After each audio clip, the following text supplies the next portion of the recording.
rises and shoots Axel in the loader, and immediately turns his gun towards the snake can, eliminating Columbo and securing them the win. The lesson learned here, don't be afraid to make plays that would surprise your opponents, especially when you have the information you need to solve the puzzle in front of you. Archie was too hesitant to make a push, and instead was trying to wait for a pick. Marcelo knew that him going into the snake and past Archie would be surprising, and that no one would likely see him make that move. Excellent play for Marcelo to win that point and the game for Dynasty. There were a lot of lessons learned from this series, but let us know which one will help you the most this season. As always, if you like this type of content, please be sure to hit the like button and subscribe to the channel. See you next time.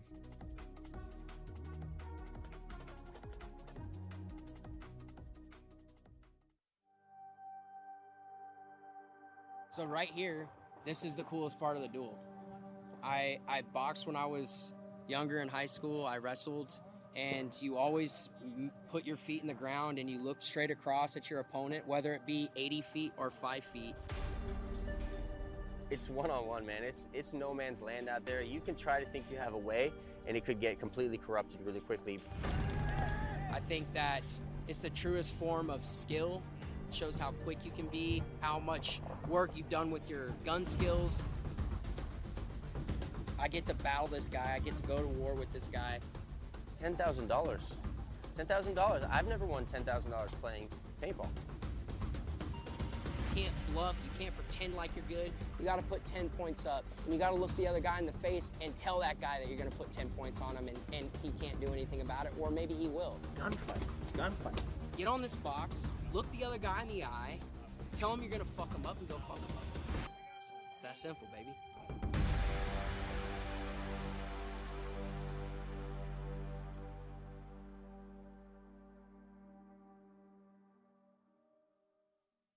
All right, so we are here at the beautiful ASG Paintball Park. As you can see, the parking lot is packed. There's also a big rusty dinosaur behind me.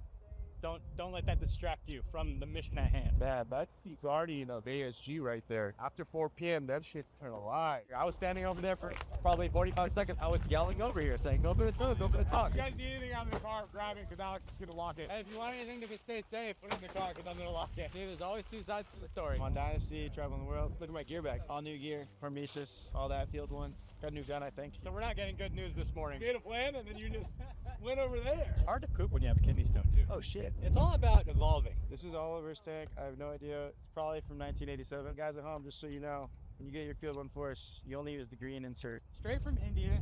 Showed up with knee pads, and look at all this brand new stuff. Still got the sticker on. The only thing I don't have that's new is cleats. I had to borrow Blake's. There's probably lots of hair in them. I got my feet smell. I gotta go faster. Chain hangs with my ding-a-lang, you know. I got the Hormesis Chank, you know, as a kid. I wanted to play on Dynasty. I saved up all summer one time.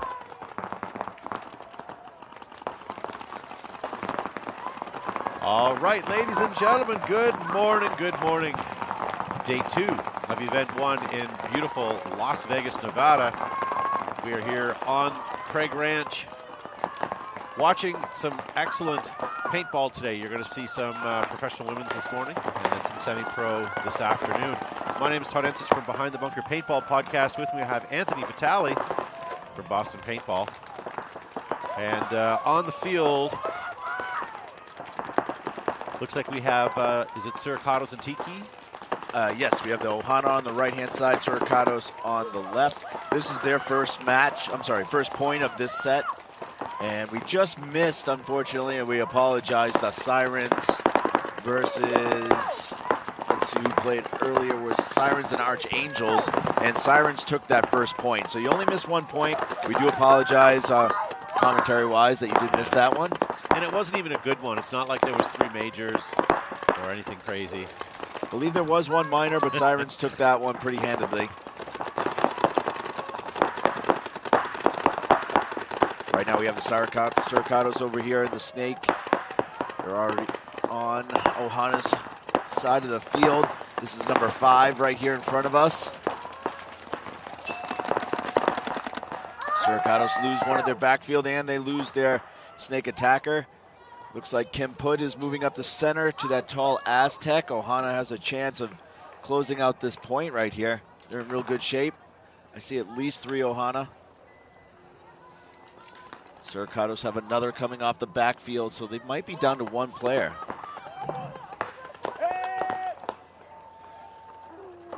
Ohana loses someone on the Dorito side that was very far up, so I think it's a 2-on-1. Looks like it, yeah. Should 1-on-1. Oh no, it's a 2-on-none. Yeah, Ohana should be able to take this one once they realize there's no other players. Todd, we'll see how teams adjusted over the night. Maybe they watched a little game film. Well, so I'm glad you brought that up. So I watched all games yesterday, as you know, and I will say the women started a certain way using certain bunkers and graduated into different, different breakouts and such as the day goes on. When the semi-pro came on the field, they sort of picked up where you guys had left off. But what we ended up finding yesterday was not a lot of snake or side pushes. It was all up the gut, and it made for rather dull paintball. Really long points, nothing explosive like you'd expect. But then when they sporadically or erratically went to the tapes, they seemed to have really good success. But it was almost like they were afraid to take those off the break. So interesting to see if the ladies pick up on that and do the same today, or if they're going to continue to take, because they were in and out of the snakes yesterday. You know, the ladies were doing really well. No, I agree with that. I was watching some of the men's on Go Sports yesterday, and they definitely were taking the snake off the break a lot. I thought there would be a lot more holds, that they would be less risky. They'd want to play more pocket. You know, the shooters obviously on the men's side, NXL are at the premiere, and there was still, some of the faster players, Keith Brown, Alex Goldman. Actually, a lot of the guys from FSU were taking the snake off the break pretty regularly. Well, Jing in the live chat brings up a good point. They say, we will still be doubling up home this morning. So we had doubles and triples of home yesterday. And not just for a quick break. They were staying there for a good minute and a half into the points because nobody was going wide. So I don't know. We'll see if the ladies pick up on that as well. So on the screen you have Sirens on the left. Archangels are on the right. Looks like one Archangel is eliminated, 2 Archangels eliminated. Sirens in their first point did really well shooting off the break. They've done it again as they shoot 3 players right now, so I believe there's only 2 Archangels left. Wow. Still rolling with 5 Sirens deep right now. We're already into the snake and up to the 50. I believe we've doubled the snake as well. Yeah, there's actually only 1 Archangel left, and she is in the small W on the Dorito side, her Dorito side. I'm sorry, her snake side. That would be the spectator side. I believe this is Bruna that's coming up. Audrey comes up and eliminates the last player. And towel being called, so that's going to give San Francisco Sirens the second point of the day. Yesterday, I was saying that San Francisco Sirens was coached by Brian Benini, but I was talking to Alex Williams today. He's actually their active coach. So I apologize to Alex. He's been doing a great job with the girls. Yeah, they're getting some help over there from the Ironman coach as well, Shane Pastana. So coming back on the field, Tiki's Ohana and Sacados. Let's see if Sacados can put a point on the board here.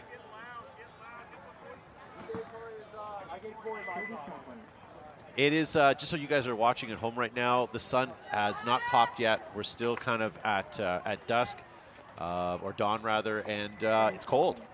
Very cold. Not as windy as it was yesterday, but it's just cold. Paint seems to be coming out of the barrels okay today. But this is, nearly good weather for paintball. Ohana trying to make the box. That looks like all 5 are going to make it, so good job. See if all 5 make it. Ohana 5 alive and getting into the snake Dorito. Oh, we lose on a minor penalty. Ohana loses 2 players. What they didn't lose is Jessie Durst on the snake side. She's going to try to defend for Ohana. Unfortunately, she gets clipped out. Wow, Sacados coming in hot. That's 3 bodies down for Ohana already. Yeah, Ohana has this center structured. She's looking here, but Sacados is already semi behind her. I think she has to unfortunately look both ways. Both Ohana players are up. There's nobody in the backfield for Ohana. No, unfortunately, Sacados are now past Ohana, shooting him from the side. One Ohana player left still on the other side, I believe. Yeah, the Dorito there 50 she is. structure is the only one left for Ohana. Sacados calling the team to come down the field, but didn't realize there was another player. Last Ohana player has now been eliminated, and Sacados pushing the button. So yesterday we had an interesting button push.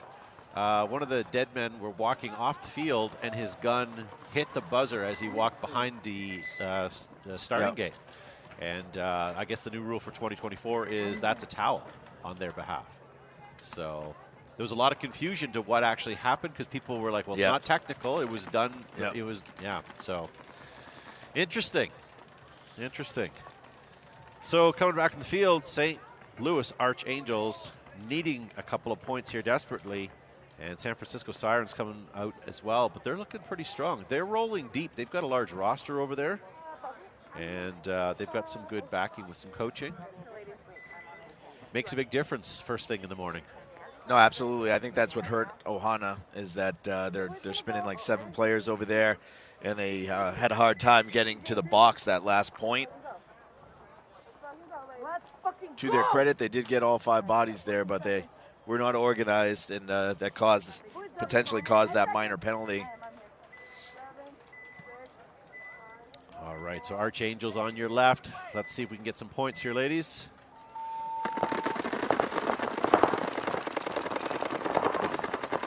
So, doubling up home here. 5 bodies alive for Archangels, but right in the pocket. Losing their first player. And that's a minor, losing the first 2. They lose their entire snake side. Sirens are quickly up on this Dorito side, starting to wrap in. Archangels are unaware of how far players are up. That's the 3rd kill right there for the Sirens. Looks like a 52. Here comes Jamie. The home is eliminated. There's just 1 player here in the snake side W. Yeah. So Sirens are going to win this one 5 up. That's a tough one. Well played by the Sirens. That minor penalty basically just gave that game away.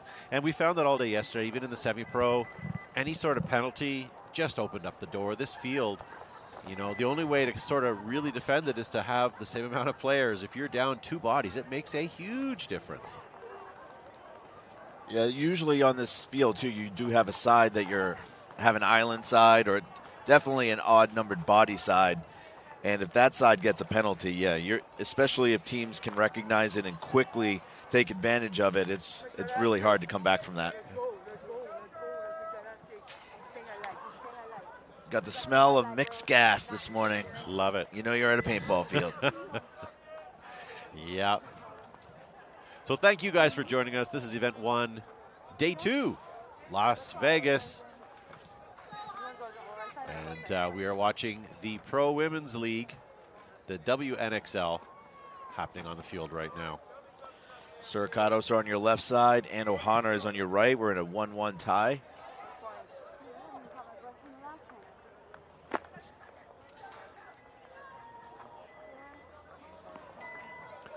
All right, so nice tie.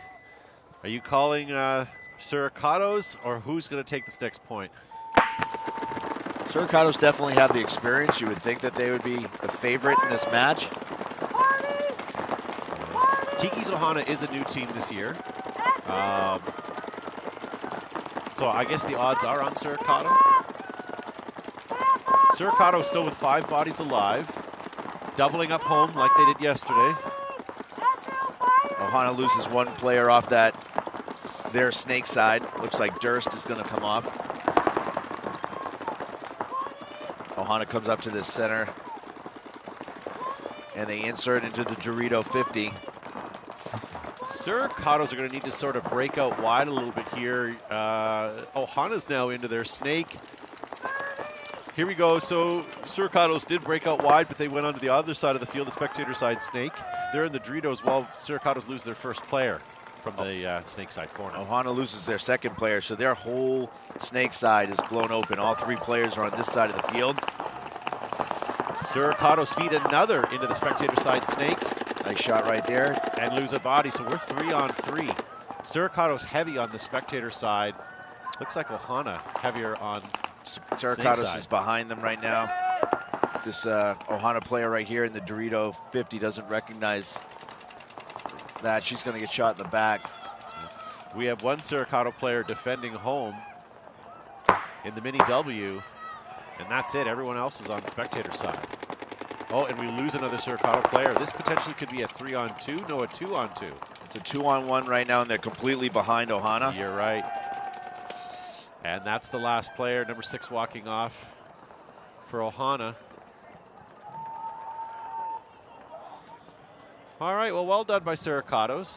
That really was anybody's game until that last couple kills there. That point exemplifies what this layout, in my opinion, when played correctly, actually happens, is that the field just shifts slightly, and whoever can win faster, and a lot of times, are the ones that win the point. So Ohana was in good shape on what their Dorito side. They put the extra body over here, but their 2-body side, the snake side, was blown open so quickly. Sacados took advantage, came down, and shot the last 3 players. Yeah. Hey, comment in the live chat says, where his RC says, I wish the cameras were higher and had more of a drop-down view. Our cameramen are only so tall, but I do agree. This is a free webcast, and we are doing our best, and we are taking your suggestions for next event. In order for us to know that you guys are enjoying this, make sure you hit that subscribe button so we know that you're watching, and even comment or hit that like button so the league can see that you guys are enjoying this. And make sure you share it as well so we can boost some and bolster some of these numbers. So Sirens on your left, 5 bodies alive. Big run through here to the spectator side snake.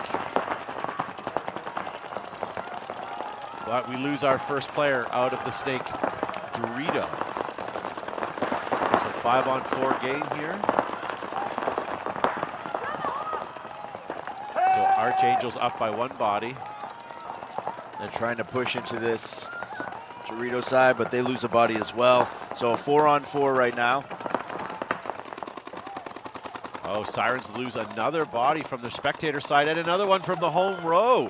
Archangels, I'm not sure what you're doing down there, but it's working. Really playing pocket on this Dorito side, just making shots. So San Francisco Sirens have 1 at home and 1 in Dorito 2 right now, and that's it. Have Archangels even lost a body? They lost 1 body. They have 3 on this Dorito side, 1 on the snake. The snake side moves up. I'm sorry, 2 on the snake side and 2 on the Dorito side. They're starting to make a little bit of moves. The Dorito 3 in front of us, as well as that Dorito insert bunker on the snake side. Each attacker has a supporter for the Archangels, so it's a 4-on-2.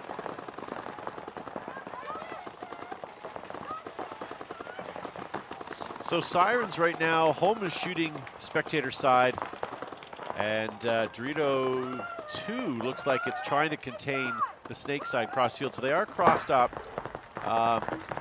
Not hard for the Sirens to, or for the Angels to move up, but they're going to have to put them in before they do that. Yeah, to be honest, either one of the Dorito attacker or the snake attacker have the ball.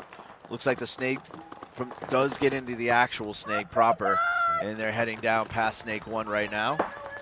Put pressure on that home bunker.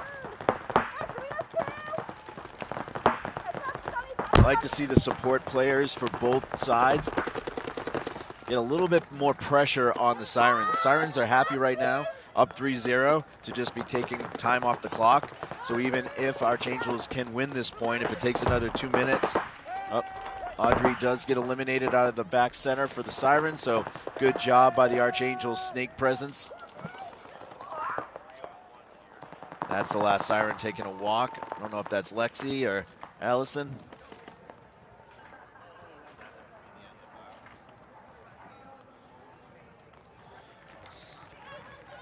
How much time is left in this match?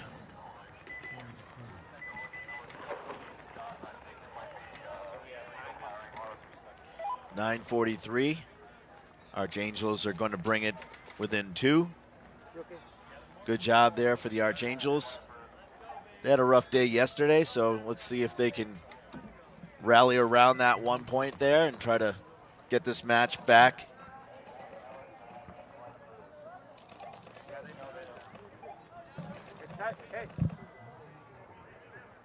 All right, so who's coming up next here?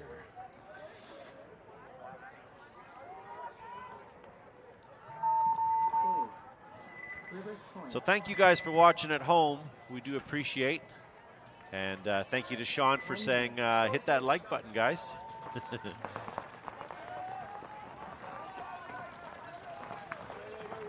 All right, we'll have the Sacados now on the right-hand side, Ohana on the left.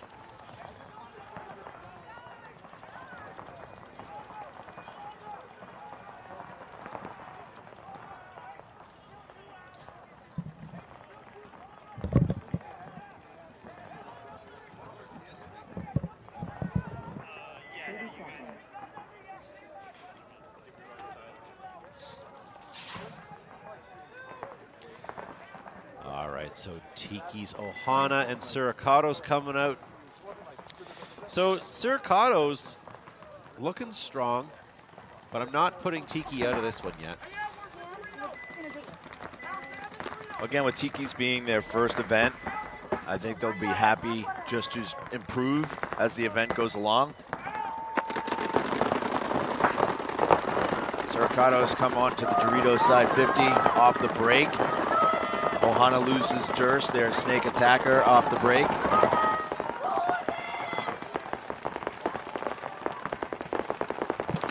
So we lose Durst. Jesse Durst, that's their head snake. Or their first in snake. So we got 4 left. Oh, 3, we lose another from across the field. So Tiki's Ohana now down to 3 players. And another one being pulled. Another penalty. And that's going to be it. So that's it for Tiki's. No, Tiki's Ohana have 1 left, and she's battling over there, but she just got eliminated, so now she is out, just to give her dues. 15 and 19 for Sacados, running down the snake, clearing the field. Good job there by Bianca from the Sacados. Yep.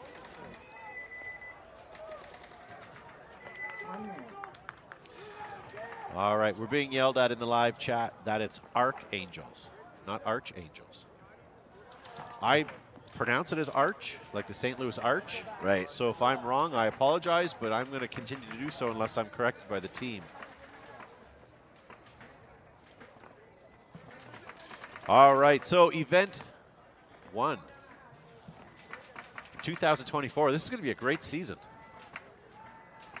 Got participation here. It is the second largest, or it's the largest of non-World Cup events here in Vegas for the amount of teams and participants. It's a beautiful venue. I've been to lots of different NXL venues. I think this is one of my favorites. And I love how closely intertwined it is with the neighborhood and the park. You've got dog walkers stopping to watch paintball as they're heading through. All right, Archangels on the left side of your screen, Sirens on the right. Wow, that's Archangels lose 1 out of the back center. But they were way out of home. Another out of back center. And a penalty for Archangels. They're losing 3 right off the break. Yep, Sirens are up 5-2. Archangels now in the back snake corner, as well as the center tower. The Sirens are on in both the Dorito snake and the snake side snake. Another Archangel goes down. They push up through the center. Sirens lose their center player. I believe it's just the back snake side can. That's it. She's eliminated, so Sirens will take this point. Sirens are looking good.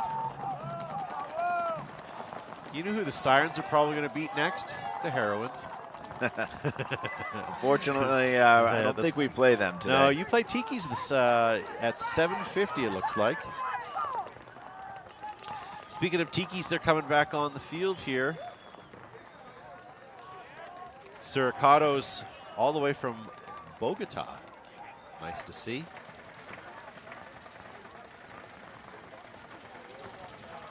Yeah, shout out to their owner, Delvis, who's been very committed to playing the NXL events. The Sacados program has a couple teams here. 20 seconds. Sacados won the Latin American Championship and had played in the WNXL in the last 2 World Cups, and then played the entire amateur series last year and won the series title to earn a pro spot this year. That's awesome. So Sacados on the left side here. 4 guns up, 2 at home. Good spot right there. Ohana has snakes. I think that's Ariana. Lose. Sacados lose at least 2 players. 3 now.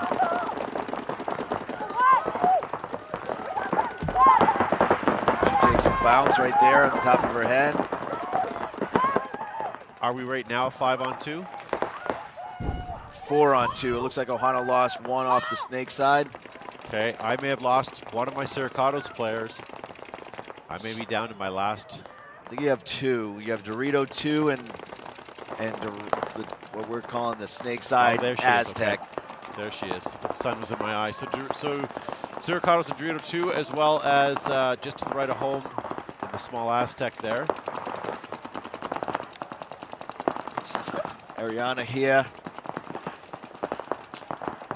She looks cross. She's going to have a free kill.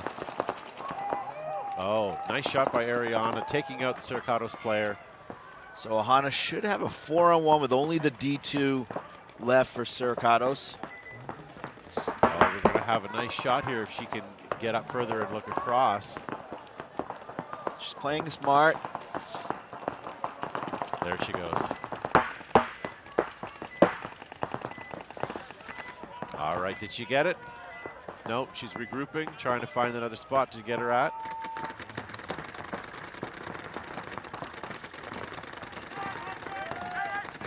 Lopez is backing her up, coming down right now. There we go.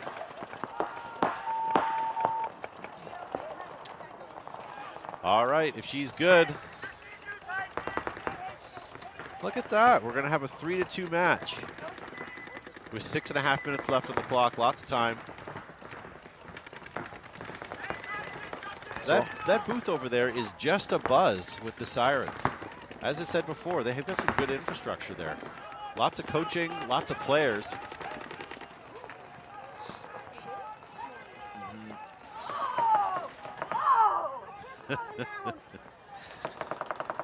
Ladies are coming out onto the field pumped, that's for sure. I think that's more of a mental thing to stay warm. Yeah. I'm wearing 2 t-shirts, 2 sweaters, and a jacket. I should have followed your lead because I do not have that many layers Well, on. I do like your flip-flops. Yeah. Or your sandals. 20 seconds. So, thank you guys for tuning in this morning. My name is Todd Ansich from Behind the Bunker Paintball Podcast, and I have Anthony Vitale from Boston Paintball here with us in the booth. And we appreciate you guys tuning in, especially so early on a Saturday morning. It's 6:30 where we are. All right, the Sirens are on your left-hand side. Archangels on your right. Sirens with a commanding 4-1 lead.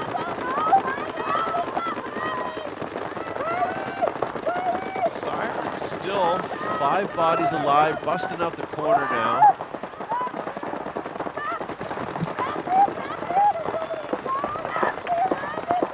Sirens sort of playing in the pocket here. We have one at home, one on the wet in the mini W, and then kind of up the middle in the tall tower. One in the snake corner, and one over on the spectator side still.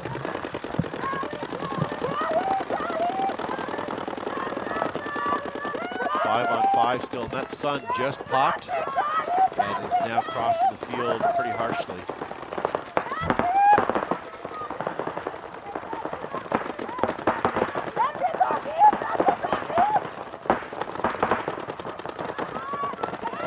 guns rolling. Not a lot of movement here. Sirens are sort of locked in. Now, here we go. We just bust out to Dorito 2, as well as leaving home and filling the Dorito side temple.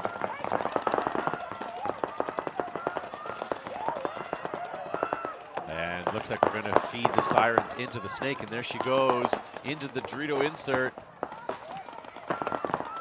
Another Archangel is coming off the field right now.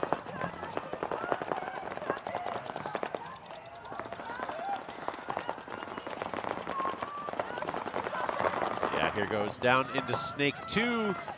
Meanwhile, the other Sirens player moving up into the Dorito to defend. On the other side of the field, Sirens are still in Dorito 2.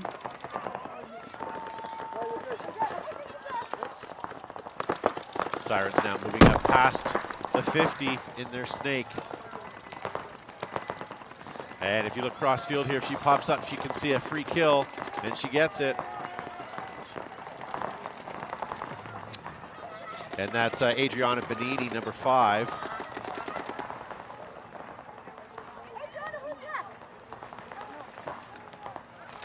Player number 13 coming right beside her, trying to steal some of her thunder. That's Allison Cook.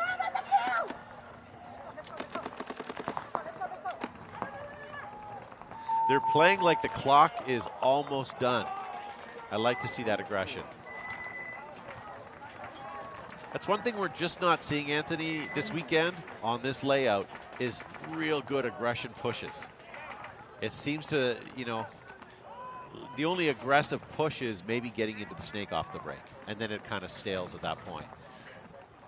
Yeah, I think you've seen a couple plays where you're actually going in. You also got to remember, you know, especially day one, teams don't want to show everything, so they're probably not showing every play that they have. And we haven't had as many close matches as I thought. There was a couple that I thought were going to be closer. Again, the beginning of the day, you typically have, or I'm sorry, beginning of the event, you typically have your number 1 seeded teams playing your lower seeded teams in their brackets. So yeah, the games can be a little more lopsided than later on in the event. Blowouts, if you will. So maybe today we'll see some more close matches where people are going to be pulling out their whole playbook. All right, Ohana, look at that, 4 guns up, running deep into the spectator snake, and looks like she may have gotten in, yes, but we do lose an Ohana player off of, out of the back home row, and we lose our Ohana player on the spectator side snake, so we're down to 3 Ohana players. Sacados have one at the home, one at the D side Aztec, one at the snake side little W. Player losing their center gut player. Sacados make a move up to the Dorito 2. Ohana looks like they're losing another one. It looks like only 2 Ohana left. That's it. 1 at home and 1 in the Dorito insert.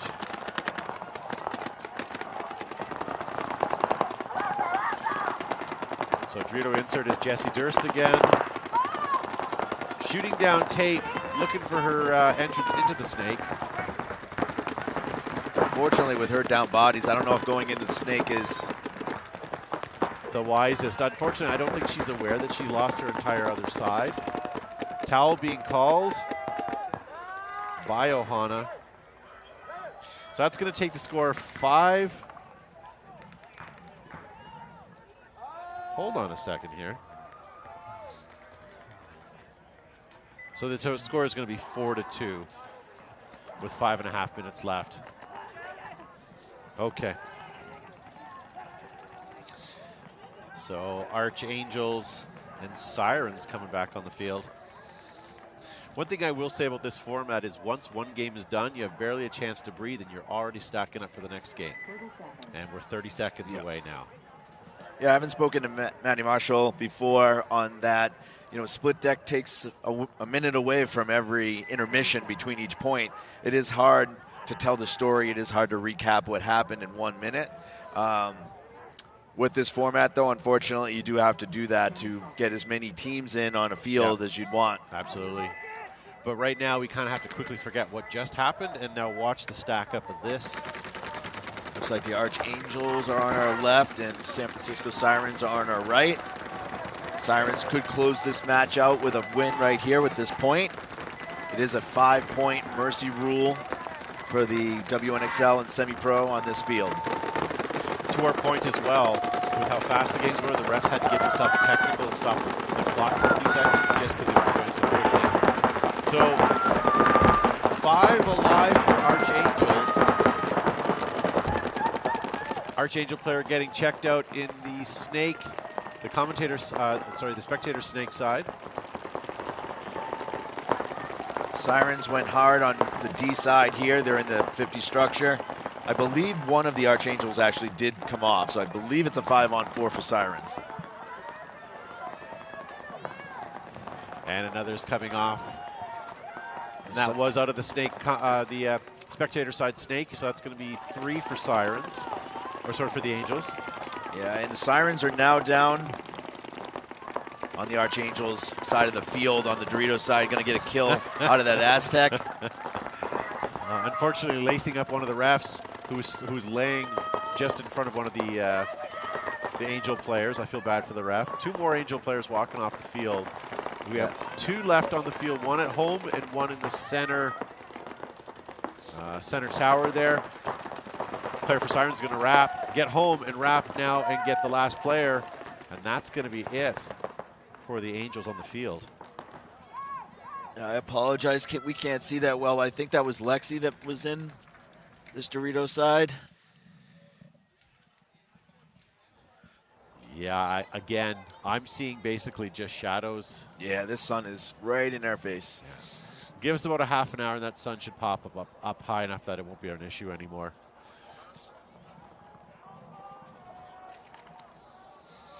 Vamos Sacados, we're getting in the live chat. Nice. Thank you guys for watching at home. My name is Todd Ensich from Behind the Bunker Paintball Podcast, and with me I have Anthony Vitale.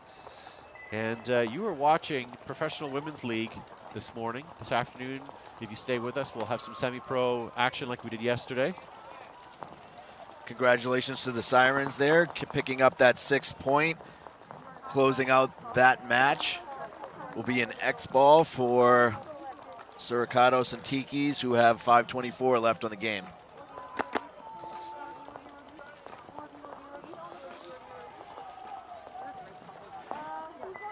This is where a new team with a smaller roster is going to have a hard time with X ball.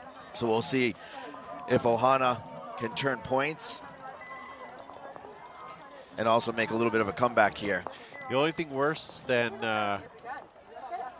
X-ball time is when a team on the opposite side of the split deck leaves 15 seconds on the clock to hopefully get a quick point. Right. So that leaves you a minute 15 to get ready.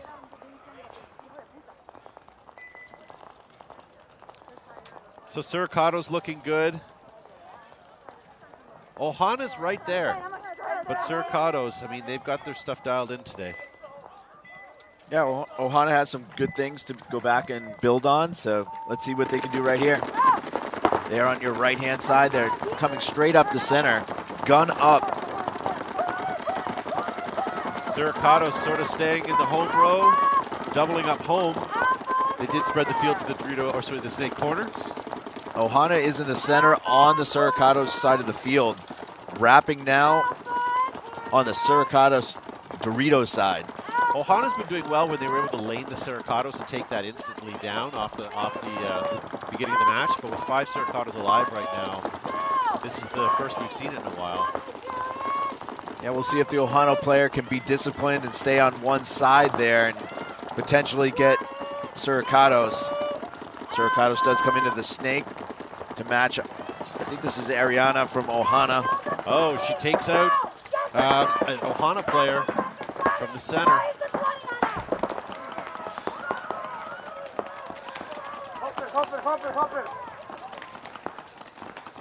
Another Ohana is coming off, but 2 Sacados are coming off, so we have a 3-on-3.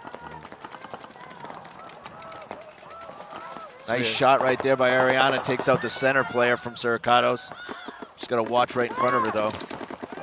She's eliminated. So it's a 2-on-2, I believe. Sacados have this. They're both on this snake side of the field.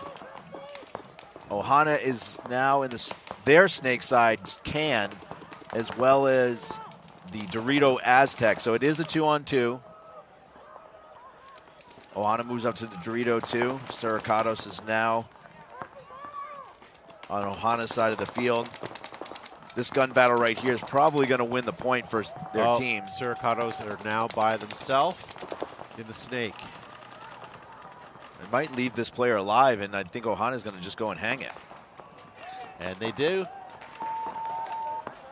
Good move by Ohana there. Smart. Yeah, well done. Going to bring this to a 1-point match. And you were counting Ohana out. So, well done. And we are on Expo time, so we actually get a moment to breathe here.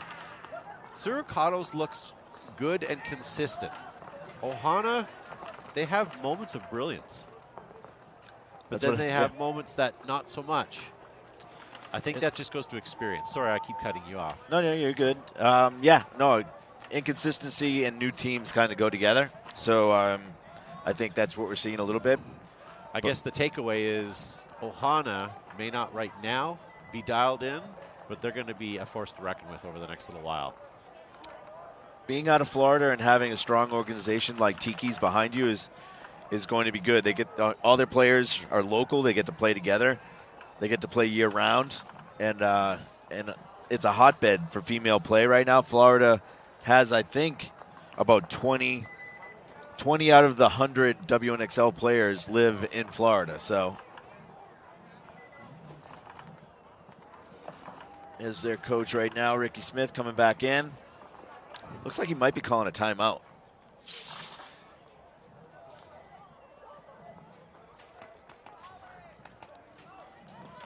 So Sacados are heading out to the box.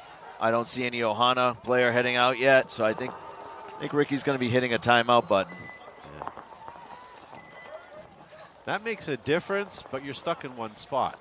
You can't see anything. You can't move. All right, Ohana's going back out.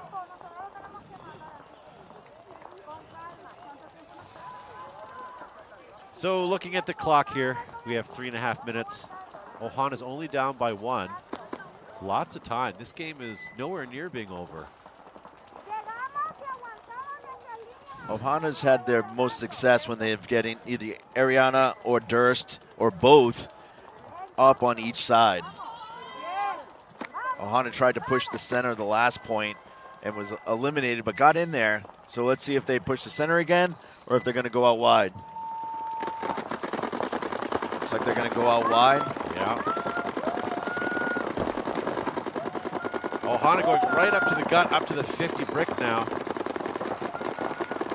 Let's see if she can get this shot right here on the Sacados, who are in the 50. If she pops up right here, she's going to have a free kill on Bianca, which she does. Well done, Ohana.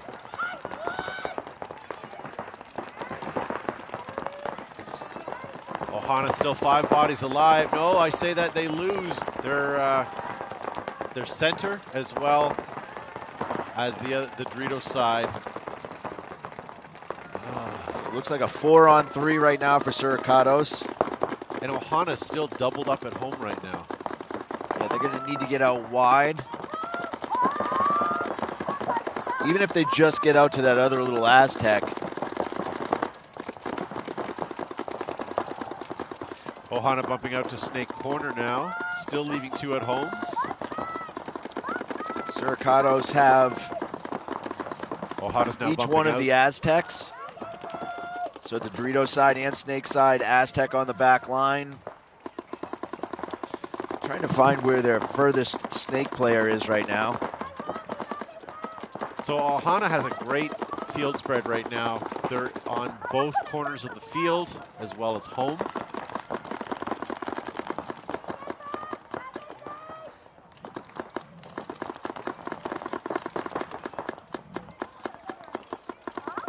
They're communicating. They know where everybody is coming down the field towards them. Sacados up 1 and only about a minute and a half left in this match. So Ohana is going to have to go on the offensive even though they're down 1 player. Yeah, it's a minute and a half now. You would like to see the home player maybe coming up the gut, maybe busting out to a side. I don't know. What do you think their best attack is by where the Sacados are right now? I would say that they need to go on their Dorito side. More guns are shooting across here. I don't know if that's Durst that's in that snake side corner. Oh, no. Ohana at 60 seconds lose their home player. That's going to leave 2 left. So now a 4-on-2, and I think Sacados are just happy to burn the rest of this clock off. Yeah, this is now Ohana's game to lose. Yeah, you might see a concession here as Ohana loses their Dorito Aztec. Or Ricky might be playing for point differential and just letting this one run out. But Sacados is coming down. I think she got her. I thought Ohana picked her up. There might have been a bounce there because she definitely stopped shooting. All right, Sacados is going to get that and hang it with 14 seconds on the clock. What is the official time where the refs will roll the clock over? Anything under 10? Usually under 10. I think they have to get permission from both pits. I agree. To not run it. Yeah. Which Ricky might give them that concession right now, but we'll see. So coming up next, ladies and gentlemen, when this match is finally over, we're going to have the Fems take on the High Rollers and Dallas Vibe taking on Northern Lights. And then after that, sorry, go ahead. So yeah, so on that note, the Fems High Rollers, looking at the scores right now, Fems have won 2 matches. High Rollers are 1-1. That match right there, that could decide who's going on from that bracket. The Cheetahs are in real good shape, having already beat the High Rollers and being 2-0. So we're going to see a really good match between the Fems and High Rollers, and that, to me, is the match that decides the second team coming out of that bracket. So that should be exciting. Yeah, for sure. 1 minute. So they are going to play this 14 seconds, according to the score clock. And how are we doing for time? So it's 6:55, so we're 10 minutes ahead of the next game anyways. So we have lots of time to do what we need to do.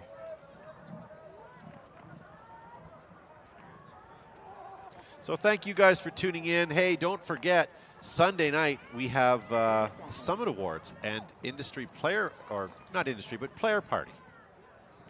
Yeah, a lot of the dealers are coming in too, like you said, industry. So there's going to be some dealers and industry people for sure at this first annual Summit Players Party. Yeah. How many players are expected, or how many people are expected at this party? I was hearing hundreds.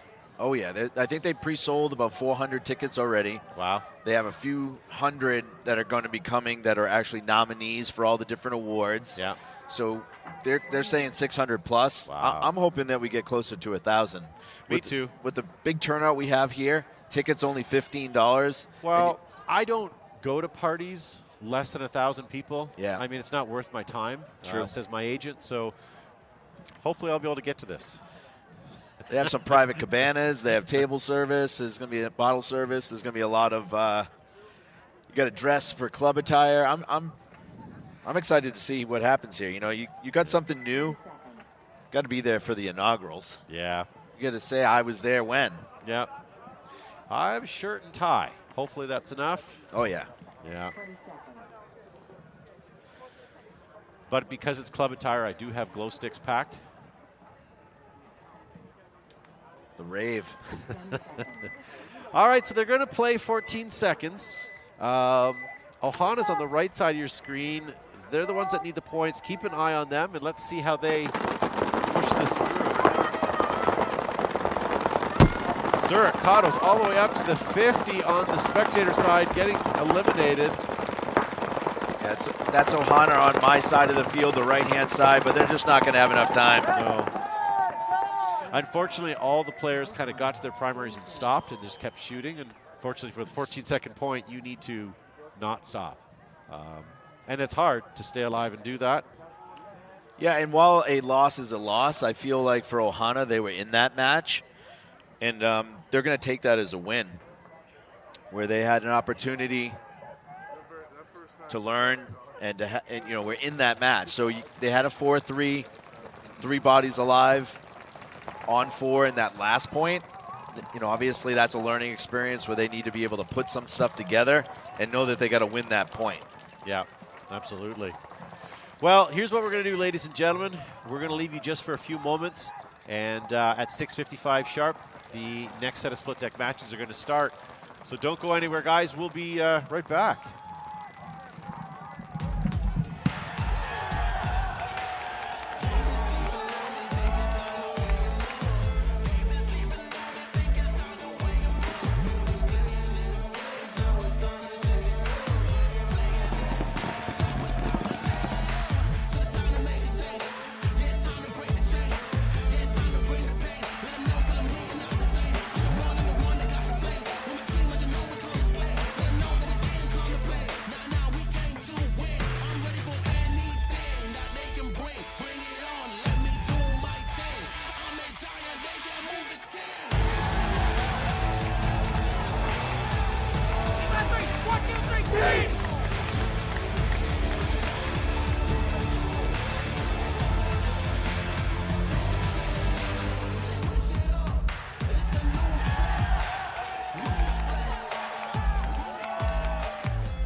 Major League Paintball is coming to Las Vegas for the first event of the 2024 season.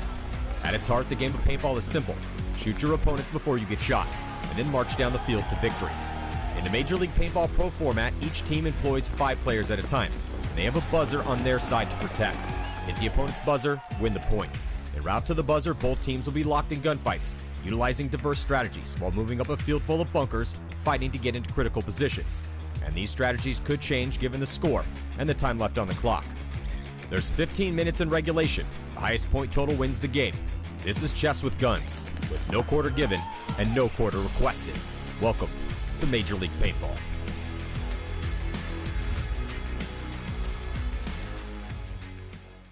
The Tauntauns came out swinging in their match against the favored San Diego Dynasty at this year's NXL World Cup. And while the battle was back and forth the entire series, Dynasty ultimately came out on top in their decisive victory in overtime. With the series being so back and forth, I thought it would be a good idea to look at each point and see what lessons can be learned that we can apply to our own gameplay. Let's take a look.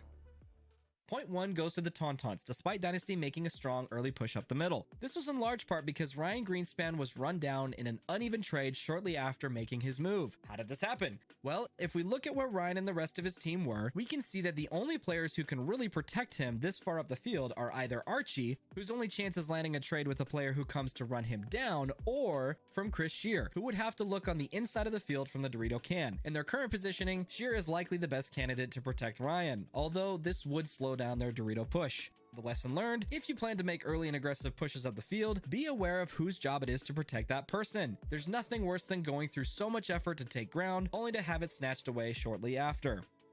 Dynasty answers back in point number 2 by getting Chris Shear into the Dorito 50 early. This was likely the game plan in response to the Tauntauns applying a lot more pressure to the snake side rather than the Dorito side in point number 1. Despite the snake side pressure, Archie is able to eventually get into the snake and crawl all the way down to the Tauntaun side of the field. However, he's shot out by Axel as he wraps the outside of his bunker, leaving the snake side open for Dynasty. Despite this, Shear's pressure from the Dorito side is eventually followed by Marcelo's push up the middle, where they win the point shortly after. There's a few lessons learned from this point. The first, sometimes you gotta make something happen before it's too late. There was a fairly long window of time where Axel could have pushed into the snake to equalize the pressure they were getting from Dynasty's Dorito side. The only person stopping him was his heads-up opponent, Archie Montemayor. Granted, Ryan Greenspan was shooting cross-field towards Axel from time to time, but Archie eventually pushes down the snake side only to get shot by Axel, but it's too little too late at this point, as Marcelo and Shear mop up the rest of the Tauntauns. The second, don't take the obvious angle. I've talked about this at length in my gunfighting masterclass video, so check that out if you haven't already. It's linked down in the description below. Archie wrapping on the outside of his bunker here was a mistake, even if he didn't think Axel knew he was there. Granted, Archie was inches away from trading out with Axel, but he likely would have surprised and thereby eliminated Axel for free had he come up over the top of his bunker and on the inside of the field. And the third, great game plans are made by responding to how our opponents are playing the layout, not just in what is working for us. Although Ryan survived the push up the middle in point number 1, Dynasty recognized that the Tauntauns were putting a lot of All right, guys, and we are back. So, coming up next, we have Fem Fatal, as we mentioned, and New Jersey High Rollers, then Dallas Vibe and Northern Lights. This match here does definitely have playoff implications. Fem's on your left and High Rollers on your right. So our Fem's coming in undefeated right now. Correct. Okay. Fem's also into the snake immediately on the spectator side. High Rollers are like in a pocket play. Still looks like they have 5 alive. Fems are in both snakes. So they have the Dorito snake off the break, and then quickly, this might be Kala on this side here, which it is. So Fems have solid showing in the back row as well as both snakes right now. And the High Rollers did lose 1 body, so it's a 54 for the Fems. Carla eliminates another one and another one, so there's 2 more jerseys. So it's a 52. Carla Andrade really putting some work in here, as well as a Fem on the other side, probably Roxy. I think Fems win that first point 5 alive. Towel being called on that one, yeah. Wow, that was a beautifully executed, well-played point for the Fems. Unfortunately for High Rollers, but that was very well done. All right, so coming up on the field, Dallas Vibe and Northern Lights. So Dallas Vibe, too, was undefeated yesterday. Yes. Yeah, the Cheetahs, Dallas Vibe, Fems, and Heroines were the 4 undefeated teams. High Rollers went 1-1, and trying to think the other team that went 1-1. Oh, Northern Lights. Yeah. Northern Lights were also 1-1. So this is Northern Lights and Vibe. Again, playoff implications. If Northern Lights can win this match, then they'll both be 2-1. Yeah. Northern Lights are on the right-hand side. Vibe is on the left. 5 guns up for Vibe. That I'd like to see. Unfortunately, with 5 guns up, Northern Lights still is able to get into this Dorito 50 and wrapping. See how effective she can be. Vibe moving into Dorito 2 and now Dorito corner.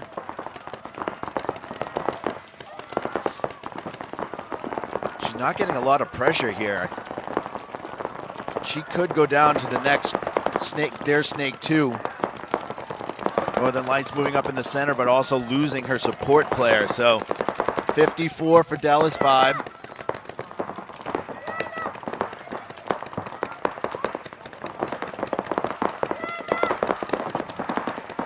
Vibe bodies still alive while Vibe moves now into their snake, crawling right up into snake 2. This looks like Tejada that's coming in for Vibe. You're right. And then Vibe moves from home straight up into the middle bunker. Tall tower. Dallas Vibe making huge bites here, moving up into Dorito 3 as well as busting over to the Dorito corner and moving into Dorito 2 as well with 5 bodies alive. Yeah, Vibe seems to be doing anything they want right now. Have 5 players in the probably the 5 spots that they drew it up on. Yeah. Vibe now moving up into a Dorito 3, eliminating a player. Yeah, Vibe's on their side of the field in the snake. And so you lose another player. Yeah, that one's going to be it. Yeah. Here comes Vibe now along the other player's home row. I don't know if that's Michaela Wilkins, but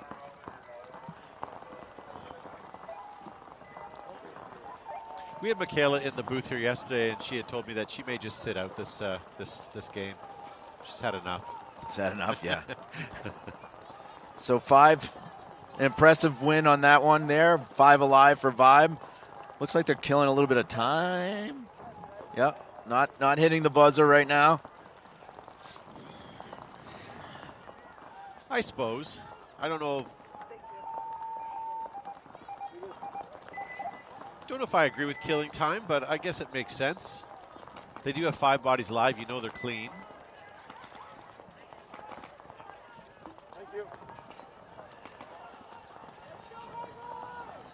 So coming back on the field, we have the High Rollers and Fems. All right, so the Fems are coming back out with Collar, Andrea, Mercedes, Roxy. I missed one. The sun is just crazy in our faces. Rollers have Taylor Hofer, Ali Belmorez, looks like Janaea Curtis, Alex Del Mar, maybe Paige Vassar.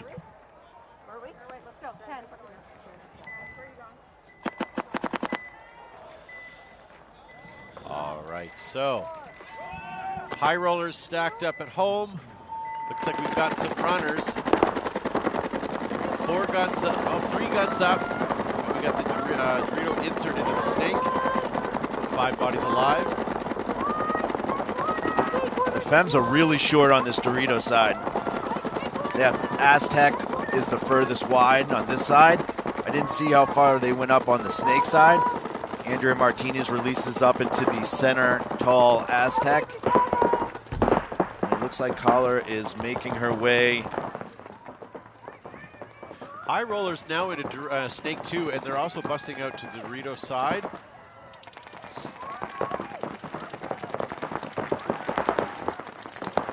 We're going to have a poison here in a moment. There we go. Yeah, I think on that one, Paige didn't wrap the bunker enough. She saw that Collar was on the other side of her, but started shooting her gun before she was completely wrapped.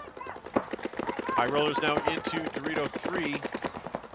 Looks like Roxy has now come into this Dorito. 50 structures now. Janaea Curtis gets shot out of the back temple. So that's going to leave 3 High Rollers, 1 at home, 1 at Dorito 2, and 1 at Dorito 3. You guys lose a Fem as well. Yeah, Andrea Martinez comes out of the center, but Roxy's past the 50.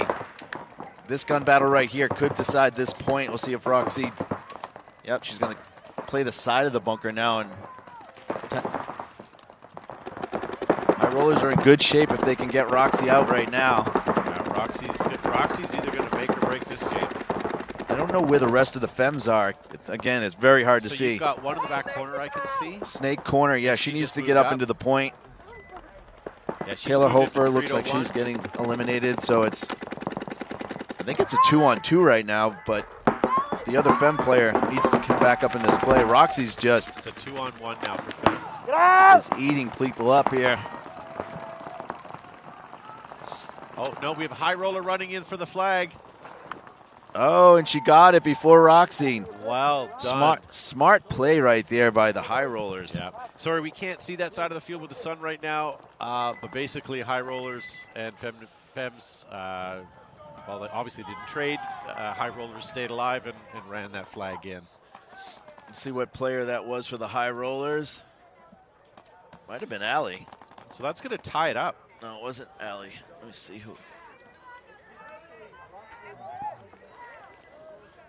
But very good play. Roxy was steps away from hitting the bunker button, and she did some work over here. But I think Mercedes either got bunkered over on that side, and whoever did the bunkering released from the High Rollers and went right for the buzzer, which it proved to be a very smart move. Absolutely. And now it's a tie match, but just still 11 minutes and 45 seconds. So lots of time. Lots of time. So Dallas 5 back on the field with Northern Lights. Those are big momentums changes, though, when you feel like, you know, Roxy made a great move. She was going to win the point, and all of a sudden, boom, High Rollers make a great move. All right, Northern Lights on the left, 5 on the right. Oh, getting dinged off the break goes their snake player. Doubling up home, now launching into the mini W. Yeah, so Vibe has double home. Dorito moves up to Dorito 2. On the Snake side, they took the little W and the Aztec. So pretty much a pocket play from Vibe. They do get the 1 kill from Northern Lights off the break, so it's a 54. Now I believe that's Michaela Wilkins goes into the Dorito on the Snake. Northern Lights loses their Snake player. Quick fill. So we have a 53 for Vibe. That's Tess is taking a walk for Northern Lights. Yep. Allen moves up the center to the tall Aztec. So Northern Lights filling their Snake now. Hopefully she can survive this. So Northern Lights in Snake 1. Now moving from home to Dorito side and getting eliminated. So that's going to leave me with just 2 players. 1 in Dorito 3 and 1 in Snake 2. Yeah, Vibe's in control. They lose their center player. I think that's Allen. They still have a 4-on-2, you said, or a 4-on-1? 2. So 4-on-2. I'm Vibe on either is side in of the Snake. field. Yeah. So Dorito 3 as well as Snake 2 right now, both looking down their wires. And then we lose our Snake player. That's going to leave Northern Lights alone in Dorito 3. And that's Marie walking off the field, unfortunately. For for Northern Lights, here comes Vibe down the field. We have Wilkins. And the towel comes in anyway. So it doesn't matter who hangs it. Nobody needs to. Very controlled point. They knew exactly what they wanted to do there. Vibe came out, played like a pocket play, got the first kill off the break with predicting that Northern Lights was going to run on them. They predicted correctly and executed the play. So remember, when this match is over, ladies and gentlemen, we have Cheetahs and Sirens playing. That'll be a great match. And then we have Heroines and Ohana playing after that as well. And then we're going to have High Rollers back on taking Archangels. That's right, I said Archangels. And Northern Lights taking on Sacados. Lots of great play this morning. It's kind of sad yesterday when the Women's League was finished. Although it was nice to see some semi-pro too, but we saw some really good paintball yesterday in the morning. Yeah, we are on the premier field, so you should see some premier paintball. Is that why they called it that? I just thought it was the first field. Just kidding. The first before the pro. Yeah, exactly. All right. Fem's on your left side. 5 guns up. Did we get eliminated going into the Snake? Referee is checking her. She is clean. A delay. Big jump there. I think that's Roxy over on that side. And the Snake. She's on the Dorito side. Snake. High Rollers are not taking much ground. They lose a player out of the back. Mercedes is eliminated for the Fems, as well as Andrea Martinez is coming off. So a 4-on-3 for the High Rollers right now.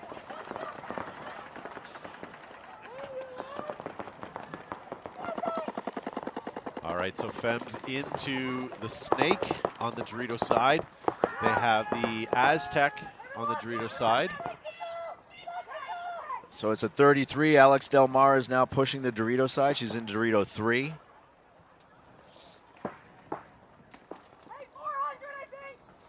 Oh, but here comes High Rollers.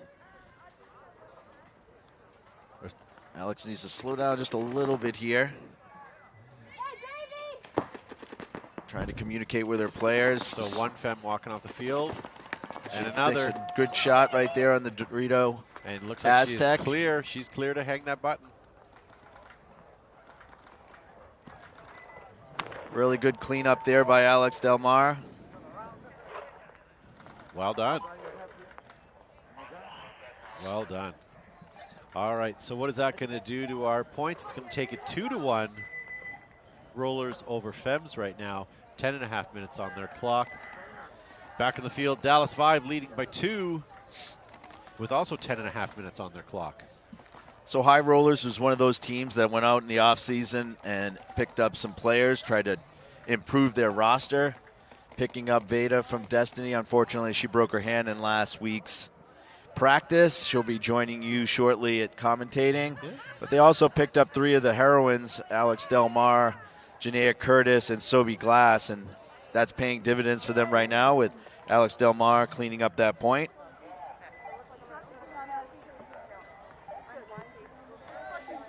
All right. So Dallas Vibe leading by 2, not concerned at all about the clock as they forced the towel on both points. They've got to be feeling pretty strong going into this then.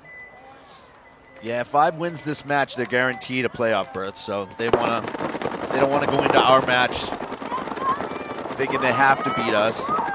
So it's just smart paintball to come out here and take care of business. So 5 guns up for Vibe. Did that give them anything? No. So still 5 on 5. They do get elimination out of the Doritos side, Aztec. So it's a 5 on 4 for Vibe. Was that from the break or was that after? Yeah, I would say it was after.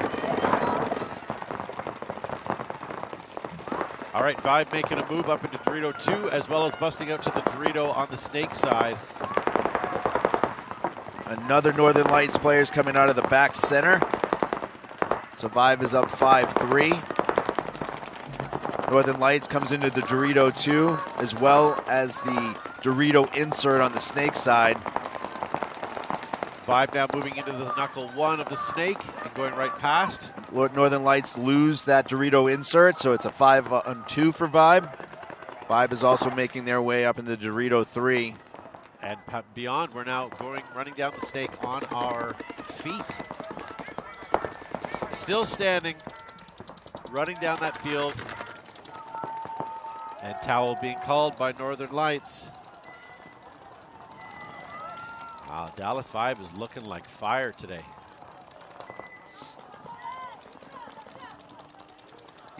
Yeah, even with Dallas Vibe losing 2 key players and Raylene Burns and Leslie Cluis, the addition of Michaela Wilkins and the evolution of Tejada has made their starting 5, very strong. Yeah. Nice to see Rob Martin in the live chat. Thank you guys for joining us at home. My name is Todd Ansich from Behind the Bunker Paintball Podcast. I also have Anthony Vitale from Boston Paintball. And coming up shortly, we're going to have Veda as well helping in the booth. All right, so we have Bella, Taylor Hofer, Sobi Glass, Paige Vassar, and Janaea Curtis out there from the High Rollers. They're up 2-1 over the Fems. Like we talked about, the High Rollers have to win this match to have a chance at making the playoffs. I'm not going to lie, I thought Fems going into this was going to take this, but right now High Rollers the way that they're playing. See if the Fems get back to taking ground. That's usually their MO and their strength. We're having some gun issues on High Rollers in the Dorito to the Snake. Roxy's eliminated from the Fems, trying now to get into the Doritos. High Rollers are up 5-4.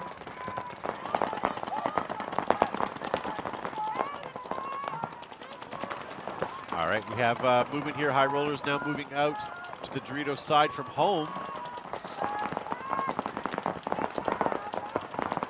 So we have 3 home bunkers, and now Snake 1 and Dorito 2. High Rollers have Paige Vassar in the Snake. Like to see her come straight down here to the big structure down here, the big wedge on their the Fem side of the field. If she's able to do that, she'll get a lot of guns to turn. It'll allow the High Rollers to take more ground on the other side. Right now the Fems have lost another attacker, so there's only 3 Fems left. They're across the back. They're in the stand-up can on the Snake side, the home, and the Aztec on the Dorito side. So Paige has an open highway to come right down to their side of the field. I think another Fem is coming off too now. Yeah, so I'm hearing them yell 300, so it looks like you're right. So it's a 5 on 2. The home. Oh, here we go. It doesn't matter. Home is the last player, I believe. And that's going to be it for that. High Roller player coming down the spectator side and over to hit that button. Doesn't matter. They get the towel again. that towel button's getting pretty worn on the fields here. All right. Wow, that was a good match. We're seeing a lot of explosion now on the spectator side of the field. Yeah, you can definitely make moves on both sides of this layout. Another thing we're going to have to see is the point differential. With Fems having 2 wins already, and High Rollers, if they do hold on to win this match, will have 2 wins. They'll both have 1 match to go and have differential.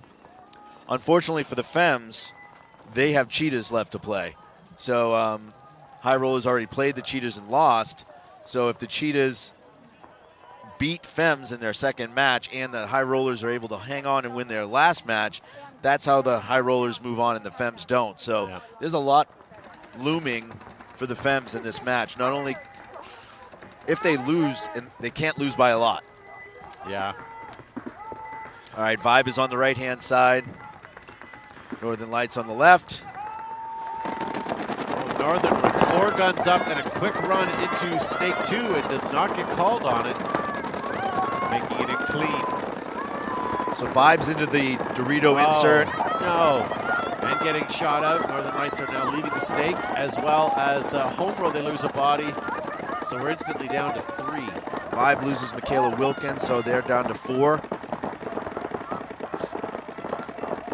Northern Lights losing another body. That was not a great place to be. Unfortunately, they are feeding the Snake. Might not be a good decision here because we're into the Snake and in the mini W right outside of it. Yeah, I don't mind the decision. You're down so many bodies. I mean, so many points. You need something to happen. She just can't stay there. She got to come down. The element of surprise is the only thing that she has. She needs to come down here undetected. Looks like Allen is now coming up in the center of the field. Corinne is coming up on the Dorito side for Vibe. And that's it for Northern Lights, last player. 2 Northern Lights left, or No, is it that's just it. a 1? Okay. And she was just eliminated for crossfield from Vibe player. And I would suspect we're going to hear a towel here in a moment.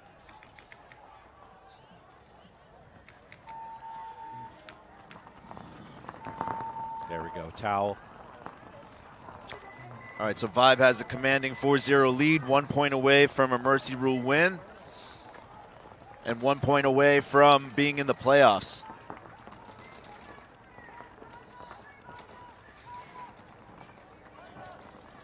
All right. So the sun's finally kind of coming overhead. It's getting a little easier to see. Still pretty glary. It's certainly warming up. I can feel it.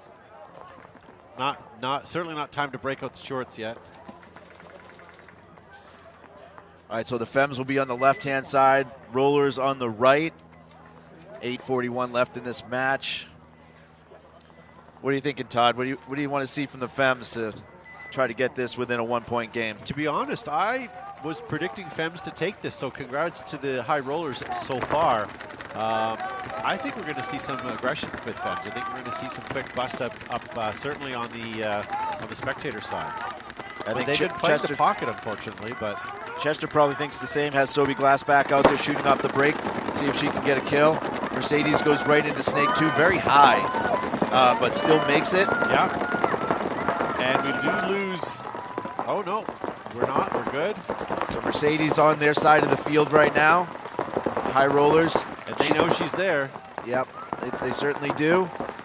I like to see her play this outside a little bit more than that inside shot. She exposes herself to more guns on the inside there. Okay, so Fems on their side of the Snake side. They're also in Dorito 3. They're still at home. And sort of in both corners now, Fems do feel the spectator side Snake. They're in Snake 1. And that's one of the benefits of having Mercedes speed and be able to take the Snake on this side. It draws 2 to 3 guns here, and they're able to take the Dorito side 50 as well. Yeah. Fems are filling on the Dorito side. They're on the Dorito 2 now as Andrew Martinez comes up to the tall Aztec in the center. So Fems are in really good shape. High Rollers are stuck in the pocket right now, but they're still playing tight. They're going to make the Fems have to earn these kills, which is what you want. So Fems have a deficit of 2 points, but looking at the clock, we still have 7 minutes. So I appreciate their enthusiasm here, and it's doing well, but they do have a lot of time to do this.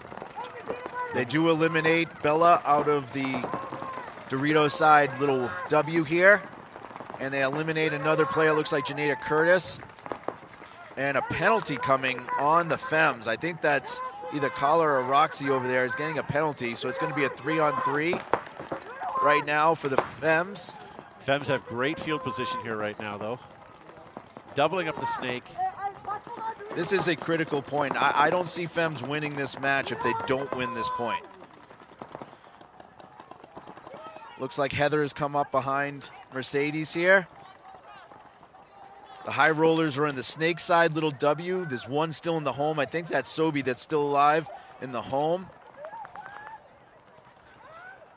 We're now 6.5 minutes. Heather, I don't know if that's Heather or Monty, retreats back.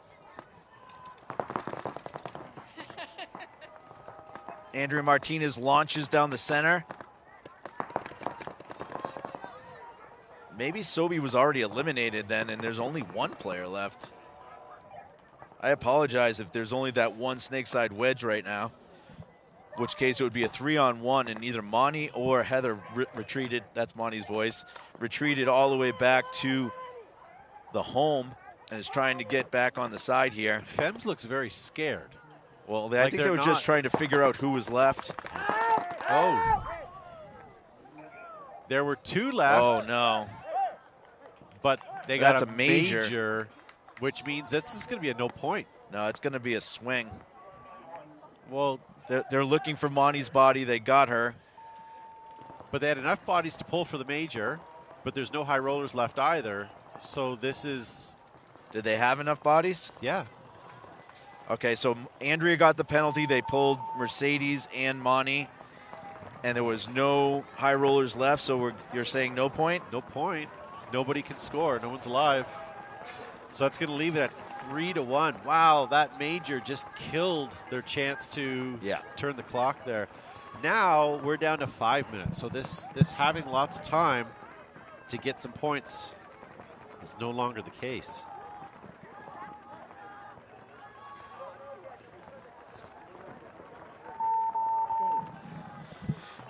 All right, we're conferring with the ultimate judge, Tim. It is a swing point. So explain to the people at home why. They obviously felt that there wasn't enough bodies to pull and that it was a swing point. Or maybe even the new rule is that if you have no bodies left. Let me just double check on that.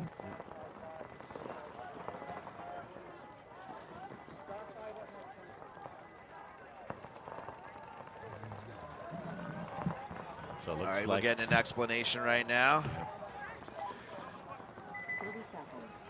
All right, I saw 2 flags. There's a chance that 2 flags were thrown. Well, unfortunately, this ref.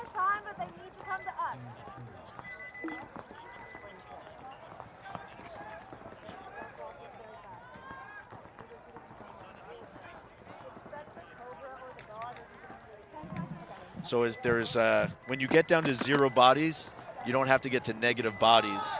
The last body is pulled on a penalty. They're saying it's a swing point, and hence high rollers are now up 4-1.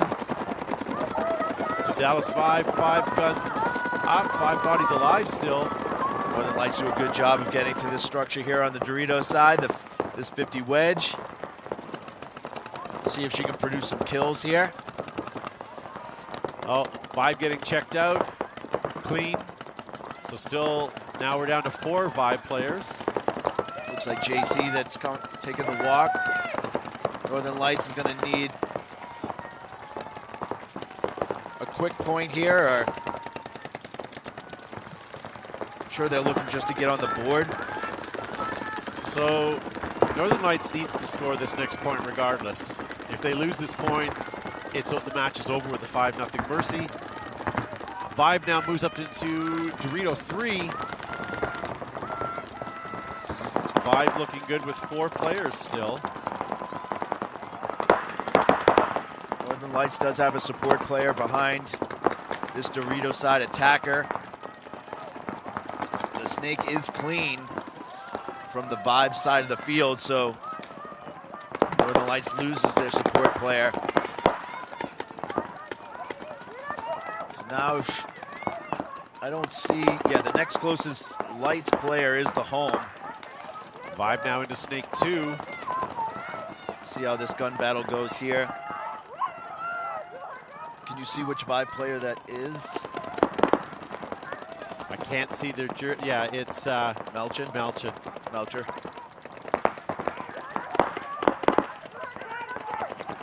See if Mulaney. All right, so Mel, let's see if Mel can win this snap battle here.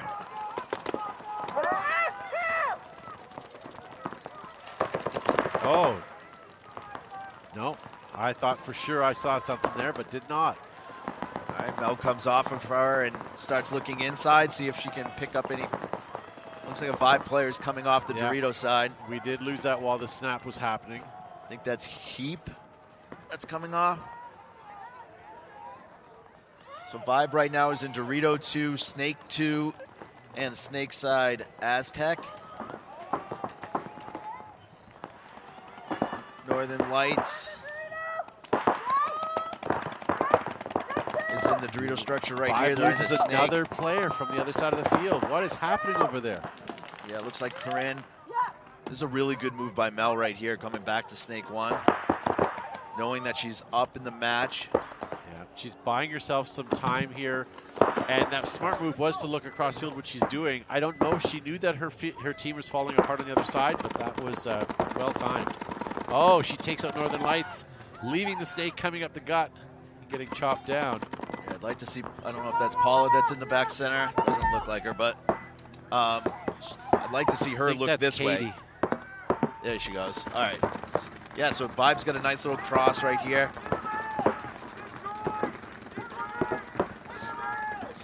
Making a move. Northern Lights is down on the Dorito side of the field. Oh, good move. Mel comes back. If she can pick that up before she shoots their home player, because Northern Lights is in Vibe's Dorito. Keep in mind, Vibe doesn't have to do anything. They can just kill the clock on this. So, down to the last Vibe player. It's a 2-on-1. Northern Lights player is in the Dorito 2 now of Vibe. He's going to have Mel's back pretty soon. She's moving down and shoots her in the back. Oh, wow, she didn't get her? Did she get it before? I don't think she even got shot, so I think that's going to be a clean buzzer for Northern Lights. I think you're right. They are going to check her, though.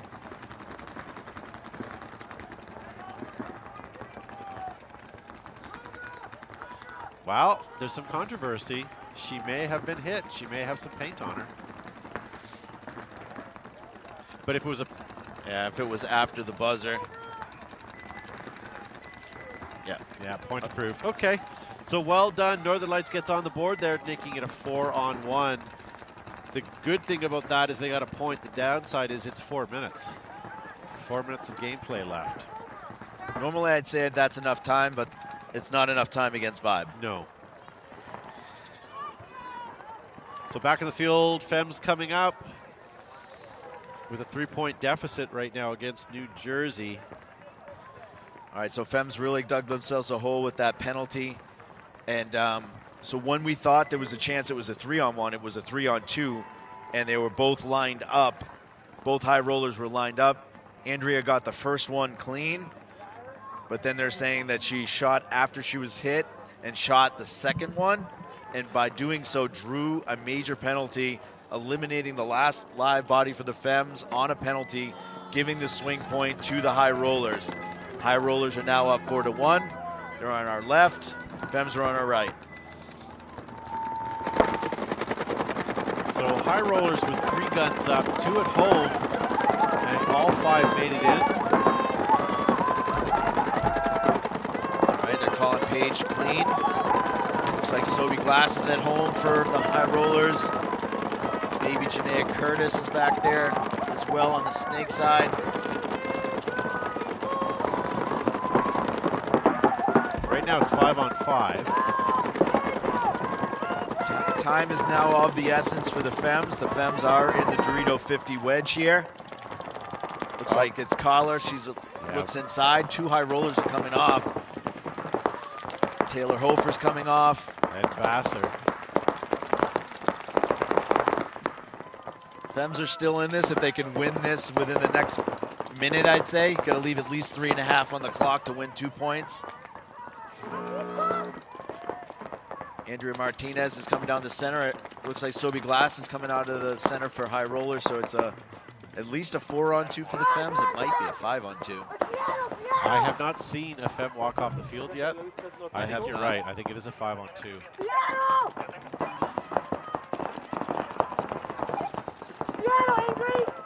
All right, Collar's going to try to come down. Oh, she does get clipped. That was so 4-on-2.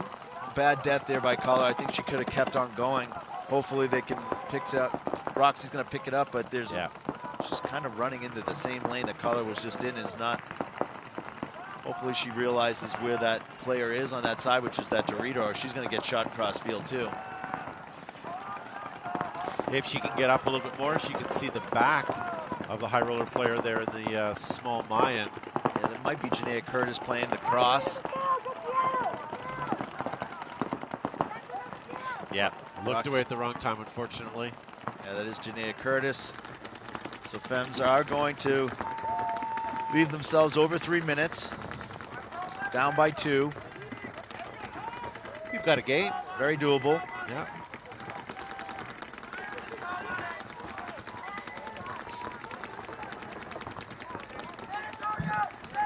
And good morning to everyone that is joining us in the live chat as well. This is event 1, day 2 of the Las Vegas NXL event here at Craig Ranch. My name is Todd Ensis from Behind the Bunker Paintball podcast, and with me I have Anthony Vitale from Boston Paintball. And we're going to be with you most of the morning, although Anthony's going to retire shortly to go help the Heroines to what he hopes is a victory for the next set of split deck points. And we'll have Veda come join us at that point. Hey, Tim, it should be 4-1, not 4-0 in that Northern Lights game.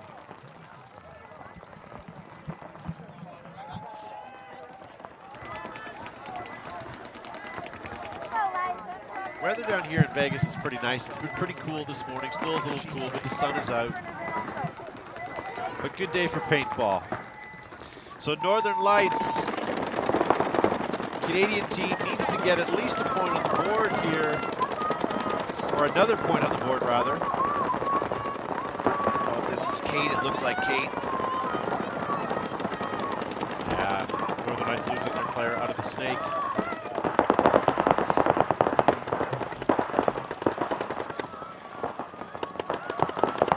So Northern Lights now into Dorito 2, as well as home.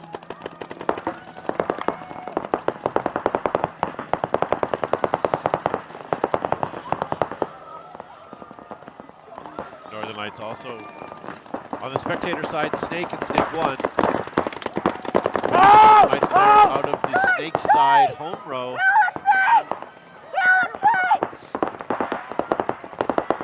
And I believe we're down to 2 Northern Lights players. Are we still 5 up from 5? 4. Or, sorry, yeah. Okay. So it's a 4-on-2.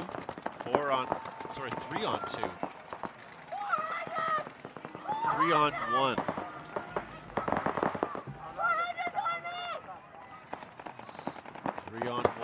Yeah, Allen's had taken the walk to Hada, so it's a 3 with just that 1 player on the Dorito side. Yeah, we're at the 50, right there. There's that shot. Did Dallas take it? Get it? Yes, she did. That's the last Northern Lights player. Oh. Kayla Wilkins shoots the second to last player, is trying to eliminate the last player here. Wow, I could not see that player from across field. I apologize. And that'll do it. Still have Dorito 1. Barrett is following Michaela up. Oh, Michaela gets taken. She trades. But it's a trade, so we still have Barrett to hang the flag. I think there's one more Vibe player alive too. Doesn't matter, towels being hung anyways. So that Anthony, that's death over there, those 3 bunkers. You can't see past them. Oh, yeah, with that sun in our eyes, it's very tough. Yeah. I know you're looking at home and it says 5-0 game finish, but it's actually 5-1. There was a point not put on the scoreboard that Northern Lights got prior, so it is a 5-1, and that match will continue.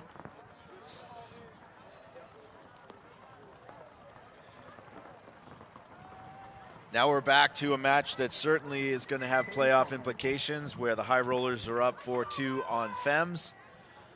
The Fems right now have 3 minutes, a little over 3 minutes. 20 seconds. The game time isn't right on this either. 3 minutes 10. Oh, I'm looking at your screen. 10 seconds. 3 minutes 10 is correct, so Yeah. let's go off of that one.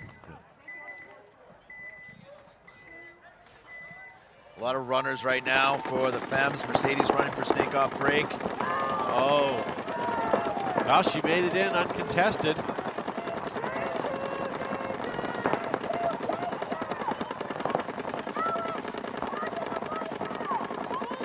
5 Fems alive. We're all the way across the field in the snake, as well as this snake's take 2. You guys lose a High Roller, I see, right out of home row. It looks like Sobe Glass is taking the walk. Alex Del Mar coming up to Dorito 2. Fems moving into Dorito 2. Mercedes is going to come down to the High Roller side of the field. Let's see if they pick this up. We have Fems at the 50 in High all Rollers. 3 spots, middle and both sides. Alex is going to have to win this gunfight here with Mercedes. She's going to start to try and wrap. She can actually slow down a little bit. She has support on the other side of the field past her. That's going to basically get them in the back in a moment. Yep. Yeah, it took 2 simultaneously there. It looks like just Alex and one other roller right now. So Mercedes is going to have a back open on Alex. That one last player is, I don't know if that's Janaea, Curtis, or Bella that's in that one bunker, but it's going to be a 4-on-1. Yeah, look at this. Ivory Fem on the other side of the field. Over a minute. All right. Well done. So Fems have brought this back to a 4-3. The minute 40. Wow. Good job there by Carla, Mercedes, Andrea, and their new player from, I know she's wearing a Shelly Farmer jersey, I think, but she is not Shelly Farmer. She's Julie. Okay. Oh, no. We're going to have a technical timeout as they adjust the scoreboard to make the score 5-1.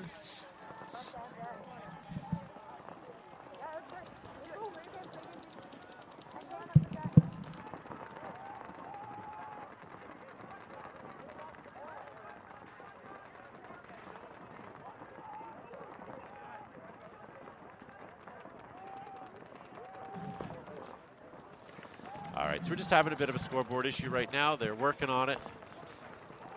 I'm told it shouldn't be long. Hey, thank you guys for tuning in. We're trying to watch your comments in the live chat. It's going pretty quick as we're trying to watch the gameplay. But thank you guys for tuning in. My name is Todd Ensich from Behind the Bunker Paintball Podcast. I do have Anthony Vitale with me this morning from Boston Paintball. Doing our best to give you guys some free live coverage here of the Women's Pro League. And this afternoon we're going to have semi-pro.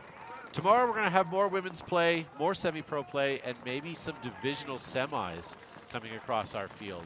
So stay tuned all weekend long for some great paintball coverage here on this channel. Speaking of this channel, if you guys would like to help this continue by having live streams, support it. Make sure you're subscribed so that the league knows you're wanting to watch. Make sure that you're interacting and sharing this. The more people we can get on this, the more the league sees it as a viable tool, and maybe this will become something even bigger and better than it is right now. So we're waiting on the scoreboard to be fixed so Northern Lights and Vibe can play their 7th point. It should be Vibe 5, Northern Lights 1. I don't know how much game time there is in that one. Does anything look correct here? That might be right. Is right. What does that say? My eyes are terrible. 156. 156 in game time. Northern Lights down 4 to Vibe, 5-1. Actually, I want to say I thought it was 140, but 156. Maybe they. 140 is the other match. Is the high roller match. Okay. Yeah. Okay. I have a great memory. It's just really short. I have a good memory for numbers only, and I can't see up close. Wow. Far away, I'm great. Up close, not so much. So you're partly useful. Yeah.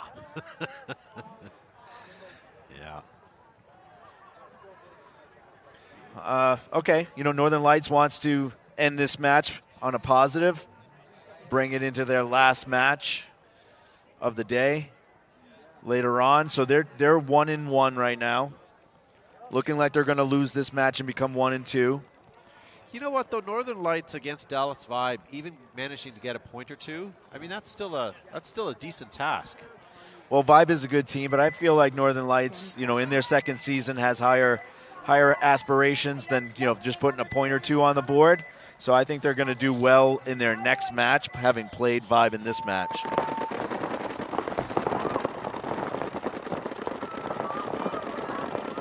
So I have Vibe on the left, and the scoreboard is inversed. So if you guys are looking for Dallas Vibe, they're going to be on the left side of your screen, not on the right. Dallas Vibe loses their first body.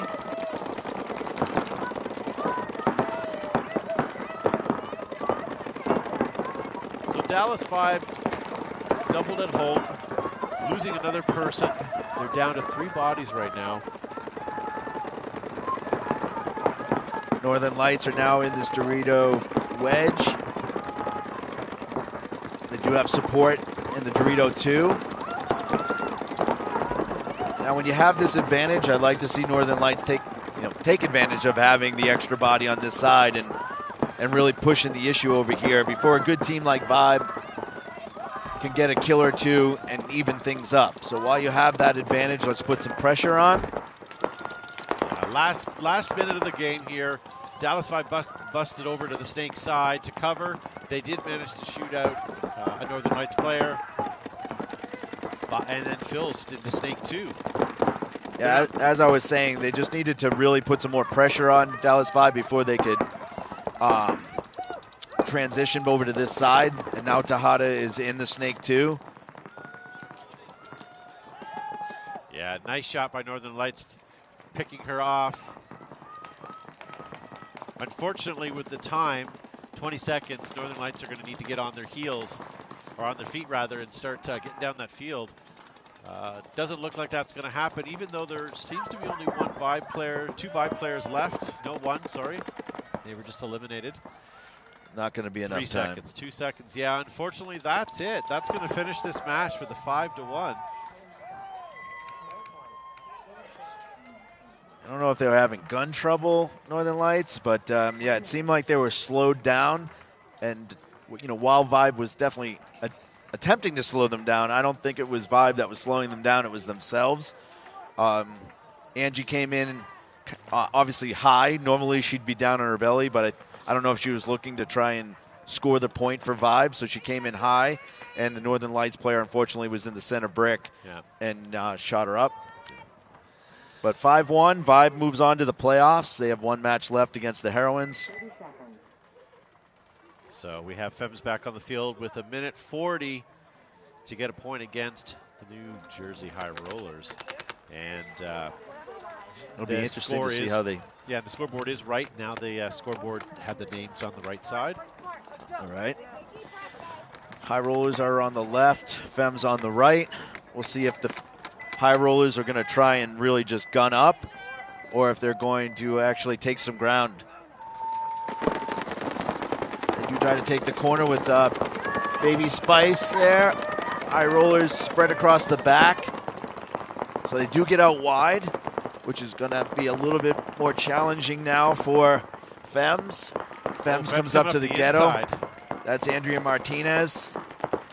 Collar, it looks like Collar is in this side. Yep, that's Collar. She's going to have a good shot on Alex Del Mar in a second. Yep, Alex Delmar is going to take the walk. Oh, we lose a high roller player. Also, so Lose two high roller players. Yeah, those two in the homer, it's going to get real tight in there when Carla. But Baby J being out on the side here. Andrea Martinez moving up through the center. 1 minute. Plenty of time. Fems don't have to go crazy right now. They need to play smart. They can't afford a major right now. Nope, but if Carla looks inside, Andrea just can't run into this gun right here. They have a good cross. I don't know what the right-hand side of the field is doing for the Fems, but the right-hand side needs to move. I'm thinking we're going to have a penalty here, unfortunately, on the high rollers. Left. Now Andrea can launch because that other player, so Andrea's going to get shot. They need to just go right now. There's only one high roller. It's just Baby J in the corner there. 22 seconds left. Yep, Roxy needs to get on her horse here. Wow, well done by the high rollers player to lock this thing down. 10 seconds, 9 seconds. Yeah, they just got to launch. I don't know what Roxy's doing right here. She's right under the scoreboard. She knows exactly what time they're just going to let time run out. And they're playing too timid. Yeah, that was a really, really bad point by the Fems. They had the opportunities. The play was drawn up correctly. The execution just wasn't there. But they had 2 or 3 bodies coming down on one, and they were afraid of that last player. No, there was actually 2 bodies. There was one in this little W here, as well as one in the snake side corner. Okay, understood. But again, their body language, like they knew the time was there, but they just weren't pushing it. Regardless, you know the old adage, you got to die on your sword. You're going to lose the point if you sit, for sure. Yeah, absolutely. But they had it together with it a minute to go. Andrea was in a good spot. They had an elimination off the other side. One of the key moves from the high rollers was a good move, was them refilling Alex Delmar's Aztec over on that Dorito side and then recrossed up so Carla slowed down and Andrea couldn't go through and bunker that little W because she was set up to do it, but it slowed her down when she came through that cross. So that refill from the high rollers and the great play by Janaea Curtis in that corner, and I believe it was Paige Vassar was also in that little W. Their survivability was good enough to win the match. So now high rollers put themselves in a position where they can make it on. So I believe the high rollers now have it in their own hands that if they win their next match, they're in the playoffs, unless the Fems now have to beat the Cheetahs, and then you'll have a 3-way tie with 3 people having 3-1. So it'll be very, very interesting. Yeah. Well, speaking of interesting, you guys are going to be playing Tiki's Ohana in just a few minutes, and Cheetahs are going to take on Sirens. And that's all going to happen supposedly at 7:50, so we're not going to be gone too long, but we are going to take a quick break. Guys, we'll see you back shortly. Thank you.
Major League Paintball is coming to Las Vegas for the first event of the 2024 season.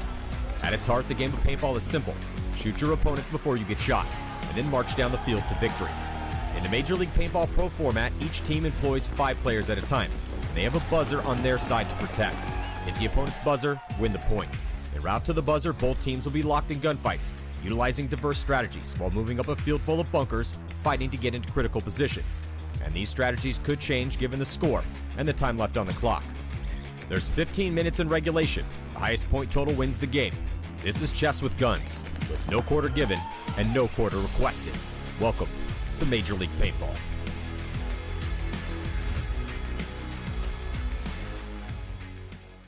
The Tauntauns came out swinging in their match against the favored San Diego Dynasty at this year's NXL World Cup. And while the battle was back and forth the entire series, Dynasty ultimately came out on top in their decisive victory in overtime. With the series being so back and forth, I thought it would be a good idea to look at each point and see what lessons can be learned that we can apply to our own gameplay. Let's take a look.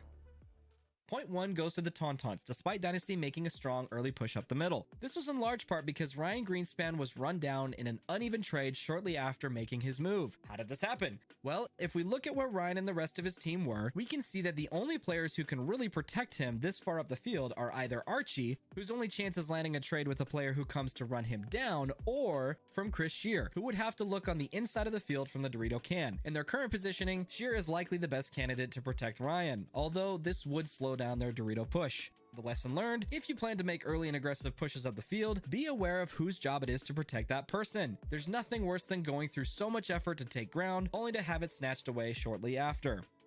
Dynasty answers back in point number 2 by getting Chris Shear into the Dorito 50 early. This was likely the game plan in response to the Tauntauns applying a lot more pressure to the snake side rather than the Dorito side in point number 1. Despite the snake side pressure, Archie is able to eventually get into the snake and crawl all the way down to the Tauntaun side of the field. However, he's shot out by Axel as he wraps the outside of his bunker, leaving the snake side open for Dynasty. Despite this, Shear's pressure from the Dorito side is eventually followed by Marcelo's push up the middle, where they win the point shortly after.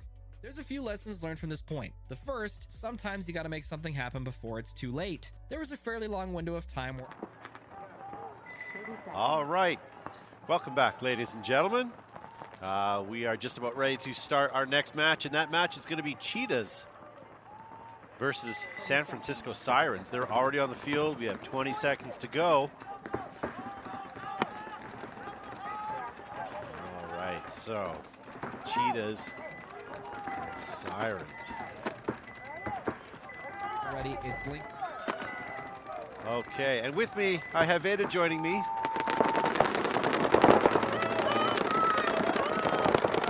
Okay, so here we go. We'll get Veda up in a moment here. Looks like we lose a couple of players already.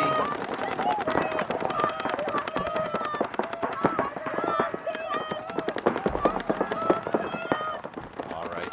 Sorry, we're working on Veda's mic right now. So here we go. Coming into the snake, we have Casey Erb from Cheetahs here. There. Does it, let's see if you're working now.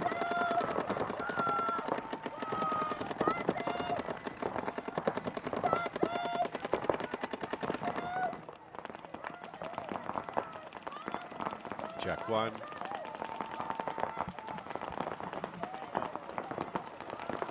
Okay, well, they're working on it.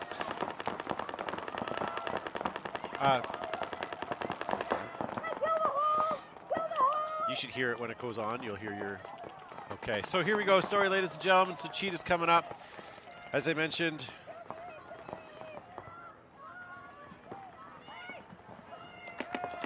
All right. So Casey Erb for Cheetahs now wrapping. I believe I have 5 Cheetahs alive, and I can't see how many's on your side of the field. It looks like that's it. We missed the entire match trying to deal with this technical difficulty. And that's going to get Cheetahs taking the first point here.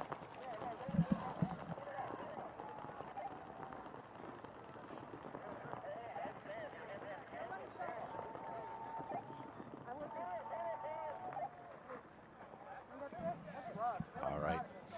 Check now.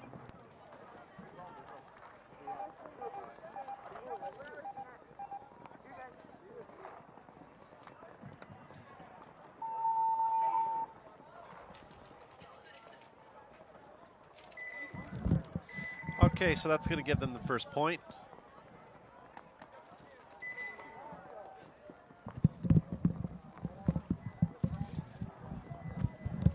There, I can hear you coming on now. That's good. Yeah, I can hear it. I just have to fix this. All right. Okay, so sorry about that, ladies and gentlemen. We are back. So with me, We have the Heroines and Tikis. That's right. So Heroines are going to be on the left side of your screen. Tiki's had a good battle this morning. Unfortunately, did not win. But they had a really good hard-fought fight today. Heroines coming in off of 2 victories yesterday. For their first match. Did Heroines only play 1 yesterday? No, they played 2 matches, and they've won both. That's right. I'm pretty sure Mercy'd actually both of them. I think you're right. Okay. So Heroines on the left, Tiki's Ohana on your right.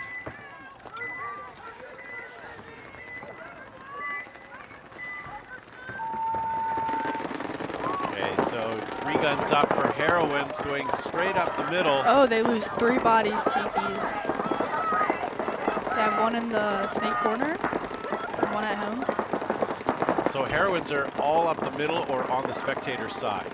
We have nothing on this side over here. Where did you lose your bodies? They were running to the Dorito corner, up the middle, and I think up to this Aztec on the Dorito side. Okay. All right, Heroines now busting up to snake corner as well as Dorito 3. Oh, Tiki's in the snake. Tiki's are in the spectator snake? Yes. Okay. Heroines coming down their snake into snake 2. Looking good. Heroines looking strong here. In that snake, gonna wrap around. She's gonna wrap. And she kills the home. That's player number 1. Blanco looking across. To get this last kill, and Yeah. Tao. Again, very fast match. That was a fast point, absolutely, and that was Cool. really just under a couple of minutes. I mean, this is what they've been doing all yesterday as well. Like, they're really fast. Okay, so I have. Okay. We have some mislabeled jerseys here.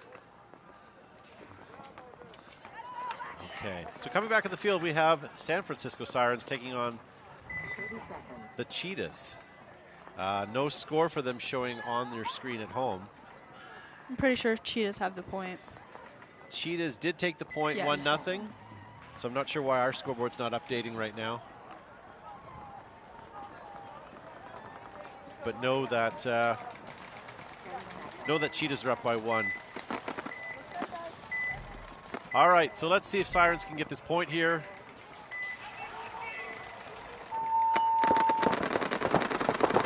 So only 3 guns up at home. Yep, Cheetahs go 5 alive up into the center tower. Oh, but they get a minor. That pulls 2 players up out of the center and the Aztec on the Dorito side. Sirens simultaneously load both sides of the field snake. 1 at home. So still 5 bodies alive. How many Cheetahs are left? 3, because they have a minor. They just have the home, the Aztec. no good. Oh, home fills out into the Aztec on the Dorito side. So it's a 5-on-3 match right now. Both snake sides are loaded by Sirens. Yep. Very similar to what we just saw Heroines do. Sirens now onto the other side of the field. Yep. Make sure you look inside and catch this player in the Aztec on the snake side. I think she knows That's she's Adriana, there. number 5 there, looking inside for Sirens, trying to cut down. Oh, and she gets the kill out of the Aztec. So now the last player alive is this Aztec on the Dorito side. So we have And the a home. 5-on-2. Yes. Oh, and she gets another one Adriana on fire here. out of the Dorito side. So I think only the home is left. She just has to wrap. Yeah, home's looking spectator side right now.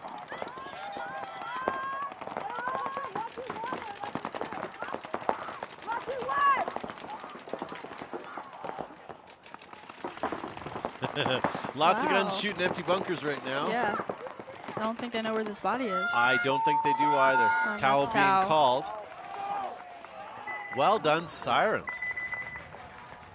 Wow, this is going to be a good match. I Yes. don't know. Sirens just came off a hot match not too long ago, and Cheetahs I mean, they're strong too. I don't even know who I'd put my money on for that one. I mean, I think the warm-up with the matches before help a lot. You're already fired up and ready to go, and it just showed. Yeah, I agree. I agree. So now we have your Heroines coming out on your right, Tiki's on your left. So Heroines had a great day yesterday. Tiki's had a good morning. I mean, this could be anyone's match, but again, the Heroines are favored on this one.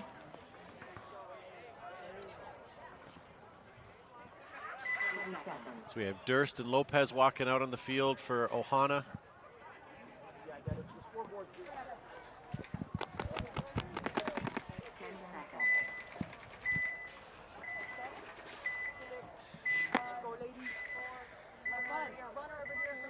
All right, Ohana, let's see what you got here.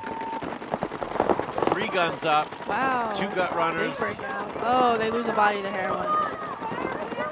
But they did get into the snake side tower off a break. So it's a 4-on-4 right now. Looks like we have Durst moving over to the snake side for Ohana.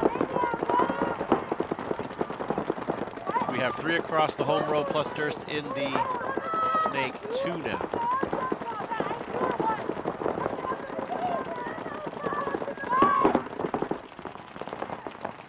Durst crawling up past the 50 now. Oh, wow. She's in a good position. And if she looks inside, she might just get this Heroines player in this tower. Yeah, it looks like she's choosing to wrap on the outside. Yeah. Oh, she shoots Durst out gets the one. Dorito Aztec. Durst tries for second at home. The home knows she's there now, though. And Durst not getting any help from her players that are still back on the home row right now, just locking it down. Durst does have snake corner watching her tape, but there's nothing on there to protect yet. Yeah. Oh, we have the Heroines move up, player in and the center. Does she see it? I don't think she's. No, she didn't look she inside. hasn't looked inside all the way yet. Nope. Oh, but the snake corner is going into the snake. She sees it now. Oh. How do you? Oh my God. Oh, right in the pack. What? I think She just got looked at her. I think she had one there. Oh, and the snake's going to shoot her back from across the field. Durst is clean and tucks into wrap on the outside. Another Ohana player walking off the field. The snake knows she's there now, though. So. Yeah, did she get a drop on the snake there? I'm not sure. It was pretty close. No, snake player still in. Durst still has home to deal with, as well as crossfield snake. Crossfield snake is looking back at her. Yeah, here comes a Ohana player into Dorito 2, maybe to put some pressure on that snake. So Ohana with 3 bodies.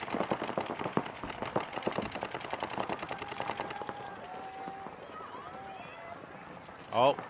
Oh, but she shoots out the home. Heroines lose their home. Oh, as well as the their snake. Ohana from the other side of the field. Clearing it. Yeah. Wow. Well done. Wow, I didn't see that coming. As I say, Ohana's been doing well today. Telling you, that warm-up. Yes, absolutely. See a lot of you guys in the live chat cheering for Ohana. And a few for Heroines as well. I think this is going to be a great split deck. Because coming back on the field, we're going to have Sirens and Cheetahs up next.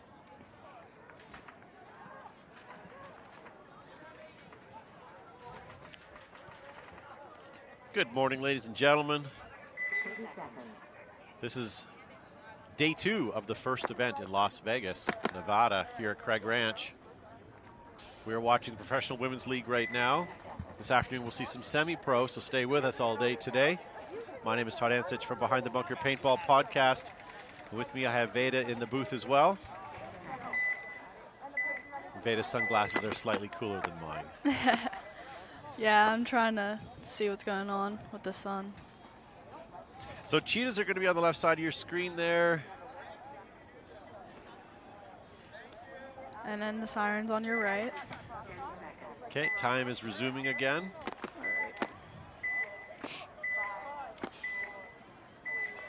So we have a tie match here, ladies and gentlemen. 3 guns up for Cheetahs. Oh, they lose one off the break though. But she fills right back out into the Dorito Aztec. But they lose her as well. So 5-3 now for Cheetahs. Cheetahs now into the snake 2, as well as busting out to snake corner. And the Sirens just spilled the snake. Casey Erb for Cheetahs now into their side of the snake. Is she going to look cross field? No, she doesn't even bother. Well, instead, she looks to wrap towards home. Yep, and she kills the home. And she's looking for home. Back corner. She gets it. Well. So 2-pack for Casey Erb. And I'm pretty sure the last body is inside the snake. You're right. Casey she sees knows that her. Now. Yep. And you can hear her yelling snake only, but I don't think any of her other teammates on the home row are her seeing team that. needs to push up with her. I feel like the Cheetahs keep leaving their front people alone. Yeah. Like if you see your teammate progress up the field, that means like you should be there too and know the kill count. And bodies dropping on the other team for sure, right? Like you see the bodies walking off, you know it's like kill 3, kill 4, and your teammate's trying to close it out, and you're sitting in the back bunkers. You have to push up. All right, so Heroines and Ohana coming back on the field. Ohana after a hot point there. Well, let's see what the Heroines and maybe Ohana the Heroines do. just need a couple warm-ups. Yeah, maybe. Or maybe Ohana's going to do the same thing. Let's see. Well, I see who's taking Ohana's side. No, we'll see. I don't take sides. If it's my team, then yeah.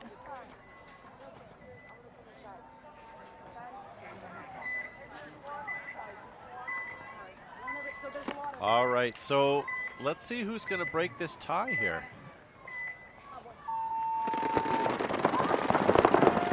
So here we go. Heroines losing 2 bodies off the break. Wow. Tiki's 3. lose 1 body. Whoa. Ohana on fire today, chopping down the giant. Heroines left with 2 bodies. 1 at home, 1 just to the right in the mini Aztec there. So Ohanas have a 2-body advantage. So it's a 4-on-2? Yes. I can count. Yes. Holly says, I thought you wanted the underdog. I always want the underdog to win. Absolutely. This isn't looking good for the Heroines. Oh, but wait. Ohana gets a minor. Wow. So now it's 22. Wow. They had such an opportunity there. Yeah, they had the full body advantage. Heroines basically gave them the win. They threw it away on their own. But now the Heroines filled the snake side. Yeah, Heroines now moving all the way up to the other side. Oh, wow. All right. That's Roja right there. Wrapping on the outside. That seems to be doing well for everybody. Oh, but she sees the player over on the snake insert. Onto the Dorito side now. Yeah, Rojas moving up into their Dorito 3. Yeah, she shoots her out. Just has to clear the field.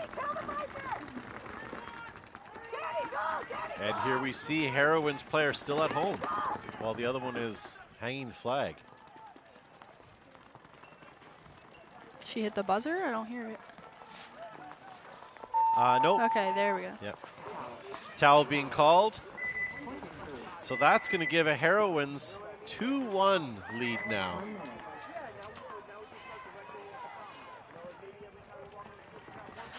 All right, what are you guys thinking at home?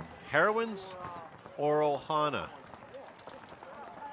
Honestly, if they didn't get that minor, who knows? They probably would have pulled it through. Well, Ohana's guns are on point. I mean, they managed to get 3 of them, 3 Heroines right off the break. Wow. 2 off the break and 1 off of the initial move. Wow. Yeah.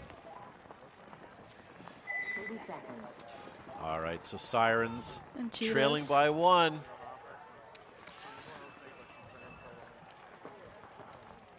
Sirens have had a really good day today. Cheetahs is a good team. Yeah. I don't know.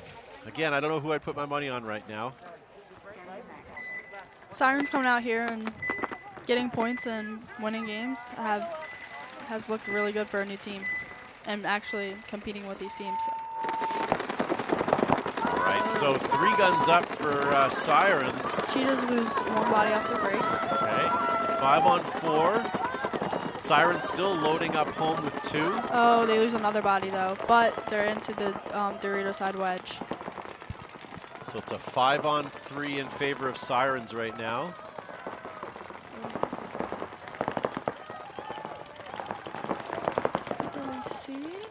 Sirens now moving into the Dorito, getting ready to enter into the snake. Yeah, we have a home, a Dorito side Aztec, and a Dorito side wedge for the Cheetahs. Sirens making more moves, moving over to the Dorito side as well. I mean, if the Sirens just push this other Dorito side, like nobody's really over there. Oh, that's right. But here's what happened. Sirens decided to push the snake through to snake 1. They pushed the corner, but was eliminated. So the Sirens are down to 4 bodies now. Oh. Sirens now into the spectator snake side. The Cheetahs move up into Dorito too. Sirens leaving home and spreading the field over to the snake side. Cheetah's snake player was shooting down tape, but there's nobody there.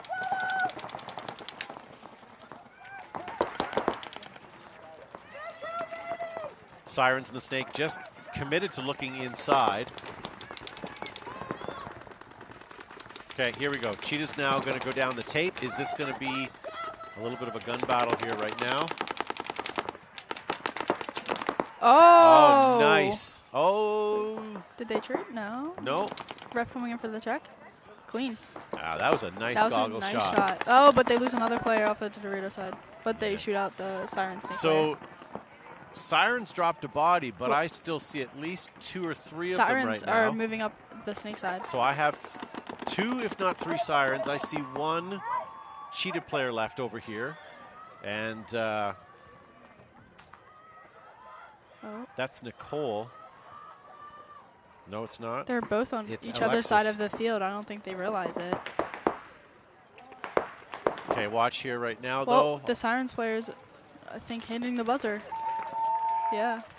Yeah, which is good because the looked like the Sirens player that was left on home row was having some gun issues and wasn't even able to take out that last Cheetah player.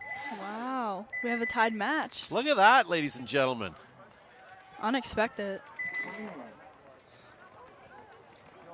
So coming back on the field, Tiki's Ohana and Heroines. Tiki's looked like they had that last point and then gave it up. Because of a minor. Yeah, they took 3 Heroines off the break. Looking really good, losing only 1 body and then having that minor. All right. So Tiki's are going to be on the left side of your screen. Down by 1, 9.5 minutes on the clock. Coming up after this match, we're going to have High Rollers taking on Archangels and Northern Lights taking on Sacados.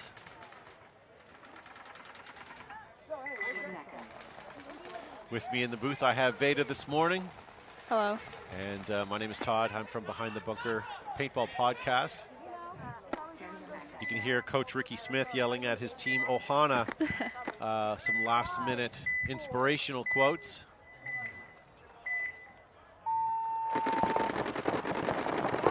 All right, only 3 guns up for Ohana this time. Heroines have 5 alive and got into the snake insert. And both W's. Ohana losing 1 body. Home goes out to the snake side Aztec. Oh, looks like Ohana loses another body. Oh, wow. We have 3 Ohana left, and they're all sort of on the home row. Yes. Now moving into the snake 1. The Heroines, and the Heroines bump into the snake and snake 1. So it's a 5-on-3? Yes. Okay. Full house. We lose another player. But she bumps Ohana's into down to 2. Oh, but she goes out into the tape, into the Dorito 3. So we have Durst here in the snake. I think once she comes out. Yep. Yeah. Yeah. So Ohana players both getting shot at the same Oh, time. but the Heroines are in the 50 brick. And There's no, going down the snake. There's no players left for Ohana. They just have to clean the field. They have 8.5 minutes to clean. Yep. So there's the Heroines we thought we were hoping for today. Did Ohana just get lucky, or were they coming in hot? I think we'll see another point from them. Yeah. Waiting for Ohana to towel it. Oh, they are going to hang it. Good for them. Yeah. Heroines hit the buzzer.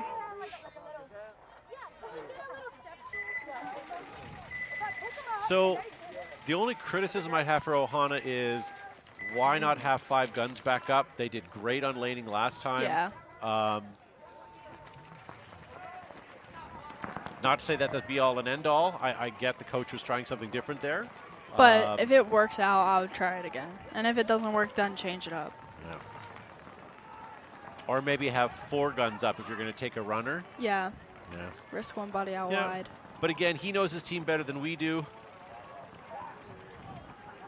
So coming back on the field, we have a tied match here. Sirens and the Cheetahs.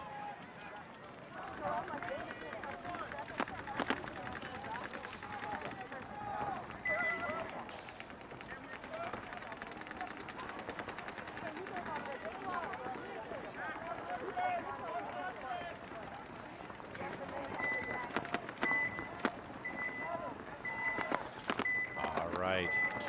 Let's see what Cheetahs got here.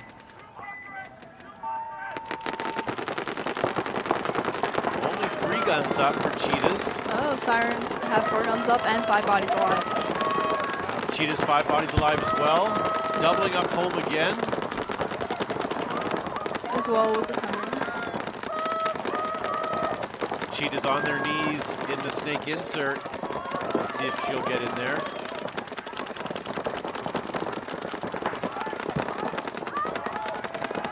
Oh, we lose our first Cheetah player out of the snake insert. Wow. I think Sirens that are was looking Lizette. to kill the snake. She's gonna go though. She's looking. She wants to. Cheetahs are being pinched out at home, but do manage to get up to the mini W on the spectator side. There we go. She goes out into the snake. So still a 5 on. Oh no, it's a 4 on 4. The Sirens lose their first body though.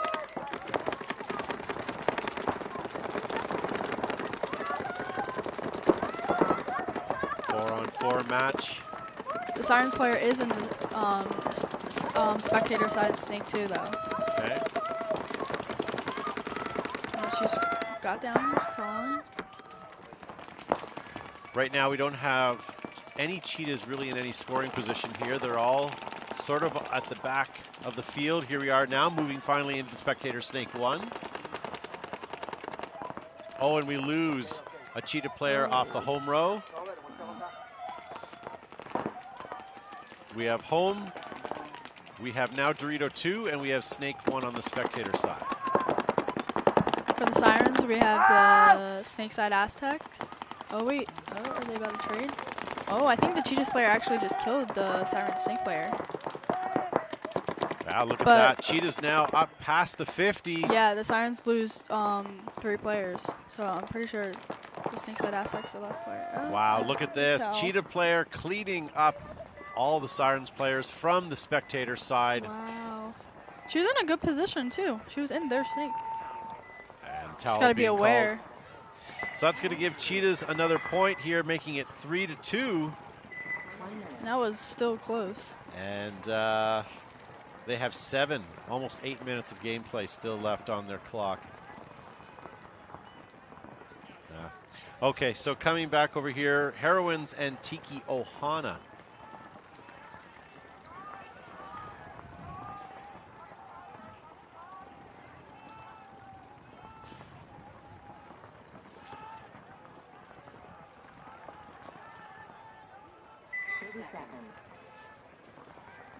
Okay, 30 seconds here, ladies and gentlemen. Heroines back on the field. Is Ohana going to be able to pull out another point here? Coach Ricky Smith thinks so. We have Nikki McEvers, the coach for the Heroines here. Did a great job yesterday with them, as well as she coaches the TJ Bastards. And they did well yesterday.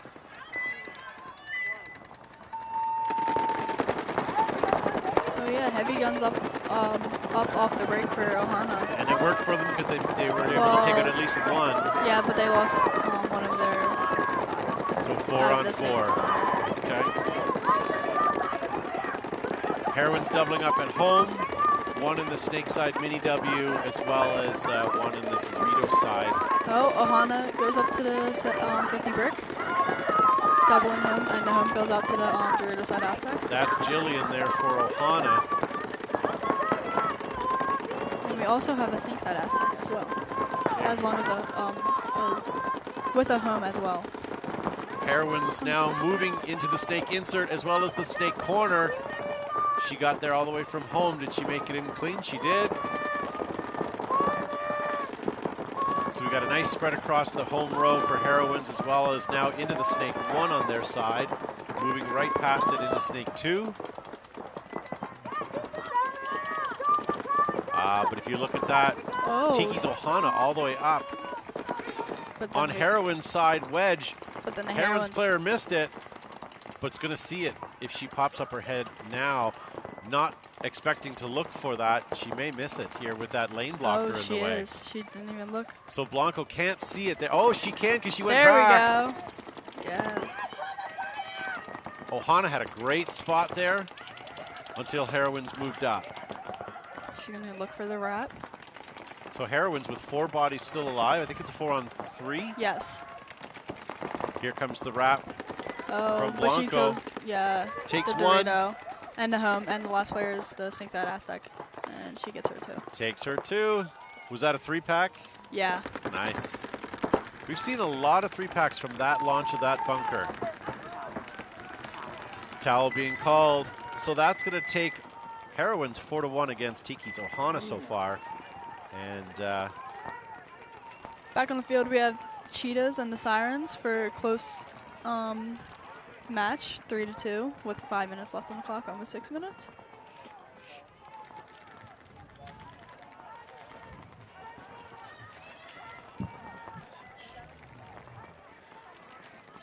Good paintball today. Yes. Haven't said that already. I say it again. Sirens are still looking strong. They may be down by 1. But I think they have it in them to tie it up here.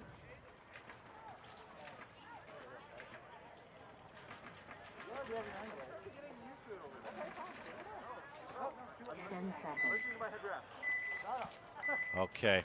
Drop your pen. Oh, there you go. That's not good. Okay, so Sirens on your left. Cheetahs on your right. Only 2.5 guns up there. They take a big bite with 5 bodies alive and the Snake insert. Okay, Sirens lose 1, Sirens lose 2, and that was a minor penalty, so they lose 3. The home goes out to the Dorito side wedge. So I have a bit of a problem. I have 2 Siren players left. Oh, they towel. And they towel it. That was a smart move to towel it by the Sirens. That was disappointing showing there. Yeah. Get up 2 points. And that did not give Ohana and Heroines a lot of time here to get themselves sorted for this next match, but they are coming out onto the field.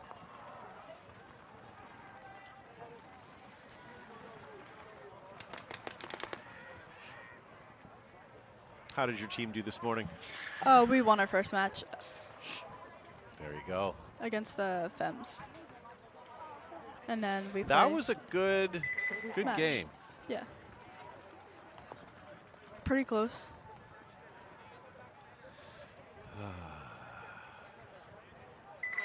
How do you think the High Rollers are going to finish this this event? Pretty good. I think we're going to podium. Think so? Yeah. Good. Good for you. And is that because you're sitting this event? What do you mean? Oh, okay. I see. Yeah. I wish I was playing. Yeah. How's the hand? Is that what it was? Yeah. Really bruised. And what did you do? Was it a paintball injury? Yeah, it was on Okay. Sunday at layout practice, actually. You couldn't have waited till after. I know, right? At least I'll be good for Atlantic City. So we're just waiting for Tiki's to come out onto the field. Heroines are already out there. Got 30 seconds. They do have a timeout if they want to call it. As a player and coach, it makes me nervous when I see people coming to the box this late. Yeah. Still lots of time, 10 seconds. All right, will Ohana have 5 guns up this time? Looks like we've got some runners. Only really 3 guns up. Yeah, same for the Heroines. They do get into both W's, the snake insert and double home. Yeah, I lost Durst on the other side. I have 4. Jen goes out to the Dorito side asset. So only 4 Ohana players, still with 2 at home.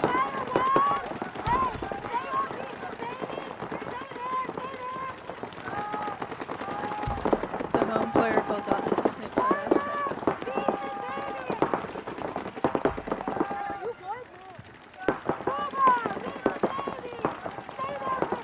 Ohana moving up, Oh, getting clipped out on the way. So we're down to 3 bodies now. but we have Daniela in the spectator snake too for the Heroines.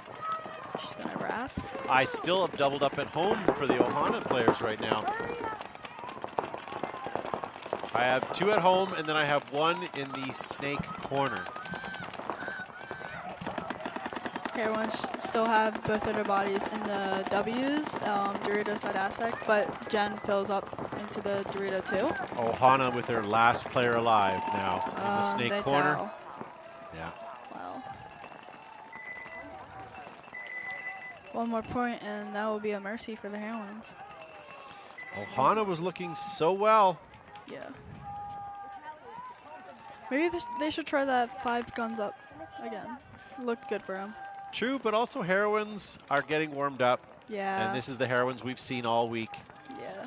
Yep, absolutely.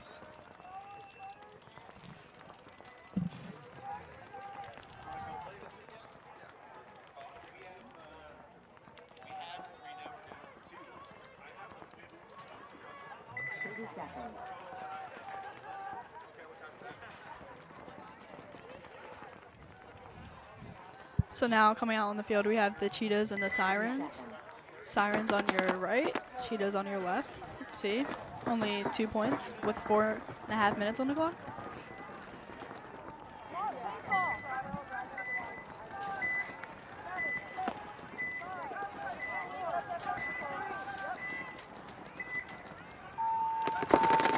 All right. Only 3 guns up for Cheetahs. And Sirens. 2 running right off the break. Oh yeah, Sirens lose a body. But they also get into the Dorito wedge. And they also send somebody up the gut into the tower in the center. Cheetahs now leaving home and busting out to the Dorito side. So we have 1 in Dorito 2, 1 in the Dorito side small temple, and 1 at home, which just got eliminated. So we're down to 2 bodies now for Cheetahs. And that's not good because Sirens have snake. Oh, but the Sirens lose their snake corner. And the Sirens also fill into their Dorito side. Yeah, here's easy pickings here for the Siren snake player shooting cross field. Sirens are also in the snake as well. Spectator side snake. And then she also fills up into the 50 brick. Jamie doing really well here for the Sirens. Oh, Looking and for she that gets last that Cheetah player. And that's it. Jamie's going to clear the field. Wow. It's going to Well, make it a 1-point game. Well done, Sirens. This is sort of the game I was expecting with these two, is a sort of a close match.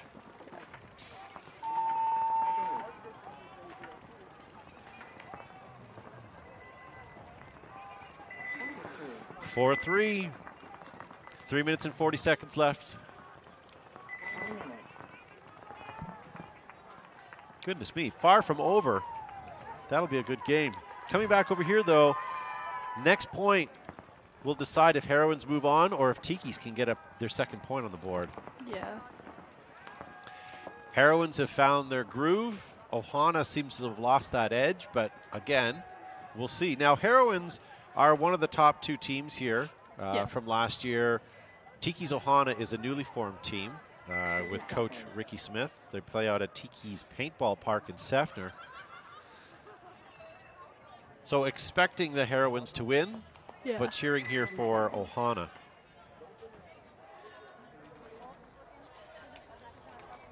Coach Nikki over there for Heroines, having her last look before the teams go. Heroines lining up. Looks like we're going to have some runners on. Oh, Tikis go 4 guns up. All the way up into the 50 brick. What a big fight. Well done. 5 players alive for Ohana. They kind of went shallow. Tikis also have a center tower, a home. 50 brick.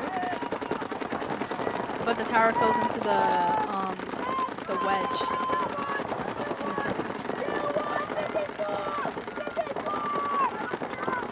So 5 alive for Heroines still. We have the Dorito insert into the snake. We have home doubled up. Oh, but Tikis lose another one of their players, so I'm pretty sure they only have 3 alive.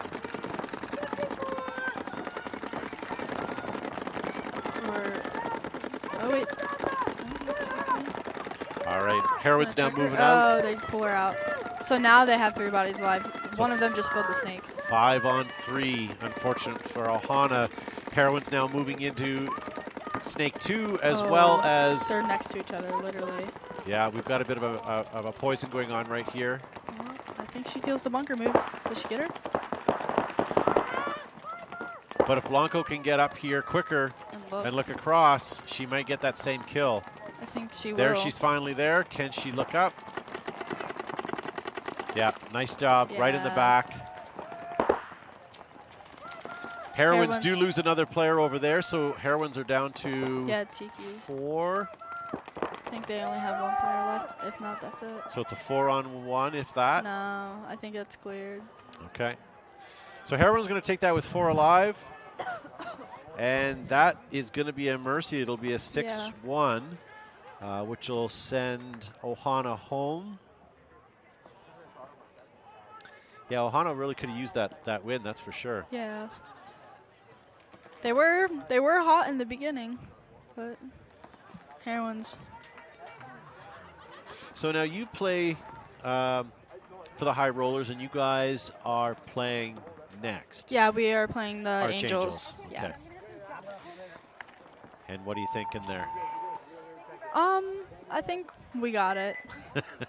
Like, no disrespectful. Yeah, anything, no, that's good. But confidence is key. Yeah, I have faith in my team, even though I'm not playing, but wish I was playing. Today. And what do you normally play when you're out there? Snake 1. So what do you think of this layout? I really love it. I'm really upset I'm not playing it, honestly. But you can't fake it that you're better? What do you get mean? out there? Pretend you're better and sort of limp through? Yeah, I wish. So clock back running here. There we go. So Sirens will be on your left, Cheetahs on the right. Sirens down by 1. Under 4 minutes to get that point. Sirens can do it. We've seen some quick points from them.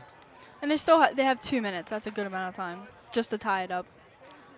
Like, even don't risk your body to go for the win, go for the tie. Yep. Just to play another point. Because you want to win this match against the Cheetahs. So all they need to do, if they can, is to tie it up. If time runs out, they do get an overtime point. So 5. Cheetahs go into the sink insert, double home, Weirdo, Aztec, and Snake Side Aztec. So a lot of just pocket play here right now. Yeah. 5 bodies alive, though, for the Cheetahs. Both teams 5 bodies. Yeah. Oh, but the Cheetahs dropped their first body out of the Snake Side Aztec. but they do fill the Dorito wedge. Okay, so Sirens now moving into snake 1 and then taking snake corner as well to protect, but losing with a minor penalty a body on the other side, so that's going to take them down to 3. So it's a 4-on-3, is that right? Yeah. Sirens now into the snake 2. Not good. The home fills out. And in the tall tower. Aztec. Oh, man. All right, so looking at but the Cheetahs dropped their snake side Aztec player. So as now does Sirens lose their center. Oh, no. So 2 bodies alive for the Sirens and Cheetahs, 3 bodies? yeah, Cheetahs coming down the spectator side of the snake as well as this side of the snake. Oh, Getting but she shot in shoots the knee. under the bunker. So Cheetahs I've player. got 2 Sirens. 2 Cheetahs players as well. Clock's running out, 45 seconds. Let's see if they can tie this up. Yeah, Sirens needs this point. Cheetahs not so much. Oh, nicely done. They just have to clear the field. They have 30 seconds. Are there no Cheetah players left? Not even on the spectator side? I'm pretty sure, unless you got... Oh, wait. At this point, I would just go down and hit the buzzer. Keep going. Well, according to the screen, 10 seconds. There's 1 minute 40 seconds left. She's running. She's booking it. And I think she's going to get it. Wow. Yeah, that's it. To tie the match up. So wow. on your screen versus what actually is the score clock, there's a difference there, ladies and gentlemen. There really should only be 3 seconds. That was impressive, even with that minor. Wow. That is. So we're going to go to overtime. Yeah. That's exciting. Sirens actually have surprised me. This is a good match. This whole event, they've come out pretty strong. Yeah. I wouldn't be surprised if we see them win. Yeah, maybe not win because I haven't seen them up against the Heroines yet. Oh, you mean this match or this just in match? general? This match for sure. I would like to see them win, yeah. Yeah. I guess I was thinking more overall. Oh, no.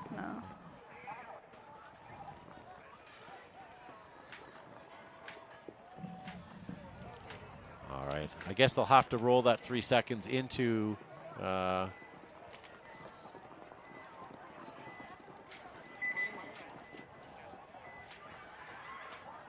Okay, so Cheetah's coming back on the field slowly here.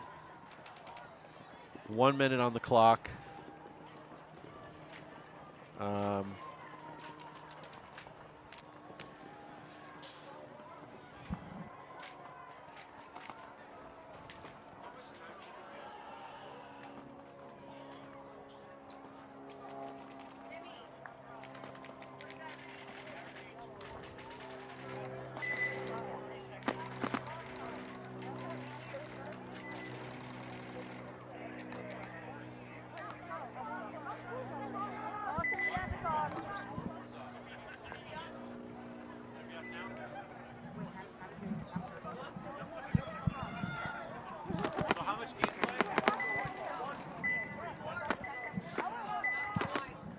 Okay, so we should have 1 minute and 33 here of gameplay, ladies and gentlemen.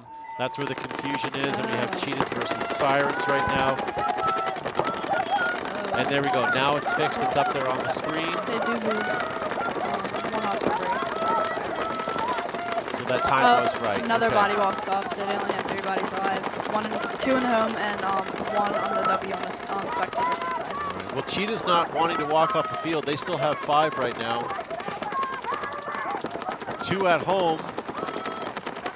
That's 4 on the home row, but one of them launching now into Dorito's side, into the laydown, or sorry, into the mini W. We're under 60 seconds now.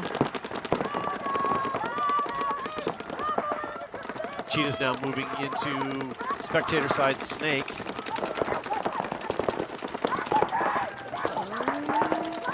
Cheetah losing their first body, running to the Doritos. The Sirens fill into the Aztec on the snake side, though, out of the home.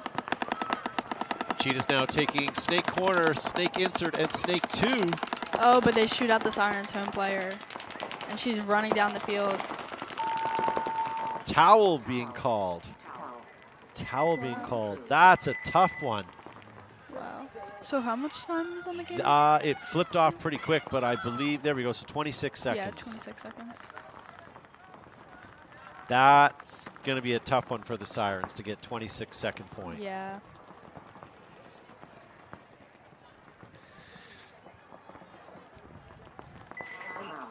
So we do have timeout called, and it's X-ball time. Wow, what a day today. So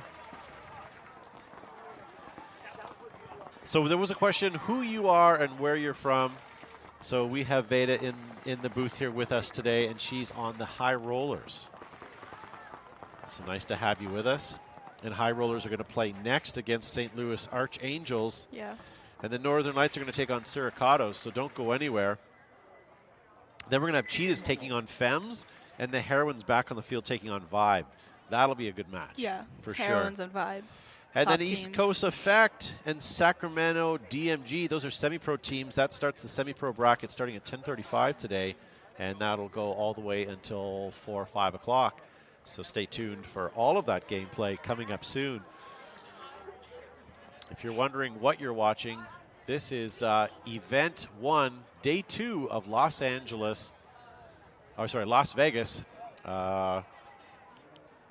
We're here at Craig Ranch right now. We're watching the Professional Women's League and soon the Semi-Pro. Coming onto the field, we have Cheetahs and the Sirens. The Sirens are going to be obviously on your left side of the screen. There was a timeout called, and it was X-ball time, so that's why we had so much of a break there. But this is the last minute now before we play this match.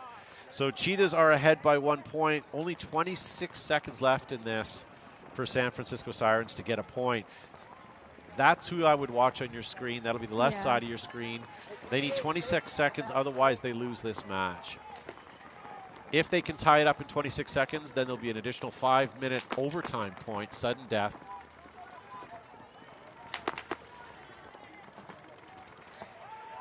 I would like to see a tie to go to overtime, but on the same token, there isn't a lot of time. Not 26 seconds. That's going to be a hard one.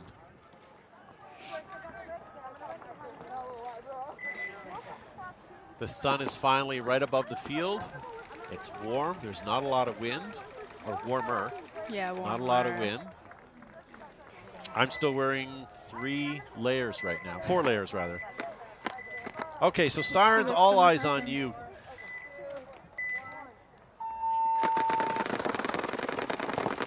Two guns up, running into the Snake 2, not wasting any time. Oh, and they push up into the spectator side Snake, losing. Clock's running. 10 seconds. Need to do something. Crossing the field, but dying while trying. Oh, losing. Oh, we got a minor penalty. Glad that's not a major. Okay, so that's going to finish. Cheetah's going to take this 5-4 in regular time. Yeah. They tried. Well done. All right. Good fight by the Sirens. Yeah. Well, Veda, thanks for being on. Of course. And we're going to see you, maybe we'll see you after this next point, but we'll certainly see you back in the booth this weekend. Yeah. Thank you to all of you guys that have tuned in. What we're going to do is take a quick break, regroup, and we'll be back at 8:45 for the next match.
Major League Paintball is coming to Las Vegas for the first event of the 2024 season.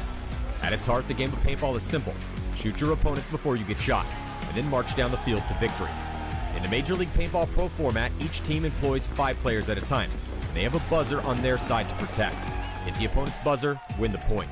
En route to the buzzer, both teams will be locked in gunfights, utilizing diverse strategies while moving up a field full of bunkers, fighting to get into critical positions.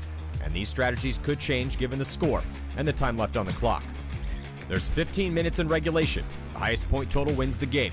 This is chess with guns, with no quarter given and no quarter requested. Welcome to Major League Paintball.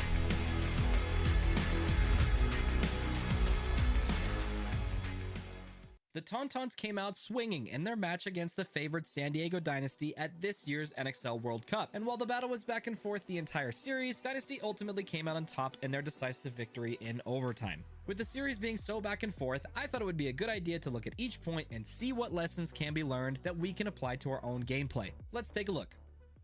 Point 1 goes to the Tauntauns, despite Dynasty making a strong early push up the middle. This was in large part because Ryan Greenspan was run down in an uneven trade shortly after making his move. How did this happen? Well, if we look at where Ryan and the rest of his team were, we can see that the only players who can really protect him this far up the field are either Archie, whose only chance is landing a trade with a player who comes to run him down, or from Chris Shear, who would have to look on the inside of the field from the Dorito can. In their current positioning, Shear is likely the best candidate to protect Ryan, although this would slow down their Dorito push. The lesson learned: if you plan to make early and aggressive pushes up the field, be aware of whose job it is to protect that person. There's nothing worse than going through so much effort to take ground, only to have it snatched away shortly after.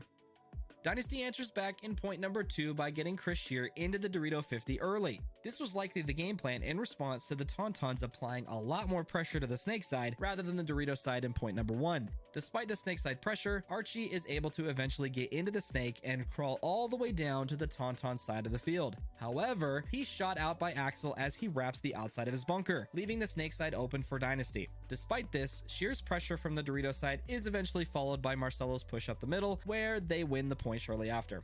There's a few lessons learned from this point. The first, sometimes you gotta make something happen before it's too late. There was a fairly long window of time where Axel could have pushed into the snake to equalize the pressure they were getting from Dynasty's Dorito side. The only person stopping him was his heads-up opponent, Archie Montemayor. Granted, Ryan Greenspan was shooting cross-field towards Axel from time to time, but Archie eventually pushes down the snake side only to get shot by Axel, but it's too little too late at this point, as Marcelo and Shear mop up the rest of the Tauntauns. The second, don't take the obvious angle. I've talked about this at length in my gunfighting masterclass video, so check that out if you haven't already. It's linked down in the description below. Archie wrapping on the outside of his bunker here was a mistake, even if he didn't think Axel knew he was there. Granted, Archie was inches away from trading out with Axel, but he likely would have surprised and thereby eliminated Axel for free had he come up over the top of his bunker and on the inside of the field.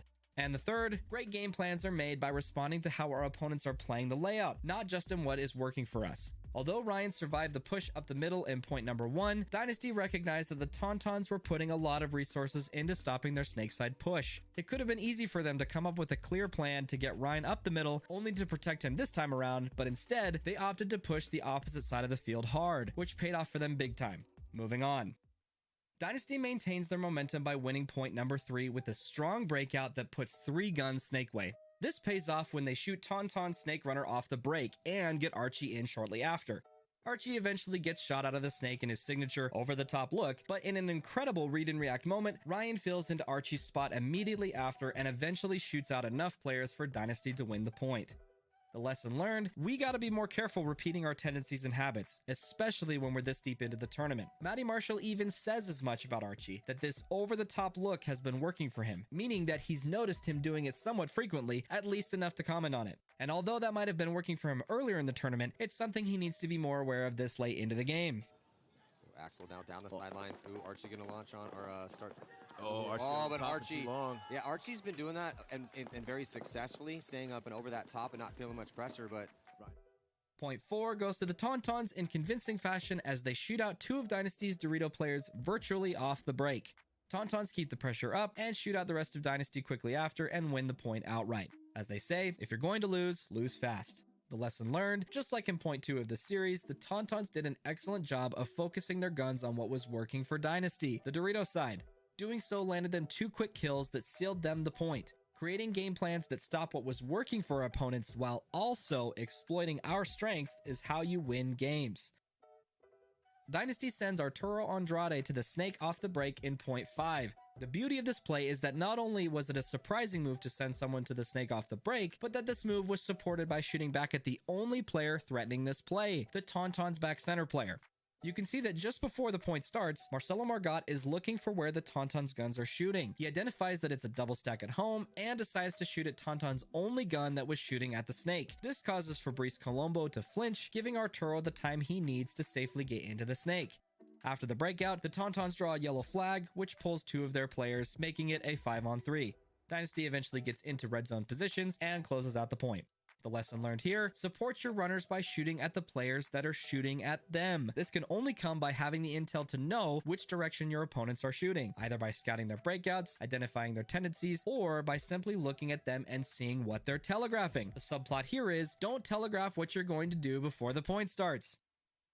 Point 6 starts with a strong 5-on-5 breakout, with both teams pushing opposite sides of the field. Axel is able to get to the 50 Snake before Dynasty gets to the 50 Dorito, but Dynasty is aware of this and plays tight accordingly. With the point coming to a standstill, the weakness for Dynasty's defense is the Snake can. If the Tauntauns are able to eliminate Archie out of the can, the point will surely go to them. Axel continues to apply pressure from the Snake, while Bryce Gauden eventually makes it to the Dorito 3, giving them the angle they need to shoot out Archie. Tauntauns follow this up by shooting out the rest of Dynasty as they try to fill the holes in their positioning. The lesson learned here, playing pocket or defensively isn't just about playing tight in your bunker. It's also about being in positions that keep your players alive. Had Sheer pushed down the Dorito side, or Dynasty had a gun cross-field that kept the Tauntauns out of the Dorito 3, they would have been able to survive indefinitely, as long as they didn't die in a gunfight. Identify the bunkers that poke holes in your defense, and do what you can to keep your opponents out of them. For some reason, they play an inconsequential 0.7 with 5 seconds left, which ends in full time, and we move on to overtime. Now, there's a lot that happens in overtime. For one, more bodies drop off the break than ever have. All right, welcome back, ladies and gentlemen. Next set of split deck matches here, we have Northern Lights and Sacados, but up first we have High Rollers and Archangels. Did I make you nervous there? Yes. So Archangels are going to be on your right, High Rollers on your left. This is the only match that has some playoff implications in this set. So if the High Rollers can win this match, they'd like to win it with some decent point margin. And that should get them into the playoffs. Okay. 2-1 right now. And what about Archangels?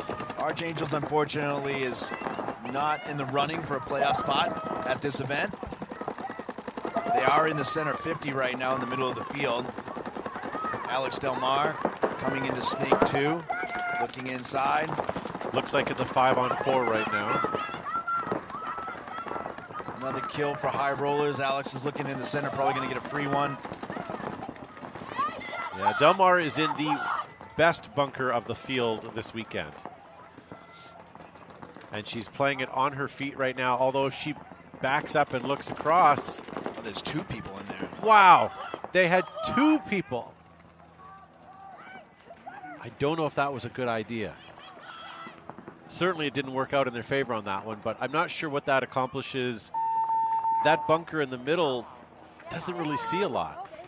I guess they wanted to play out of both sides simultaneously. Yeah, but Del Mar basically had a quick snack there and moved on. So that's going to take New Jersey High Rollers getting the first point there. Yeah, good move by Alex coming in. Once she recognized that there was a player there, she protected herself with the side of this wedge here on the Snake, knowing that the furthest player wide couldn't shoot her from using that bunker. So I'm sure she would have liked to have shot the player running and gunning, but knowing that she didn't, she still protected herself and got herself in a position to shoot both players. Yeah. So Anthony, here we have Northern Lights and Sacados. What happens on the outcomes of these games? So Northern Lights is 1-2, and I believe Sacados right now is 0-3. So neither one of these teams can make the playoffs in their respective divisions or brackets. Sacados look better than 0-3. Okay. So I will tell you right now that Northern Lights are going to win this because I'm cheering for them. They are Canadian, and I'll push for them today. So let's see if Northern Lights can pull something off here. 4 bodies alive. We lose our snake side push, and we lose both sides snake side pushes. So Northern Lights down to 3 bodies.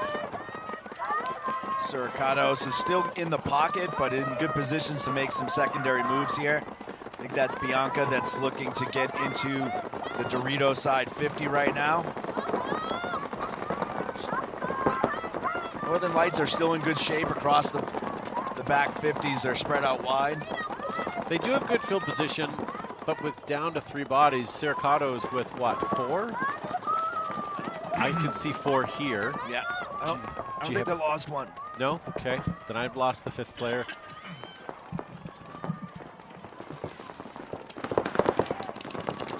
Northern Lights now up into the snake 2 already.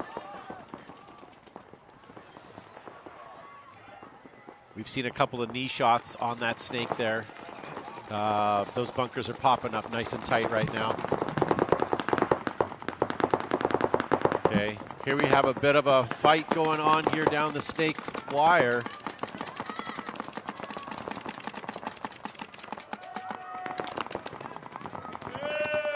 Okay, so we lose a Siricado player out of the snake. That allows the Northern Lights player to move up, but as soon as she gets up, she gets eliminated. So Northern Lights players,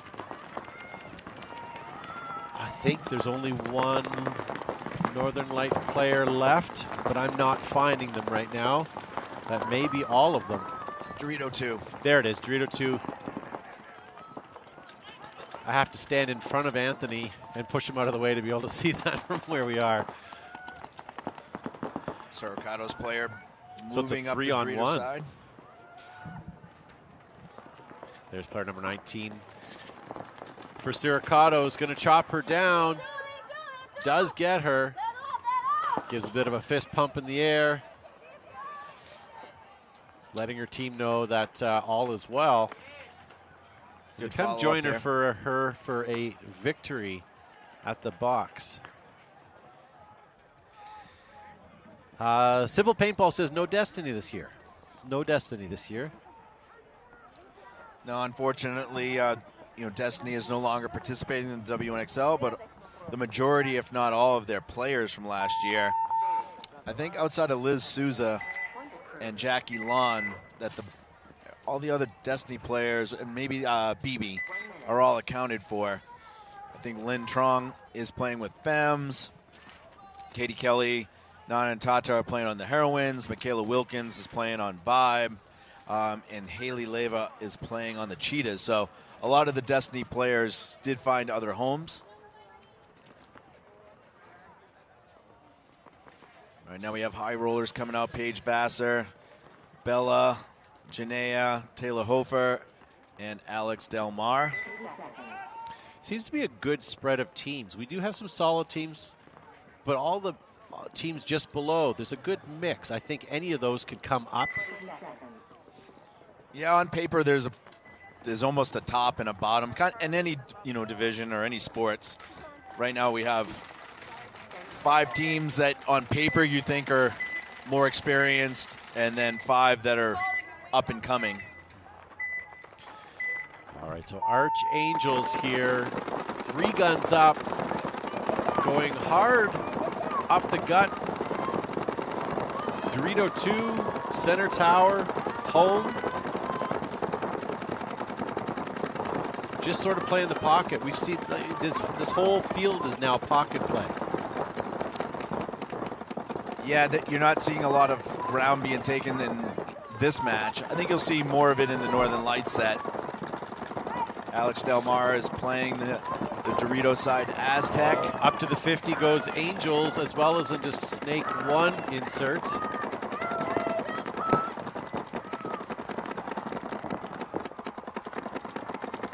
Alex Del Mar moves up to the Dorito 2. I think that's Heather Santiana in the 50 there.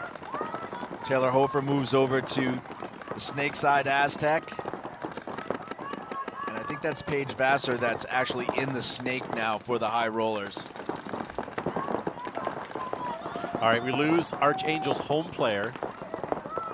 Taylor Hofer goes in and supports Paige from the Dorito. And it looks like Bella's taking the walk for High Rollers, so it's a 4-on-3 right now for the High Rollers over the Angels. 4-on-2. We lose our snake player, unfortunately. So, oh, hold on. No, it's a 4-on-3, my friend.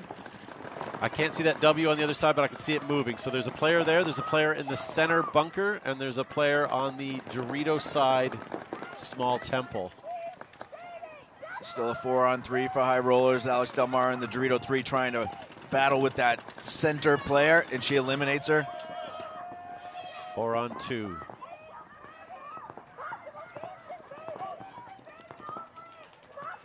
Alex Delmar doing some work in this match so far.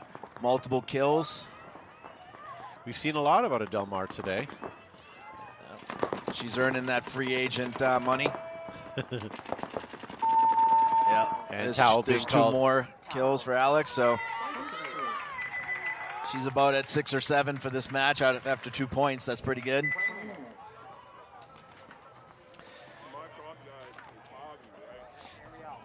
Good job by the High Rollers. Paige getting in that snake, turns a lot of guns, makes that center player have to have her head on a swivel.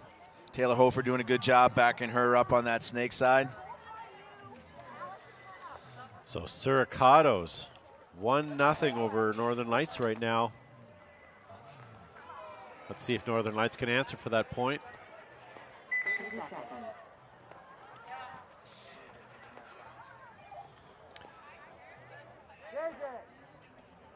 See a lot of familiar faces out there for Sacados. They've got a strong couple girls that are always on the field. Yeah, Bianca spins a lot for them. Lady's been out there. I don't know if I see Lady right now.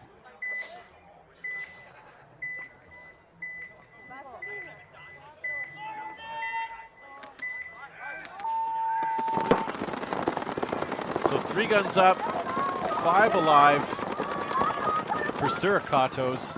Northern Lights are in the 50 bunker on their Dorito side. Sacados doubling up home still. All 5 players in the back row. Northern Lights has the snake side can, the Dorito side Aztec, the Dorito 50, the home. Sacados moving into snake 1. And the snake insert. So Northern Lights is in real good shape. Northern Lights comes up to support their player here, playing the D2 now. Sacados still doubling up home, nowhere for them to go. Sacados in snake 2, looking inside crossfield. Sacados moving up on the spectator side into the mini W. Still 2 at home.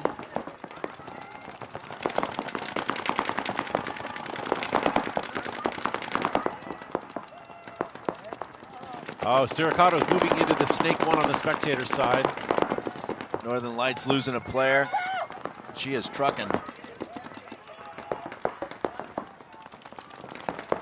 think that was K-Zing that came off the snake side for Northern Lights. Sacados is up in both 50s now on both sides. Northern Lights is down to 3 players. All right, Sacados pushing hard on the snake side, past the 50, into the Northern Lights side, looking inside. Yeah, Northern Lights has down to 1 player now, just a Dorito 2. Couple quick kills, and we have a concession. Talbing there. Northern Lights, had they have pushed the spectator side a little harder, they had all of that meat to take out on Sacados on the back row, but unfortunately just couldn't get there.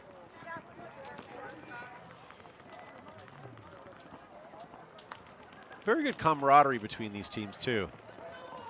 Yeah, the league in general really has a lot of support for each other. I mean, obviously you have your rivalries. You're going to see some of those rivalries in the next set when you start seeing your top tier teams face off against each other in the prelims. So High Rollers back out there leading by 2.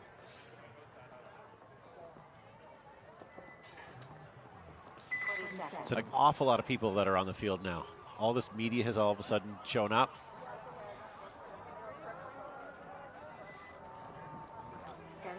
Again, this match here, this set, this is the set that has playoff implications. High Rollers need to win this match, and if they can win it big, we'll have a real good chance of making the playoffs. High Rollers only with 2 guns up. Going wide. Snake insert. Dorito 2.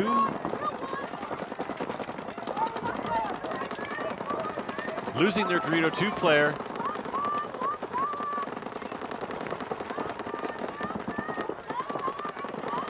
So High Rollers at home in both small Mayans, and now moving into Snake 1. Paige Vassar is coming down here into Snake 2. Paige is another person who's had really good success in the Snake this weekend. Bella from High Rollers was eliminated, so High Rollers are down to 4. Archangels are in D2. They have home doubled, I believe.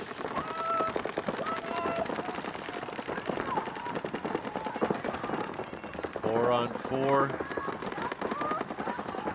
I think that's Janaea Curtis that's behind Paige in the Snake corner. Telling Paige that she's behind her. Vassar having a hard time getting out of Snake 2 right now.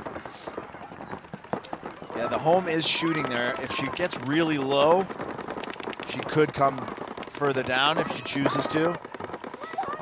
High Rollers moving into Dorito 2. That was a good bump. Here comes Vassar. Looking cross field. Now starting to close from the outside in. Looks like she eliminates one of the home players. Wraps. Vassar's going to get ready to launch here. She should stay right there. Wait for that pack to be exposed. Curtis following her up. Right behind her in the Snake. Yeah, that was a bad gun battle to lose there for Vassar, unfortunately. But 21. Jayana here. Janaea. Janaea, is that how you pronounce it? I apologize, Janaea. Ex-heroine. Yeah, see, now she has the pack shot, but it's not quite there yet. Angels don't know that she's there. Taylor Hofer coming up behind Janaea here.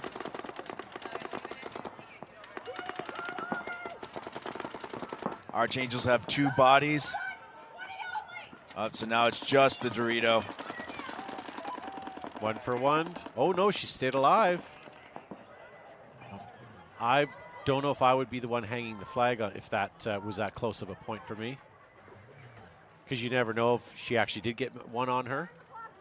I think Janaea is waiting for Taylor to come in and take a look. Yeah, good.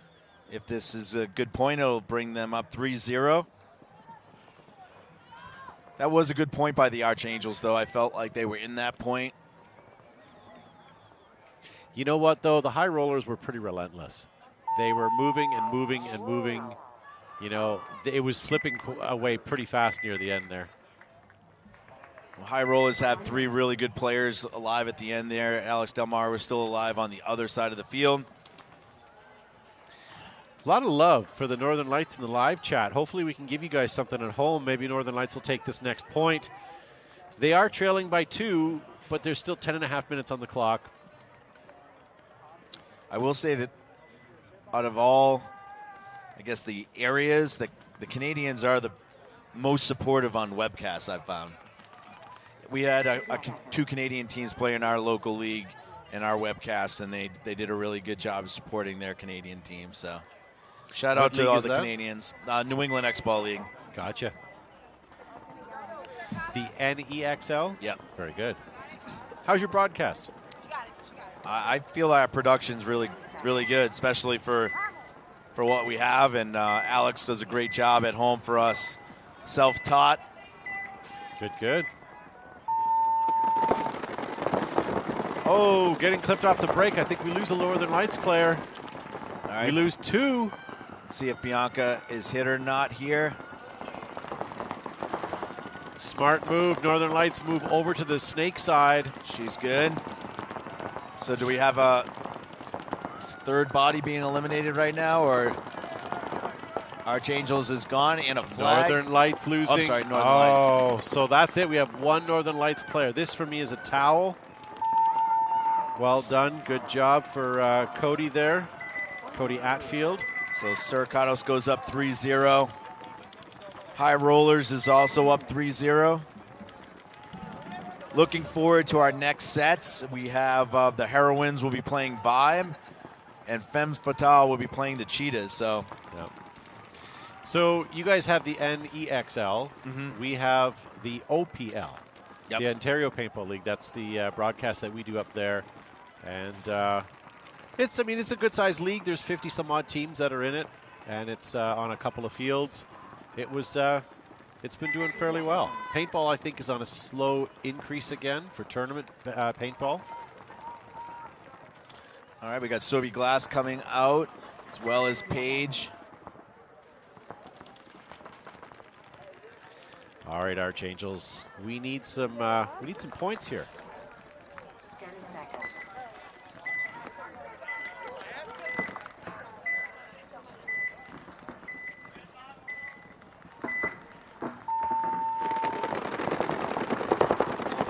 Okay, so High Rollers have 5 alive. They doubled up home, took the little W on the Snake side, and then have the Aztec on the Dorito side. As predicted, the Angels are in their pocket again. Still 5 alive, though. We do get the Snake corner and doing a slow crawl into the Snake insert there. And looks like she gets in clean. The trick is going to be able to see if she can get into Snake 1 from where she is right now. Are we still 5 on 5? We are. Nice. We have a game.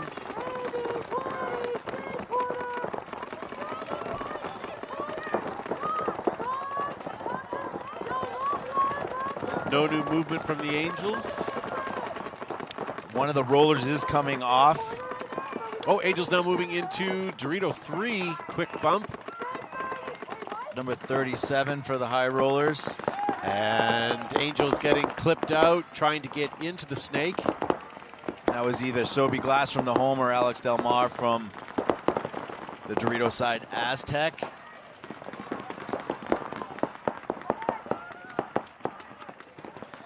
Starting to get a little muddy, a little sticky. I guess you can't say muddy when there's not that much water, but... No, but it's the gunk from the paint makes a difference. Yeah. Alex Del Mar moves up to the Dorito 2 for the High Rollers. Archangels come into the Snake. Archangels are also in the center 50. And that's Kristen Young there for the Angels in Snake 1 shooting crossfield. But then we also have Archangel in the 50 brick right now, as well as Dorito 3. Yeah, unfortunately, I think she shot a little too soon.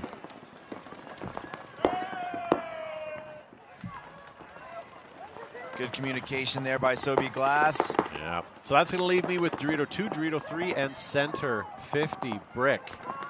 Alex Del Mar's looking to wrap. Sobe Glass comes up behind her. High Rollers still have, I believe that's Taylor Hofer that's over on the Snake side.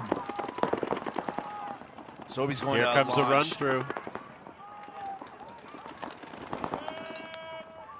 All right, so they trade out. So 2 players left for Angels. Yeah, should be a 2-on-2. I'm sorry, a 3-on-2. Archangel's in a bad spot. They're at Dorito 2 and Dorito 3 right now. Yeah, Alex, nice shot on the Dorito 2. So that leaves just the Dorito 3 for the Archangels. It's a 3-on-1. Yeah, 3 on none now. All right, Alex shoots the last 2 players. Just making sure she clears the field here.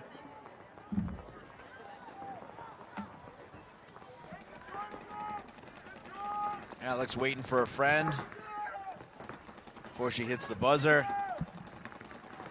I don't know if Paige is on her way down there or if that's Janaea. Towel being called anyways. They need to save some of that time. They're down 4 points with 4.5 minutes left. That's going to be a tough comeback, if at all. Speaking of tough comebacks, Sacados leading by 3 over Northern Lights. 10 minutes on the clock, though, so it's still anybody's game at this point, really. Hopefully the Northern Lights ladies can get themselves on the board here.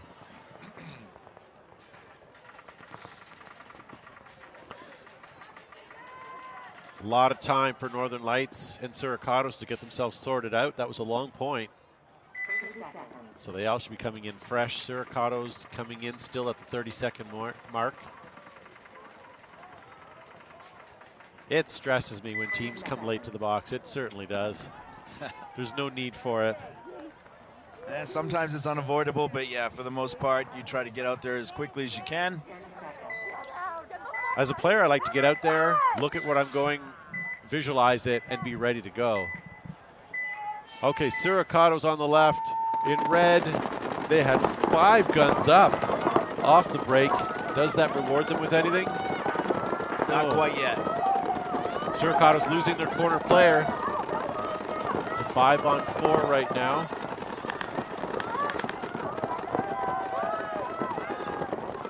Sacados losing Rojas there. So now and another body off the home. So 5-on-3 for Northern Lights right now. Northern Lights is in the snake insert. Dorito also got into Dorito 2 and Dorito 1. Sacados not doing well with 2 at home and 1 in the small temple beside. And she just got eliminated. Home did break out to the snake corner. Sacados left with 2 bodies alive. I think that was Gina that's made the bump. A nice shot by her down the line on Northern Lights. Sacados watching that tape of the snake. They managed to get 1 Northern Lights. It's a 4-on-2. Well, I think it's down to 1. Just 1 Sacados You're at right, home. sorry, I looked away. I think this is Aaron Scott that's here potentially. No.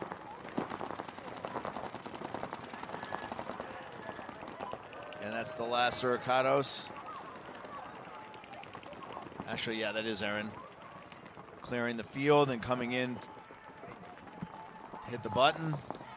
Yeah, they need to save as much time as they can. All right, Northern Lights, good for you.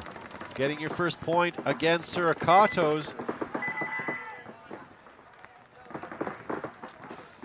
So that's going to take it 3-1, and that's going to give them still 8.5 minutes of gameplay. So again, tons of time here still. Yep, and we got high rollers on our left this time. Looks like Ali Belmores, Paige Vassar, Sobe Glass. And I know this round is a set of good games right now, but coming up next at 9:40, we have Cheetahs, Fem Fatal, and then Heroines and Dallas Vibe. Number 37, Christina Starr. Okay. Christina Starr, as well as Bella, is out there for the 5 high rollers. Archangels. So either Archangels gets a point here on the board, or this game will end in a mercy. Who we have for the Archangels right now.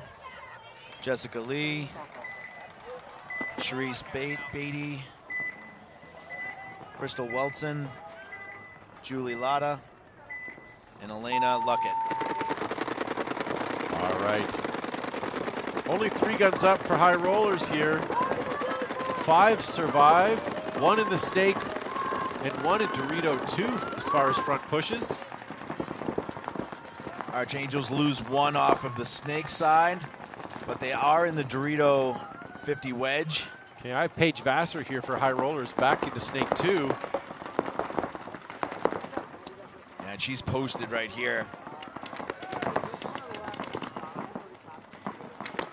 You've got a guy, someone walking off for Angels, I see out of the back. Yeah, that's a second Angel, so it's a 53 for high rollers on this point that could close this match out.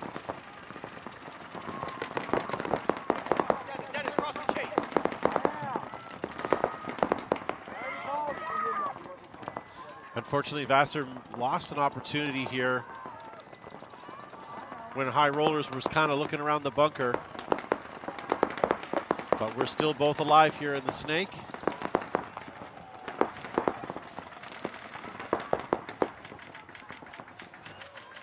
High rollers really don't need to do much here, so there is no sense in forcing any gunfights. Vassar's in a position to just sort of wait for the run through. Yeah, she can wait there all day as far as she's concerned. Yep, high rollers just need to win this match. That'll make them 3-1. The Fems are 2-1, and the Cheetahs are 3-0. So the Fems will have to win against the Cheetahs if the high rollers hold on here to make the playoffs. And then it will create a three-way tie with 3 teams in that bracket being 3-1. And if I'm not mistaken, it'll come down to margin against those 3 teams that are in the tie. So the margin in this match won't even matter for the high rollers. It'll be the margin against the 2 matches between the 3 teams that are tied.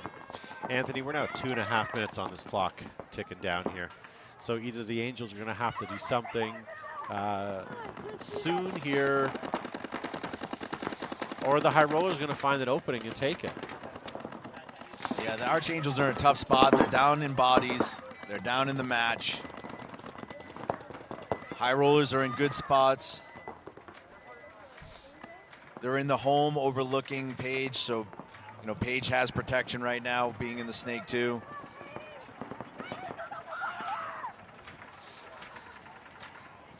Paige is yelling for her teammates, but I'm not sure any of them are within earshot here.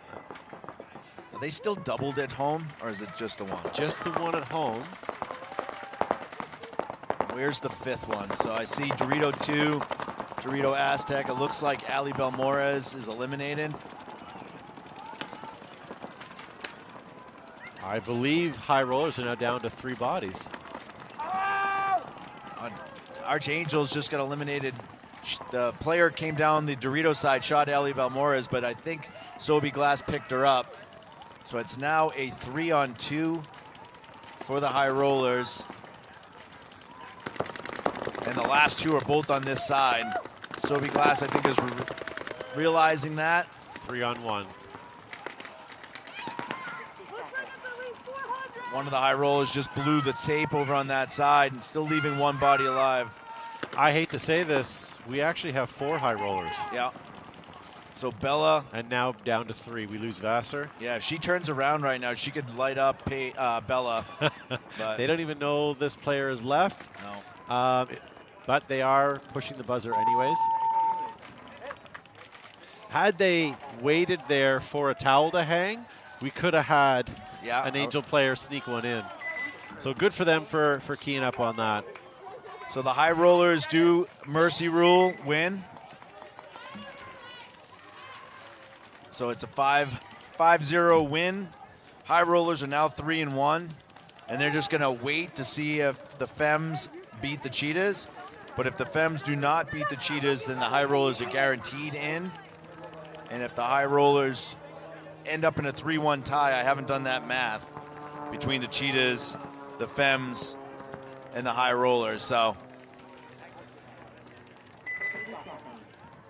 some really good matches coming up. If you're going to watch this last set after this for WNXL, Heroines and Vibe, as well as Fems and Cheetahs. So important matches to decide the playoffs for the first event. That'll unfortunately be our last professional women's split deck today. So we'll have to come back tomorrow to see where all of this takes place.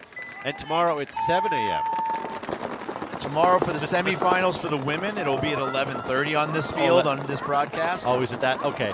I know we're starting our broadcast at 7 tomorrow. Yeah, I believe you'll start with semi-pro quarterfinals tomorrow.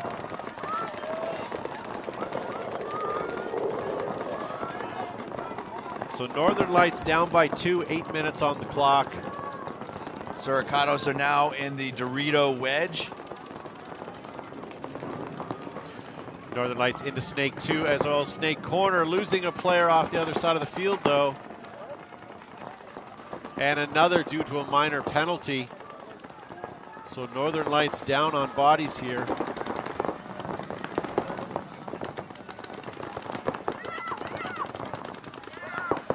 Northern Lights taking bodies with her, though. Nice. Nice Well move done. by Northern Lights. Love the aggressiveness there. That was what they needed. So Kazing. That leaves one Northern Lights player that I can see. I think that's Tess.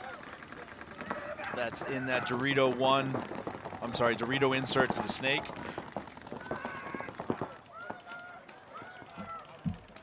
Oh, she may have gotten clipped here. Referee going to check. So there are two Northern Lights players. One is hiding in the Mini W, just beside Tess and the Dorito there. There's plenty of time left in this match. The Northern Lights can win this point, bring it within one. This is an evenly matched set right here between Sacados. Big move right now coming up by Yi, I believe. Oh, and she's going to run the highway, shoot her feet. One more player, she looks left. 1 more second, she might have been in the clear there. That's funny. Oh, too bad for Northern Lights. That's going to put a bigger hole in that. That's so it's going to be a 4-on-1, or 4-to-1 now with 6.5 minutes left. That was a really good move. Yeah. I love those two launches. That was great. Otherwise, yeah. I know the last name is Yi, but I forget her first name from Sacados. I should know it. Oh. Yeah, Yi Rojas, yeah.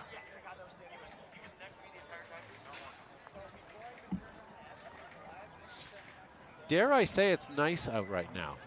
It is really nice out You're right sitting in the sun. Good for you.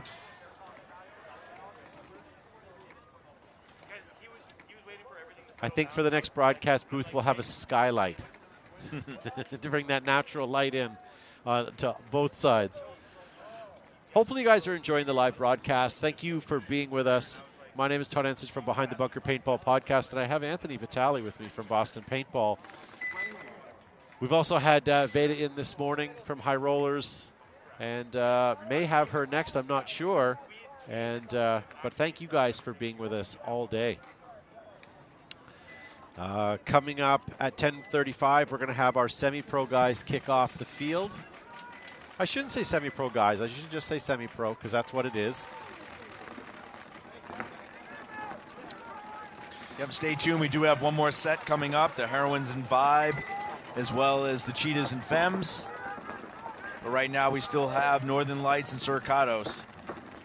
Look at you, Rain Man. You got that without even looking. How many toothpicks did I drop on the ground?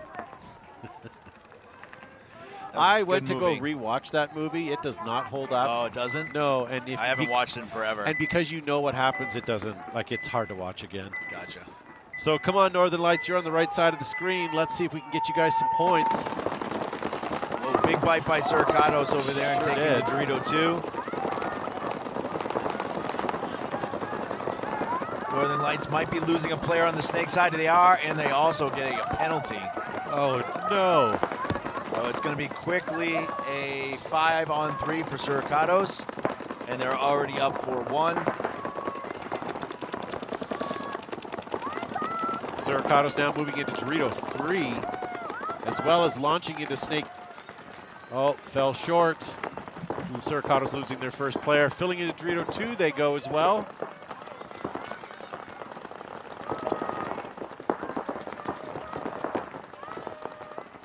Sacados left with 4 bodies alive. I think Kate from Northern Lights might have been the one that got the penalty. She has her pack off. Maybe she was looking for where they were calling a penalty. Regardless, she doesn't look happy. Irregardless? Yeah. So still 4 Sacados. Sacados now into the snake, as well as Dorito 2. Both of them on their feet right now. Dorito 3 has now moved over. Sacados player to the lay down.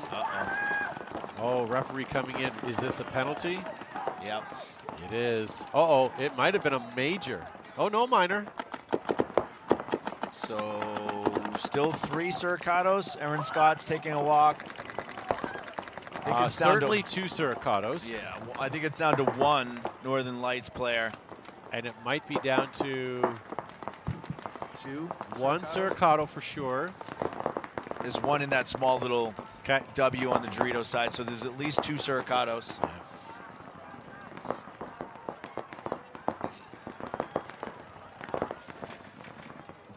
4.5 minutes.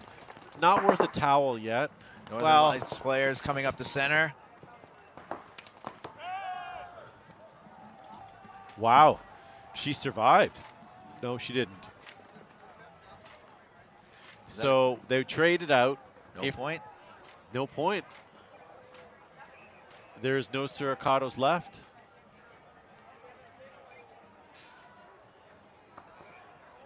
Sorry, I thought you mentioned there was one over there, but there doesn't seem to be.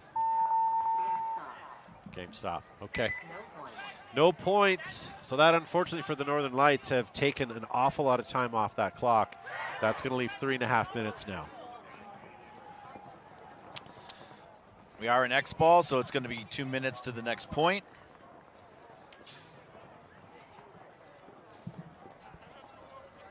Anyone in and around the event that's going to be here for Sunday, definitely look at going to the Summit Awards Party.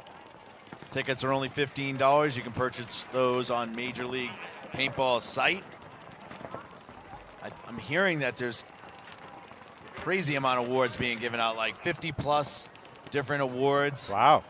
Are being given out. I know that the first place WNXL team from this event, plus the men's first place pro, will be actually given out at the awards, so that's really cool. 50 awards. They're going to have that wrap-up music ready to go. People are going to only get 20 seconds of a thank you speech. Right.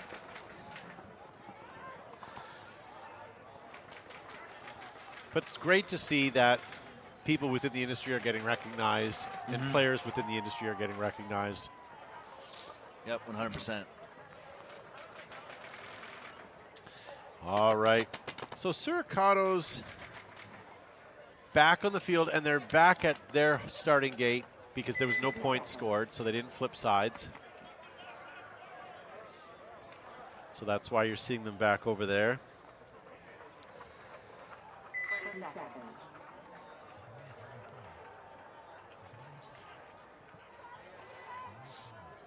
We haven't seen Bianca much on the field, so they're putting out some other players as well, giving everybody a chance to have some spins.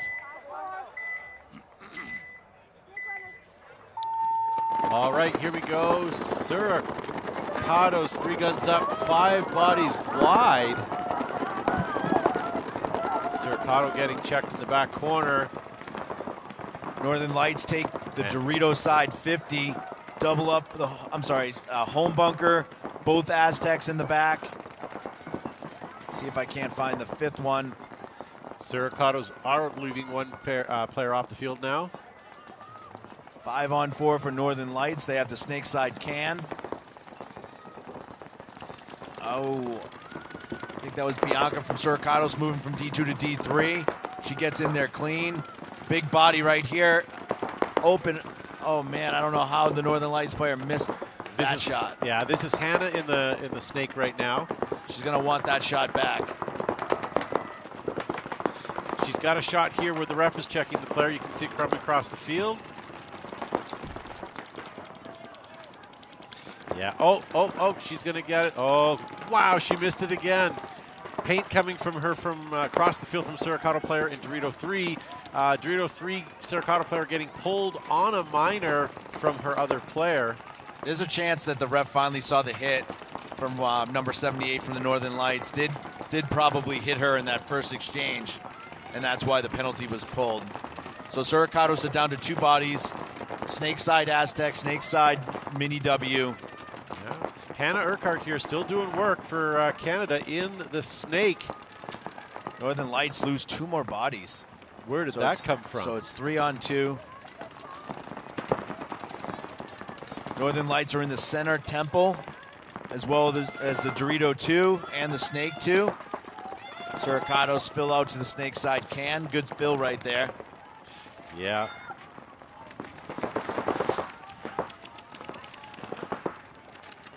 Hannah getting a lot of pressure put on her. She needs some help from her teammates. Sacados spreading the field. That one I took straight on.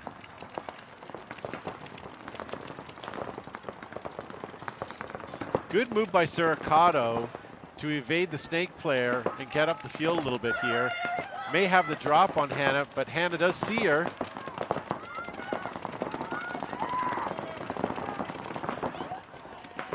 Hannah does get her.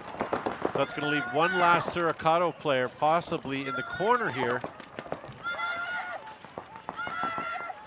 I don't think her other teammates can hear her. She's yelling 100.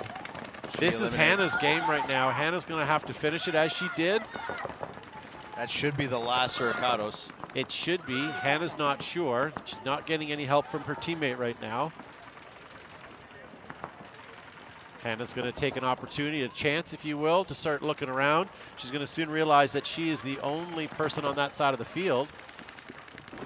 Well done. Well done. Would have liked to have seen Northern Lights a little more aggressive there in the back half. But again, if they don't know the calls, then maybe they're not, they're not knowing they can go. Yeah, there was the communication. There was a big gap from the Snake 2 to Erin in the Dorito 2. Yeah. Maybe Erin should have been in the Dorito 3 so she could hear her Snake player a little bit better and support her a little bit more. Regardless, they got a point on the board. It's going to be 4-2. Potentially here. They're still checking her. Uh-oh. Okay, oh, there we go. Good. Okay, so 4-2 with 44 seconds left on the clock. Northern Lights have come to play.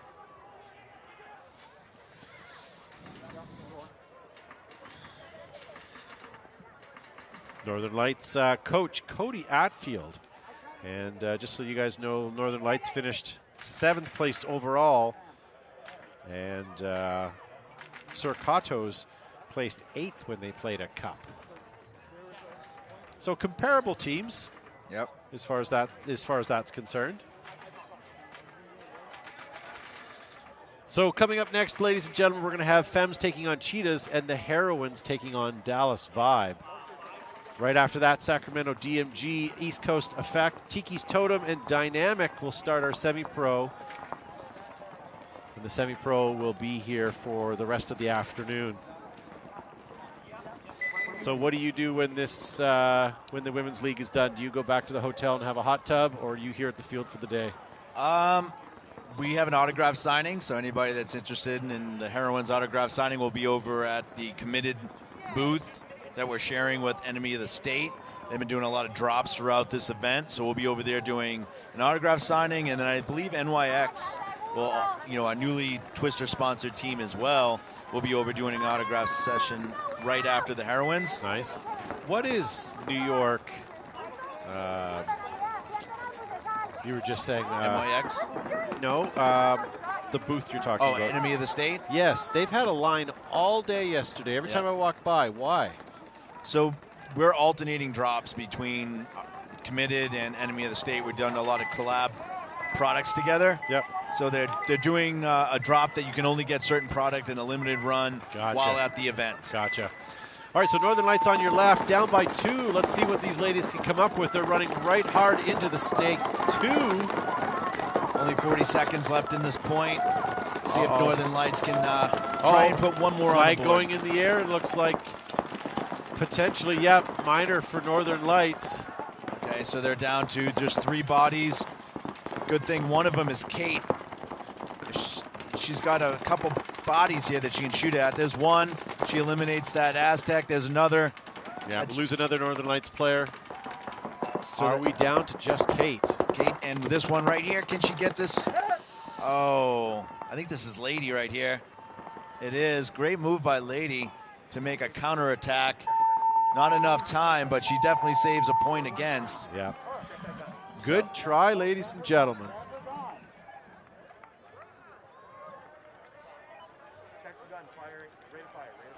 So they're just double checking the rate of fire on a player's marker from Northern Lights. All right, I'm going to go see if I can find you your next commentator, but stay tuned for Heroines Vibe and Cheetahs and Fems. Very good. And thank you to Anthony Vitale all the way from Boston, I suppose. All right. And thank you to you guys at home watching as well. All right, what we're going to do is we're going to leave you here for just a moment. And when we come back, we'll have the next set of ladies' games on the field.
Major League Paintball is coming to Las Vegas for the first event of the 2024 season.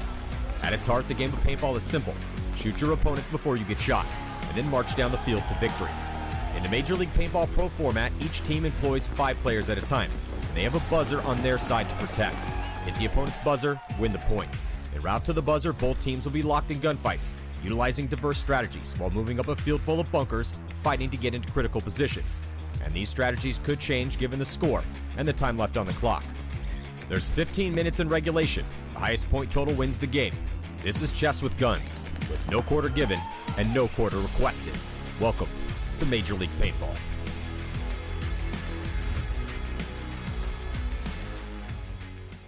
The Tauntauns came out swinging in their match against the favored San Diego Dynasty at this year's NXL World Cup. And while the battle was back and forth the entire series, Dynasty ultimately came out on top in their decisive victory in overtime. With the series being so back and forth, I thought it would be a good idea to look at each point and see what lessons can be learned that we can apply to our own gameplay. Let's take a look.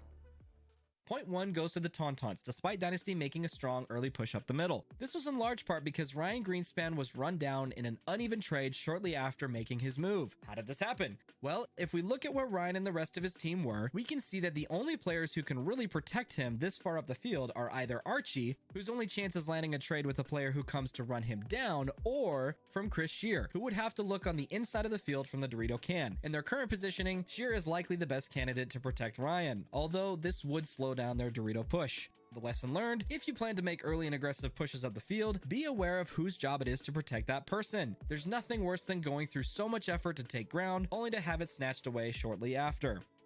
Dynasty answers back in point number 2 by getting Chris Shear into the Dorito 50 early. This was likely the game plan in response to the Tauntauns applying a lot more pressure to the snake side rather than the Dorito side in point number 1. Despite the snake side pressure, Archie is able to eventually get into the snake and crawl all the way down to the Tauntaun side of the field. However, he's shot out by Axel as he wraps the outside of his bunker, leaving the snake side open for Dynasty. Despite this, Shear's pressure from the Dorito side is eventually followed by Marcelo's push up the middle, where they win the point shortly after.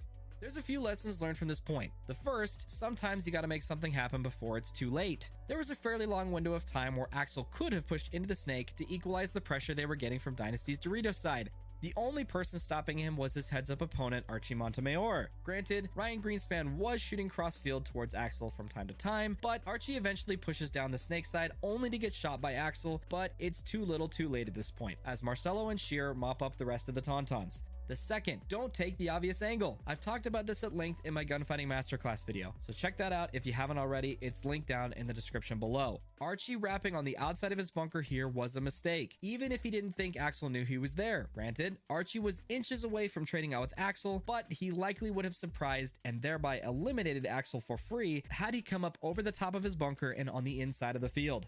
And the third, great game plans are made by responding to how our opponents are playing the layout, not just in what is working for us. Although Ryan survived the push up the middle in point number 1, Dynasty recognized that the Tauntauns were putting a lot of resources into stopping their snakeside push. It could have been easy for them to come up with a clear plan to get Ryan up the middle, only to protect him this time around, but instead, they opted to push the opposite side of the field hard, which paid off for them big time. Moving on. Dynasty maintains their momentum by winning point number 3 with a strong breakout that puts 3 guns snake way. This pays off when they shoot Tauntaun Snake Runner off the break and get Archie in shortly after. Archie eventually gets shot out of the snake in his signature over-the-top look, but in an incredible read-and-react moment, Ryan fills into Archie's spot immediately after and eventually shoots out enough players for Dynasty to win the point. The lesson learned, we gotta be more careful repeating our tendencies and habits, especially when we're this deep into the tournament. Matty Marshall even says as much about Archie, that this over-the-top look has been working for him, meaning that he's noticed him doing it somewhat frequently, at least enough to comment on it. And although that might have been working for him earlier in the tournament, it's something he needs to be more aware of this late into the game. So Axel now down the sidelines. Ooh, Archie gonna launch on or start. But Archie. Yeah, Archie's been doing that and very successfully, staying up and over that top and not feeling much pressure, but. Point 4 goes to the Tauntauns in convincing fashion as they shoot out 2 of Dynasty's Dorito players virtually off the break. Tauntauns keep the pressure up and shoot out the rest of Dynasty quickly after and win the point outright. As they say, if you're going to lose, lose fast. The lesson learned, just like in point 2 of the series, the Tauntauns did an excellent job of focusing their guns on what was working for Dynasty, the Dorito side. Doing so landed them 2 quick kills that sealed them the point. Creating game plans that stop what was working for our opponents while also exploiting our strength is how you win games. Dynasty sends Arturo Andrade to the snake off the break in point 5. The beauty of this play is that not only was it a surprising move to send someone to the snake off the break, but that this move was supported by shooting back at the only player threatening this play, the Tauntaun's back center player. You can see that just before the point starts, Marcelo Margot is looking for where the Tauntaun's guns are shooting. He identifies that it's a double stack at home and decides to shoot at Tauntaun's only gun that was shooting at the snake. This caused... All right, welcome back, ladies and gentlemen. In just under 5 seconds here, we're going to have Cheetahs taking on the Fems. And the Fems are going to be on the right side of your screen. Cheetahs losing their first player off the break and their second player off the break. Doubling up home and moving over to Dorito 2. The Fems are starting to break out towards this Dorito side, which is good. The girl came out from home to that little mini Aztec to come back up with a player here in the W. And Fems just lost their one on the B side. So 4 on 3 right now. Sorry, 4 on 4. No, 4 on 3 because Cheetahs just lost a body as I said that. I believe the Fems are now in the snake. I don't know how far. They did make the move up to what we were calling one of the big bricks up in the center here, which was a good move. They did on us a couple times.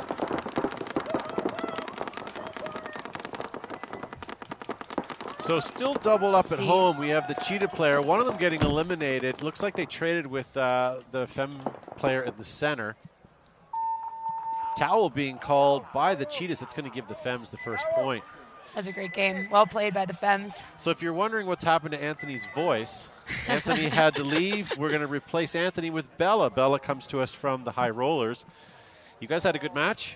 Great match, great match. I think the girls are really starting to gel together and understand the field and be able to get there and just have some conversations and not, get so worrisome. And yeah, it's been great. I'm excited for the future. Now, we had Veda on before, and she says that you guys are doing so much better without her.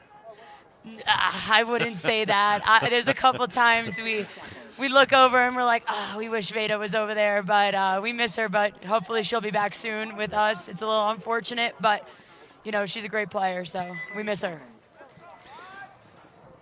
Yeah, what do we have here? Heroines on the field. They're on the left side, Dallas 5. Both teams in rockin' good position right now. This is going to be a match of all matches this weekend so far. Oh, yeah, this is going to be a great one to watch.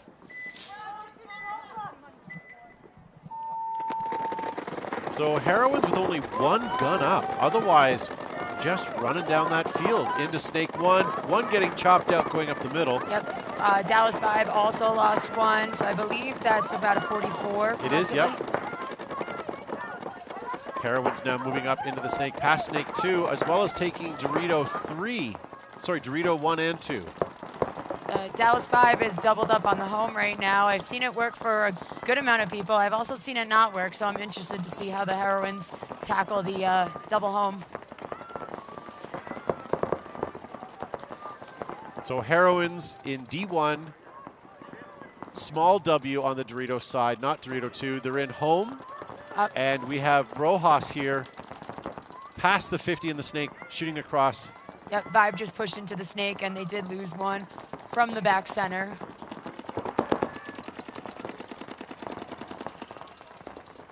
Rojas wrapping around, trying to shoot at home. Home's wrapping on the outside, crossing it up, trying to get in.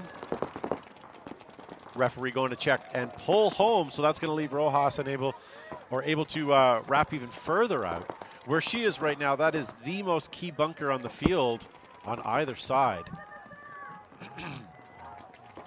Let's see, Dallas 5, I believe, is still in the snake, so let's see if Rojas gets an angle on her, communicates to her team.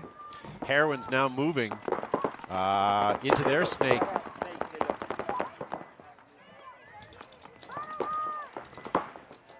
Who is Rojas fighting against right now? I believe it is what we would call like the S1. Okay. Her bunker's kind of blocking me a little bit, but I do think it's the S1.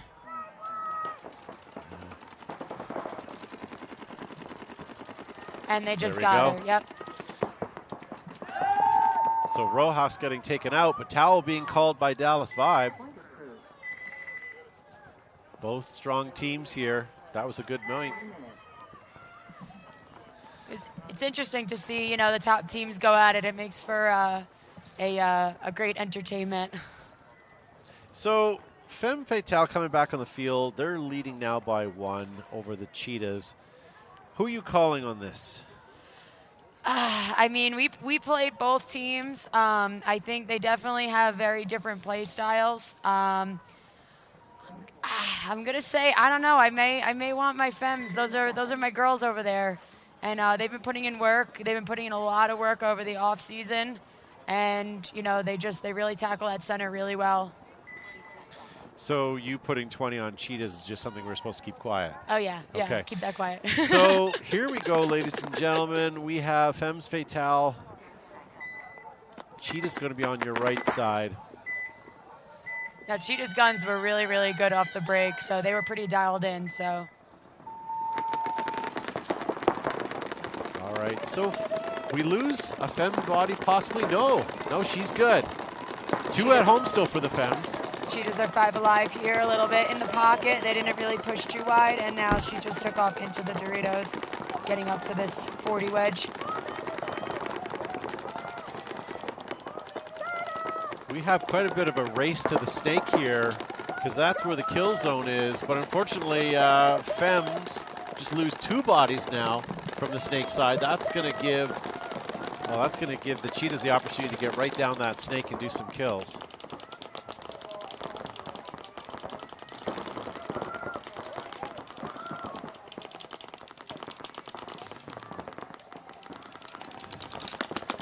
This Cheetah player starting to wrap on the Fems now. She's in that great bunker that we talked about before. That's Courtney Itel. Courtney. Get a lot of good angles from this bunker, so. So Fems still at home in the small Aztec to the left of home, and I believe in the mini W. No, they're gone. I see Cheetahs now across the field at the 50 snake on the spectator side. And a Fem player from that side walking off the field. Yep, she's coming down the snake now. Cheetahs players on their side of the field, Fem side. That's going to be the last of the Fem players. And again, it's almost. Oh, you got trade, one more? I believe a trade at the end there in their 20 Dorito. Yep, trade at the end. That is Lisette, I believe. Traded with that last Fem player out of her own Dorito. Well played by the Cheetahs. That was really good. Well, we've got a tie match, ladies and gentlemen. Things are getting exciting. Itel almost walked off the field there. Very good. So, point approved with 3 bodies left for Cheetahs. That was a convincing point as the first point of the Fems had. So, this could go either way. Thank you guys for watching at home. This is Event 1, Day 2 of Las Vegas at Craig Ranch. My name is Todd Ensich. I'm from Behind the Bunker Paintball Podcast. With me, I have Bella from the High Rollers, hot off their last point win there, or game win, rather. Yeah, it was definitely a good one. So we're excited. We're excited to see how this next set plays out, what it means for our future. So. Are you looking forward to the Summit Awards on Sunday night? Absolutely. Absolutely. It's going to be, apparently, they said it's the biggest party in paintball, so. Do you think that you are going to win an award for guest commentator? I mean, I know Veda's pretty good right now. She has been practicing her commentating because she has been hurt, but. She did bring a hairbrush with her, the one that she's been practicing into the mirror with. Oh, yes. Yes. She's got a smooth voice, I've heard, so a little too smooth sometimes, but so we have Dallas 5 into the Snake 2 already. Yep, I think Heroines are 5 alive right now. We have Jen back in that little Aztec on the Doritos hunting for some sites, trying to find the bodies, and she's moving up now into this little W. All right, so Dallas 5 past the 50 into their Snake again. This is the kill zone. Oh, Jen's coming up the center right now. See, I believe she does know. Yep, she does know, and she did not get that kill yet. Oh, there it is. Yeah, Angie gets eliminated out of there. Not too happy about it. So we're a 5-on-4? Yes, 5-on-4 right now. So Vibe, unfortunately, has 4 bodies still in the home row, and as they say, that one moves up and takes the lay down, or the mini W on the spectator side, and we lose Dallas Vibe, player from the home row on Snake side, so we're down to 3 Vibe players. Up, ref coming in, I think, to check Jen. Oh, and Jen gets eliminated. So it's a 4-on-3 or 4-on-2? I believe a 4-on-3. Yes, there's one in the little W over there on the Dorito side. Bella, I can't actually see that bunker. Oh yeah, I got a little sliver of her. Yeah, exactly. It's good. They got the white jerseys. It's easy to see. They should have you up on a little perch over here. Next event, hopefully, we're going to have a perch constructed. Yeah. I've also asked Tom if everybody can wear flags on their top of their head. Yes, the flags would help too. Yeah. He didn't like that idea. No. No. Maybe some of the players would like that idea. But well, that or a helium balloon on a string. Oh yeah, and as we say that, Heroines just took out one more Vibe player from the back left, their back left, so it's going to make it, I believe, a 4-on-2. And as you see, Heroines now coming up the Snake side. If they can keep pushing that, they're just going to be able to wrap and go. Yeah, then that's Brooklyn over there, and she's got a great voice, so hopefully she can feed that information over. Pick out these last 2 bodies. Oh, retreat. Tactical retreat from Vibe to home. Great move.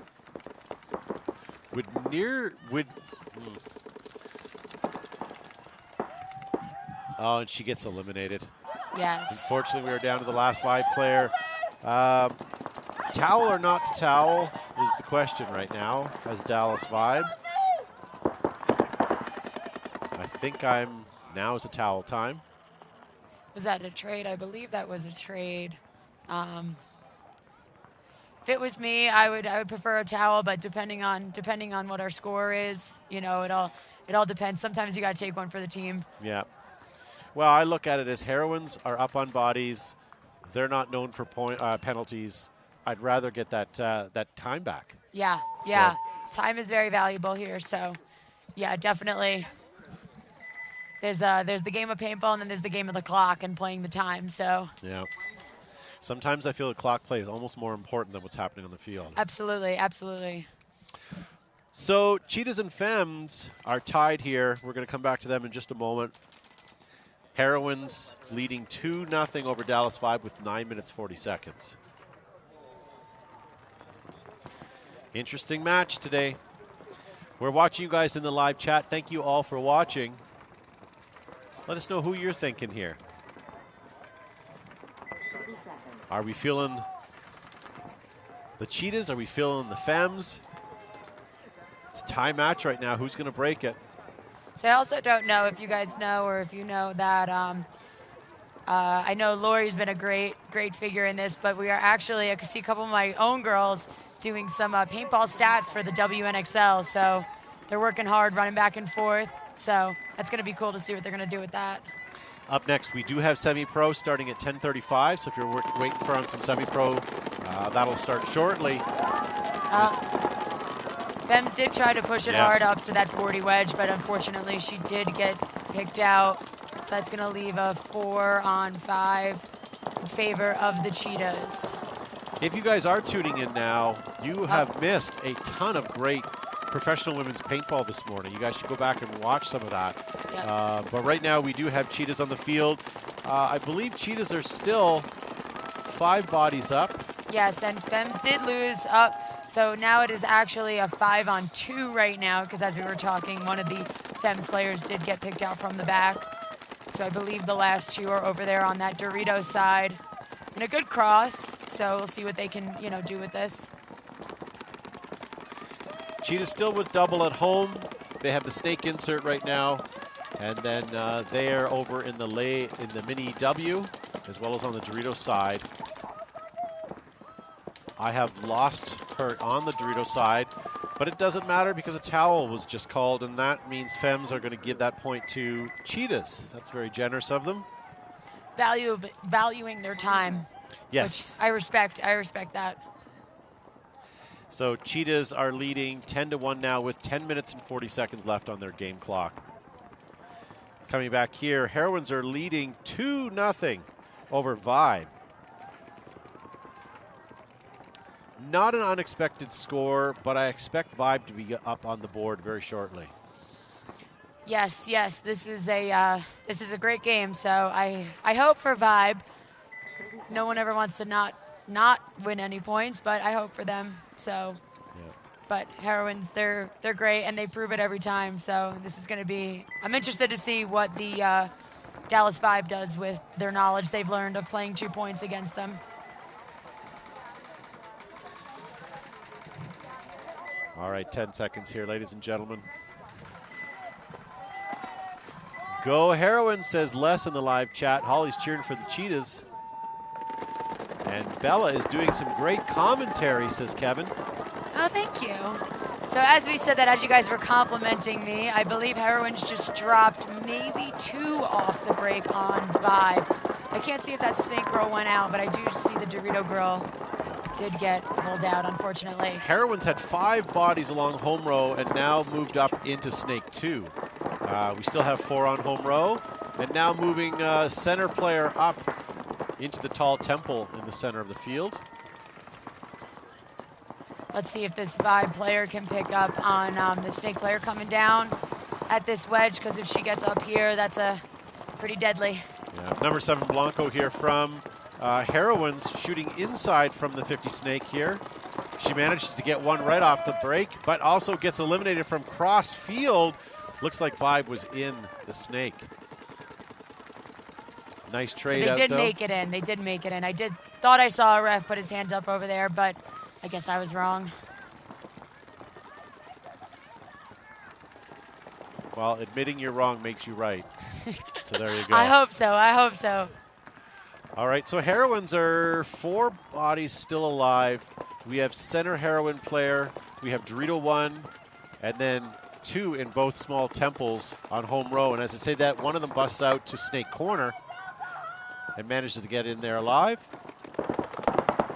Great move. I see the only ones I can see, unfortunately, from here, I can see that snake side little Aztec staying on her job, trying to lock down Krista. Is that Krista over there? I think that's Krista in the corner. So. Yep, trying to keep her in her bunker. So 4 Heroines. How many Vibe? I know of 2 for sure. That's what you get when you do a vibe check. Yeah, right? Vibe check. So 4 on potentially 2 here, ladies and gentlemen. So vibe is the one that needs the point here. Let's have a look at the clock. So 7.5 minutes. No sense to towel it yet. Vibe can still pull something off, even though they're down on bodies right now. I see Heroines sort of still locked in their bunkers here. Not a lot of movement. We still have Dorito 1. We still have the home little Mayan right behind her. We have the center bunker.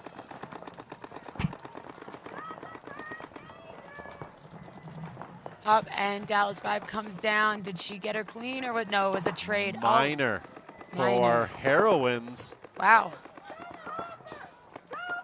Heroines are left with what looks like maybe their last, and that was a talking penalty. So Heroines got pulled on chatter, unfortunately. Oh, yes. The chatter it's hard to do, trust me, especially when you feel like something should have went in your favor or, so it's hard. It's hard. I understand it. Yeah. So here comes Heroines player out now up into Dorito 3. She's going to fight the fight.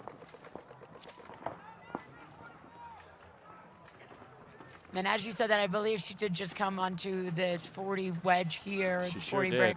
Yeah. She's in the kill spot. Do we have a one-on-one here? I believe we have a one-on-one with Dallas Vibes, Snake Corner. Love one-on-ones, but in regulation time. Yes. Oh, they've located each other, makes for a good fight. And Dallas Vibes coming down. Did she get her? Oh, and they completely ring around the rosy there a little bit. Had to turn around. So was that a trade? I believe it looks that like was it's a trade. because I see both walking off the field. What a lot of work for nothing. Oh yeah, we just ate an awful lot of time for no results. Yes, I do love to see the girls get spicy out here too. I'm pretty sure, everyone else hopefully in the comment section likes to see these girls get a little spicy on the field, but I love it. I'm all for it. Go stab each other. It's great. So the Heroines and Vibe are left right now with a 2-0 lead for Heroines, but 5 minutes on the clock. That was an awful lot of time, as we just said. Coming onto the field, we're going to have Cheetahs and Fems. Cheetahs are up by 2, 10 minutes on the clock.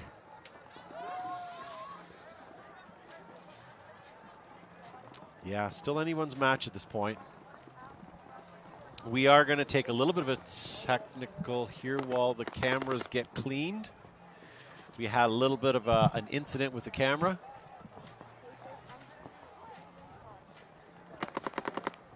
But that's being taken care of, so that's why there's a bit of a stop right now. Nice. Give these poor refs a break. They've been out here since 6 a.m. Someone's wearing a dye ultra suit. Holy cow.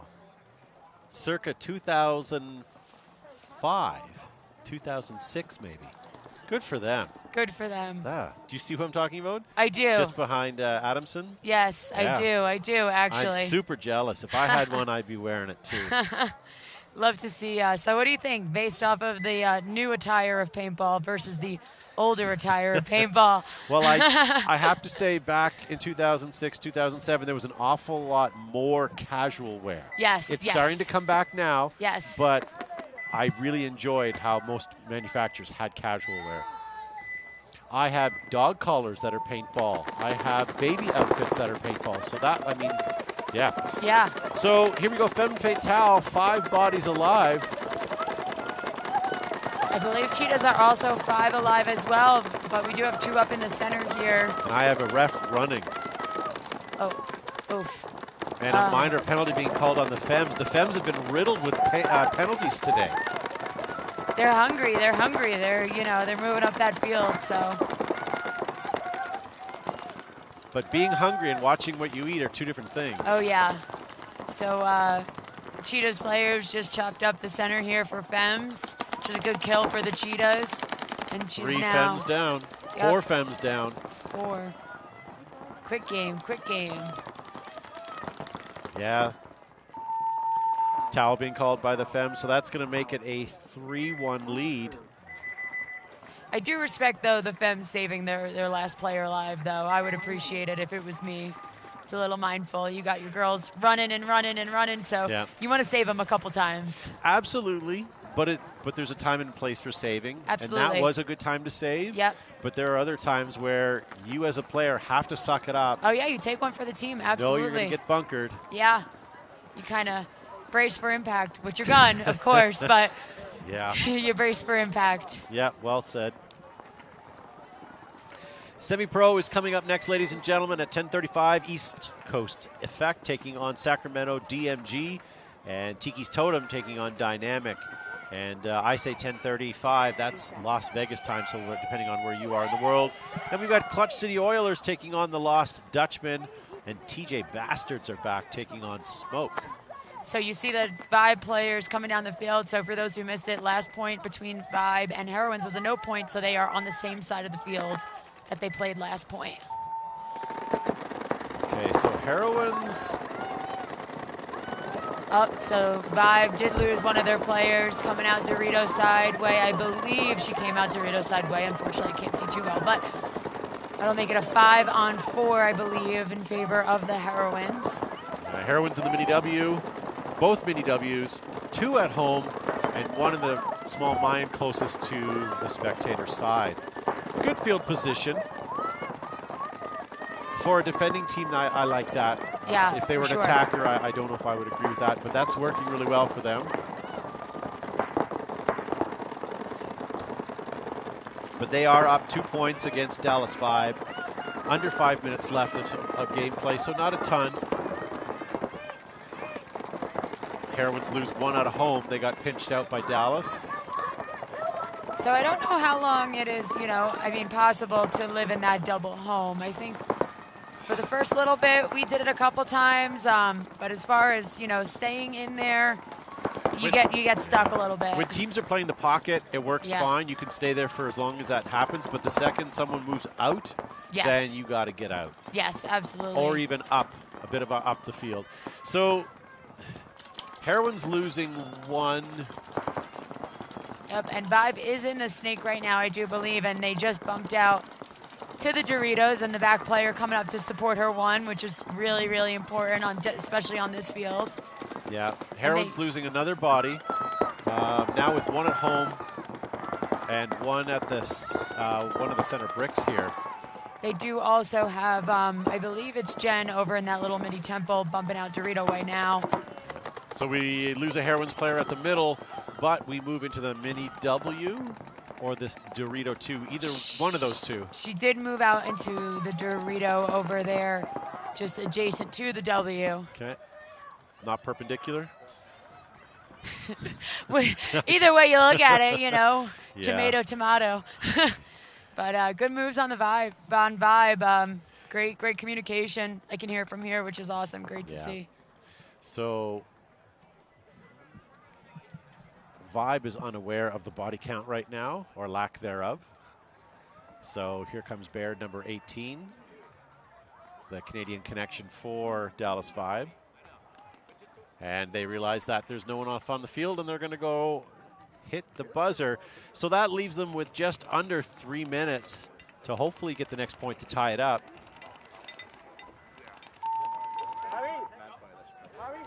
And as long as she's clean, that's going to be a 2-1. Very Things good. are getting a little bit more spicy over here. It's getting a little closer, so exciting to see.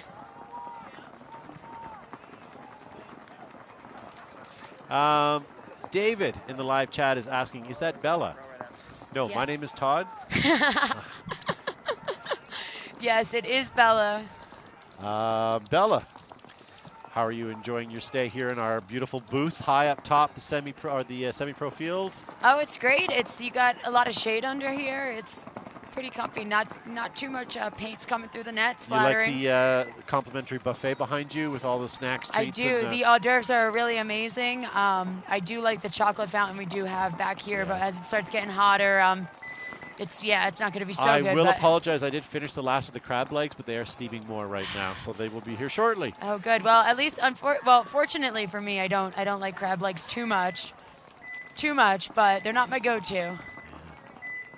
So Cheetahs on your left, leading by 2. Fems need to get at least 2 points here just to tie it up. Was that a triple up at home? Huh. We've seen that a couple times, but it's only just for the initial and then move out. Yeah. We are still doubled up at home for Cheetahs as well. So it is a 5-on-4 right now. Fems did lose a body coming out wide, but they did try to fill out into this zone that they did lose their player from. So good move on Fems. And they did I just saw her go in. She just crawled up into that snake. So let's see if Cheetahs can pick her out and, locate her in there, because it's easy to get lost in here. So hopefully shortly we're going to have Cheetahs going up into the snake.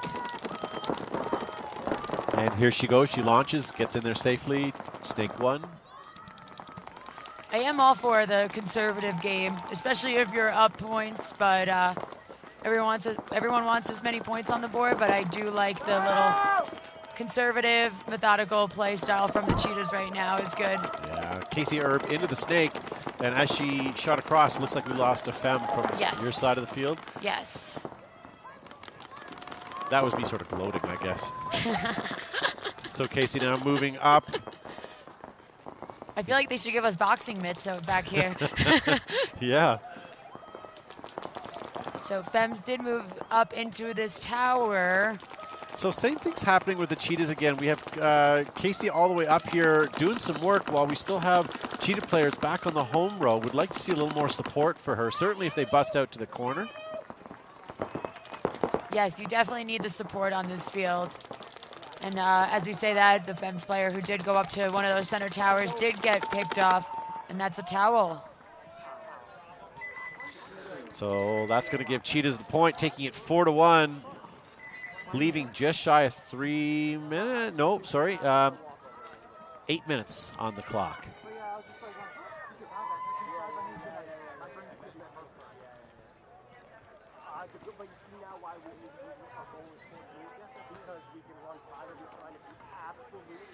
Okay, so coming back on the field, Dallas Vibe and Heroines. That was a great last point. Wonder how this is going to all break out in a moment. Yeah, it's a close one. I'm excited you have the World Cup winners on the field versus what I feel is, one of the best teams in the WNXL for sure. They've definitely earned their fame. So it makes for some exciting paintball today. Linda Baird in the live chat is flip-flopping. She's now rooting for the Vibe. Oh, we got a flip-flopper, Flip-flopper, see? Yeah. Hey, I hope everyone stays safe and has a good time. So, really super, super deep for the Heroines here. One went right into the snake and also right into this little baby Dorito, too. Great moves. They do make it in alive. I believe it's a 5-on-5. Look at this. So we have Vibe already up into the 50 snake, as well as the 50 bunker. That's Paula Allen in the middle, and she just got eliminated as I said that, unfortunately. Oh, nice kill from the Heroines. Oh, and they did drop one over there, so it did become a 4-on-4. Is that Rojas coming out from the snake? I don't know who killed her, but we do have some spicy paintball out here today. Okay, Vibe making a couple of moves here. Not only at the 50 snake, but they've moved over to, I believe, the Dorito 2 on their side. Yep.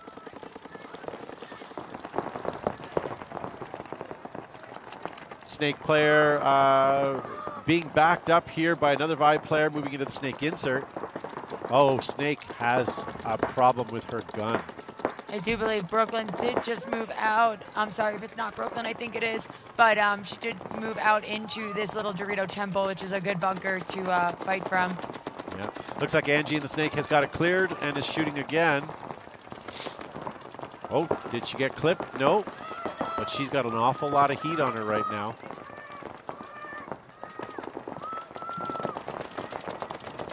secretly, don't tell anybody, but Angie is definitely one of my favorite WNXL snake players. She actually is from my home field. Really? Yes. We lose another we lose a Vibe player from the other side of the field. That's leaving me with. Oh, and we lose our snake player just as we were giving her kudos. Yes, I'll still give her kudos though. She's badass, so she puts in the work on the off season. So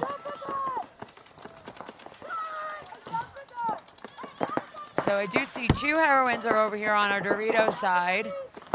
And I don't know if there is one more. There might be. Yes, so they do have one more on this little we lose another wedge. Vibe player on the snake side. We may be down to our last Vibe player, and she just moved up into Dorito 3. Jen going to, yeah, Jen's putting in work right now, so. Yeah. Here comes Falk up the field.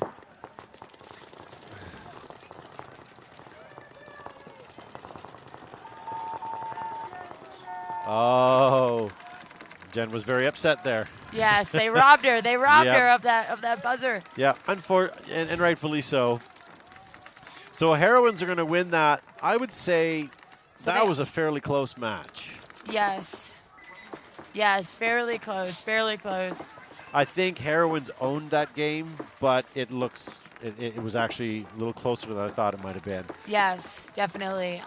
Definitely seeing the 2 different play styles from Vibe over to Heroines is interesting to see how they collide on the field. But Heroines, definitely their communication is just unmatched, and you can't beat that solid communication. So, do you think they have therapists that come in to help them with their communication? That would be great. If anyone wants to start like a paintball therapy communication skills person, that would be great. A lot of teams definitely can benefit from that. I don't know if that massage lady's here at this event. There was a massage lady at Philly last year who was keeping everyone's muscles loose, and she was great. And she worked for tips, just for tips. So oh, good. Yeah, you can give her whatever you wanted, and she'd give you a little rub. Sorry if that sounds bad. All right, Fem's 4 alive off the break. We lose our first. Yep, to Cheetahs 5, but they do get into that center brick. Sorry for stealing your side, but no, you're good. And we're also into Snake 1 already, if I'm bragging about my Fems here. Good, let's see if, is that Lauren Weeks? Yeah, she does see her, so Lauren's got a strong gun, and she's a super strong player up at that tower. Mercedes getting called out, unfortunately, out of the Snake. That's not going to help the Fem's case at this point. No, definitely not. See if any one of them can can make up for losing their first body up there. Up. Now Fem's past the 50 in their laydown wedge. It see, is a but 52 she's going to get a rundown. And she's coming. Oh, that was great. And survives. I believe that's Herb there. Ital, sorry, Courtney. Towel. That was a great rundown there. Just as she looked over to the other side, she just came down the center, put 2 in her back respectfully, and kept it moving. That was awesome.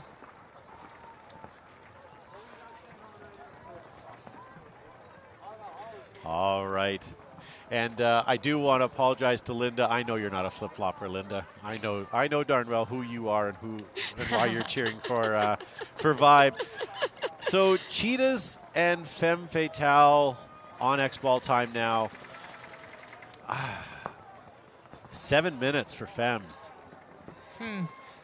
Against the Cheetahs, it's going to be tough. It's going to be tough. I know Fems, they like to storm down the fields, but Cheetahs, they do have solid guns. And they'll sit there and they'll make you wait and not give you an inch to get out. So interested what Fems is kind of going on. We're not close to their pit, unfortunately, so we can't eavesdrop, but they're definitely probably trying to come up with something quick and something fast. So, well, I get that Fems have a bit of a problem right now, being down by 4, but I'm starting to have a problem. It is only 10:30, and I can already smell the burgers being cooked over there, and I'm getting very hungry. Yes. These 6 a.m. starts make your lunch really early. Yes, I was here at 5:30 this morning, so it's been about 4.5 hours for me, and I'm surviving off of coffee from Dilly Dilly, so one of our sponsors. But good for you. I wish I could drink coffee. I do not like it, but I love the fact that you guys have a culture and how much, how you guys get caffeine fixes from it. Oh, yeah. I just wish I could get into that. And every YouTuber and every video shows coffee, as if it's some sort of liquid of the gods. And I guess at 5:30 in the morning, it kind of is liquid of the gods. Yeah. It does kind of bring you to life.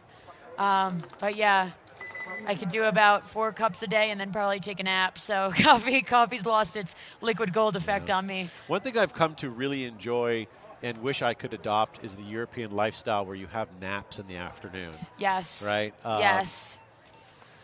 I think everybody should have the opportunity to have at least a half an hour quick snooze midday. I don't mind working later in the day. Yep, for sure. Like in kindergarten, when you're in kindergarten, they do nap time. There you go. Or in the Europeans, they do nap time. Yeah, and in Mexico, we don't have to call it a siesta. We can just, call it a mental break. Yeah, for sure. Go. All right, so that was X-Ball time that we just finished getting through here. Fems now in 15 seconds have an opportunity to get some points back on the board. 7 minutes on the clock. A lot of paintball time left, but Fems they gotta do something. See, lots of guns up for the Fems. Up the gut. I knew that they were gonna do this up the gut push. They're really good at that. Well, Cheetahs kind of locking down home row right now. They have 4 bodies along the home row, 2 at home and 1 on the snake side W. Is it still a 5-on-5? I believe all of our Fems didn't live. For my side, there's 5. No, my ladies over here on the Cheetahs are doing well. They can go a while with the positions that they're in as long as Fems don't go wide, but they did go kind of up the middle, so they can survive at home for a little while. They just have to take some time off. Even if this point's not successful, they just have to take some time. Yep. So this Dorito player was checked, but they did call her clean just with some rub. But our ref he's eyeing her a little bit. Oh, and we do have a Vibe player coming. Sorry, a Vibe. Wow, I'm on the last set. We do have a Fems player coming up into this little wedge over here, and nope, they're calling her clean. I will say I do enjoy her yellow to black Fem Fade. Yes. Her gun. Yes. Classic. Great position to be in, especially that her team is really supporting her on this 50 line right here. Cheetahs losing their snake corner and then filling it again and losing that. And Fems did lose their snake, but we still have a double up in the center here. Great cross in the center here for the Fems. If they had to hold, but they gotta go, but they do have time to make something happen. So Cheetah's still at home with 2 bodies and 1 in the Dorito 2. And they did. You lost another Fem. I lost one of my Fems. Another one. You do have one in the back. I do have one left. And now I'm not rooting against the Cheetos, but I do have a couple nice friends. The Cheetahs. I swore you said Cheetos. Oh no, Cheetahs. I do have some nice ladies over there on the Fems that we do hold close and dear to our hearts. But yeah, Cheetahs, they've been putting in the work and it shows, which is really great to see. The sad and unfortunate thing is if the Cheetahs do get this point, the game is over. Yes, that would be a mercy. Maya in the live chat says, great games today. You are absolutely correct. These games, as they progress over the weekend, are just going to get better and better because they're getting closer to weeding out the best of the best. But the women's play has come such a long way from what I saw even last year. Everybody's just getting so much better at what they're doing out here. Definitely, it's enjoyable. I honestly enjoy watching this division. And that is the last player for the Fems. And Cheetah is... Oh, no. I lied. I'm sorry. I've got one more. I got one more in the back there. But Cheetahs is starting to make some moves. In your defense, I did not know there was an extra player there. I did not. There were so many hiding spots out there. I know. Tell me about it.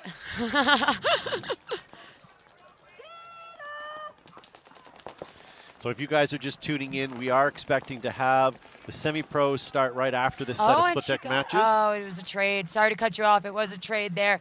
I did think that my Fem's player got her coming down the snake, but no, it was a trade. But well played by the Cheetahs. That was really great to see, and great job for the Fems. We love them. So we had a nail biter against them before, so they're probably, yeah. But Cheetahs played that great. All right, so that's going to finish that set of split deck matches. Cheetahs are going to take it over the Fems 6-1, and the Heroines are going to take it over Vibe 2-1. Ladies and gentlemen, we're going to take a quick break here, but before we do, make sure you come back and watch the semi-pro shortly. But I do want to thank Bella from the High Rollers. Thanks for having me. This was awesome. And, well, it's always awesome hanging with me. And thank you to you guys watching. Go grab yourself a snack. We won't be far off before we start again. So we'll see you back here shortly.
Major League Paintball is coming to Las Vegas for the first event of the 2024 season.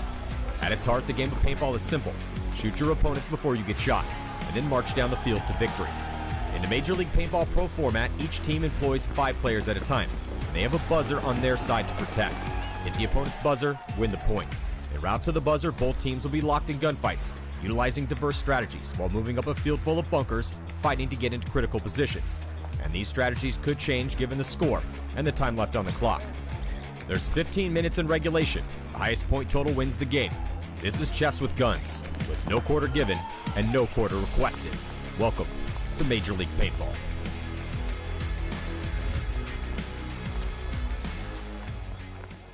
The Tauntauns came out swinging in their match against the favored San Diego Dynasty at this year's NXL World Cup. And while the battle was back and forth the entire series, Dynasty ultimately came out on top in their decisive victory in overtime. With the series being so back and forth, I thought it would be a good idea to look at each point and see what lessons can be learned that we can apply to our own gameplay. Let's take a look.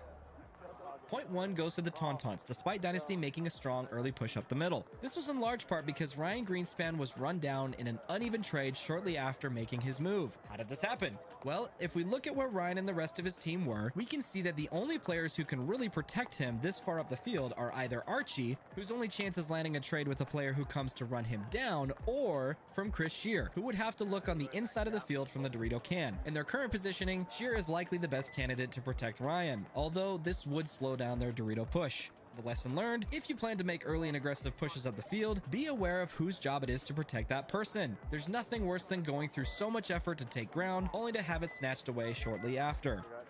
Dynasty answers back in point number 2 by getting Chris Shear into the Dorito 50 early. This was likely the game plan in response to the Tauntauns applying a lot more pressure to the snake side rather than the Dorito side in point number 1. Despite the snake side pressure, Archie is able to eventually get into the snake and crawl all the way down to the Tauntaun side of the field. However, he's shot out by Axel as he wraps the outside of his bunker, leaving the snake side open for Dynasty. Despite this, Shear's pressure from the Dorito side is eventually followed by Marcelo's push up the middle, where they win the point shortly after. There's a few lessons learned from this point. The first, sometimes you gotta make something happen before it's too late. There was a fairly long window of time where Axel could have pushed into the snake to equalize the pressure they were getting from Dynasty's Dorito side. The only person stopping him was his heads-up opponent, Archie Montemayor. Granted, Ryan Greenspan was shooting cross-field towards Axel from time to time, but Archie eventually pushes down the snake side only to get shot by Axel, but it's too little too late at this point, as Marcelo and Sheer mop up the rest of the Tauntauns. The second, don't take the obvious angle. I've talked about this at length in my gunfighting masterclass video, so check that out if you haven't already. It's linked down in the description below. Archie rapping on the outside of his bunker here was a mistake, even if he didn't think Axel knew he was there. Granted, Archie was inches away from trading out with Axel, but he likely would have surprised and thereby eliminated Axel for free had he come up over the top of his bunker and on the inside of the field. And the third, great game plans are made by responding to how our opponents are playing the layout, not just in what is working for us. Although Ryan survived the push up the middle in point number 1, Dynasty recognized that the Tauntauns were putting a lot of resources into stopping their snakeside push. It could have been easy for them to come up with a clear plan to get Ryan up the middle, only to protect him this time around, but instead, they opted to push the opposite side of the field hard, which paid off for them big time. Moving on. Dynasty maintains their momentum by winning point number 3 with a strong breakout that puts 3 guns snake way. This pays off when they shoot Tauntaun Snake Runner off the break and get Archie in shortly after. Archie eventually gets shot out of the snake in his signature over-the-top look, but in an incredible read and react moment, Ryan fills into Archie's spot immediately after and eventually shoots out enough.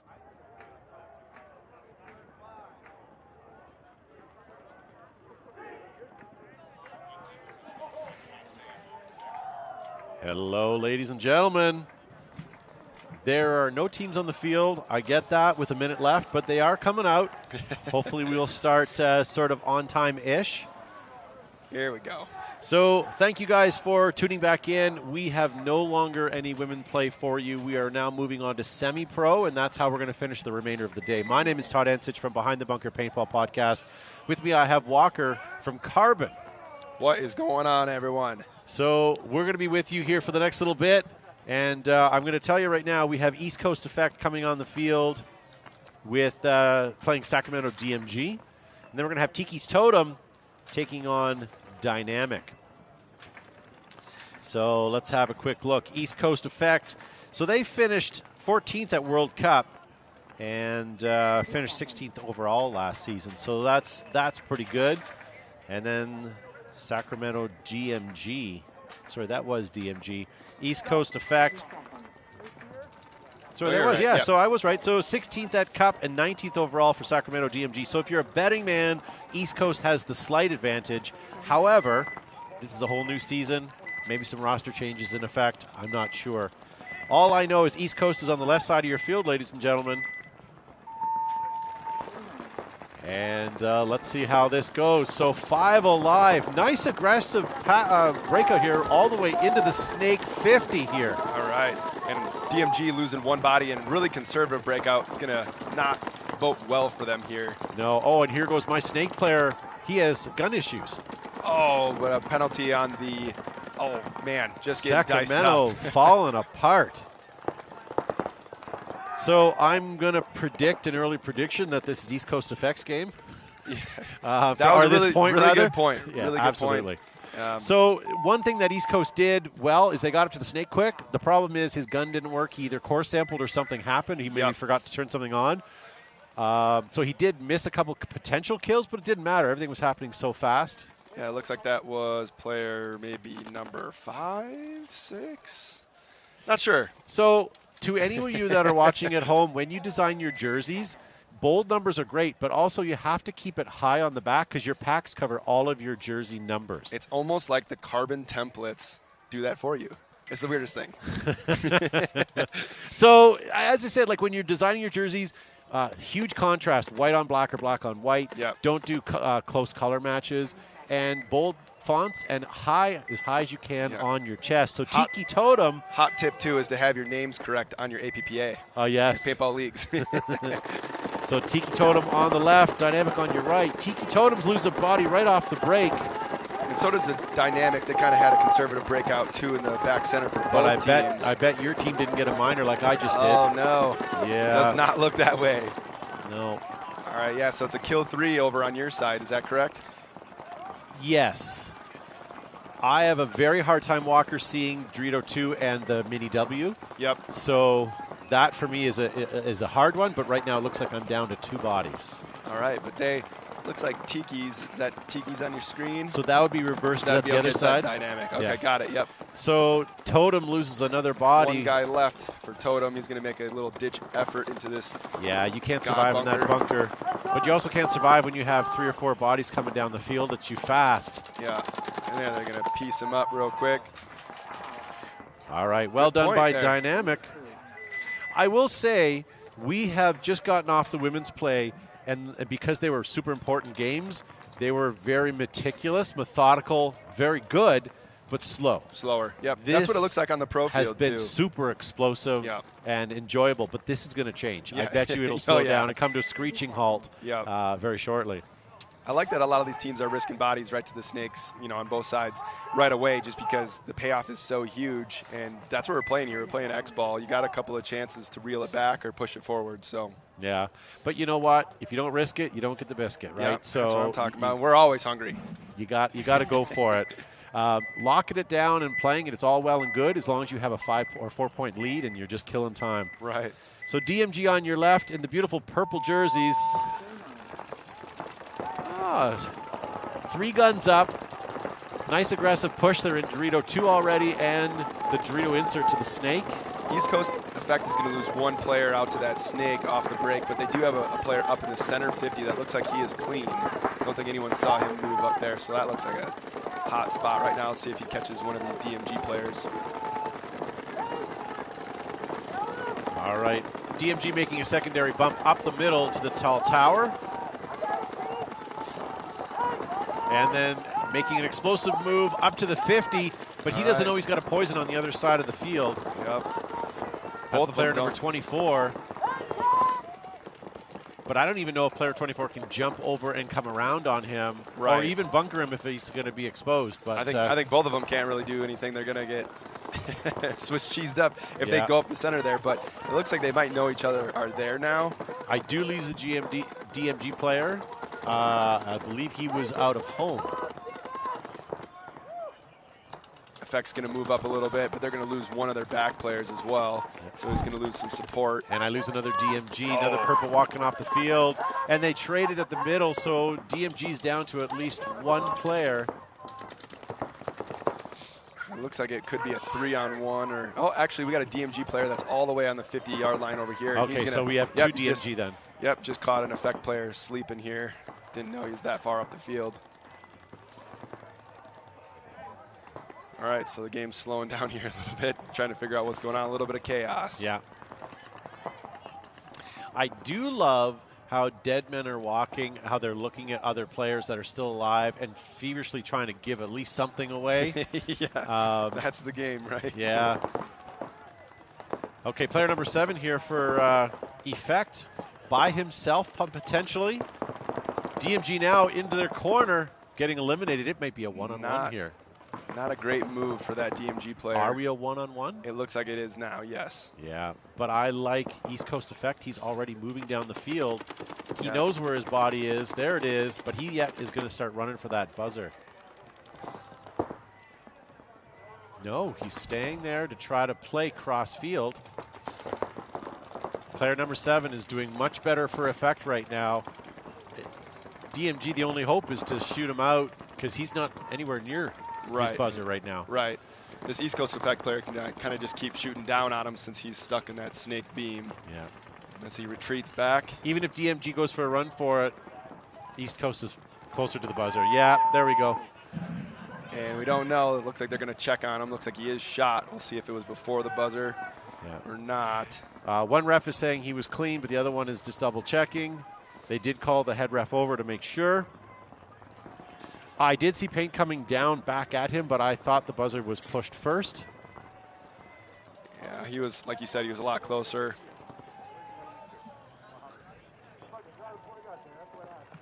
East Coast Effect. Oh, they're still talking about it here. Looks like they're sponsored by Planet Eclipse, JT Gun Roller, and JD Restorations. Do you know where they play out of?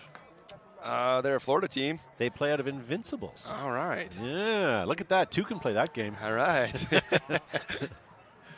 Looks like they're still talking about it. Yeah.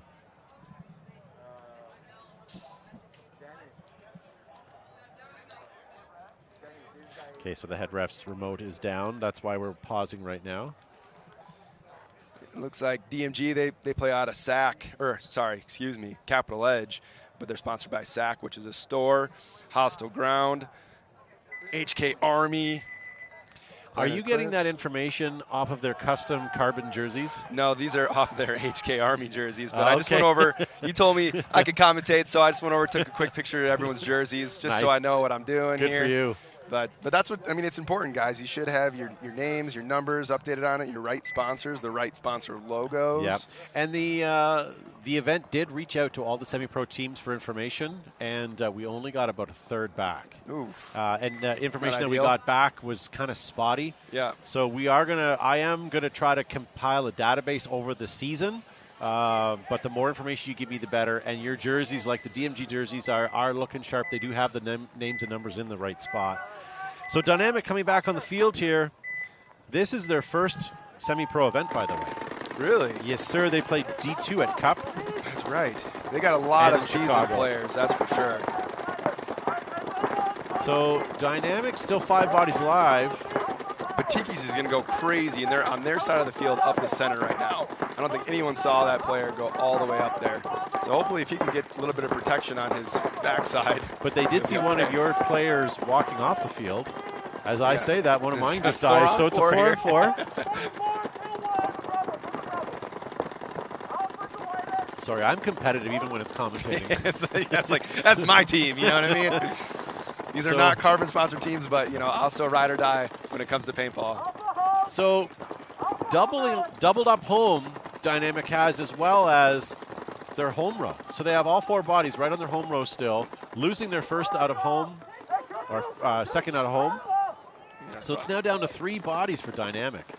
It's a 3-on-4 in favor right now of Tiki's Totem, and they're, like I said, they're past the 50-yard line up the center right now. So this player is looking to catch one more player, and then it'll make a big difference. Love Dynamic's jerseys. They look great, but for me, I can't see anything. Yeah. Especially through the nets. Yes, sir. So it's hard for moms and girlfriends to see, as well as the commentators. Cool jerseys, though. Absolutely. I get it. No, I do like them.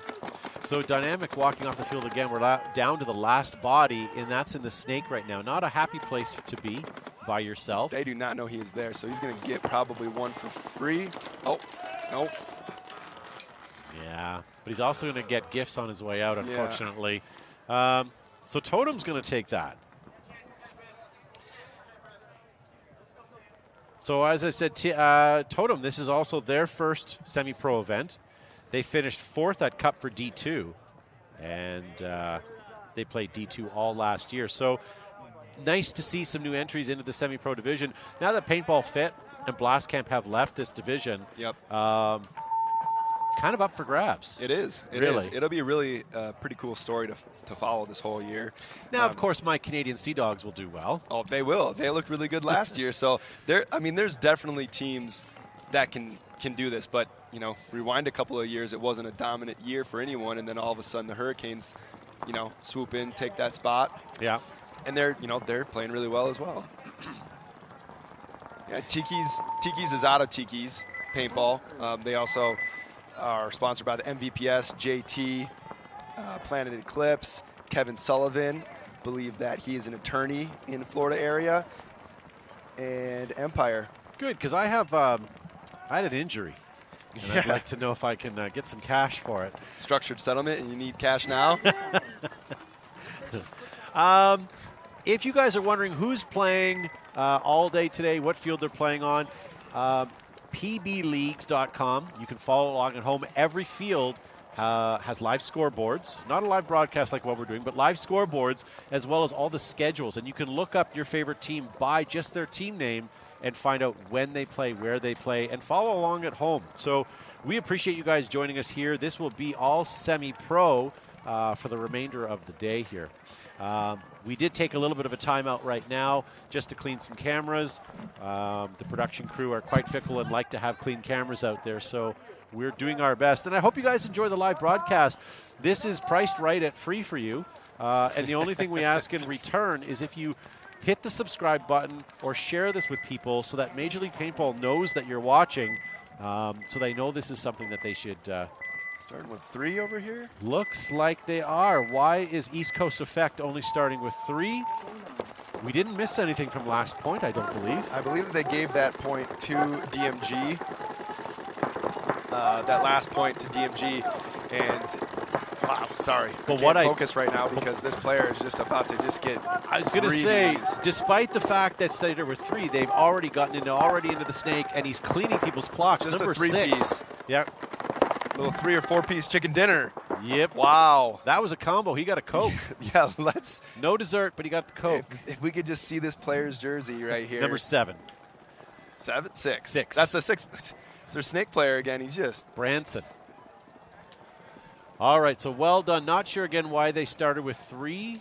I believe what happened, if you recall, is there might have been a dirty hang when he got shot and then hit that, because it looks like we got a score of 1-1 right now. Gotcha. Which, you know, maybe the proof's in the pudding here. They just well, Walker, you know what happens when you assume. Sometimes you get it wrong. So that's going to take. Let's just make sure this is what it is. Wow. So East Coast Effect going to take a lead 2-1 over DMG with 10.5 minutes. Yeah. Great. That was convincing. Yeah. Yeah. They weren't expecting that, for them to send that player all the way up there. Yeah. Dalton says ECE had a dirty hang, and there you go. That was the reason. So coming back on the field, we have Tiki's on your left, Dynamic on your right. First-time semi-pro teams here. It's nice to see they're facing each other opposed to like being thrown to the wolves. Yeah. But that'll happen if they win. I believe that Dynamic is also a JT or a GI team, and they are sponsored by South Electronics, which is a pro sponsor for the pro field as well. Nice, nice. All right, Tiki, let's see what you got here. 4 guns up for Tiki, losing 1 off the break. Doubled up at home. Looks like we got 5 alive over here for Dynamic. That was a bit of a gloat. These two teams got to play each other pretty often. I think that, you know, obviously Tiki's is out of Tiki's for their home field, which is in Florida, and then so is Dynamic. They play out of Legacy, so they probably get quite a few spins against each other. I think so. Dynamic, according to my information, plays out of XPX Orlando. Oh, okay. Well, they got the Legacy logo on their jersey. I don't know, man. I don't know that. Well, this is my information is from PB Results. Oh, okay. So, or PB League rather. So, all right. So Tiki now moves over to the snake corner. This Tiki's player, he's headhunting right here because we got a Dynamic player right up in the center in this tower, and if he moves, this Tiki player is going to dice him up pretty easily. Tiki's also in the Dorito 3 as well as the left side of the field, or the spectator side's large wedge. Here comes Tiki now filling the snake as well. Tiki's doing a lot of work. Dynamic just sort of sitting in their bunkers. Yeah, 5 alive for Dynamic here, but they're tucked away in their spots. Nobody has told the Tiki players that they're down a body. They are going strong. Yeah. As you should. And then looks like you guys lose your first bodies. 4 on 4 now. Yeah, Tiki's is all across like the 35, 40-yard line right now. Yeah. So, yeah, and we're going to lose another Dynamic player. Oh, make that 2 more. All right, so Dalton and Merrick are saying that they do play out of Legacy, and XPX isn't up and running. So I apologize. All I did was get my information from PB Leagues. Walker is a man of the people. So make sure they update their information on their APPA stuff. All right, Tiki's just hunting right now. They're going to find, I think, this last player on Dynamic. Oh, wait. I apologize. Look at, we got a Dynamic player still in the snake, and I don't think they know that he's there. Tiki player has a beautiful gun shot here. But his anodizing shows... Alex Udell's going to get shot cross field. Doesn't his anodizing look like he's got hit on the back of his gun? It's thrown me off twice now. Okay, so I still have 3 Tikis. I think it's 3 Tiki players on 2 Dynamic right now. And Dynamic's set up. Can you see you guys across this? Yep, and they just don't... I don't think Tiki's has the count on. That was how Alex got shot there. Yeah. But they got to know that he's in the snake now. Tiki's in a brilliant straight line here across the field from Dorito 3 to center brick. Oh, Dynamic's going to lose their 1 player in that snake. neither team are pushing this side of the snake. Now 3-on-2. 3-on-1, I believe, because they did shoot this other player. I think a little bit hard to see if he's still walking off on our screen. Yeah, referee's pointing as well. Towel being called, so it doesn't matter how many is left. Tiki's going to get that point and take it a 2-1 lead over Dynamic. Wow, didn't Dynamic just win with 3 bodies? Oh, no, that was East Coast. That was East Coast, yep. Similar jerseys, though, right? Yes. That's yes, what it kind of looks like. The blacked out jerseys are sick. They're dope. Don't get me wrong. But like we said, it's just a little bit harder to, you know, look across the field and be like, oh, you know, that's that team. And then you look at DMG and I'm like, oh, yeah, I can see those dudes from the parking lot, which is kind of rad. Yep. Yeah. Yeah, there really is no, I don't know. I mean, it's all personal preference to what you like with your jerseys. Right. It's cool that a lot of teams are switching up their jerseys a couple of times where they got like a Sunday red. Yeah. That's pretty cool. I think that just really keeps it kind of fresh and, you know, looking more nice photos and for you guys too, yeah.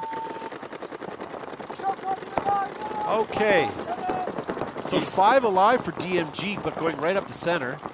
5 alive here for East Coast, and they're going to get all the way up into the snake as well, off the break. Looks like maybe number 19, Fallon. I do lose a DMG player off of, looks like he got shot out of home. Yeah, looks like we got a 4-on-4 situation now.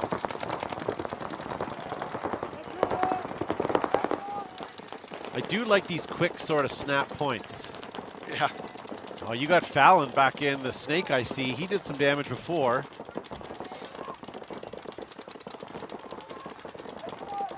So Sacramento DMG, 4 bodies live, taking a move over to now into the to the small W.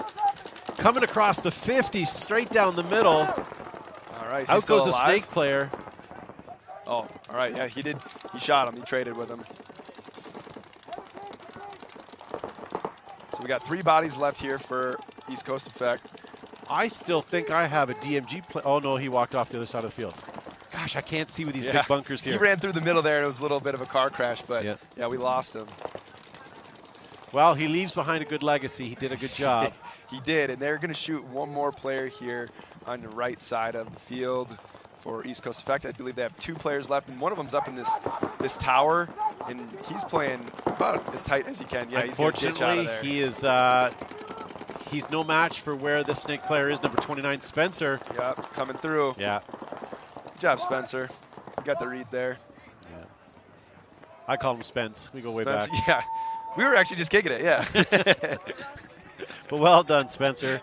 So that's going to take that score and tie it up. 9 minutes left on the clock. Game. I mean, they're matched up pretty evenly, like you said. You know, what was it, 16th at Cup, 14th at Cup, 16th overall, 19th overall. I mean, 2 teams fighting for it, trying to get out of that bottom of the division. Yeah. Now, you can't come across as smart by stealing information off my sheets. Hey. Just kidding. I looked over, I glanced. It's like homework. Yeah. I'm just like, hey, what's going on over here? Now I know how you got through school. Don't tell my family. Yep. So you've got good peripheral is what you have. I do, yes. So Dynamic on the left side of your screen here, down by 1 against Totem. But these games have been going back and forth, so I'm not ruling anybody out yet. And we've seen we've seen a great point by Dynamic already today. Yep. We're going to have a little bit of a technical out there because I see one of the production crew with a ladder on the field. And fix a little camera, we would not have these problems if you players would stop shooting the cameras. Just not an ideal situation, okay? And I do enjoy the one comment this morning. A gentleman had said that one of the cameras got shot, and one of the gentlemen in the live chat said, wow, that cameraman didn't even flinch. Yeah. So that's what we pay him for. You know what I mean? That's right. Our cameramen, unfortunately, haven't moved an inch today. And while we're having a bit of a pause break here, thank you guys for joining us and watching the free live broadcast here. My name is Todd Ensich from Behind the Bunker, and I have Walker here from Carbon. I appreciate you guys watching. The only thing that we ask is if you're enjoying this, which hopefully you are, just share this around, subscribe or interact with this in any way that you can to really show Major League Paintball that this is something that you guys, as fans of paintball, want to see. It's only existing here for the purpose of that. So if you guys can show an overwhelming support, maybe this will become something bigger, better than it is already. And, you know, certainly, hopefully we'll have less sporadicness with the broadcast, and it'll be more consistent this year, starting out a new year. So yeah. It's as easy as just commenting on there, guys, who your favorite player is, what's going on, any of that. It really does help. Yeah. You know, with Walker in the booth, if you have a hatred towards the color orange, you know, let him know. Not ideal. Yeah. Do you know there's only one word in the English language that rhymes with orange? I don't think there's any, is there? There is technically. One moment here. We'll get to that. So Dynamic. Dynamic loses a body off the break. Still with 2 at home, and they bust up. They are into the snake. If you look across the field, we have a Poison, Dynamic and Totem, in the snake on both sides of the bunker. We're going to find out real quick here, but we got 2 Dynamic players walking off on the left side of the field. So and another. Tiki's is going to start to spread the field here. They're going to push up. Another. Tiki's traded over there. I only have 1 Dynamic and they're player gonna left. give him a penalty on Dynamic. That's not good. And it might, it's going to might be have a to towel. start short. Uh-huh. They may have to not start a great short. situation for, you know, gotten 4 guys running down on you. No need to get a penalty there. That's not going to help you out. But if Dynamic's good at running and winning points with less players, right? Maybe that'll spark them there. So getting back to my comment, my daughter did a little research because we had this conversation. Apparently the word sporange. Sporange. Is an English word. I can't remember what it actually means, but it is a word. It's in a dictionary, and it does rhyme with orange. So. Oh, man. Well, I'm going to try to listen in on this ref here and see what he's saying. Looks like he traded, his player traded Dynamic and then kept shooting a little bit. So, yeah. Might be starting down 1. We'll see. Sounds like it. Sporange is the You're in it. I is love the it. portion of a fern in which asexual spores are created. That's what I was thinking, and I was just like, wait, what? Yeah, I know. I didn't want to say it out loud. I wanted to double check. I knew I was right. Sporanges are like just asexual orange. ferns. They're orange sponges. That's what it is. They're sporanges. Beautiful day here. Not as cold as it was yesterday. I was freezing a little bit. I'm not going to lie. But in the sun, beautiful. Did you get a chance to kind of walk around the venue? I did on Thursday. I watched every field. I watched tons of teams. But yesterday and today, I don't go anywhere other than here in the bathroom. But I will tell you that Walker's sitting on the side of the tent that has sun exposure. I'm in the shade. I'm wearing 1, 2, 3 T-shirts.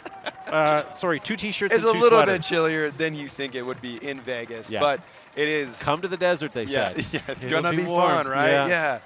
Yeah. So. But honestly, you know, I'm sure there's a lot of people talking a little bit of crap about the venue and, you know, how spread out it is, but it's pretty awesome. I mean, it's don't a really think so. good, I really think it's good vibe. great. I think we're in the middle of a regional park. Yeah.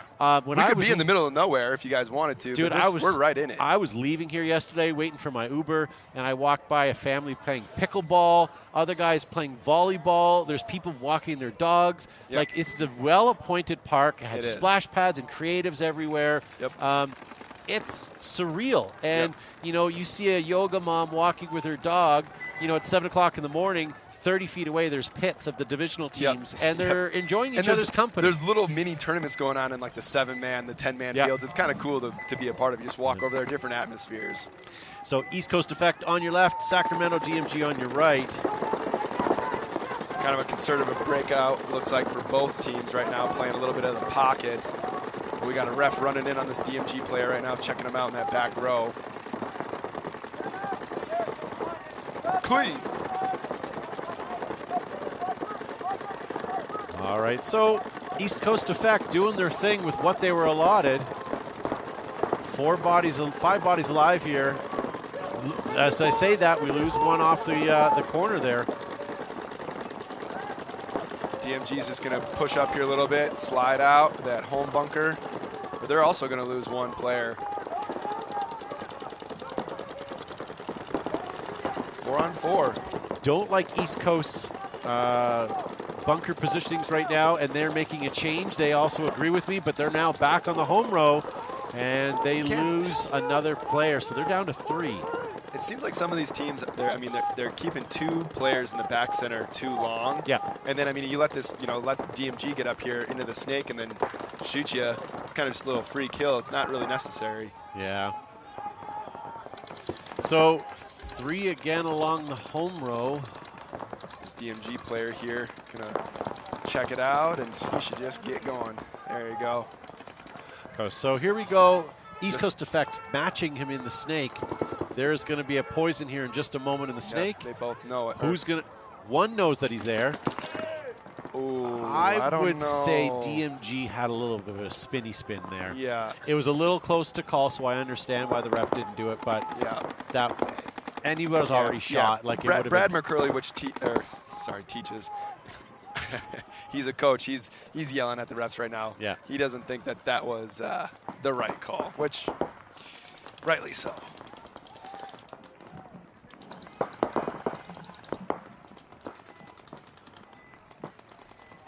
DMG, Marvin getting up there. Oh, but he's going to get, gosh, DMG player did not see. No. It's just car crash over here. Can't even commentate it. No, but right now we're left with at least 2 DMG, and the last East Coast Effect just got shot out as we said that. So it looks like this may be a finish strong for DMG with at least 2 bodies alive if they don't team kill. Yeah, they're figuring it out right now. I've seen quite a few team kills this weekend. Yeah? Well, this field, okay, ladies and gentlemen, you lose. We have a hard time finding people on the field, and we've got a good sight line. Can you imagine what your players are, and especially if you're not sure what the count is, and all of a sudden you see a body pop up on the other side of the screen? Your gun's already facing down there. It's not hard. So it's inexcusable to happen, but I get why it does. Yep. There was just a lot happening there. DMG got up to that center 50, but it looked like Effect was already up into the snake, so then he shot him. Marvin came around the other side. Car crash. Refs were kind of checking it all out. Yeah. But hectic point there, and the refs are over there talking to East Coast Effect right now, to Brad McCurley. He's not stoked on that call. Justin Bedford said this conversation is riveting. I hope you're not being sarcastic. I'm sorry, all right? I will find... Oh, he wasn't shooting anything? Okay. So we will stop with the rhyming with orange. All right. Tell us what you want us to talk about. I'm all about it, man. So 5 bodies alive still for Tiki's, and they go right up the center. Still leaving 2 at home. Walker, we did see 3 at home yesterday. You lose a body. Spicy. Yep. So we, Tiki's are already into Snake 1 on the spectator side. We're right across the home row now, moving into Dorito 2. It's a 5-on-4. If I'm not mistaken here, it looks like Dynamic's going to, I thought he was going to make a move, but he does get clipped in this little mini win. My totem player is already past the 50 on the spectator side of the snake, and he's going to be wrapping on your Dorito there in a moment. Yeah, this Dorito player for Dynamic, he's got to make something happen, and he did just catch this player. I think it is Alex. Yeah, Eater, and number 2. You Yeah. lost another body. Okay, towel being called.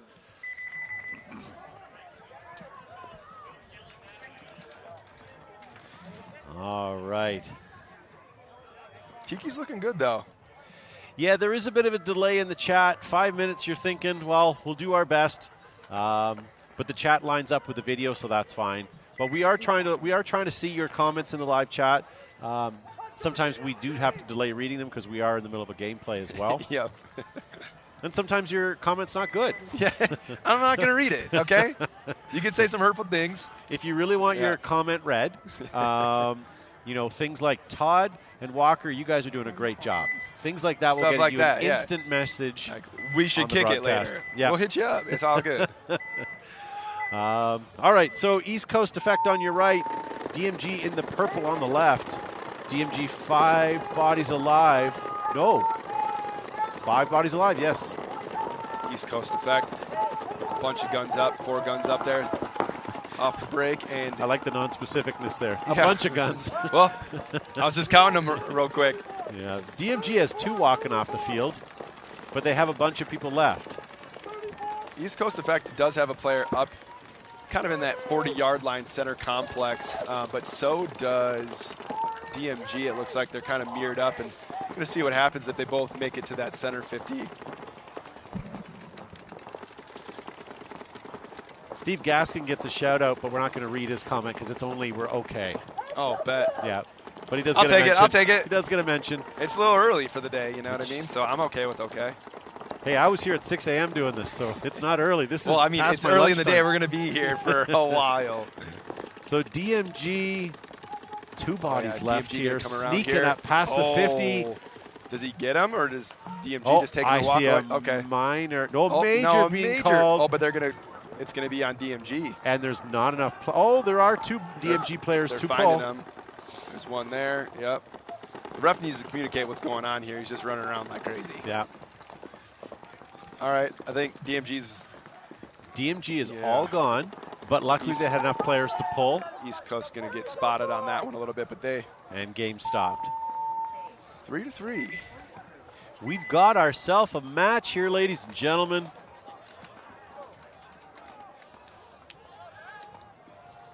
Thank you guys for tuning in. My name is Todd Ensich from Behind the Bunker Paintball Podcast. I have Walker with me from Carbon.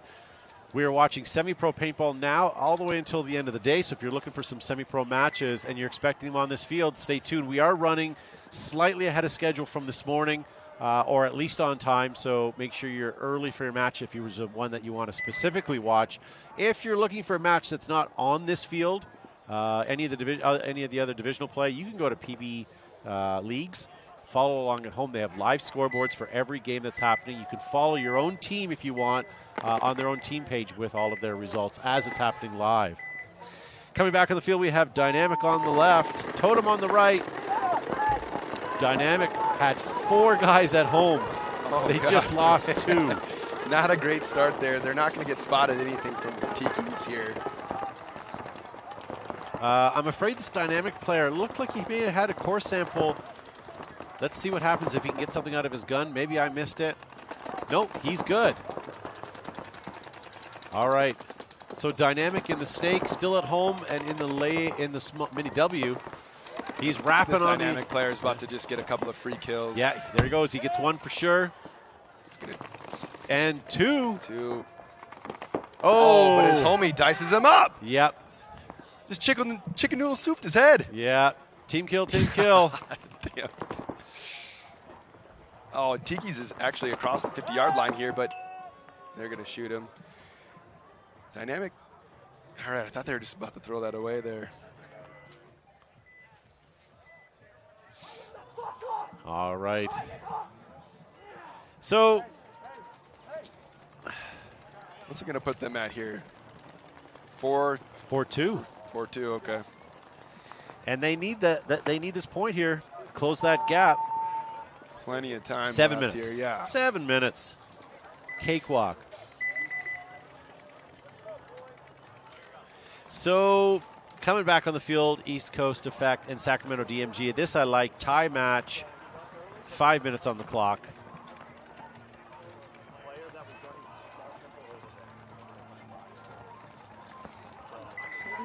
$30 seconds to go here.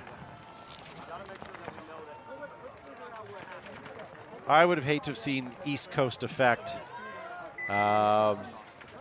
playing Dynamic with those gray jerseys. Yeah. It would have been a gong show. Not been great. Now, is DMG starting down a body or 2? It's gotta be. If we can see maybe on our screen here, we got a Dorito blocked out, but I'm looking at 1, 2, 3, 4 maybe. Might be starting a body down. Oh, Okay. Nope, they got 5. Okay, East Coast with 5 as well. 5 on 5. East Coast going up that center, to that center 50. Well, they're going to go past the 50-yard line. Well, sure, nothing's going to stop them. That's player number 13 for East Coast. Oh, is he going to get... Oh, did he stab somebody? He did. Oh. That's going to leave a mark, unfortunately. So he's going to shoot that DMG player clean, and he's going to back up to the center 50. He came, he sniped, and he left. He repositioned himself, and now he's going clear across the field, but gets dummied. Too far back for this, this DMG player. Just I shoot him liked right in the back. that move, though, had that have worked. Yeah. I really liked that. I think that would have worked as well if this DMG player was up one more bunker into the snake beams. Yeah. But the fact that he's still shooting from this Dorito, not a good play. Good job, 23 from DMG. Yeah, you know me. Same old G. Oh, that was a good one. That was a good one. You like that? That was a good one. I respect that, yeah. I was going to make the next line rhyme with orange, but I couldn't. Yeah. So here we go. 3 East Coast effect, all clustered at home in the pocket there. DMG going to kind of spread the field a little bit here. Like I said, they do have the snake player number 23. It looks like Brandon. He is, he just kind of needs to get down and start going to work probably. He's got 1 or 2 guys behind him helping him out. Are you talking Baird? Yeah. I didn't see his. I thought his first name was Brandon. I could read that, I believe. Oh, okay. And then, so Effect now moving into the snake, it looks like. A little too wide. He gave his position away. And we also have Effect all the way across field in Dorito 2. On your screen right now, still looking at player number 23, DMG. He's shooting down the wire. But he's got a back guy. He should probably make a move here. Otherwise, it's going to... Number 6 for East Coast is by himself. No one's really watching him but Home, and Home's really not able to protect him much. We saw him have some standout points. Player 6, we said 6 a few times for East Coast. But yeah, he's about to just get on his stomach, get down. Yeah, right there where he just went by, if he doesn't go past that on his stomach, he's going to get hit. Yeah. But one of my guys took out one of yours, I see. Yeah, we got one guy walking off on the far side here for DMG, so I believe that it's a 3-on-4 maybe in favor of East Coast Effect. Yeah, East Coast now moves into the snake of the spectator side, standing up on his feet and rapping. He's going to be looking at your Dorito player in a moment. And DMG's in a bad spot. They kind of had the ball here, and they're just going to let East Coast Effect come down the other side. Yep, the far side. And then one of these players is just going to get diced up here shortly by, East Coast Effect is on their side of the field, and this snake player doesn't know it, but he's going to wear it. Yeah. Yeah. So good job for Branson, number 6, taking out Bear 23 from DMG. Also, I see another East Coast Effect walking off the other side of the field. They had cleaned up some of those players, so DMG was forced to towel it. Yep. Yeah. So good job. All right, one thing I will say that has been super distracting this weekend for me watching paintball is the F-16As flying overhead. What? Yes. I don't know what you're talking about. Yeah. There was 4 of them that came over the other day, and they were in formation, and they were having what do you call a smoke show behind them. Oh, yeah? I don't know why they were doing that, but it was still cool to see. It was sick. Yeah. Honestly, it's pretty loud, but it's pretty rad. Yeah. But I also noticed that they're late afternoon flyers. They like to have a little debrief and sleep in the morning because it doesn't usually kick in until the afternoon. Don't want to wake up the whole neighborhood. Yes, I wonder if they actually respect that and start a little bit later in the day. So Dynamic 5 alive, going up the pocket here. 2 at home and now launching into the 50 center. Yeah, I think that's Tiki's all the way up in the maybe like the 40-yard line of the opposing team, which would be Dynamic right now. Dynamic, I believe they have 5 bodies alive, but they're playing pocket again. They don't have a lot going on, it looks like. So maybe a conservative breakout for them. Still 5 on 5 right now. Oh, I see you walking off the field over there. And my apologies, that was not a conservative breakout. I didn't know he was in the other side of the snake. A little bit hard to see from here. So yeah, it looks like we got 4 alive here now for Dynamic. We got people in the live chat cheering for DMG. Nice to see you guys rooting for some teams. Post up who you are. Tiki's going to get in the snake here on our side of the tape, unattested, and he's got the ball right now. Yeah. Tiki's players across the 30 and 40-yard line. The snake player is just going to start crawling up here. Look at that. We got 3 moving simultaneously. They know what's going on. It's like we're playing a game of Risk or something here. They're moving whole fronts up. Yeah, this Tiki's player. Tiki's in great position right now. Takes out one. If he just plays you know, Smart here, he can get a couple more kills, but he's going to communicate to his buddies. Yeah. Smart play. Shop Smart, Shop S-Mart. Kmart. All right. Still 5 Tikis.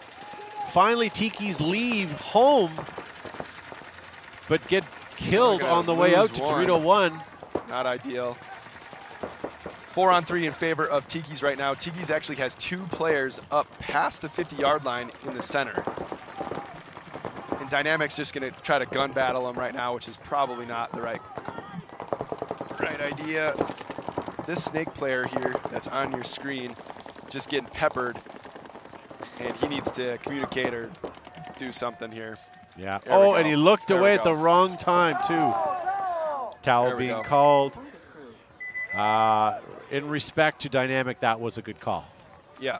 Yeah, it was not Just going to trying get to much a read better on this before it guy's got name. real bad. Devin. Devin was that Snake player for Tikis, holding it down.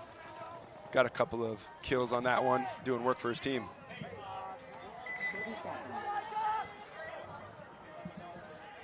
All right, so 30 seconds here, and we get back to our East Coast and Sacramento game. East Coast probably having a hard time with the 3-hour time difference right now.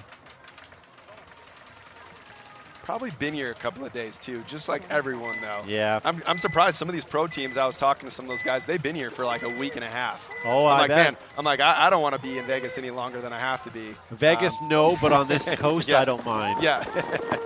DMG 5 alive, but instead of doubling up home, they're doubling up the center tower. One on their knees, one standing. Oh, DMG getting a hit on them. Looks like we lose one off the home row. East Coast effect up the center off the break. Here comes a launch from DMG. There's a lot of kerfuffle going on in the middle bunkers this afternoon. Kerfuffle. Kerfuffle. A lot of much to do. That's a good one. Trying to bring back some phrases and words that I haven't heard in a while. So, with all the much about the front here, or the center here, DMG right in the middle, 50 bunker. Right behind him in the center, we have Tall Tower, and in the center behind him, we have him at home. I think DMG here, yeah, he's going to go through the middle, and I don't know if he got anyone clean. It doesn't look like it. He tried. Maybe a little bit too early on that move, but East Coast effect kind of just holding it down here. Just about 30 seconds left, and DMG's really got to get wide or do something, but getting shot out of the back DMG center. makes a move. Getting shot out of the back center is not going to help, though. Minor penalty being called on DMG. It might have been a minor across the field there, too. I don't know what's going on. You got refs converging. Okay, so I'm going to explain something because you bring up a good point, and same with the gentleman in the live chat. I wanted to explain this. So flags, first of all, why you saw so many flags is because if a ref sees a yellow flag go up, for example, he himself will throw one up to indicate to all his other refs that, hey, a flag is flown. Yep. Not unlike other refs who, if I throw up a yellow flag, I pull it. Yep. Right? So for me, it's confusing, but I'm getting used to the fact that all the refs throw a flag in the air. Right. Yeah. So the deal also with the flags is there's 2 colors. Yep. They're yellow and red. If you get a yellow, it's usually because you've got a hit on you and it's unobvious and you didn't play on, so the play stops and they can pull you as one single person. Yep. Sorry, they'll pull you plus one single person. If a red goes in the air, that means you as a player may have played on or talked after you were dead, something that caused a bigger issue. That causes you not only to get out, but 2 of your teammates. That's bad news. That means a three body swing for sure. So that's what those are for. So if you ever see a flag in the air, instantly sort of stop shooting because you may be the one being called on that and you don't want that to change. Or play on and run. It's up to you. Yeah. Choose your own adventure. Yeah, absolutely. So sorry about that long-winded explanation, but that's sort of where we're at. So Dynamic and Tiki's back on the field.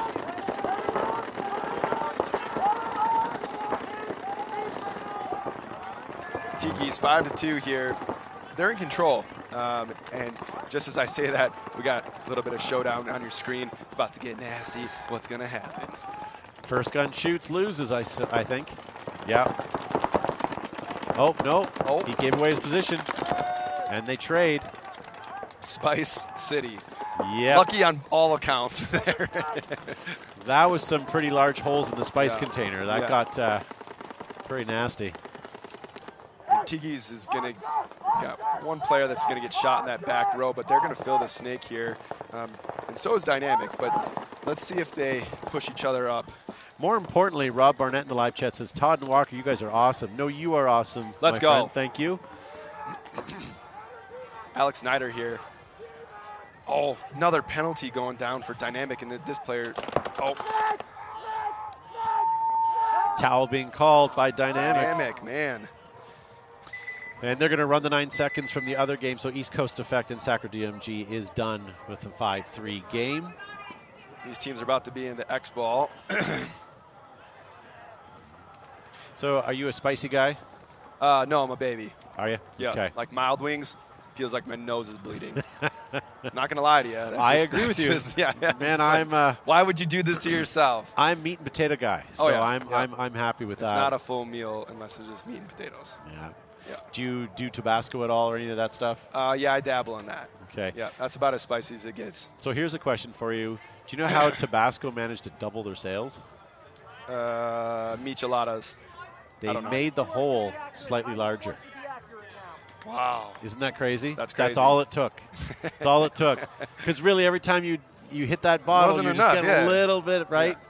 That's why the ketchup containers, you know what I mean? You just you knock them a little bit and the whole thing comes out. And forget Tabasco, I'm all about Cholula. So if you're a hot sauce lover like I am not, but I do like the mild Cholula. Yeah, man. Rob Barnett says he likes spicy. Okay, so we're on X-Ball time. The other match here is complete. And we're going to go from Totem to Dynamic back shortly.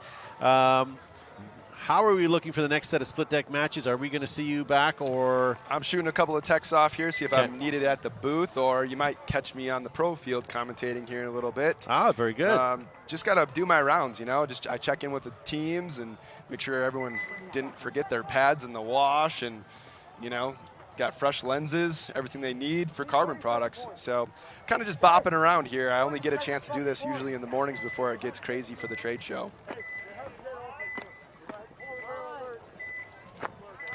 All right, Tiki Totem up by 4 points. 3.5 minutes. Oh, wow. Tiki Totem either gets this next point Dynamic. and takes it, or Dynamic is able to get another point. Oh, but Dynamic is going to get shot going to the snake off the break on the show tape. But they're going to lose. Is that Alex going up the gut there? So we lose a Totem too. Not sure who that one was, but... So Dynamic has no choice here but to win this point. They lose, game's over. Mercy, mercy. Oh, just kidding, on your screen right now is Zidell. Getting nasty. One of the owners of the MVPS, great league to play in Florida if you are in that area. Actually, a lot of teams do travel to that too. Dynamic got the foot on the gas here. They know it's time. Totem trade out in the middle. Nice trade. I would say Totem got the worst of that though. Oh, that would have been a good one. Yeah. Don't know if you guys saw that on your screen, but Tiki Totem running off the field, jumped over the snake beam to get out of bounds. Nearly landed on his player. Oh. Wow.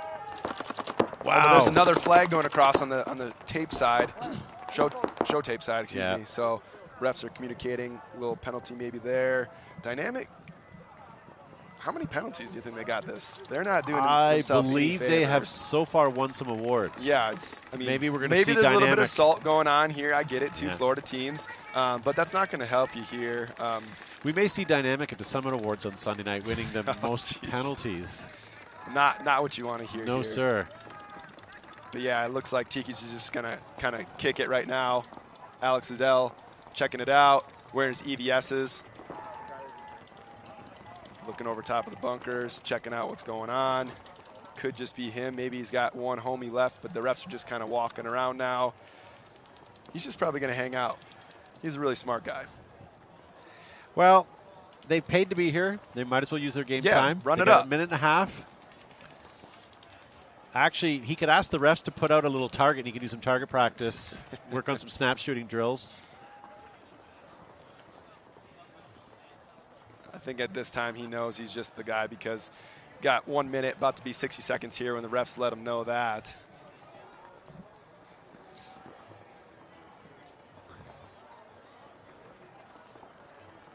Well, while we're waiting this out, ladies and gentlemen, stay tuned this afternoon for more semi-pro action. We're going to have Clutch City Oilers taking on Lost Dutchman next, as well as Smoke taking on TJ Bastards.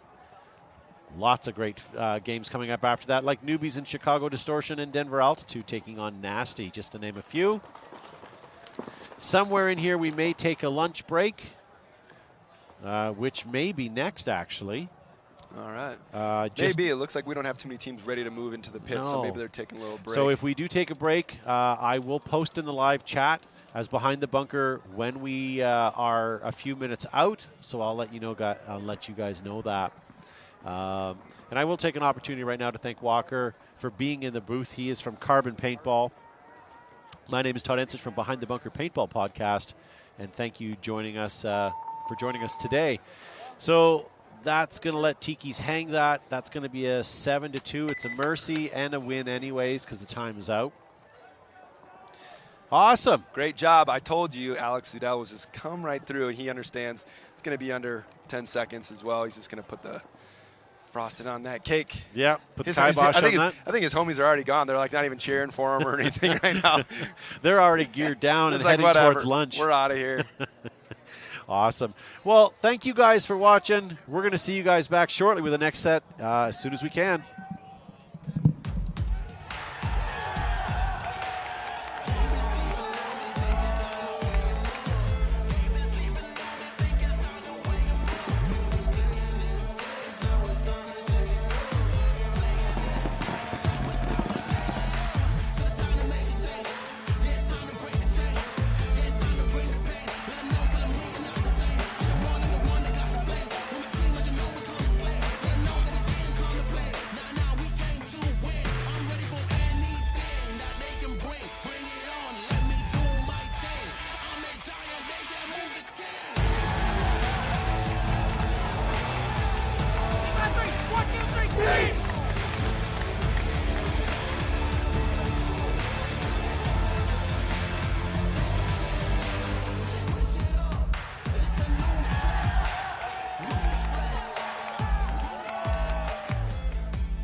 Major League Paintball is coming to Las Vegas for the first event of the 2024 season. At its heart, the game of paintball is simple. Shoot your opponents before you get shot, and then march down the field to victory. In the Major League Paintball Pro format, each team employs 5 players at a time, and they have a buzzer on their side to protect. Hit the opponent's buzzer, win the point. En route to the buzzer, both teams will be locked in gunfights, utilizing diverse strategies while moving up a field full of bunkers, fighting to get into critical positions. And these strategies could change given the score and the time left on the clock. There's 15 minutes in regulation. The highest point total wins the game. This is chess with guns, with no quarter given and no quarter requested. Welcome to Major League Paintball.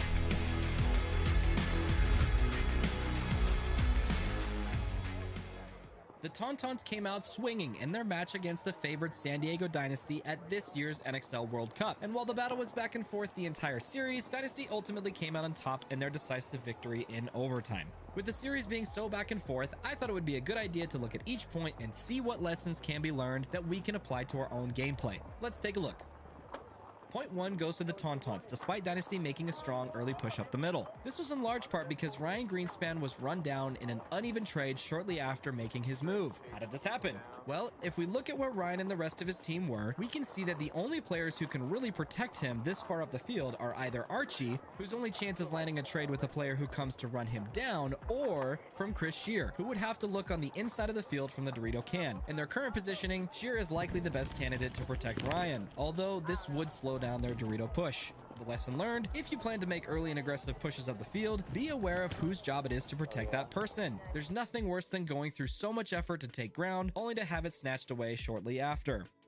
Dynasty answers back in point number 2 by getting Chris Shear into the Dorito 50 early. This was likely the game plan in response to the Tauntauns applying a lot more pressure to the snake side rather than the Dorito side in point number 1. Despite the snake side pressure, Archie is able to eventually get into the snake and crawl all the way down to the Tauntaun side of the field. However, he's shot out by Axel as he wraps the outside of his bunker, leaving the snake side open for Dynasty. Despite this, Shear's pressure from the Dorito side is eventually followed by Marcelo's push up the middle, where they win the point shortly after. There's a few lessons learned from this point. The first, sometimes you gotta make something happen before it's too late. There was a fairly long window of time where Axel could have pushed into the snake to equalize the pressure they were getting from Dynasty's Dorito side. The only person stopping him was his heads-up opponent, Archie Montemayor. Granted, Ryan Greenspan was shooting cross-field towards Axel from time to time, but Archie eventually pushes down the snake side only to get shot by Axel, but it's too little too late at this point, as Marcelo and Shear mop up the rest of the Tauntauns. The second, don't take the obvious angle. I've talked about this at length in my gunfighting masterclass video, so check that out if you haven't already. It's linked down in the description below. Archie wrapping on the outside of his bunker here was a mistake, even if he didn't think Axel knew he was there. Granted, Archie was inches away from trading out with Axel, but he likely would have surprised and thereby eliminated Axel for free had he come up over the top of his bunker and on the inside of the field. And the third, great game plans are made by responding to how our opponents are playing the layout, not just in what is working for us. Although Ryan survived the push up the middle in point number 1, Dynasty recognized that the Tauntauns were putting a lot of resources into stopping their snakeside push. It could have been easy for them to come up with a clear plan to get Ryan up the middle, only to protect him this time around, but instead, they opted to push the opposite side of the field hard, which paid off for them big time. Moving on. Dynasty maintains their momentum by winning point number 3 with a strong breakout that puts 3 guns snake way. This pays off when they shoot Tauntaun Snake Runner off the break and get Archie in shortly after. Archie eventually gets shot out of the snake in his signature over-the-top look, but in an incredible read-and-react moment, Ryan fills into Archie's spot immediately after and eventually shoots out enough players for Dynasty to win the point. The lesson learned, we gotta be more careful repeating our tendencies and habits, especially when we're this deep into the tournament. Matty Marshall even says as much about Archie, that this over-the-top look has been working for him, meaning that he's noticed him doing it somewhat frequently, at least enough to comment on it. And although that might have been working for him earlier in the tournament, it's something he needs to be more aware of this late into the game. Axel now down the sidelines. Ooh, Archie gonna launch on or start. But Archie. Yeah, Archie's been doing that and very successfully, staying up and over that top and not feeling much pressure, but. Point 4 goes to the Tauntauns in convincing fashion as they shoot out 2 of Dynasty's Dorito players virtually off the break. Tauntauns keep the pressure up and shoot out the rest of Dynasty quickly after and win the point outright. As they say, if you're going to lose, lose fast. The lesson learned, just like in point 2 of the series, the Tauntauns did an excellent job of focusing their guns on what was working for Dynasty, the Dorito side. Doing so landed them 2 quick kills that sealed them the point. Creating game plans that stop what was working for our opponents while also exploiting our strength is how you win games. Dynasty sends Arturo Andrade to the snake off the break in point 5. The beauty of this play is that not only was it a surprising move to send someone to the snake off the break, but that this move was supported by shooting back at the only player threatening this play, the Tauntaun's back center player. You can see that just before the point starts, Marcelo Margot is looking for where the Tauntaun's guns are shooting. He identifies that it's a double stack at home and decides to shoot at Tauntaun's only gun that was shooting at the snake. This causes Fabrice Colombo to flinch, giving Arturo the time he needs to safely get into the snake. After the breakout, the Tauntauns draw a yellow flag, which pulls 2 of their players, making it a 5-on-3. Dynasty eventually gets into red zone positions and closes out the point. The lesson learned here, support your runners by shooting at the players that are shooting at them. This can only come by having the intel to know which direction your opponents are shooting, either by scouting their breakouts, identifying their tendencies, or by simply looking at them and seeing what they're telegraphing. The subplot here is, don't telegraph what you're going to do before the point starts. Point 6 starts with a strong 5-on-5 breakout, with both teams pushing opposite sides of the field. Axel is able to get to the 50 Snake before Dynasty gets to the 50 Dorito, but Dynasty is aware of this and plays tight accordingly. With the point coming to a standstill, the weakness for Dynasty's defense is the Snake can. If the Tauntauns are able to eliminate Archie out of the can, the point will surely go to them. Axel continues to apply pressure from the Snake, while Bryce Gauden eventually makes it to the Dorito 3, giving them the angle they need to shoot out Archie. Tauntauns follow this up by shooting out the rest of Dynasty as they try to fill the holes in their positioning. The lesson learned here, playing pocket or defensively isn't just about playing tight in your bunker. It's also about being in positions that keep your players alive. Had Sheer pushed down the Dorito side, or Dynasty had a gun cross-field that kept the Tauntauns out of the Dorito 3, they would have been able to survive indefinitely, as long as they didn't die in a gunfight. Identify the bunkers that poke holes in your defense and do what you can to keep your opponents out of them. For some reason, they play an inconsequential 0.7 with 5 seconds left, which ends in full time, and we move on to overtime. Now, there's a lot that happens in overtime. For one, more bodies drop off the break than ever have before in this series. Dynasty not only risks the Snake Runner, who gets shot, but they also manage to shoot both the Tauntaun Snake Tower and Dorito Can players off the break, making it a 4-on-3. It's still anyone's game, but Dynasty does have superior positioning after the breakout. The point eventually goes to a soft standstill, where neither team wants to take big risks, especially with plenty of time left. A big reason this point comes to a halt is because the Tauntauns don't know what to do about Ryan Greenspan, who's stopping Axel from getting into the snake.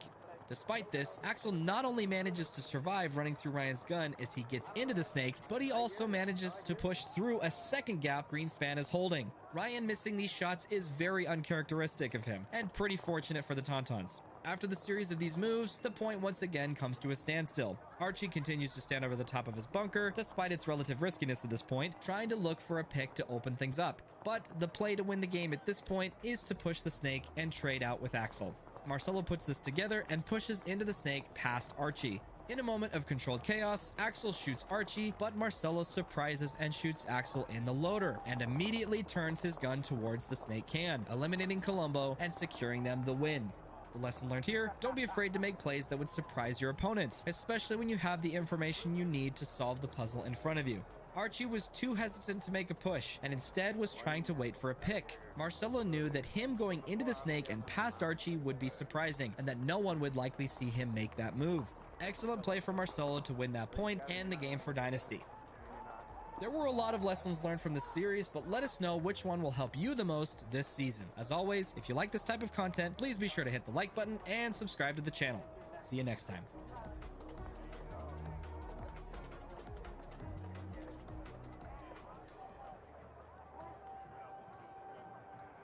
So right here, this is the coolest part of the duel. I boxed when I was younger in high school. I wrestled, and you always put your feet in the ground and you look straight across at your opponent, whether it be 80 feet or 5 feet. It's one-on-one, man.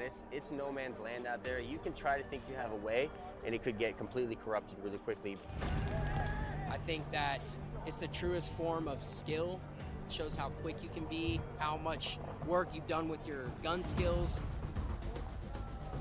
I get to battle this guy. I get to go to war with this guy. $10,000. $10,000. I've never won $10,000 playing paintball. You can't bluff. You can't pretend like you're good. You got to put 10 points up, and you got to look the other guy in the face and tell that guy that you're going to put 10 points on him, and he can't do anything about it, or maybe he will. Gunfight. Gunfight. Get on this box, look the other guy in the eye, tell him you're going to fuck him up, and go fuck him up. It's that simple, baby.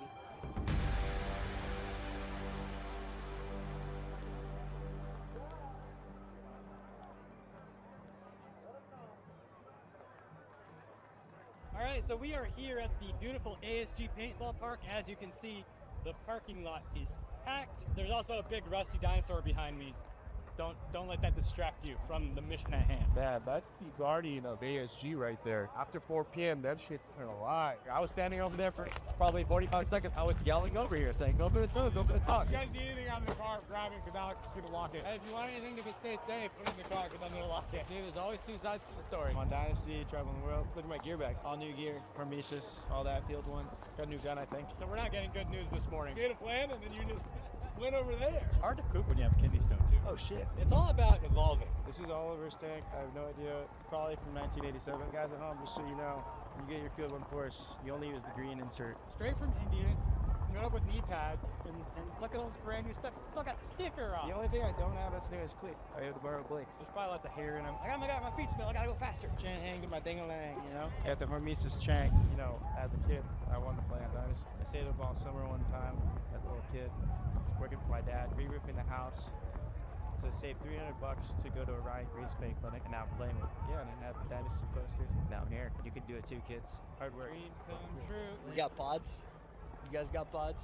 See that tree over there? Can you clip this? Yeah, sure. Quartz tree. Yeah, we have white Corcus. Yeah. Blake's a tree enthusiast. He's like Michael Jackson. He finds a tree, he's got to climb. For every time I saw Blake in a tree, I'd have at least $5. How's Danny going to coach? I mean, such an impressive performance to play well enough to become an all-star, to be thought about, to get picked up on, to get drafted by Dynasty, but he's got big shoes to fill. You know, yeah, they lose Urena, but he was kind of slipping away from playing time, but he did get that MVP last year. So, you know, each one of these stories out here is compelling. So Dynasty's first practice for 2024 is underway, and they're discussing some mistakes, right? They're discussing some things that they can do better. Ryan's breaking it down there with Marcelo. You know, these guys don't let off, right? Just because they're the champions of World Cup doesn't mean they're coming out here soft and lollygagging. Like, they're taking this practice really seriously. So, check it out. Someone's going to communicate that the snake's hot, right? So a player over there is going to be looking for this. And if you come up in here to try to get that kill and get flipped, back center's a free kill, this guy's a free kill, and instead of going dot, it's just systematic, clockwork. Excited to be here. Everything's going good. How you doing? Yeah, actually, I think you should shoot and read away. You're the only gun, and because I can go into the alpha and look that way. Okay, outside of snake 1, snake 2. You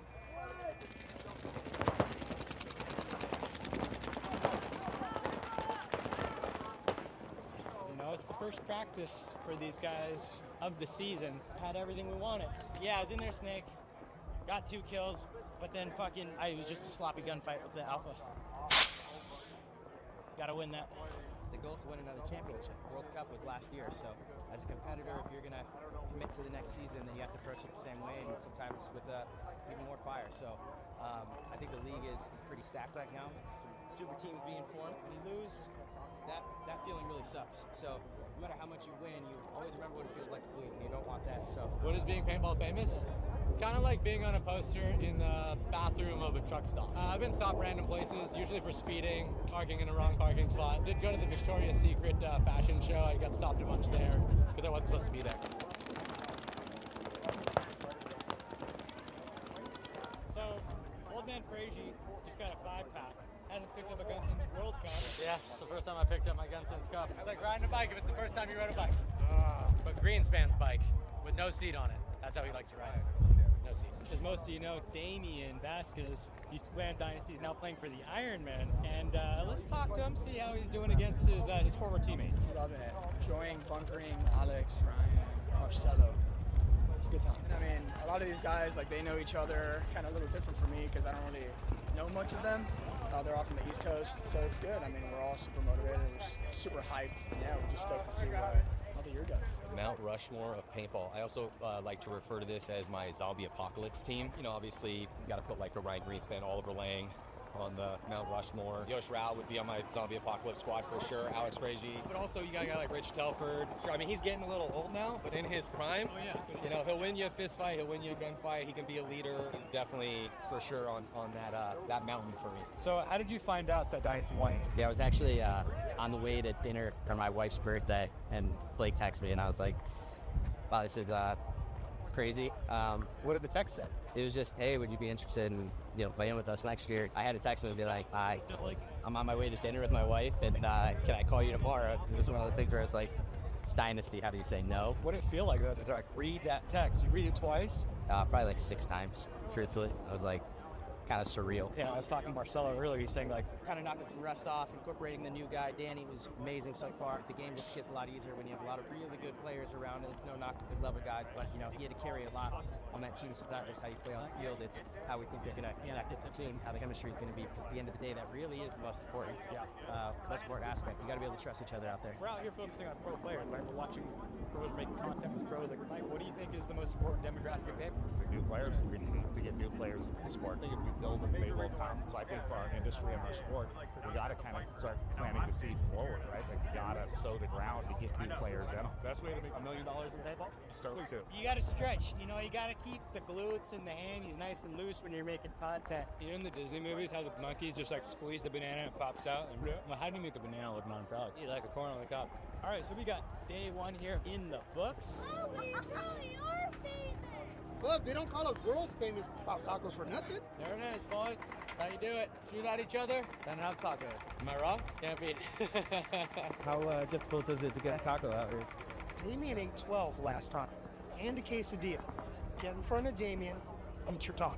Pops's Tacos, a legendary SoCal taco spot. Shout out to Carlos, keeping the legacy strong. Hot sauce is just impeccable too. Sometimes we'll just bring a bat of it, put it in your fridge, put it on your eggs. Lives up to the hype. And Isaac Chuck Norris is himself into a hamstring pull. I think he's going to be on the DL for the rest of the weekend. Big shout out to his wife. She's going to have to do everything at the house this next 2-week stretch. See it on the replay here. His jumping ability has seen better days. He's getting up there in the H and the LBs. We still love him though. Big shout out to Isaac and Pops' Tacos. Who's Paintball nerd listening to after it just got done crying? Adele, obviously. What do people do when they listen to Adele besides cry? Text their ex? I'm going to have a good cry, listen to Adele, maybe John Mayer Continuum album. That's about a breakup.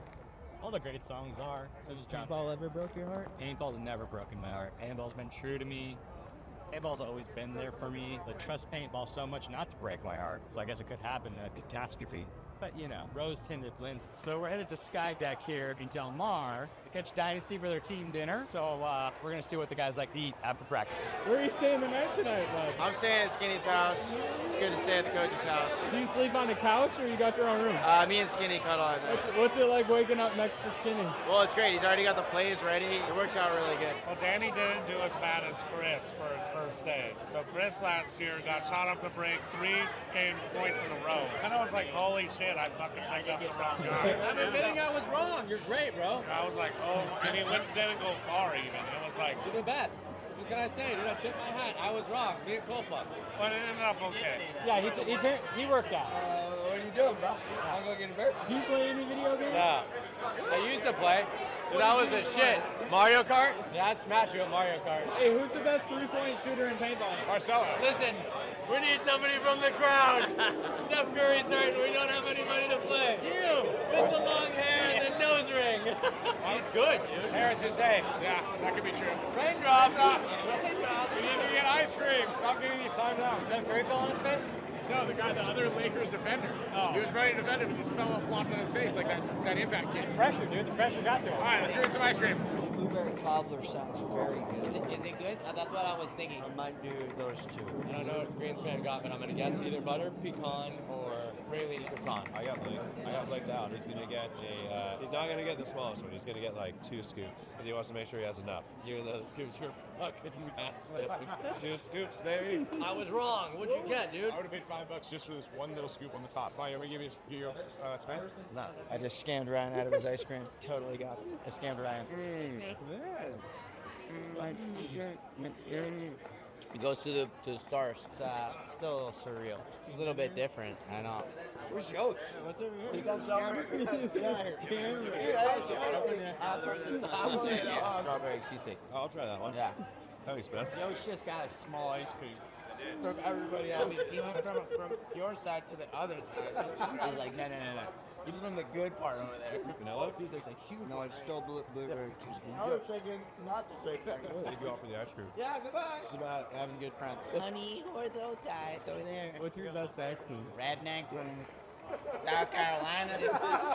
In Spanish, I have a lot of them. Okay, I'm going to explain why I don't have a Go Sports account. Very simple. Because if I rewatched any of our matches, I would sit everyone all the time.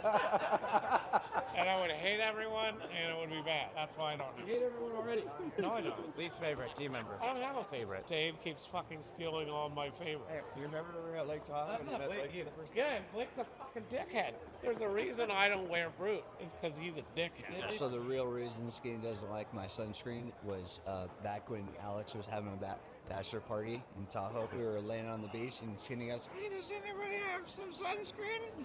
And I had just gone through my bag and saw toothpaste. And so, Skinny, I got you. I gave him the big old dollop of toothpaste. I will never wear Brute ever in my life because of him. So he takes this thing and he's smearing it all over. He goes, "This is straight sense. This is mint." Yeah, what is this? This isn't sunlaw. Paintball nerd. Oh, you broke my glasses. Paintball nerd. In their first meeting during the 2023 season, the Toulouse Tauntauns will face off against Stockholm's Joy Division in the finals. These two teams are sitting first and second respectively in the season standings, and each team has only lost a single prelim match this entire season. While both of these teams have already punched their tickets to World Cup, the 2023 season championship title is still up for grabs. The Tauntauns are looking to complete the three-peat after winning both the 2021 and the 2022 series titles. But the Joy Division squad is hungry to take home their first title. Communicate, shoot them one by one. Extra fucking cute. Hey, they're good, but we're better. Yeah! Hug them, miss them, feel them. 1, 2, 3. Yo, yo, yo, yo! Les gars, la target, vous la connaissez la target?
Some dreams are elusive, but some do come true. For the Tauntauns, their dream of European mastery has been achieved, taking the European Championship 3 years in a row. But when one dream is fulfilled, another, more grand in scope, will always arise. The Tauntauns will be joined in the pursuit of this new dream by Joy Division, versed in the Lucky 15s. With the final event of the European season in the books, these 4 squads will travel to the United States in November to compete on the grandest of all paintball stages, the NXL World Cup in Kissimmee, Florida. There they will face the toughest of all paintball tests as they battle against the most dominant teams in history to see if they can earn the right to call themselves world champions.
Major League Paintball is coming to Las Vegas for the first event of the 2024 season. At its heart, the game of paintball is simple. Shoot your opponents before you get shot, and then march down the field to victory. In the Major League Paintball Pro format, each team employs 5 players at a time, and they have a buzzer on their side to protect. Hit the opponent's buzzer, win the point. En route to the buzzer, both teams will be locked in gunfights, utilizing diverse strategies while moving up a field full of bunkers, fighting to get into critical positions. And these strategies could change given the score and the time left on the clock. There's 15 minutes in regulation. The highest point total wins the game. This is chess with guns, with no quarter given and no quarter requested. Welcome to Major League Paintball.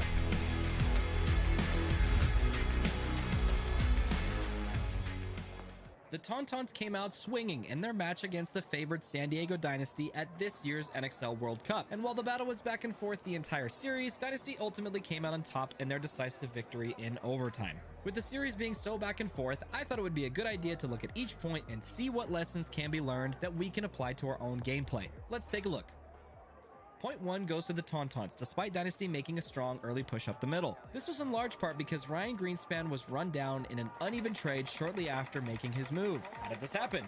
Well, if we look at where Ryan and the rest of his team were, we can see that the only players who can really protect him this far up the field are either Archie, whose only chance is landing a trade with a player who comes to run him down, or from Chris Shear, who would have to look on the inside of the field from the Dorito can. In their current positioning, Shear is likely the best candidate to protect Ryan, although this would slow down their Dorito push. The lesson learned: if you plan to make early and aggressive pushes of the field, be aware of whose job it is to protect that person. There's nothing worse than going through so much effort to take ground, only to have it snatched away shortly after. Dynasty answers back in point number 2 by getting Chris Shear into the Dorito 50 early. This was likely the game plan in response to the Tauntauns applying a lot more pressure to the snake side rather than the Dorito side in point number 1. Despite the snake side pressure, Archie is able to eventually get into the snake and crawl all the way down to the Tauntaun side of the field. However, he's shot out by Axel as he wraps the outside of his bunker, leaving the snake side open for Dynasty. Despite this, Shear's pressure from the Dorito side is eventually followed by Marcelo's push up the middle, where they win the point shortly after. There's a few lessons learned from this point. The first, sometimes you gotta make something happen before it's too late. There was a fairly long window of time where Axel could have pushed into the snake to equalize the pressure they were getting from Dynasty's Doritos side. The only person stopping him was his heads-up opponent, Archie Montemayor. Granted, Ryan Greenspan was shooting cross-field towards Axel from time to time, but Archie eventually pushes down the snake side only to get shot by Axel, but it's too little too late at this point, as Marcelo and Sheer mop up the rest of the Tauntauns. The second, don't take the obvious angle. I've talked about this at length in my gunfighting masterclass video, so check that out if you haven't already. It's linked down in the description below. Archie rapping on the outside of his bunker here was a mistake, even if he didn't think Axel knew he was there. Granted, Archie was inches away from trading out with Axel, but he likely would have surprised and thereby eliminated Axel for free had he come up over the top of his bunker and on the inside of the field. And the third, great game plans are made by responding to how our opponents are playing the layout, not just in what is working for us. Although Ryan survived the push up the middle in point number 1, Dynasty recognized that the Tauntauns were putting a lot of resources into stopping their snakeside push. It could have been easy for them to come up with a clear plan to get Ryan up the middle, only to protect him this time around, but instead, they opted to push the opposite side of the field hard, which paid off for them big time. Moving on. Dynasty maintains their momentum by winning point number 3 with a strong breakout that puts 3 guns snake way. This pays off when they shoot Tauntaun Snake Runner off the break and get Archie in shortly after. Archie eventually gets shot out of the snake in his signature over-the-top look, but in an incredible read-and-react moment, Ryan fills into Archie's spot immediately after and eventually shoots out enough players for Dynasty to win the point. The lesson learned, we gotta be more careful repeating our tendencies and habits, especially when we're this deep into the tournament. Matty Marshall even says as much about Archie, that this over-the-top look has been working for him, meaning that he's noticed him doing it somewhat frequently, at least enough to comment on it. And although that might have been working for him earlier in the tournament, it's something he needs to be more aware of this late into the game. Axel now down the sidelines. Ooh, Archie gonna launch on or start. But Archie. Yeah, Archie's been doing that and very successfully, staying up and over that top and not feeling much pressure. But point 4 goes to the Tauntauns in convincing fashion as they shoot out 2 of Dynasty's Dorito players virtually off the break. Tauntauns keep the pressure up and shoot out the rest of Dynasty quickly after and win the point outright. As they say, if you're going to lose, lose fast. The lesson learned, just like in point 2 of the series, the Tauntauns did an excellent job of focusing their guns on what was working for Dynasty, the Dorito side. Doing so landed them 2 quick kills that sealed them the point. Creating game plans that stop what was working for our opponents while also exploiting our strength is how you win games. Dynasty sends Arturo Andrade to the snake off the break in point 5. The beauty of this play is that not only was it a surprising move to send someone to the snake off the break, but that this move was supported by shooting back at the only player threatening this play, the Tauntaun's back center player.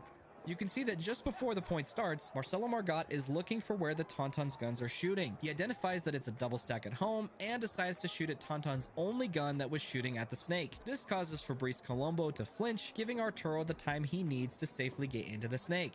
After the breakout, the Tauntauns draw a yellow flag, which pulls 2 of their players, making it a 5-on-3. Dynasty eventually gets into red zone positions and closes out the point. The lesson learned here, support your runners by shooting at the players that are shooting at them. This can only come by having the intel to know which direction your opponents are shooting, either by scouting their breakouts, identifying their tendencies, or by simply looking at them and seeing what they're telegraphing. The subplot here is, don't telegraph what you're going to do before the point starts.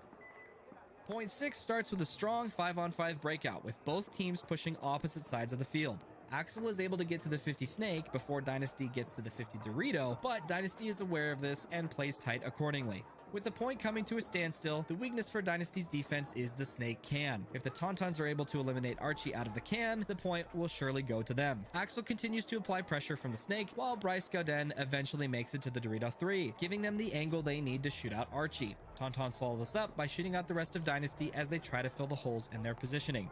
The lesson learned here, playing pocket or defensively isn't just about playing tight in your bunker. It's also about being in positions that keep your players alive. Had Sheer pushed down the Dorito side or Dynasty had a gun cross-field that kept the Tauntauns out of the Dorito 3, they would have been able to survive indefinitely, as long as they didn't die in a gunfight. Identify the bunkers that poke holes in your defense and do what you can to keep your opponents out of them. For some reason, they play an inconsequential .7 with 5 seconds left, which ends in full time, and we move on to overtime.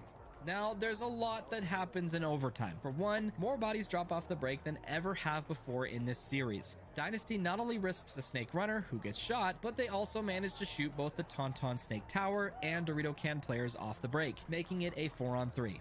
It's still anyone's game, but Dynasty does have superior positioning after the breakout. The point eventually goes to a soft standstill where neither team wants to take big risks, especially with plenty of time left. A big reason this point comes to a halt is because the Tauntauns don't know what to do about Ryan Greenspan, who's stopping Axel from getting into the snake. Despite this, Axel not only manages to survive running through Ryan's gun as he gets into the snake, but he also manages to push through a second gap Greenspan is holding. Ryan missing these shots is very uncharacteristic of him, and pretty fortunate for the Tauntauns. After the series of these moves, the point once again comes to a standstill. Archie continues to stand over the top of his bunker, despite its relative riskiness at this point, trying to look for a pick to open things up. But the play to win the game at this point is to push the snake and trade out with Axel. Marcelo puts this together and pushes into the snake past Archie. In a moment of controlled chaos, Axel shoots Archie, but Marcelo surprises and shoots Axel in the loader, and immediately turns his gun towards the snake can, eliminating Colombo and securing them the win. The lesson learned here, don't be afraid to make plays that would surprise your opponents, especially when you have the information you need to solve the puzzle in front of you. Archie was too hesitant to make a push, and instead was trying to wait for a pick. Marcelo knew that him going into the snake and past Archie would be surprising, and that no one would likely see him make that move. Excellent play for Marcelo to win that point and the game for Dynasty. There were a lot of lessons learned from this series, but let us know which one will help you the most this season. As always, if you like this type of content, please be sure to hit the like button and subscribe to the channel. See you next time.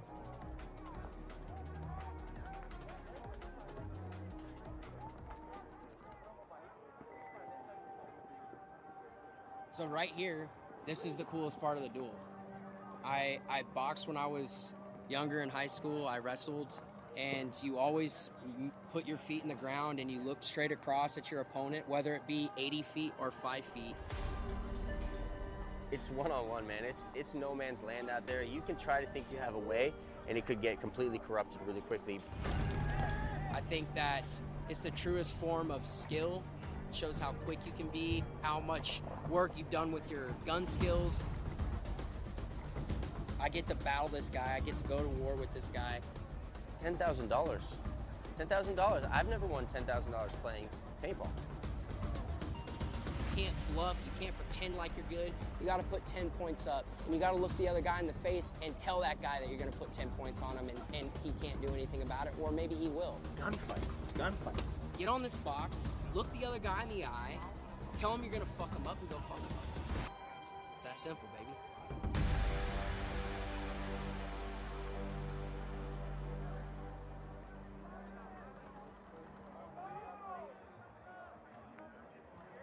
All right, so we are here at the beautiful ASG Paintball Park. As you can see, the parking lot is packed. There's also a big rusty dinosaur behind me. Don't let that distract you from the mission at hand. Man, that's the guardian of ASG right there. After 4 p.m., that shit's turned a lot. I was standing over there for probably 45 seconds. I was yelling over here saying, go to the phone, go to the talk. If you guys need anything out of the car, grab it, because Alex is going to lock it. And if you want anything to stay safe, put it in the car, because I'm going to lock it. See, there's always two sides to the story. I'm on Dynasty, traveling the world. Look at my gear bag. All new gear, Hormesis, all that, field one. Got a new gun, I think. So we're not getting good news this morning. You had a plan, and then you just went over there. It's hard to poop when you have a kidney stone, too. Oh, shit. It's all about evolving. This is all over stick. I have no idea. It's probably from 1987. Guys at home, just so you know, when you get your field one force, you only use the green insert. Straight from India. Showed up with knee pads, and look at all this brand new stuff. Still got the sticker on. The only thing I don't have that's new is cleats. I have to borrow Blake's. There's probably lots of hair in them. I got my feet smell. I gotta go faster. Chain hang to my ding-a-lang, you know? At the Hormesis Chank, you know, as a kid, I wanted to play on Dynasty. I stayed up all summer one time as a little kid, working for my dad, re-roofing the house. So I saved $300 to go to a Ryan Greenspan clinic, and now I'm playing with it. Yeah, and I had the Dynasty posted. Now I'm here. You can do it too, kids. Hard work. True. We got pods. You guys got pods? See that tree over there? Eucalyptus? Yeah, sure. Corcus. Quartz trees. Yeah, we have white corcus. Yeah. Blake's a tree enthusiast. He's like Michael Jackson. He finds a tree, he's got to climb. It's all right for every time I saw Blake in a tree, I'd have at least $5. How's Danny going to play? I mean, such an impressive performance to play well enough to become an all-star to be thought about to get picked up on. To get drafted by Dynasty, but he's got big shoes to fill. You know, yeah, they lose Urena, but he was kind of slipping away from playing time, but he did get that MVP last year. So, you know, each one of these stories out here is compelling. So Dynasty's first practice for 2024 is underway, and they're discussing some mistakes, right? They're discussing some things that they could do better. Ryan's breaking it down there with Marcelo. You know, these guys don't let off, right? Just because they're the champions of World Cup doesn't mean they're coming out here soft and lollygagging. Like, they're taking this practice really seriously. So, check it out. Someone's going to communicate that the snake's hot, right? So a player over there is going to be looking for this. And if you come up in here to try to get that kill and get flipped, back center's a free kill, this guy's a free kill, and instead of going dot, dot, dot, dot, dot, it's a systematic clockwork. Excited to be here. Everything's going good. How you doing? Yeah, actually, I think you should shoot right away. You're the only gun, and I can go into the alpha and look that way. Outside of snake 1, snake 2. You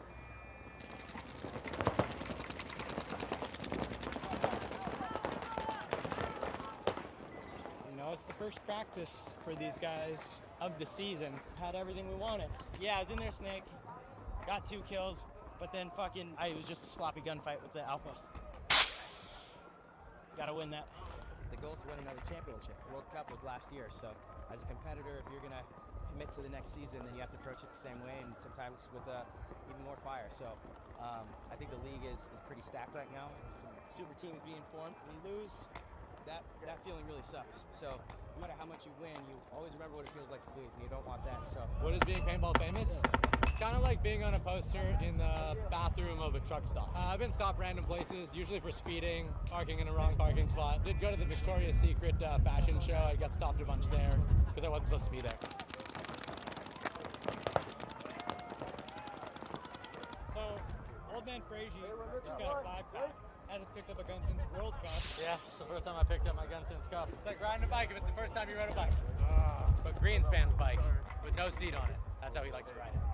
No seat. As most of you know, Damian Vasquez used to play on Dynasty, is now playing for the Ironmen. And let's talk to him, see how he's doing against his former teammates. Loving it. Enjoying bunkering Alex, Ryan, Marcelo. It's a good time. I mean, a lot of these guys, like, they know each other. It's kind of a little different for me because I don't really know much of them. They're all from the East Coast, so it's good. I mean, we're all super motivated. We're super hyped. And yeah, we're just stoked to see how the year goes. Mount Rushmore of paintball. I also like to refer to this as my zombie apocalypse. All right, guys, welcome back. Thank you for watching all those commercials. I hope you enjoyed them. Unfortunately, we had to take a bit of a ref lunch, and we are back starting some semi-pro matches on time here. 12:15 on the field. We're going to have Clutch City Oilers and Lost Dutchman.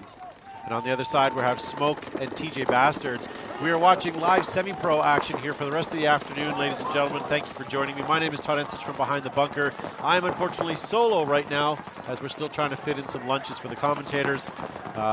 So here we go. Clutch City Oilers losing their first body, making a 5-on-4 in favor of Lost Dutchman. We lose another Clutch City Oilers out of the home, and another one out of the home row as well. Looks like we're down to 2 bodies. No. Last player for Clutch City left alive, and the towel gets towel gets thrown on behalf of Clutch City Oilers. So that's going to give Lost Dutchman the first point. So we are back. Sorry for the wait. Unfortunately, as I say, we had to have some lunch for all of the staff, and we're still doing some lunch breaks right now for some of the broadcast crew. So bear with us today. Coming up on the field, we have Smoke and TJ Bastards. Smoke is going to be on the left side of your screen. It's the first time we've seen Smoke come across our cameras here this weekend. TJ Bastards we saw yesterday. They did quite well.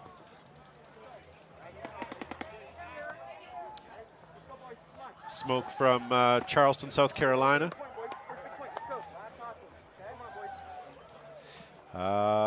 They first time playing semi-pro last year at Cup. They placed 22nd, so this is their first going into a full season playing semi-pro, so welcome Smoke.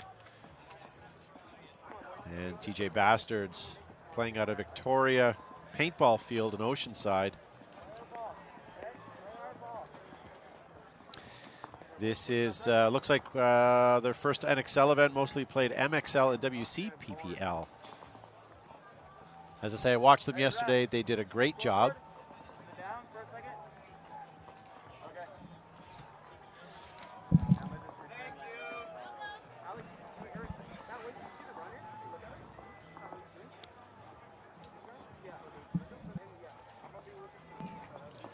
All right, so I'm going to step away here for just a second, and I'll be right back.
Now we can. All right, we are back. Okay, Sorry about that, ladies and gentlemen. So joining me in the booth today, I have Mr. Ben Challenger. Hey, everybody. So, getting spicy over here. Yeah. Don't know much about. Check this out. They're all the way down on the far side. They're flanking hard. Looks So like on the TJ's field, gonna Ben, take TJ Bastard's over here, smoke. Uh-huh. So if you're looking for that information, is there. On the other side is over here. Mhm. So just for what it's worth, I will work on this side if you work on that side. Okay, cool. And yeah. then that way it's not confusing for the people at home. What I will say right now is, well, you guys watched how that whole thing unfolded, but TJ Bastards are going to take the first point here with player number 7. Kerrigan Cowell. I might be pronouncing his last name wrong, but yeah, hitting the buzzer here. He's a longtime veteran, has some pro experience, and has been playing within semi-pro for like semi-pro to pro with over like a decade. You know, great paintball player, good person. You know, TJ Bastard's looking pretty strong. First point. Now we got what? We got the Oilers. So we got Dutchman going on the left side and Clutch City Oilers on the right. I love the Clutch City Oilers jerseys. Yeah, they're pretty cool. Now, if you look at the time, Clutch City Oilers lost badly fast. It was like a 45-second point. So hopefully we can see something good from them on this point right now. Yeah, so I don't actually know very much about the Dutchmen. I've been watching them a little bit. They had a pretty good match against Wrecking Crew, where they came back. Clutch City Oilers, my understanding, is a bunch of zone guys and some guys from the Cyclones. You know, Houston-based team. All right, looks like Dutchman taking the Dorito on the far side. Looks like they're coming in to give him a check. Over here we see, looks like the Oilers are playing pretty pocket. I can't really tell if they have, I don't think that they have anybody in the snake. Looks like they've got both the towers, so double back center. Dutchman losing one player out of home, their home row, so we're down to 4 bodies. Right. Looks like we're playing a little bit of the pocket, but now going up to the center. Yeah, making some good fills out, even though they lost that body, you know, still staying in this game. Clutch City now moving, lost Dutchman now moving into the Snake 1, now moving into the Snake 2. Looks like, Ben, you have Clutch City in your Snake on the spectator side. Hard to see from this angle, absolutely, but yeah, I did I'm see him short poke too, his head so up. it's like Well, you can be 5 feet taller, and you're still not going to see a crossover there, unfortunately. Yeah, you're right. So many snakes. All right, we got some Clutch City guys over here starting to make some advancements. But this player in the snake for the Dutchman is number 13. All he needs. So this spot here, I know you played this field today, but this spot here right now on a wrap usually gets you 2 to 3 if he can do it right. We got the guy from the Clutch City in the snake shooting cross at this player right here. And he doesn't know he's there. Yeah, but this player from the Dutchman is playing this bunker correctly. You know, he's wrapped around. He's really protecting himself from any BS coming across. Oh, making some really good advancements. Wow, Zone just playing real safe and protected here, really like absorbing this punch with this guy all the way across on their side of the field. But I wonder if this player for Clutch City is going to shoot this. This snake player for Clutch City is going to shoot this. Oh, there it is. Nice. Nice to see Clutch City move. doing something here. Wow. Oh, nice. Another.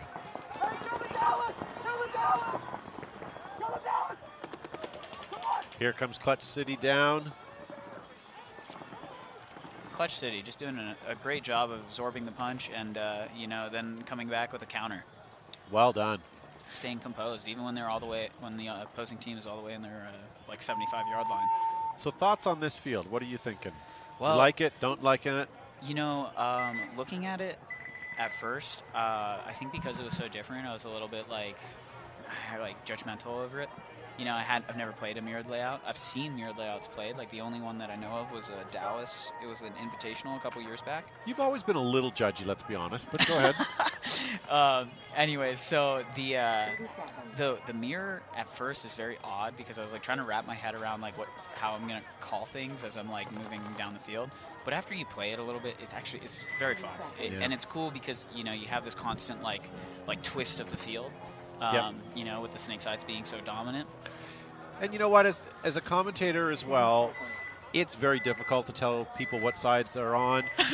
Yeah, they're on the snake side. Oh, you mean all three parts of the field? Exactly. So it is difficult. We're doing our best. So TJ Bastards coming in hot after a couple of wins yesterday. Smoke losing a player on the Dorito side. TJ Bastards, player number 44. Oh, coming spicy across. in the center here. Yep. Oh, and he gets the kill on the center player. He does. Wow, well played. Great move. Yeah, they're in the driver's seat. So where he is right now in that snake is a kill spot. He can easily get 1 or 2 kills as he's doing right now. Smoke That's why just teams are trying to get that position eliminated as early as they can.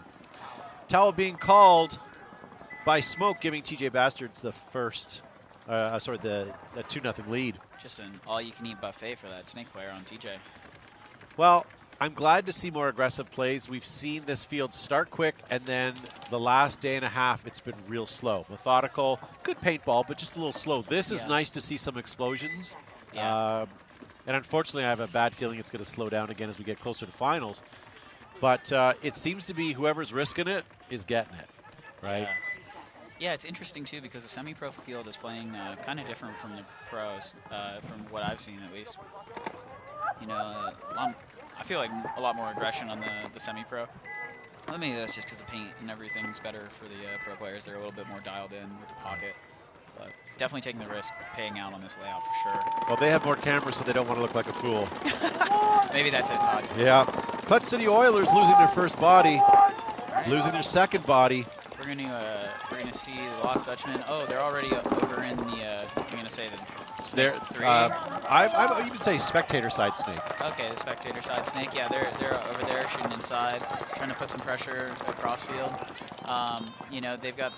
It looks like Clutch City Oilers have the first kill against the Dutchman. So it's a 4-on-3 in favor of the Dutch. Ooh, this ref is running in to check this guy out in the Aztec. Oh, looks like he's okay. So Clutch City trying to get into the snake, has a lot of paint on him right now. As I say, both these teams are just trying to keep people out of the snake.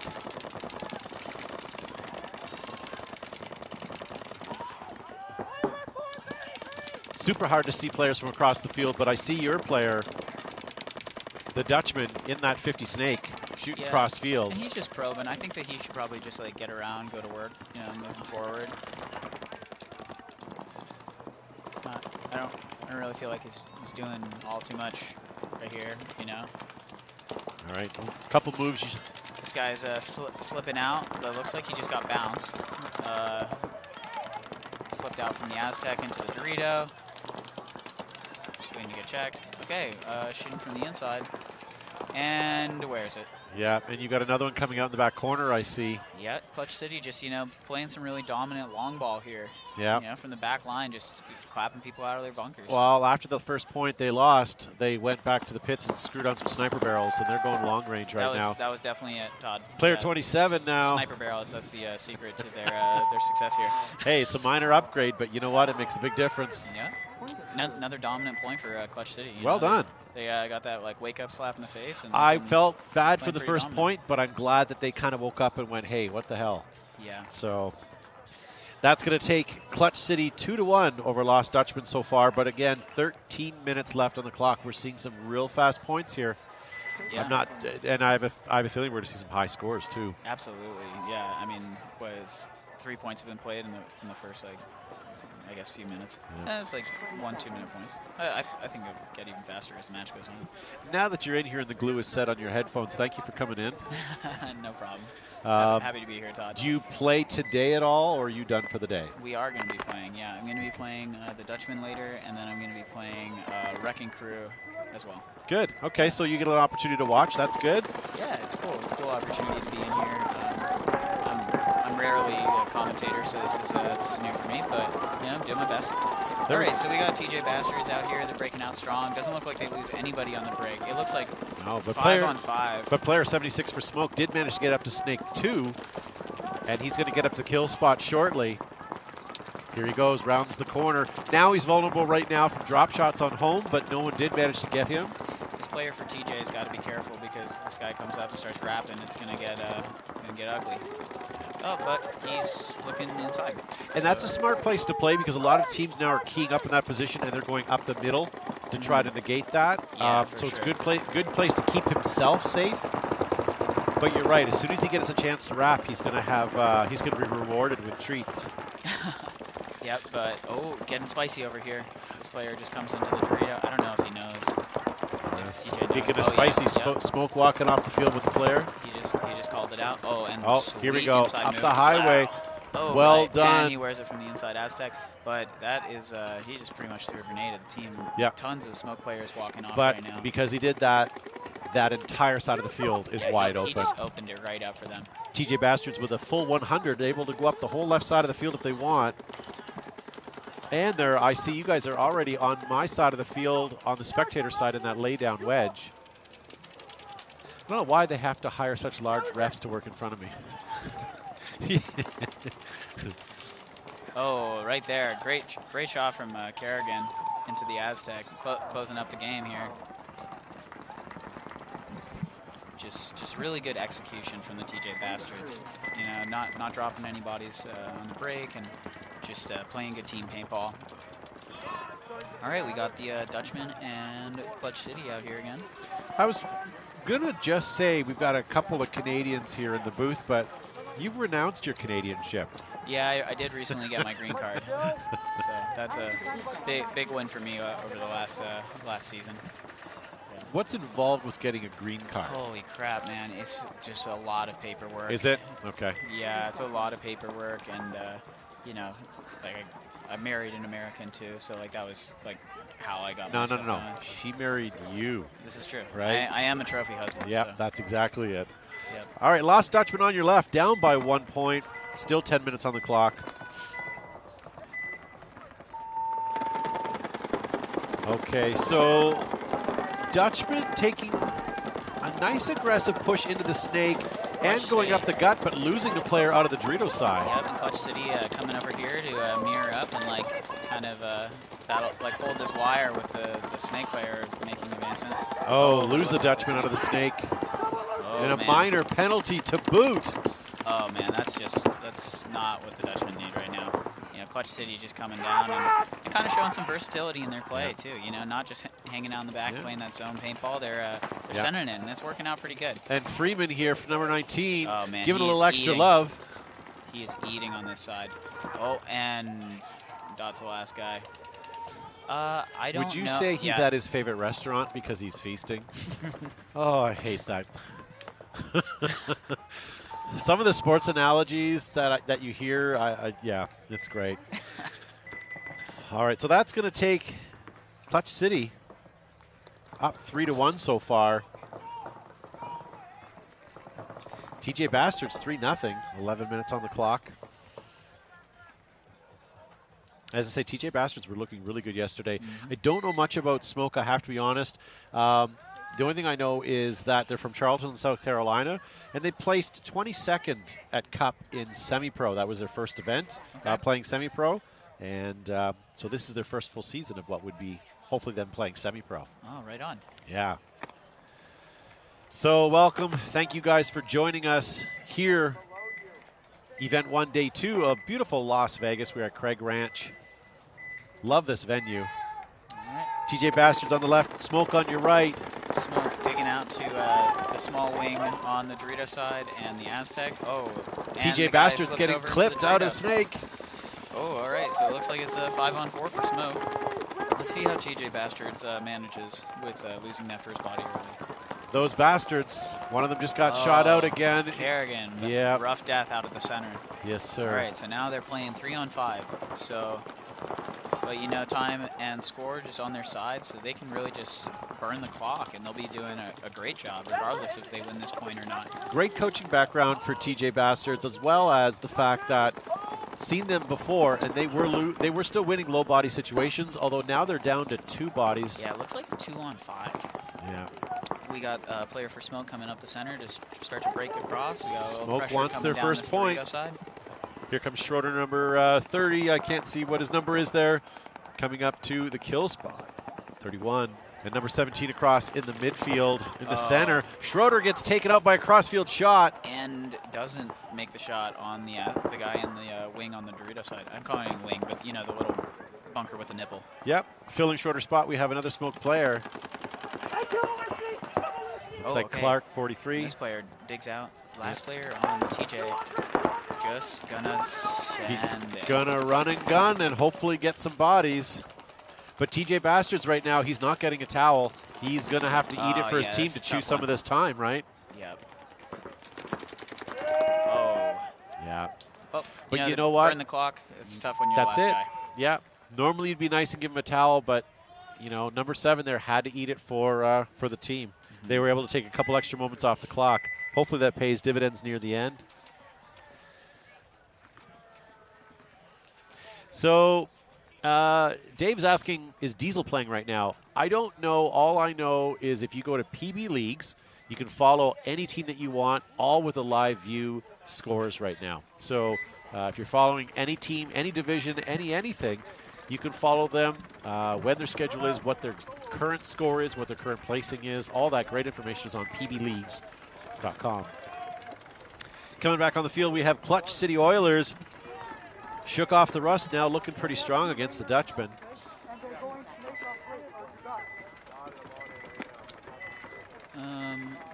Yeah, Dutchmen are going to send it. I mean, whether they're up or down, it just seems like that's their play style.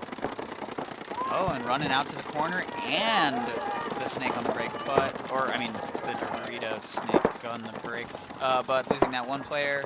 Oh, losing 2 players on the rib. Yeah, and I mean, you know, just a testament to the Clutch City Oilers. You know, great shooting on the break. They had at least 4 guns up on the break, and then they took an aggressive move all the way up to the 50, and that's sort of giving a little bit of confusion for the Dutchmen right now to have to deal with.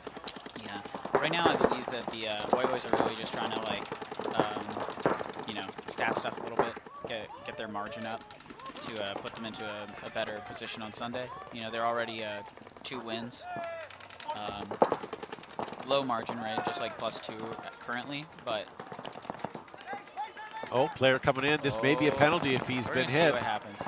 Oh, no, he's clean. Nice. Okay. I have to say these refs are mobile. Yeah. They're all moving around that field, which is good and bad, depending on how you look at it. This player just got shot in his hopper, and he's, here comes player number 87 for Clutch City Oilers, running down, but it doesn't matter because the towel was thrown in and point was conceded. David, you are welcome for the answer. Sorry, we are trying to read as many comments and get to it, but when the game plays on, we have our head down and the chat's usually scrolling pretty quickly. But to all of you that are watching right now, thank you so much for joining us. I know the price is right for this webcast, and we appreciate you guys watching. And all we ask for you in return is to support it by either subscribing or following or sharing this. If Major League Sports sees their YouTube engagement high, this will be something that we can help push and get bigger and better as the season goes on. So thank you guys for joining me. In the booth, I have Ben Challenger with me. My name is Todd Ensis from Behind the Bunker Paintball Podcast. Thank you for tuning in. Smoke on the left side of your screen, TJ Bastards on the right. TJ going out to the corner, but losing that player on the break. I guess he got shot kind of early. Just his body language was showing that. They have, looks like TJ Bastards on the cross, trying to hold up the snake side. Man, sorry, I know that's very vague. I mean, this guy's in the titty brick on the snake side of the field shooting. The what, sorry? The titty brick, you know, the brick that has a little nipple. Mini W for the moms at home. So, quick shout out, by the way, from Buddy Rice says, shout out to Ben Challenger from your big buddy bro, Yen.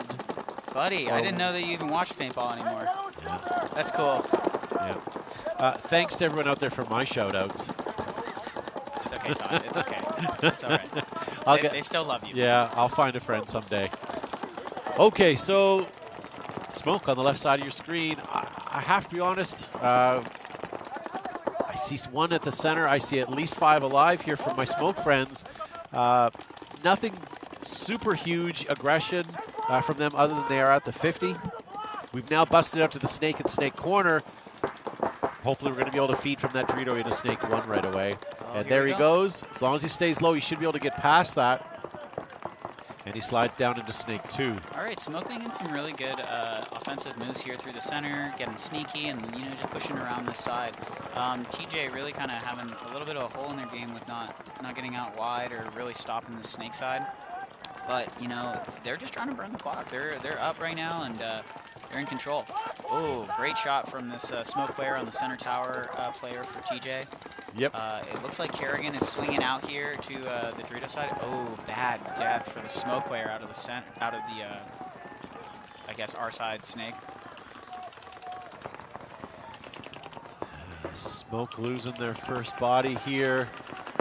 But that doesn't seem to stop them. They've got good field possession here. Snake 2 on their side. Center 50. Oh, Kerrigan coming up this side here. He's the island, but he's... Yeah. Oh, look, he's going to shoot this guy in the center. Yeah, not the snake player didn't do his job very well, but he did get him out, and that's going to allow him to move up to the kill spot. Will he do it? All right, this full side is blown. Smoke loses one of their back players, though, because of all that. And they are turning the field. Yep, there he goes. Smoke just ordered some kills, and he got 1. Let's see if they get his order right. He asked for a snack pack. Bringing it back, no, making it a can't much kill a tighter dead game. player. Bounds having a point here, cleaning up from the snake side. Yeah, that headband's on point. He's... I think they don't know that they killed a body off the break, so yeah, they should be kind of pushing it down. You know, 7 minutes winding down. They do need to have a little haste in their step.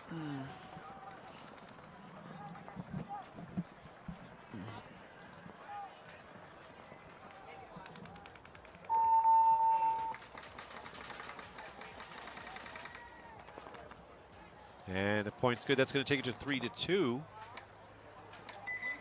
And that's it, 3-2 with 6.5 minutes on the clock. Ben Williams in the live chat says there are over 500 people watching, but only 185 likes on the video. If you guys could do us a favor and, you know, swipe up, activate that screen, hit that like button, that certainly would be awesome. We would appreciate it. I don't know, man. Paintballers like hate being told what to do, so like. Well, don't do it then. Don't like this video. You better not. Band-Aid VR says, "Go Big Ben." They better be playing you both in sandwiches. I don't know. Or paying us both in sandwiches. Oh, in sandwiches. That would be pretty great. I've been asking for funeral sandwiches all day, actually. You heard the demands, Todd. We Owen need our says, Sandos. "You are awesome, Todd." Thank you, Owen. There you go. He See, felt bad you for got me.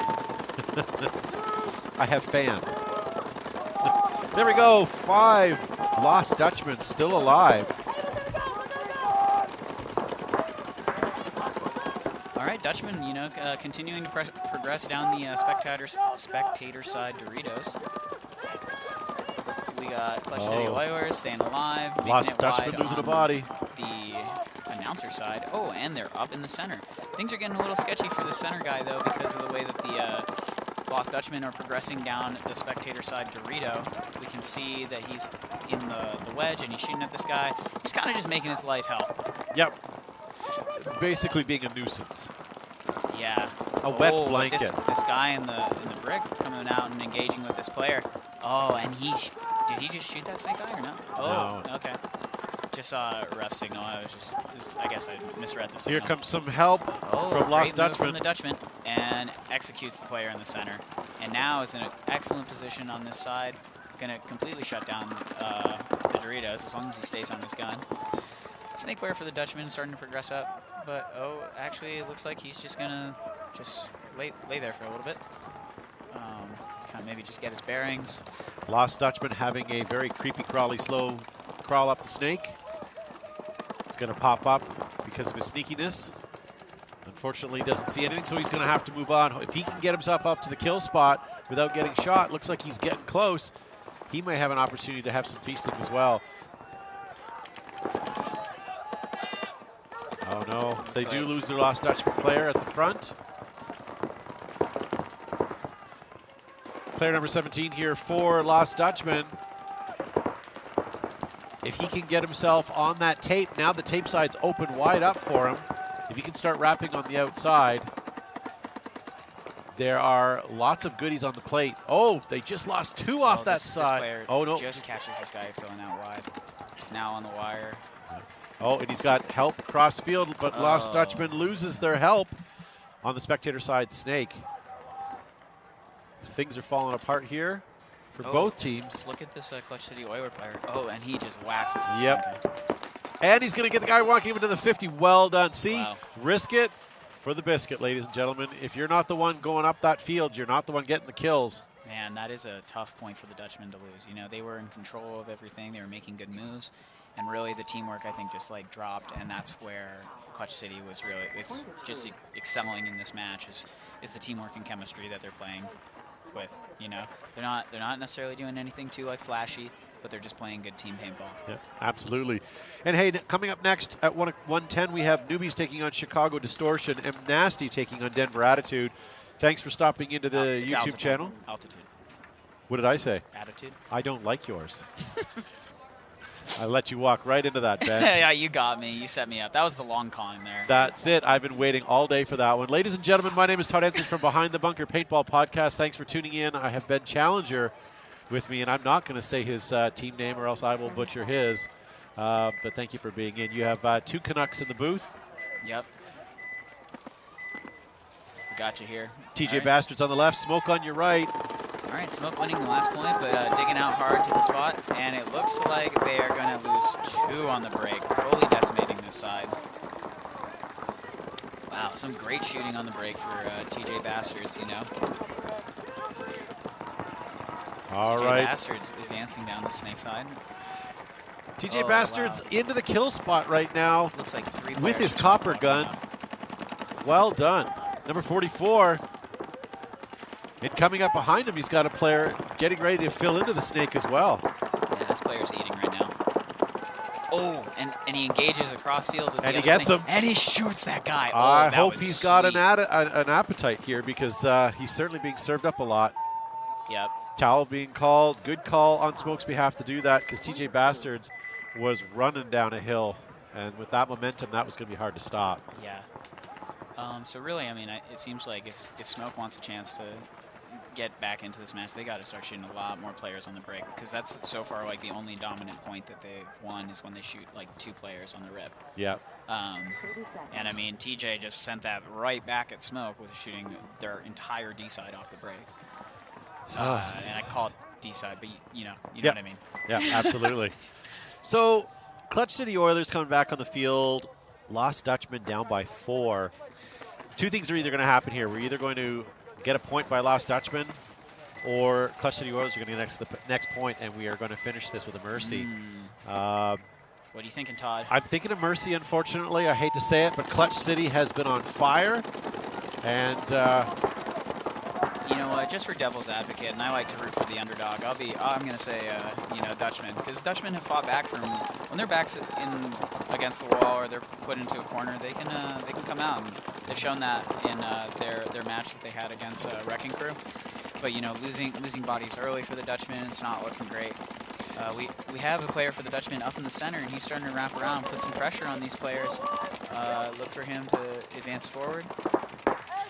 But, you know, looking at the body language of Clutch City Oilers, they're sort of hunkered down, waiting for you guys to come up.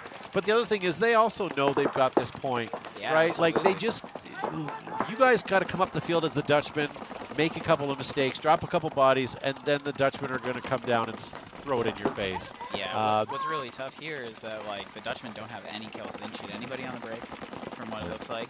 And Clutch City is just going to dig in, dude. Like they did a really good job at that in our match that we played them yesterday. You know, Dutch City has the ability to win this. They do. They're here Dutch for City, a reason. You mean Clutch City? The Dutchmen.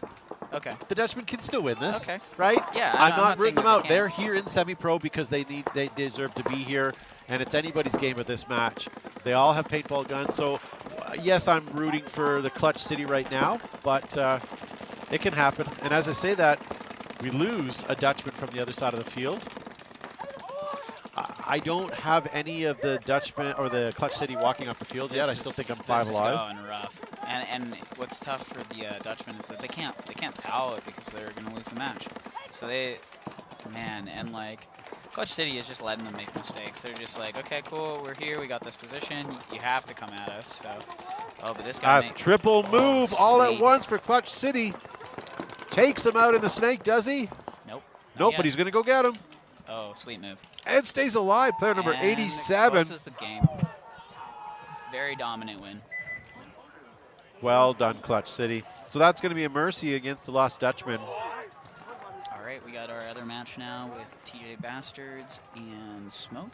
TJ Bastards up 4-2. So like I said earlier, Smoke's only real chance right now is to shoot a couple players on the break because, yeah, I mean, that's the best way to get a quick point, you know? Hey, I'm a little disappointed. Josh Gibbs says Ben isn't Canadian anymore. He's a Texan. Okay. Thank you. Yeah, Texan with Canadian roots, though. Oh, yeah. I don't know, just like a North American mutt of sorts. So does that mean now that you have your green card, you had to watch the State of Address Union the other night? I have no idea what that is. Okay.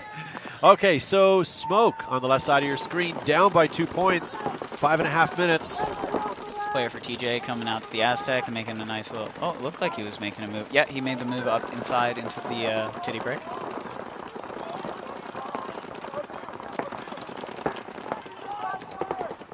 Yeah. So a couple little moves here by Smoke, but otherwise they're aggressive player up the middle. Hopefully he survives in that. And he's crawling up to the 50 center brick now.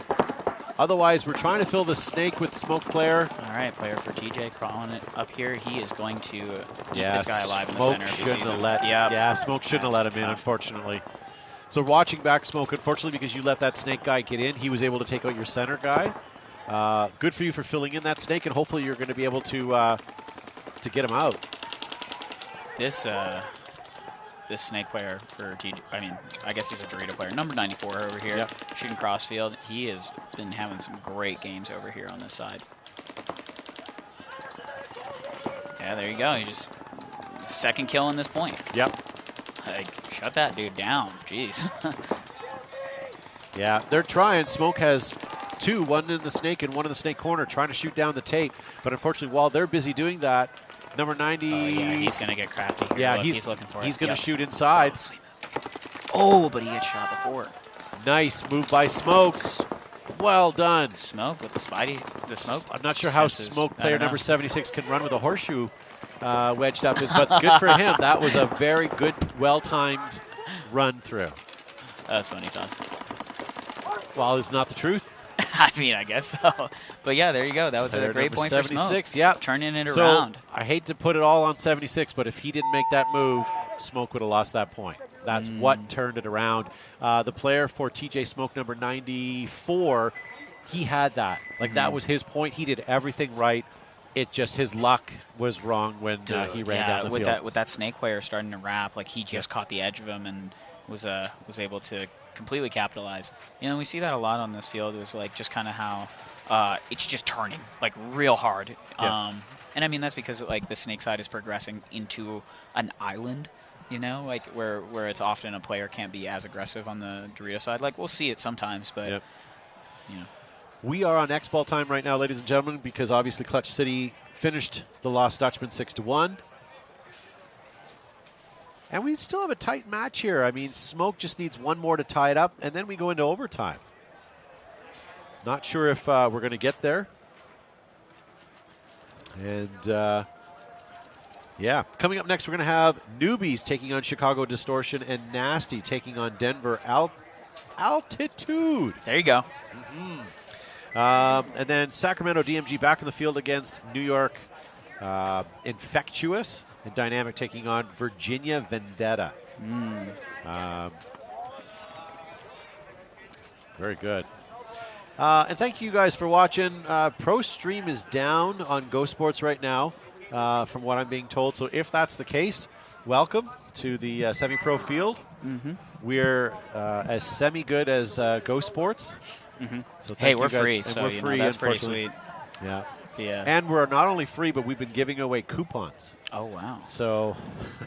What's up, Go Sports? Where are your coupons? Yeah. If you act now, you get free unlimited access to Major League Paintball's YouTube channel right now. Yeah, let's go. Yeah. It's free is for me. And hoping that you guys subscribe. And if you're not wanting to subscribe, I know that's a commitment.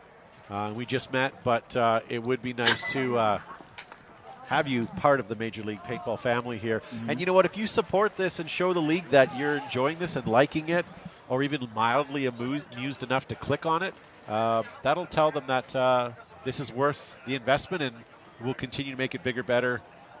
And maybe even the budget will allow to have better broadcasters than us. So yeah, exactly. You won't have to deal with Ben Challenger or Todd. Jeez. 1.5 Canadians, yes. Yeah. Oh, okay. Low blow there, dude. Oh, well, you're the one bragging about your green card. Yeah, that's true. I guess that makes me ran into Ben the other day, I thought that was a and short before joke. I even could say hi to him, he flashed me his green card. It was like to say, I'm not one of you anymore. Yeah, don't talk to me, peasant. Exchange rate. So there we go. So coming back in the field, obviously JJ Bastards and Smoke have to finish this match. Smoke can still do this, but let's say if TJ Bastards can hold them back. Smoke sending it pretty hard towards the spectator side. Doubling up home. Yeah, I think we're going to see a lot of that double up in the home. Yeah, just ripping their guns for a little bit. It looks like 0 kills on the break for either team.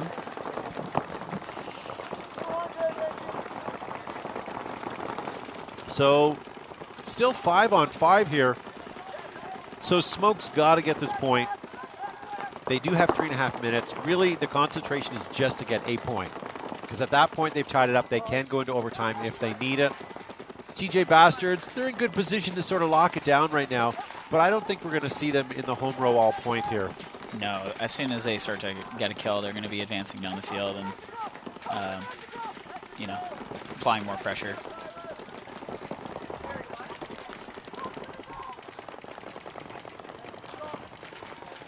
All right. Ben Williams giving us a shout out saying we're good commentators. That's good. Thank you. Send the league an email and say, hey, I enjoy wasting my time listening to these guys. You're not wasting your time. You're learning about paintball. Semi-pro is a strong division.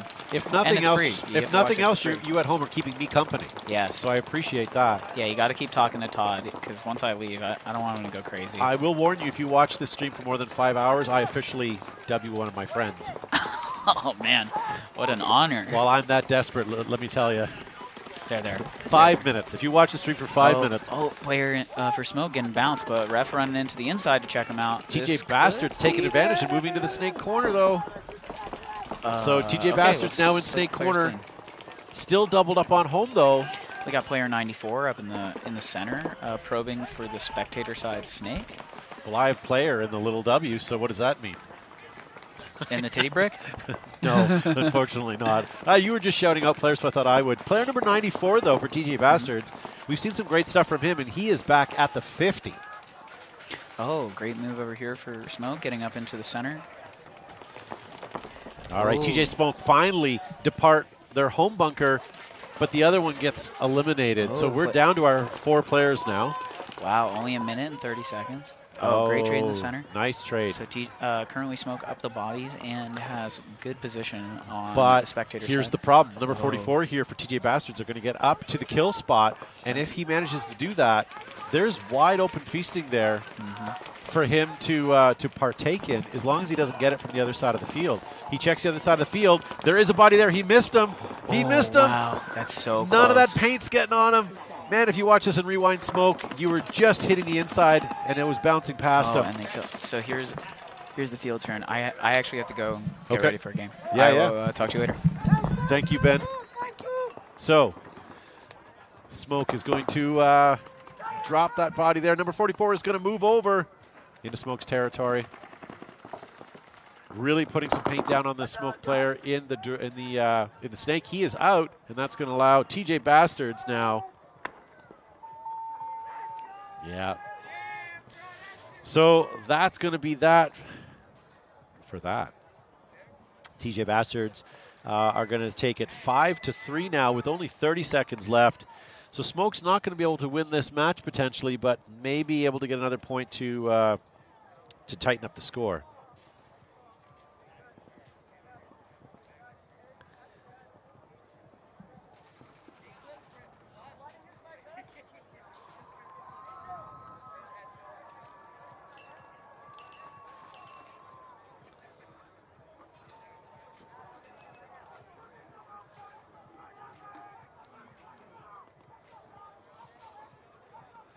All right. Thank you guys for tuning in. We unfortunately lost Ben because he is on his way to get ready for his match this afternoon. We are on X-Ball time right now, as you can see, so we have a couple moments to burn, but I'm going to tell you that Newbies and Chicago Distortion are already stacked up in their pits ready to go for the next match, as well as Nasty and Denver Altitude. Coming up right after that, Sacramento DMG is taking on New York, and Dynamic taking on Virginia Vendetta. If you want to know all the information on your own, you can go to pbleagues.com. All the schedules, timing, and points and scores are actively put up as they are happening live. So you can follow along at home. All right. If you guys are in the Las Vegas area, if you're local to the venue, make sure you hit the players party on Sunday night.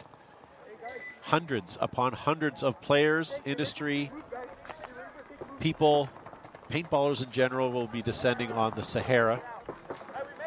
Not sure how many tickets are left, but I would get them now. I did get mine. I have mine ready to go.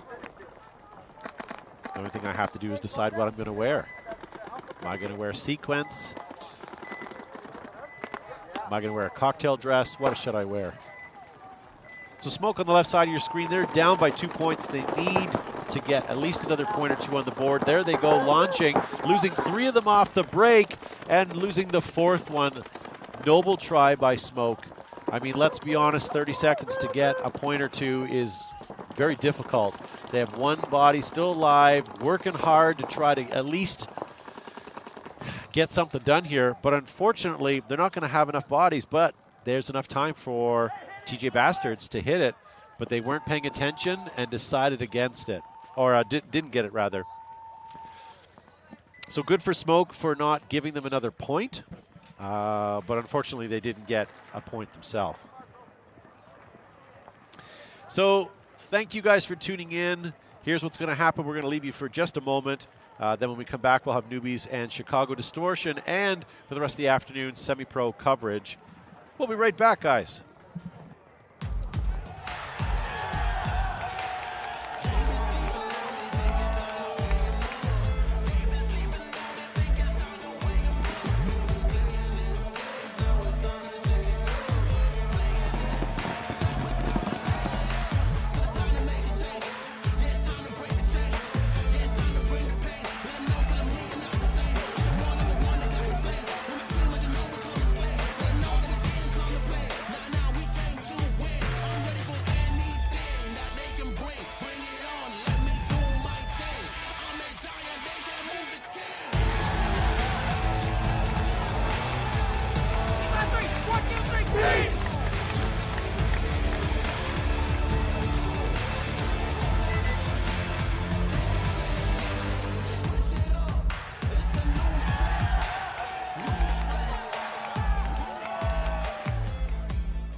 Major League Paintball is coming to Las Vegas for the first event of the 2024 season. At its heart, the game of paintball is simple. Shoot your opponents before you get shot, and then march down the field to victory. In the Major League Paintball Pro format, each team employs 5 players at a time, and they have a buzzer on their side to protect. Hit the opponent's buzzer, win the point.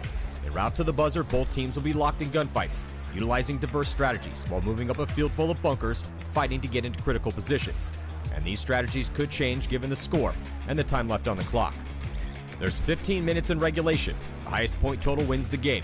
This is chess with guns, with no quarter given and no quarter requested. Welcome to Major League Paintball.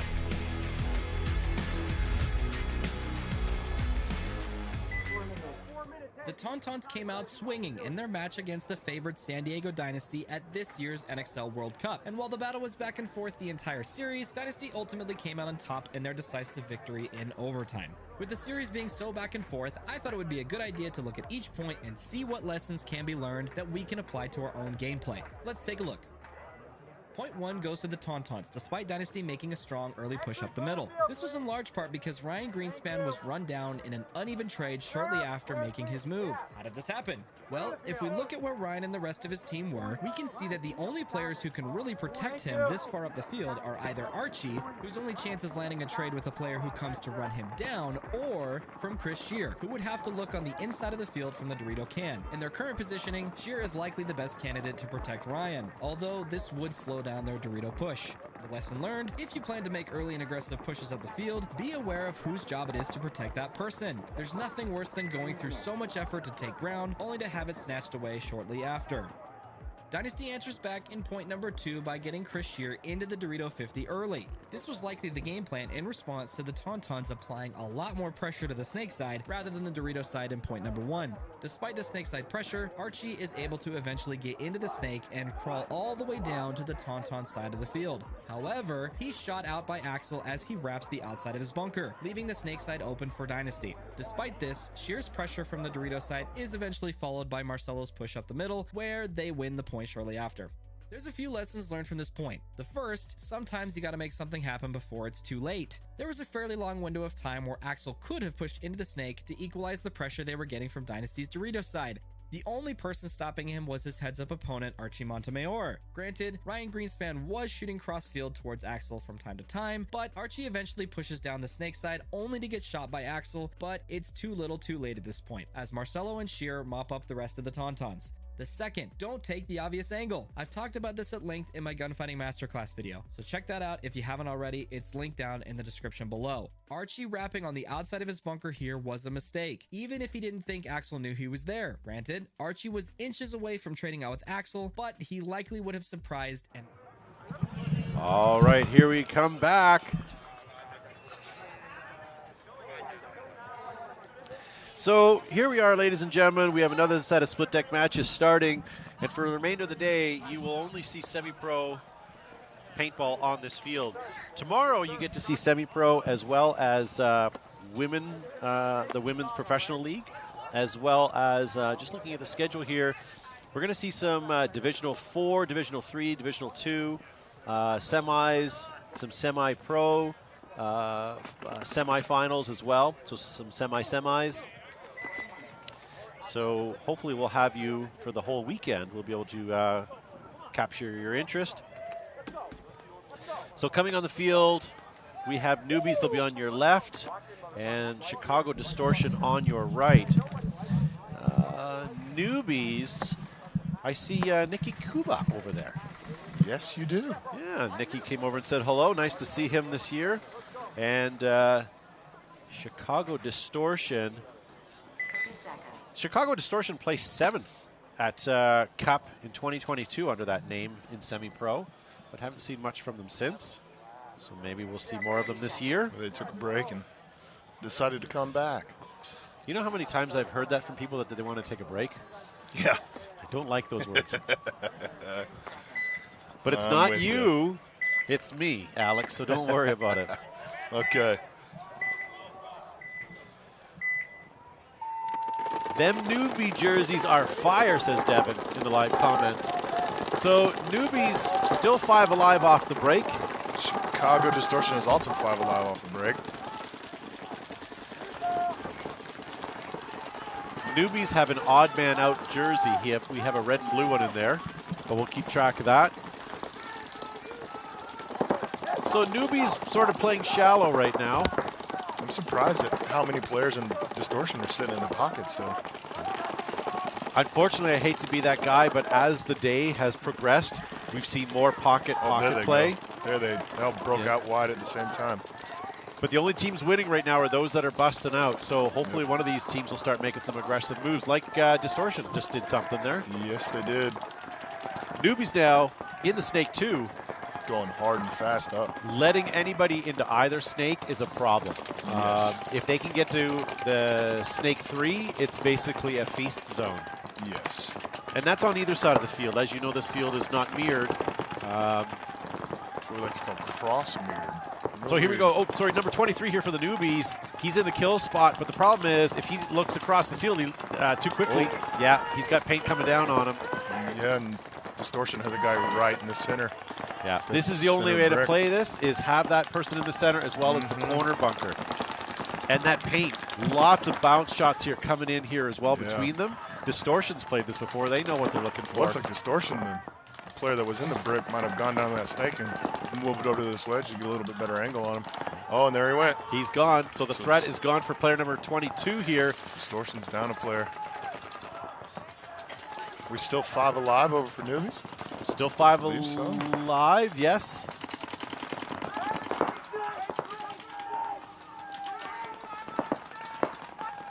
Okay, this is Hunter number 22 we've been seeing all day. Good eye on Hunter. That's 2 down for Distortion. Definitely saw that contact there. Yes, he did. Hunter now looking inside, but if he can wrap the tape, he's going to be able to have some feast, but he's got to be careful of his corner there. Oh, and there's a body walking up for Newbies right there. Yeah. So now it's a 4v3. Maybe a 4v2. Oh, called clean. I see, yeah. You've got 3 bodies alive, I see. Yes, there are 3 bodies. I believe there's 4 over here. Yep. Oh, there he goes. There goes that corner. So now it's a 4v2. I heard that clap from here. 4v1. Hunter moving looking up. to finish it out. His target moving down the field and running, but Hunter's going to go and hit that buzzer. He saw it. Hunter is a smart player. Yes. He knew that even if that Distortion player was going to do some damage, he was going to beat him to the buzzer. Yes, he was. But once he saw it killed, he doesn't. Oh, he didn't even hit the buzzer. No, didn't need to. His spidey senses started tingling, and he knew. I think they're just waiting. And there it goes. This I don't get. So you get the first point, I understand that. But then you decide to wait it out and kill time. To me, I get it. But you might be the team needing that time later on. Correct. Right? So correct. Just hit the buzzer. Get back now, to the pit. I get it. If I play like you and I'm all dirty and I'm, getting bounces and cheating and stuff like that, I won't want to be the guy. Yeah, you don't want to be the guy to hang the buzzer so you get your teammates to come in. Yeah. But the intentional waiting to kill the clock, that's a tough one. Yes, I agree with you 100%. Okay, so coming back on the field for the first time today, we have Nasty versus Denver Altitude.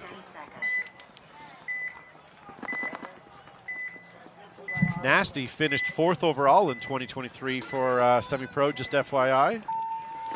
So you'd almost think that they are favored to win here. 5 alive for Denver Altitude.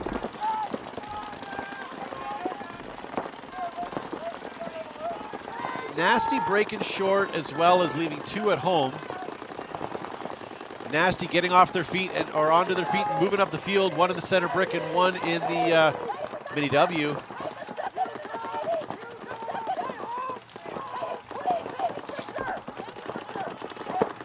Player number 54 for Nasty in the center bunker looking cross field at their snake home. Looks like Denver Altitude is trying to make a move to get up into that snake over there. Oh, there he goes. One of the Altitude players going up the center into that tower and then all the way to the center brick. Oh, Altitude making a run up to the 50. We may have a poison here. A little 54 gets out too. Yep. So there's a trade to the 50.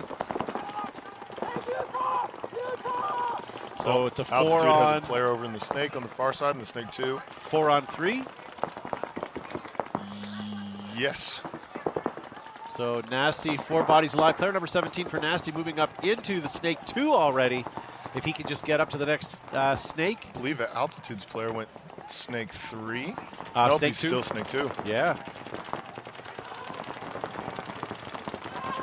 Very hard to see that side of the field, but I can definitely see him there. Another body walking off for Altitude. I think I see 2. I think there are only 2 left for Altitude. Snake 2 player, then guy back here in this Aztec. Here comes Nasty moving up across. Nope. Oh, they mirrored each other because Altitude's in the same bunker on the other side. Player number 17 wrapping on the tape side. He's got to clear and go is what he's got to do. Seems like Nasty might have the kill count a little off. Player number 17 will sort that out in a moment. Yes, he will. Oh, 17-7. Yeah, but he's relaying, which is good. Is that the last body walking off over there in the Snake? Yes, it is. So player 17 is no longer running on his feet. Nope. He is standing, and he is loitering around his bunker. There's no hesitation. Or maybe letting no his back player go to get buzzers. He was a little bit too forward. And towel being called. So that's going to give Nasty the first point of the game with 12 minutes and 30 seconds left. Lots of time. A lot of love in the live chat for Newbies. Little for Altitude. Thank you guys for checking in and tuning out. Or tuning in, rather. My name is Todd Ensich from Behind the Bunker, and with me I have Alex Sorensen. Yes, sir. Marketing guru for NXL. I don't know about guru. Well, it's a shorter way to say what your actual title is, right? Yes, it is. What an event. Sellout event? Yep. Total sellout. Do we have a, sounds like me, what, do we have a count yet for tickets for the players' party? No, we do not.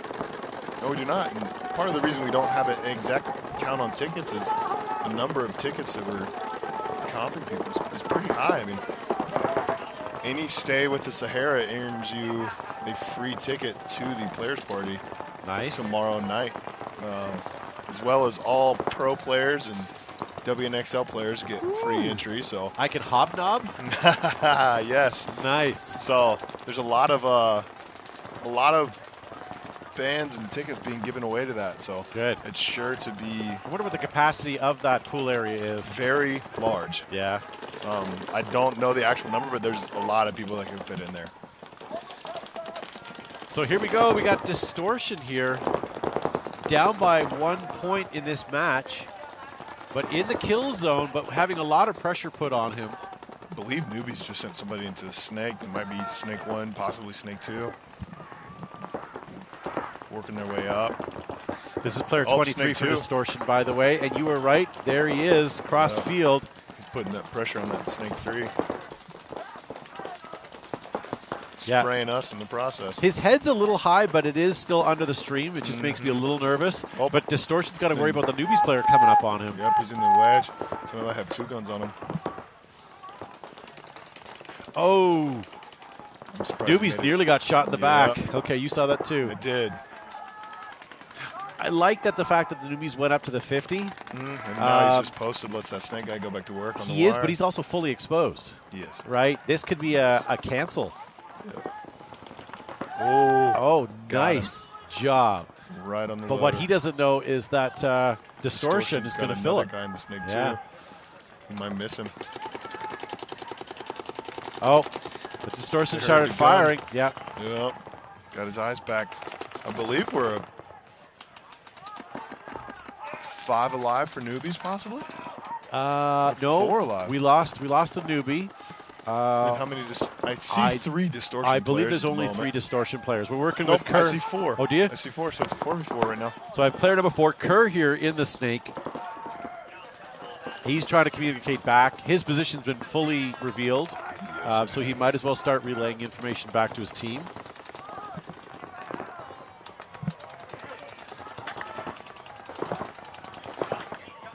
This Newbies player in the center is just waiting for him. Distortion and Dorito 2, I can see that over there. He's getting pinched out because that bunker is moving pretty badly. Oh, yeah. Distortion's playing as tight as they possibly can. I think what they need to do is deflate some of the bunkers a little bit to get themselves fitting in there. Yeah. That is a rule, is it not? You can't manipulate with a bunker, You right? cannot manipulate the bunker. Correct. Oh, let's see what happens here. Distortion moving up to that snake 3. Newbies caught him. Yeah. Missed the shot, though. And then he bumped out. Smart move by Newbies to bump out immediately. Yeah. Oh, because he Didn't can get get him that through the shot hole. between the hole there. That's a dirty shot. But is a dirty if shot. it works, it works. Hey, and he continued to move, so that way everybody has no idea where he is now. Yeah. We bump back to that mini W. If that Newbies player can move out to the Dorito side, he'd have a little better of an advantage on him. Yep. Right now, once Distortion figures that out, he'll have an advantage. And there he goes. Look at, well done by Newbies. It's like he knows what he's doing. Almost. Pretty You locked may up be on the this marketing guru, but I'm the commentating guru there. Yes, Look at you that. are. I was just predicting. So Distortion, 2 players down the wire of the snake side right now. They are in Dorito 2 on the other side of the field. Yep, and the mini W right next to Dorito 2 as well. Yeah. So are we still 4 on 4? I believe so. I haven't seen anybody walk off for the newbie side yet. If you're paying attention at home, we're now under the 8-minute mark. This only is a 1 very point. long point. Yeah.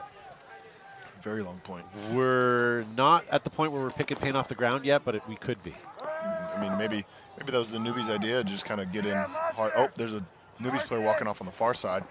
So now it's a 4v3 out of that snake. But they filled immediately again.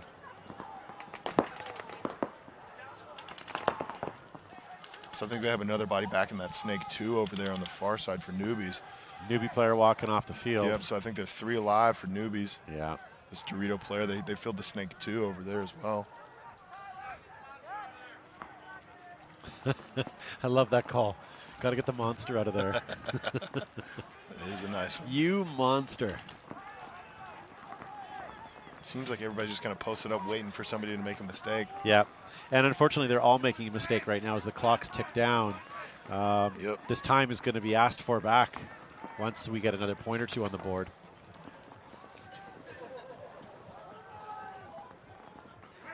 Oh, newbies bump back wide. Try to get a better shot. All right. So Distortion calling 300 right now. So at least they're aware of the body counts.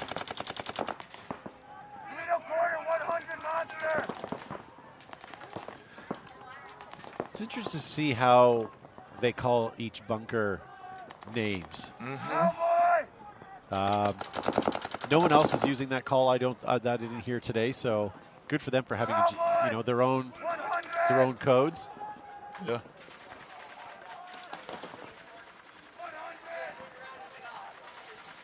It's always interesting trying to figure out what they're talking about.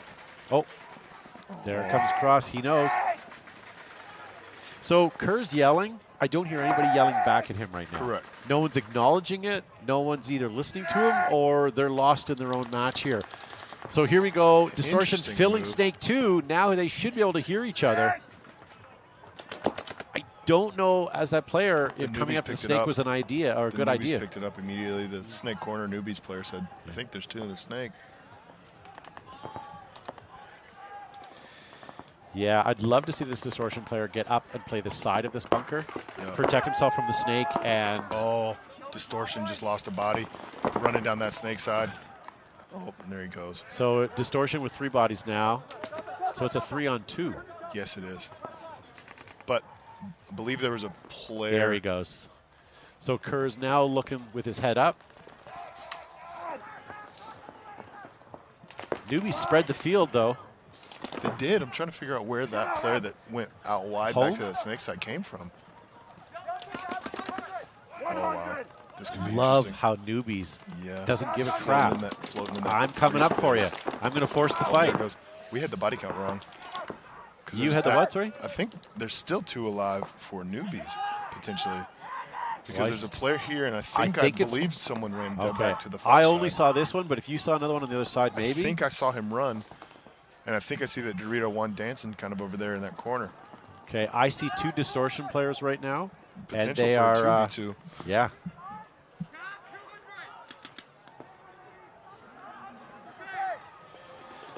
Okay, so Distortion knows that there's 2 bodies left. They just called 200, so you are right. We are right. Yep, he's in that. Yeah, there we go. Dorito 1 over there. All right, moving. Okay, so this is the right move. This player for Distortion would love to see him get up to the kill bunker here. There he goes, number 7. I don't know why I'm whispering, Alex. It's not like they're going to be able to hear at home or on the field, rather. Nice. Oh, wow. Nope, he thought he got him. Didn't. Nearly got caught. There he got him. I think maybe. Oh, yep, he got him. Good for player number 20 from the Newbies to slowly get out. Yep. That drew them a little bit of attention for a few extra number moments. 7 there for Distortion, letting them know it's a 2-on-1. Oh, there he goes. That's it. So that was Very about a long 75-minute point. But 3.5 minutes left. Wow. Now it's tied. So Wow. tied game. Point I think we're going to see something quick from Newbies next. They're going to have to. Well, it's a tie match, so nobody really has to do anything, but I True. think Newbies are going to come up the field a little quicker. I think Newbies tried to play that one a little bit safer. Yeah. Possibly maybe their plan was to waste the time and hopefully come out with that W, but that obviously did not go in their favor. Well, looks like both teams, to be honest, have deep rosters. So it's not like they're working with 5 guys only. Yeah. So the advantage of time is not really, or eating time is not really beneficial to them. Same with Denver Altitude and Nasty. They're running real deep rosters here as well. So they have 2 complete lines plus a couple alternates. Mm-hmm. So well done. I mean, there's really no negative in just running these as fast as you can either. No. Especially when you have that many players. I'd be curious if an average team came out every point aggressive and ran down the field, what that would do to their score. And if they played cleanly, right? Like not riddled with penalties. Yep. I wonder, I've often wondered, because I always think whenever a team really wants a point, they go aggressive, and it wins for them most of the times. Yep. So why not play those odds and just... As long as you get clean. Yeah. I think that's one of those things. If you start playing a little dirty, then those penalties start adding up real quick. Why you got to be so negative? Just saying. I don't shoot down your ideas. 5 alive off the break for Nasty, standing in the pocket. Maybe a ref's going for him. So Denver Altitude here on the left side of your screen. 2 stuck at home. I still don't understand the 2 at home. I don't see a lot of kills coming from it, but I do know from defensive it kind of works. So we got a minor. Okay. We got a minor on Nasty. Well, Denver has 4 in the home row right now. Let's see if that will motivate them to start moving up the field. So now we're down to 3 for Nasty. I don't know if they saw the minor get thrown or not. Do you know which way the wind is blowing? It's blowing from the Steak and Shake. I can smell that. Can you? I can. Yeah. Now that you say it, I can. So Denver Altitude now finally busting out, going into the Snake on the spectator side and Snake corner, and now snake insert. Snake on the spectator side immediately shot out on the way in. Wow. But at least we moved. We got 4 bodies alive for Altitude against 3 of your Nasties.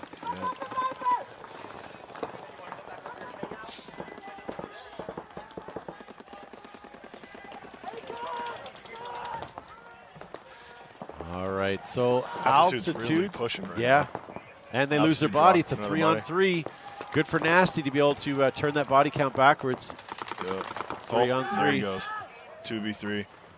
And Denver Altitude is just feasting right now. Yeah, number 20 here.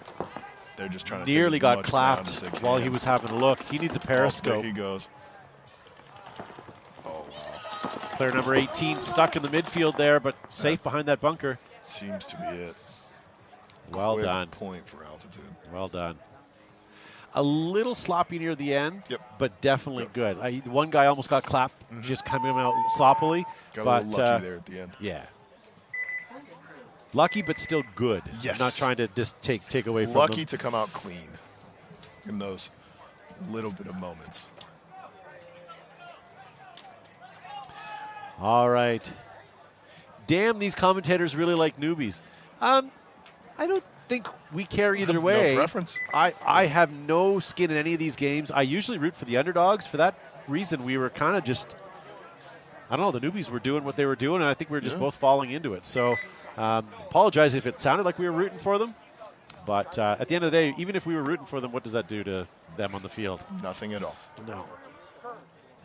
Newbies might be sitting at home watching this right now, smiling, going, you know, hey, they're rooting for us. So coming back on the field, Newbies and Distortion. Newbies on the left side of your screen. Looks like 5 alive for Distortion. And remember, we just came off the world's longest point today. So let's see how this plays. We lose a Newbies player already. Distortion took a reasonable chunk over there on the spectator side, getting to that first Dorito over there.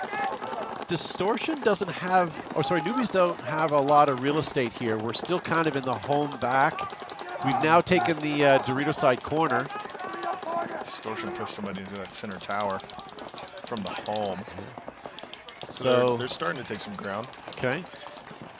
Newbies have moved away from home right now. There's 2 on the Snake side, 2 on the Dorito side. Yeah, Distortion made it to this wedge, their side wedge in the center, possibly looking at that brick. And their second home player is filling right back into that tower as well. So they're making pretty good moves up the field. Trying to take the ground that they see available at the moment. Okay, so not much different. Newbies still 2 on the Dorito, 2 on the Snake side, but still kind of in the home row. Distortion player pushing up to that little door over there on the spectator Snake side. Something to take note on. We're just rounding out the 2-minute mark now.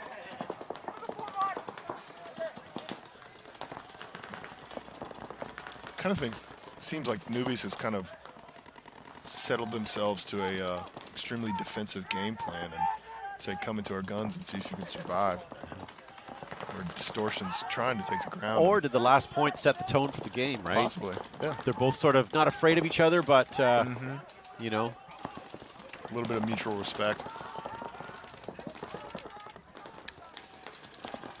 All right, so Newbies did move into the Snake insert. Not into the Snake yet. Distortion's in this center brick. Oh, we lose a Newbies player out of the Snake side. So one Newbie player in their wedge in that, on the Newbie side of the field. So how would you combat that? Getting into the Snake, yes, but that's going to be a hard get past his lane. And not be seen the entire time. Yeah. Both Newbie players looked away from that player. The Distortion player now has no guns on him. Okay, now they're both back. I think they might have lost him. I think they might not know that he's there. The thing with those Snake beams in there is he can go on that wedge, lay down, retreat back to this 50 brick and just kind of hide. Yeah. Would like to see some of the Distortion now coming up and taking advantage of this, moving up. He's still in that wedge as well.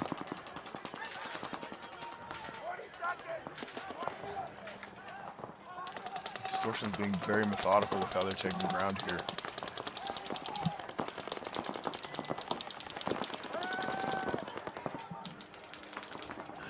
There goes the Distortion player. That Distortion player that was in the wedge just got got taken out. Yep. So I have 3 Newbies and you have 4 Distortion still. Game time finished. Tie. We're going into overtime. Yes, we are. Oh my gosh. Overtime and 2 points. But is 5-minute overtime going to be enough? I don't know. I don't know. Holy cow. 5 more minutes of overtime. Weren't we just saying how awesome it was to see some explosive matches this afternoon? We were. Yeah. We were, and now we are not. Doc Holliday saying cameras and commentary definitely getting better. I feel like you guys need a drone or 2. Yeah. We are close to, not close to the airport, but we're close to the military base. I believe there's a NOTAM in this area. I don't know that you can actually fly over this area with regular aircraft, but I do see a helicopter that just flew past that was not military. Yep. So maybe they had special permission. Maybe it was police. Yeah. That could have been the case. There goes a player walking off for altitude. So we're tied here with Nasty and altitude as well, but we have 10 minutes on this clock. So Nasty making a move out from home into the lay down, into the mini W on the Snake side. Another player running off for Denver altitude off that back line. And they immediately filled back from the home. All 5 Nasty players tucked neatly into the pocket. So it's 5v3 right now. Nasty's favor.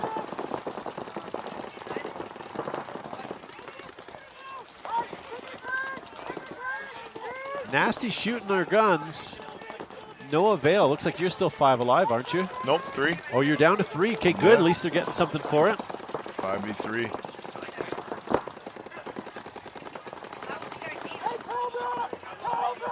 All right, we're seeing some cheers for Nasty here from Joseph. Oh, and there goes another player coming off of the altitude side. Tried to make the bump out to the spectator side corner, and it just did not go well for him. So I believe we're now at 5v2 oh, no. at this moment. Hey, Evan in the live chat says, y'all doing great. Really appreciate the effort, guys. Hey, this isn't an effort. This is my full-blown 100%. So if you don't like my 100%, it's not even an effort. It's everything I got, ladies and gentlemen. This is all we got. It's all we got. But thank you. And thank you guys for tuning in. Hey, do us a favor and somehow, interact with us. Comment, like, subscribe, even share this would be great. I would appreciate it. We could become internet friends if you do that. That would be great. Show Major League Paintball that you enjoy watching this. And that'll help support this broadcast. Yes, it will. Looks like we have a timeout. Even if all it does is ups our catering budget, that'll make the commentators even more happy. Yes, it will. And you'll have a slightly better broadcast than we do right now. Coming up next at 2:05, ladies and gentlemen, Sacramento DMG and New York Infectious and Dynamic taking on Virginia Vendetta. Then we have 2 more split decks to finish off the afternoon here, all semi-pro. So make sure you guys don't go anywhere. Here we are finding ourselves in overtime, ladies and gentlemen. Newbies and Chicago Distortion tied 1-1. It took 15 minutes to get 2 points. I don't know if we'll get another point in 5 minutes. Maybe we see our 1v1s. Are we going to 1v1s is my question. Maybe we see 1v1s. There's enough time in the other game, so. How much time do we get for 1v1s? 1 minute? Yeah, 1 minute like each? That. Yeah. How many 1v1s would we have to go until it becomes paper, rock, scissors? Is there a rule for that? Yeah. We're just asking the commissioner here what that actual rule is, and he does not know. He says there should be. Distortion seems 5 up. So Newbies double stack home and spread neatly across the back row. I see some familiar faces out there that keep getting run.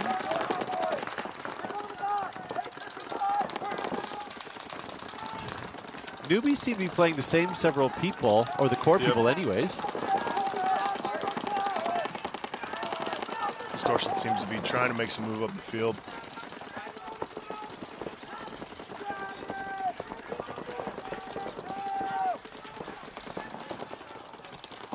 So Newbies spread evenly across the back row there, and they did make a move into the mini W, and he's working hard there, looking for something to shoot at.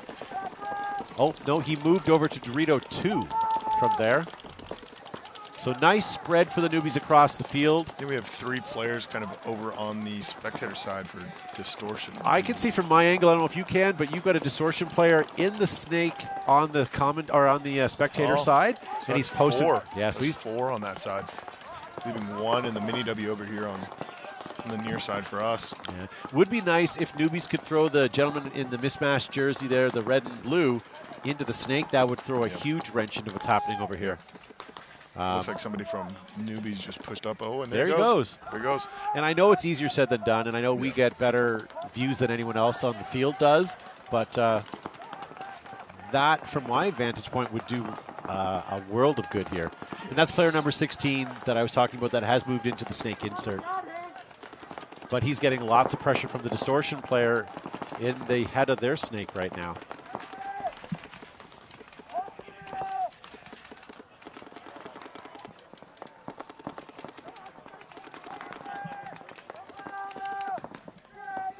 We're under 3 minutes now in this overtime point.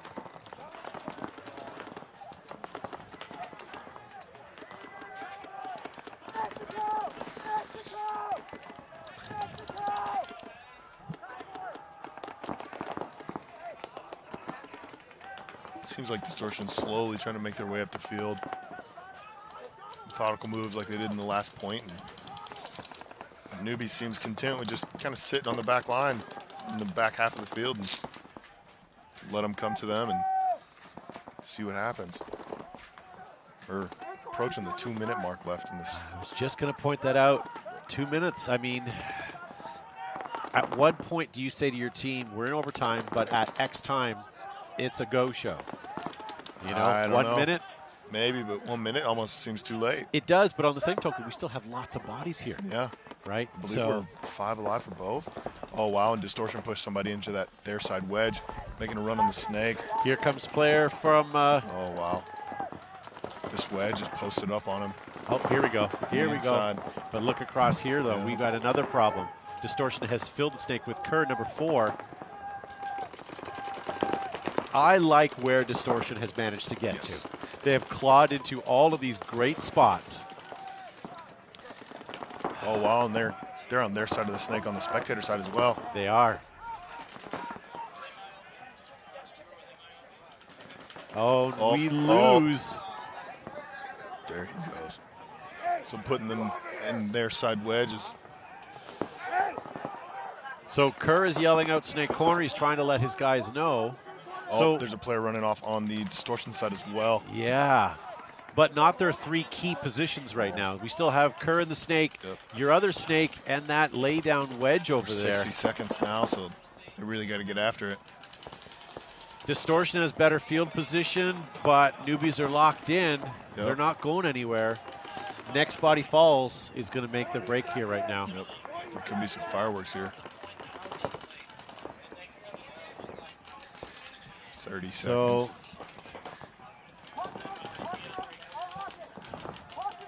It seems like everybody's kind of content with just going to 1v1s. Why though? Hey, I get your equally bet on yourself, I matched. guess. Here we go. Well done. Player out of the blue for Distortion moves, as Might well be as a little Newbies into too the late. snake.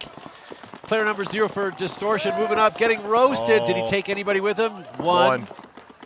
There's 2 walking off for Newbies. Oh, 5 seconds. Newbies with 2 left. Oh, Did he get not it? make it. No, Did no not point. make it. No point. Overtime, Oh, overtime. Overtime. Now there's fireworks. Oh, Oh my goodness. Doc Holiday in the live chat sums it up. 1v1, 1v1. Oh my goodness. Seems like somebody's wanting a Well, penalty somewhere. to be honest, our next set of split deck matches doesn't start till 2:05. We are ahead of schedule. We have time. I mean, we have time. The fact that they ate the clock up with no breaks between really got us ahead of schedule. Yes, it did. That with time between matches just. But remember, Nasty and Denver Altitude falling asleep in their pits waiting for this to finish Yes. are coming back on the field, and they still have 9 minutes to go. They have a lot of game left. A lot. And all we have left is 1v1s. Yeah. I'm excited, though. It's been a minute since we've seen some 1v1s. It has.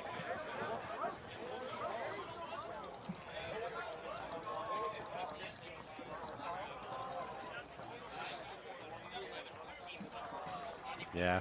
Unfortunately, Distortion wasn't aware that that's why there was no point there, but they didn't quite make it. If they had an honest second more, I think they would have got it. Yes. Yes, I mean. So we are 1-1v1, and it is a 1 minute 1v1, I believe. Yep. And whoever wins, that's it. Really? A sudden death? Yep. I believe it's 1 But what 1v1. happens? Okay, but what happens if 1 minute goes by? I believe you and run no it one again. wins. I believe you go again. But how many times? I don't know. And is that done between these points? Yes, it would Yes. be. Okay. Since they're still playing, there's 2 people running off for Denver for Altitude. Denver Altitude. Oh wow. And I'm not sure why Denver Altitude's running the long way. I don't know. Maybe he didn't get his run in today. I get that. I believe Nasty is still 5 alive as well. Oh nope. There's one body walking off for Nasty right now. And Denver Altitude's walking off another. Oh wow. So that's 3 bodies walking off for Altitude, 1 walking off for Nasty. So regrouping here, Denver Altitude certainly has home right now. 4v2. I believe. I can't confirm that for sure. 4v1. Oh, yes, 4v2, because we have one of the lay down W. Mini W. And neither of them are aware of player 54 here. Nice shot. Got him. He's going to get towel being called. Yep. Smart move there by Denver Altitude for calling that. The much-awaited 1v1s. The drama builds. And that did not give a lot of time either. That was a quick point. Yeah. So these 1v1s are going to be not forced, but certainly be put out there quick. Yep. And we'll see who the chosen warriors are.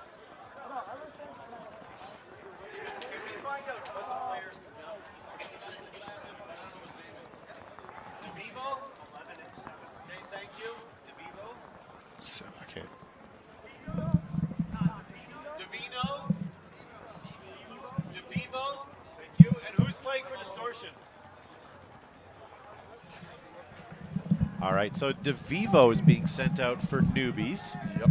And we're waiting to hear on Distortion right now.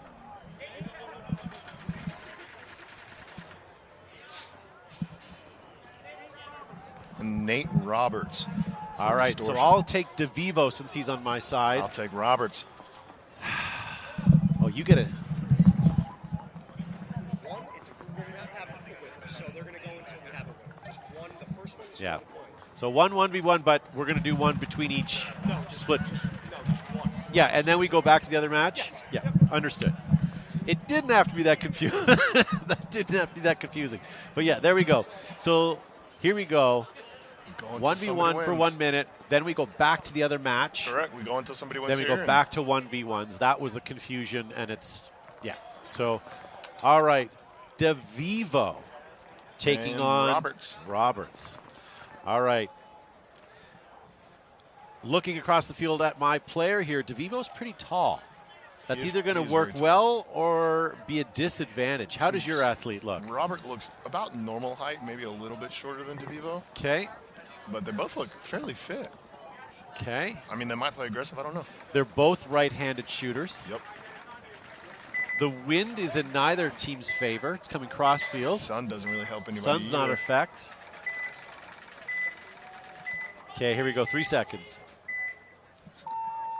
DeVivo shooting off the break. Stay home. Roberts is still at that home bunker, that home can. I wonder if both these athletes are paired too exact. Roberts is pushing out to that spectator side. Keep in mind, as a player, it's easy to get lost on that field. Yes, it is. It's lots of larger bunkers to kind of be able to hide behind. We're already at 38 seconds, so these points are going to go quick. I believe we just go until we're done. Nope, 1 minute. I think it's 2 minutes. It's 2 minutes long. Oh, Robert's making a big push up the center. Then DeVivo's pushing out wide. Oh, Roberts is just sending it. Yeah, Roberts wants to end this. DeVivo lost him. He lost him. Roberts is just going to wait. I don't blame him. He's in a pretty good spot. Minute 10. Roberts knows exactly where he is. 60 seconds. 1 minute left.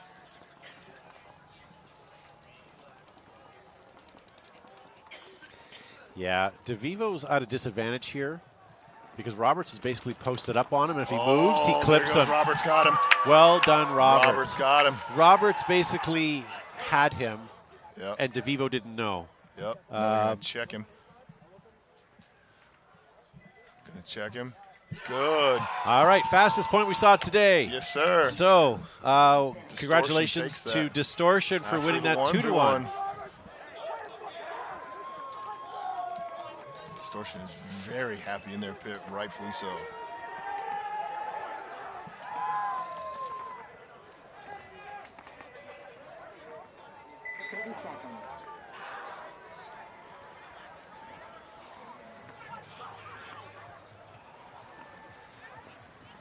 Well, that was pretty exciting, I will say.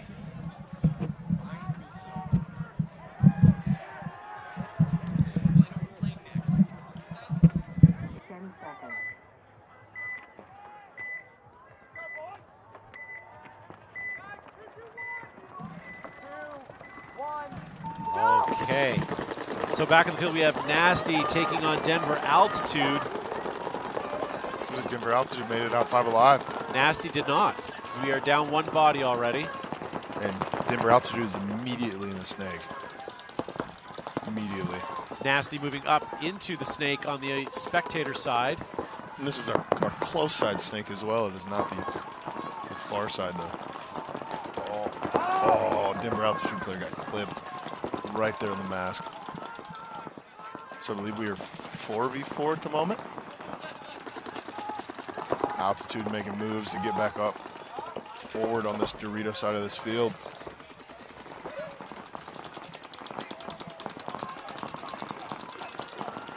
All right, so Nasty down a body. So is Altitude, but Altitude's really trying to push this Dorito side and get to the snake again. Oh, there's another body running off of the Altitude side, another body. So now they're 3 gone, 2 alive for Altitude. Yeah. First, I believe 4 for Nasty. Denver Altitude spread the field pretty good.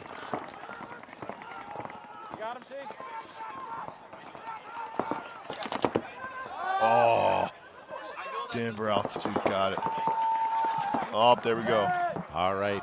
Towel being called. That's going to give Nasty the point.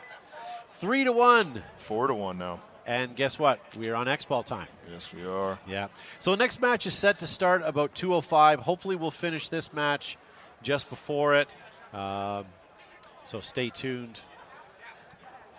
Coming up next, we have Sacramento DMG and New York Infectious, and then Dynamic taking on Virginia Vendetta. Last game today is scheduled at 3:55, so if you want to watch that, we're going to be taking that from 4 to 5 today as well. My name is Todd Ensis from Behind the Bunker Paintball Podcast. Thank you so much for joining me and Alex Sorensen here in the broadcast today. We're going to lose Alex shortly. Yeah, but stay tuned. Hopefully I'll be here with you for the remainder of the day. I hope so. Yeah. So 1 more minute till we start here.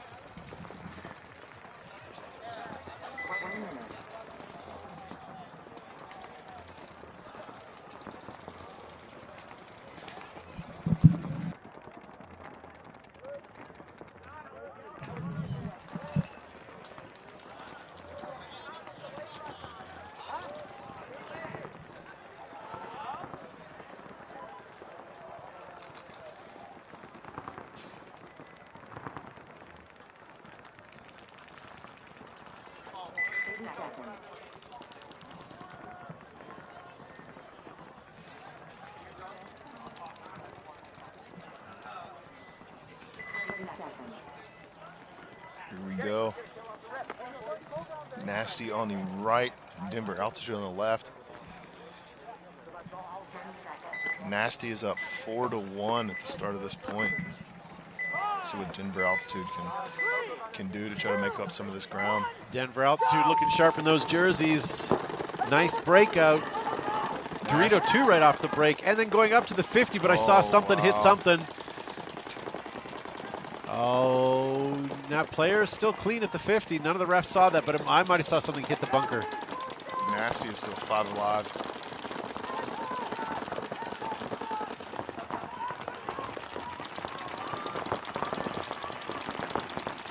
Nasty trying to make a move up into the center of the field. Potentially into that brick. He looks itchy like he's getting ready to go. Not taking a lot of heat, and there he goes into that wedge. So we might see some fireworks here in the center. These two players can kind of make something interesting happen. Player number 57 across the field for Denver Altitude. Minor for Altitude. Oh, that's not good. No, it is not. And we have 2 players in the 50 here. God. Oh, look at that. 2 players in the 50, and I think they're both unaware that the other's there. I believe so, but we just had a move over to the snake, which is going to draw the attention. He might go get him. Of Nasty's gun. Oh. And then the distortion. Oh, nice attempt, and that would have worked for him.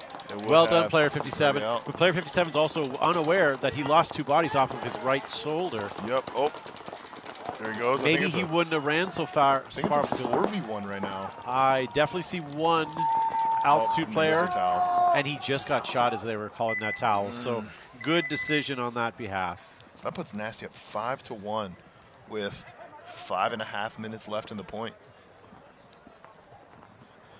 So looking at tomorrow, ladies and gentlemen, if you guys are interested in checking it out, we're going to have semi-pro start at 7 in the morning.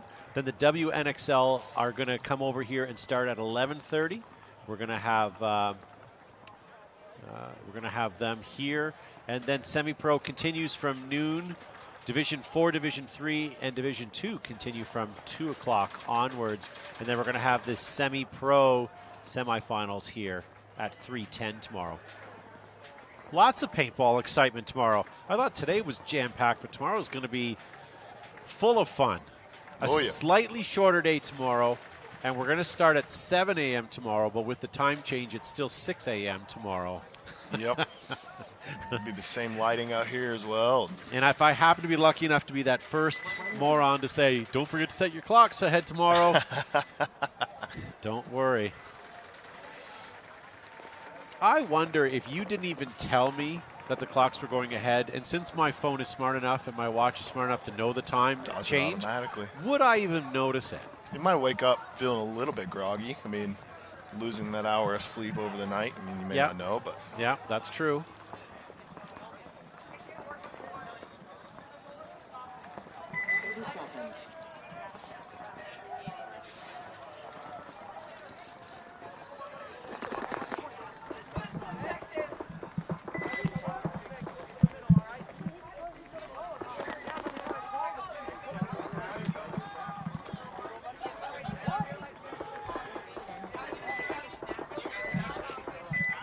Altitude on the right, Nasty on the left, getting ready to start this point, 5v1.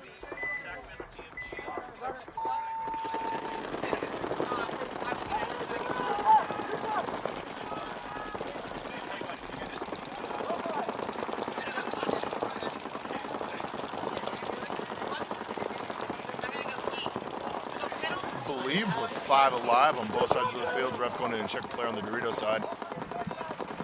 Called clean. Okay. 5 alive both sides. Altitude seems like they're starting to make some moves, trying to make up this 4-point deficit that they have going for them. Okay, so Kathy's asking, how do I find New York Infectious? All you got to do is stay tuned. That game will be on this field starting at 2:05, and you can join me and Michaela live in the booth. Minor coming up for Nasty, so Nasty just lost 2. Oh, so I think no. It's a 5v3 in favor of Altitude. Now, Nasty is up 5-1 here. here. For Altitude as well. Oh, Jesus. Look at this.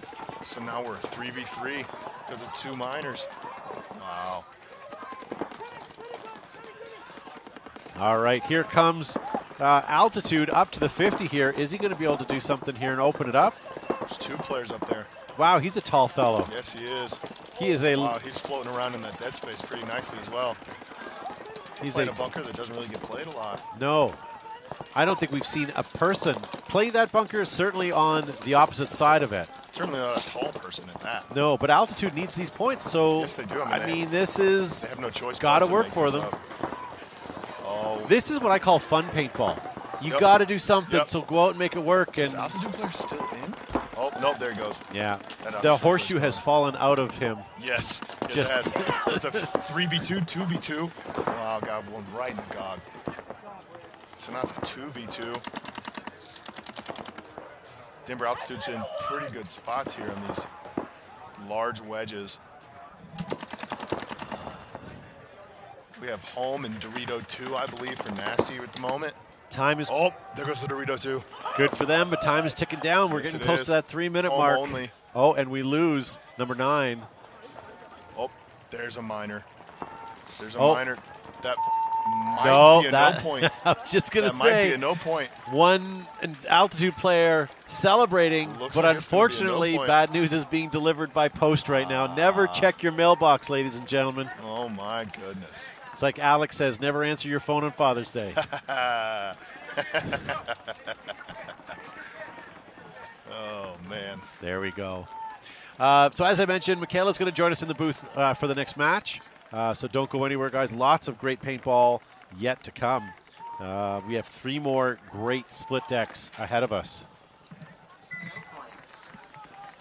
And like we thought, that ended in a no point, so that still puts Denver Altitude down 5-1 with 3 minutes left on the clock. And again, another reason why Denver Altitude has to play hard is if Nasty gets the next point, game's over anyways because of the mercy rule.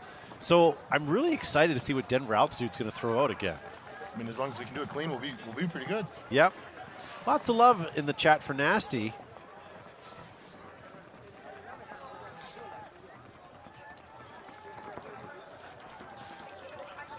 Thank you guys for tuning in. If you're wondering what you're watching, this is semi-pro paintball action coming to you live from Las Vegas, Craig Ranch to be specific. Event 1 of 2024, Day 2. My name is Todd Ensich from Behind the Bunker Paintball Podcast. With me for only a short time only, so take advantage of him while he's here. We have Alex Sorensen.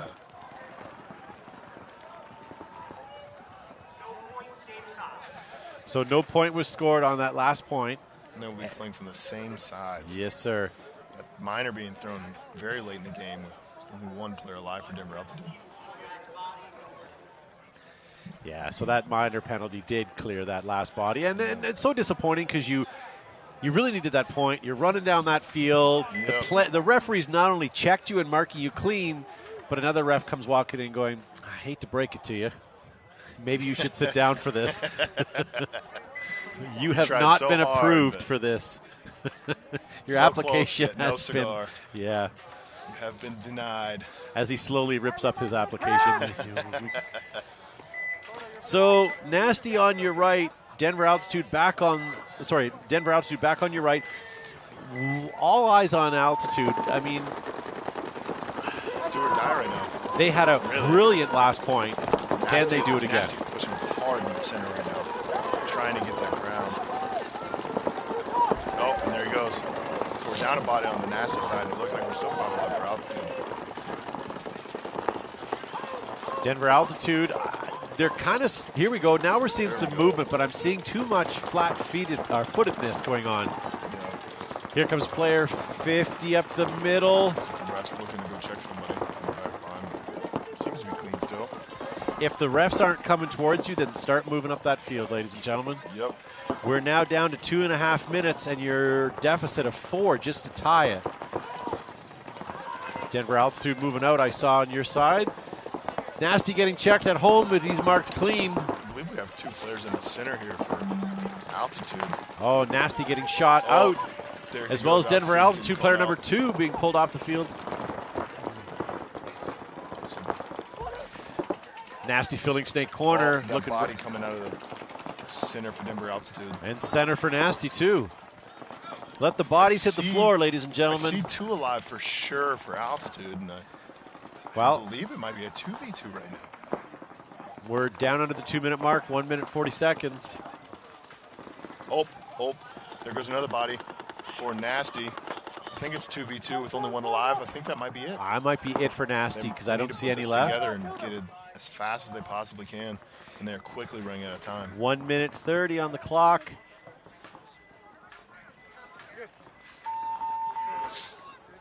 So 1 minute 22 seconds. Denver Altitude making it 5-2 now. And looks like we're back on X-Ball time, so 2 minutes on that clock. Let's go over and have a look at the YouTube live chat. We are watching you guys between points and between quiet spots, so we appreciate you guys in there commenting.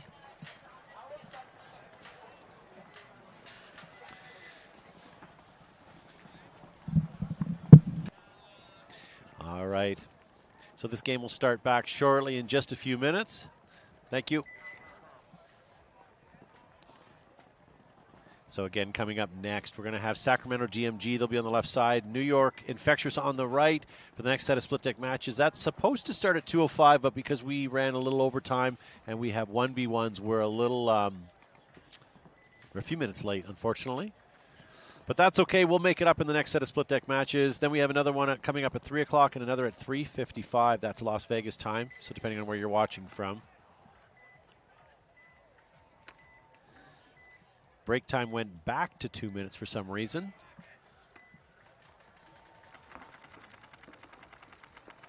And on the other side of this game, or this split deck, we had Chicago Distortion finishing 2-1 over Newbies. Super close match, overtime, into one-on-ones to finish that off. As much as that was a long point, that was a super exciting game. So essentially 3 split decks left for the day, involving 3. So that'd be what, six individual games within 3 split decks.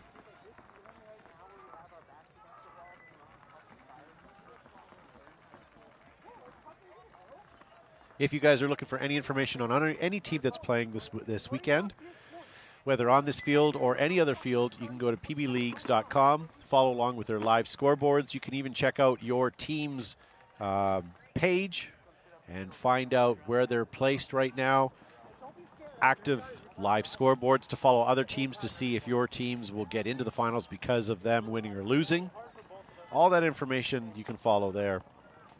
We appreciate you guys watching this. This is a free live stream provided by the Major League Paintball League on our YouTube channel, so thank you for watching. Anything that you can do to help support by sharing this or liking or even subscribing, all of that sort of jazz, please do so. If they know you're watching and paying attention, then this will become something that needs to be supported. My name is from Todd Ensich. I'm from Behind the Bunker Paintball Podcast. I've unfortunately lost Alex Sorensen. He had to go put out some fires. But we'll have Michaela joining us shortly in the booth. They're just finishing up this match. So people to watch out for are on your left side of your screen. That's Denver Altitude. They are down by 3 points. They need to win this. In order to get some more points on the board. They are now up past the 50 on the laydown snake there. Player number 57 is back, trying to work some magic up the middle. 60 seconds being called. This is the end of this match after 60 seconds, so Denver has to do something. Player 57 well across the field. Taking 1, taking 2. Oh, gets taken out, but wow, did he clean up a lot of those nasty players. Player number 86 and number 20 here coming up the field. We're down to 36 seconds left. Player 86 getting called out, but player number 20 still left alive, not realizing there's a body left, hitting the flag, pushing the button. Did he get it in time? And a major penalty being called on somebody. I don't know who, so stand by.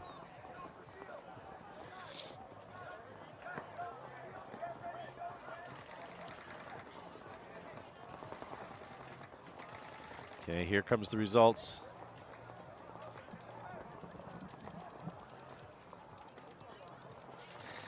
So right now we have 28 seconds left.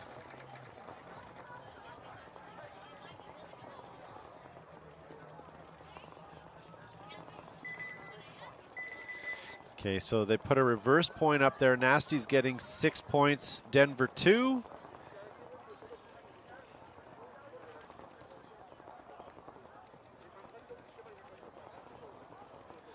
Okay, so the player sounds like he got hit before hitting the buzzer.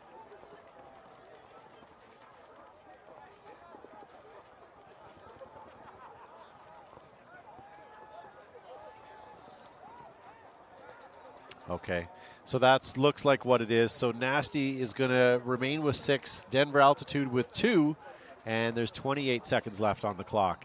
And it looks like they are going to run it. Both teams are heading to the field to get organized.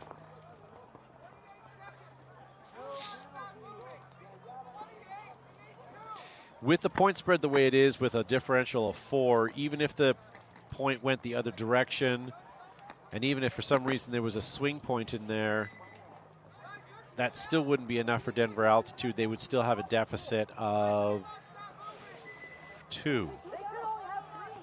So either way, if it went in that direction, they would still be behind by 2. So technical timeout being called.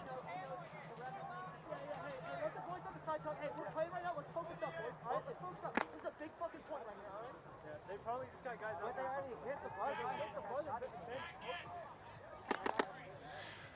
Okay, so it looks like...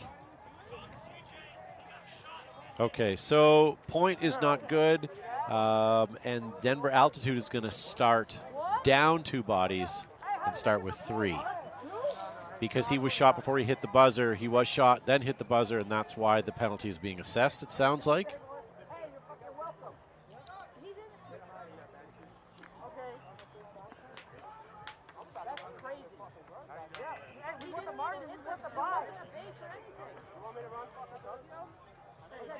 Just have to finish this match, ladies and gentlemen, then we move on to Sacramento, DMG, and New York, Infectious and Dynamic, and Virginia Vendetta.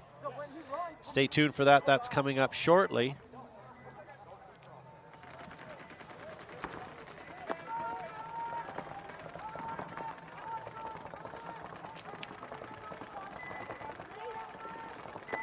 Okay, here we go, 10 seconds.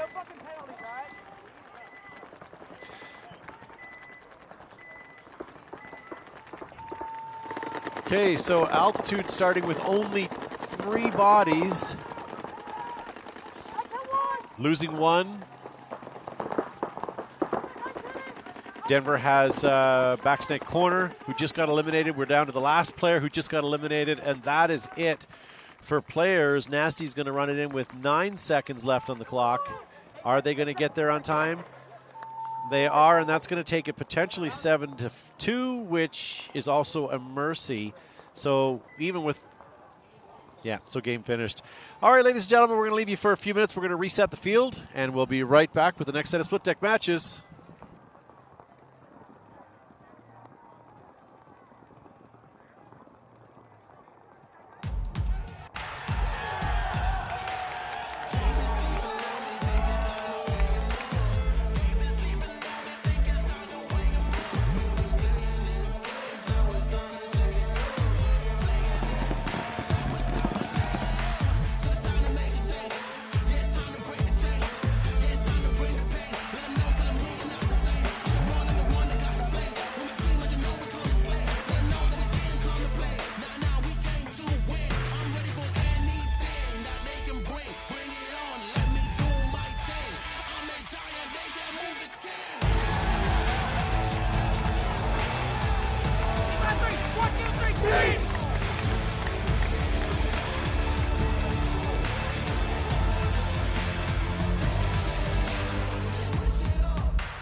Major League Paintball is coming to Las Vegas for the first event of the 2024 season. At its heart, the game of paintball is simple. Shoot your opponents before you get shot, and then march down the field to victory. In the Major League Paintball Pro format, each team employs 5 players at a time, and they have a buzzer on their side to protect. Hit the opponent's buzzer, win the point. En route to the buzzer, both teams will be locked in gunfights, utilizing diverse strategies while moving up a field full of bunkers, fighting to get into critical positions. And these strategies could change given the score and the time left on the clock. There's 15 minutes in regulation. The highest point total wins the game. This is chess with guns, with no quarter given and no quarter requested. Welcome to Major League Paintball.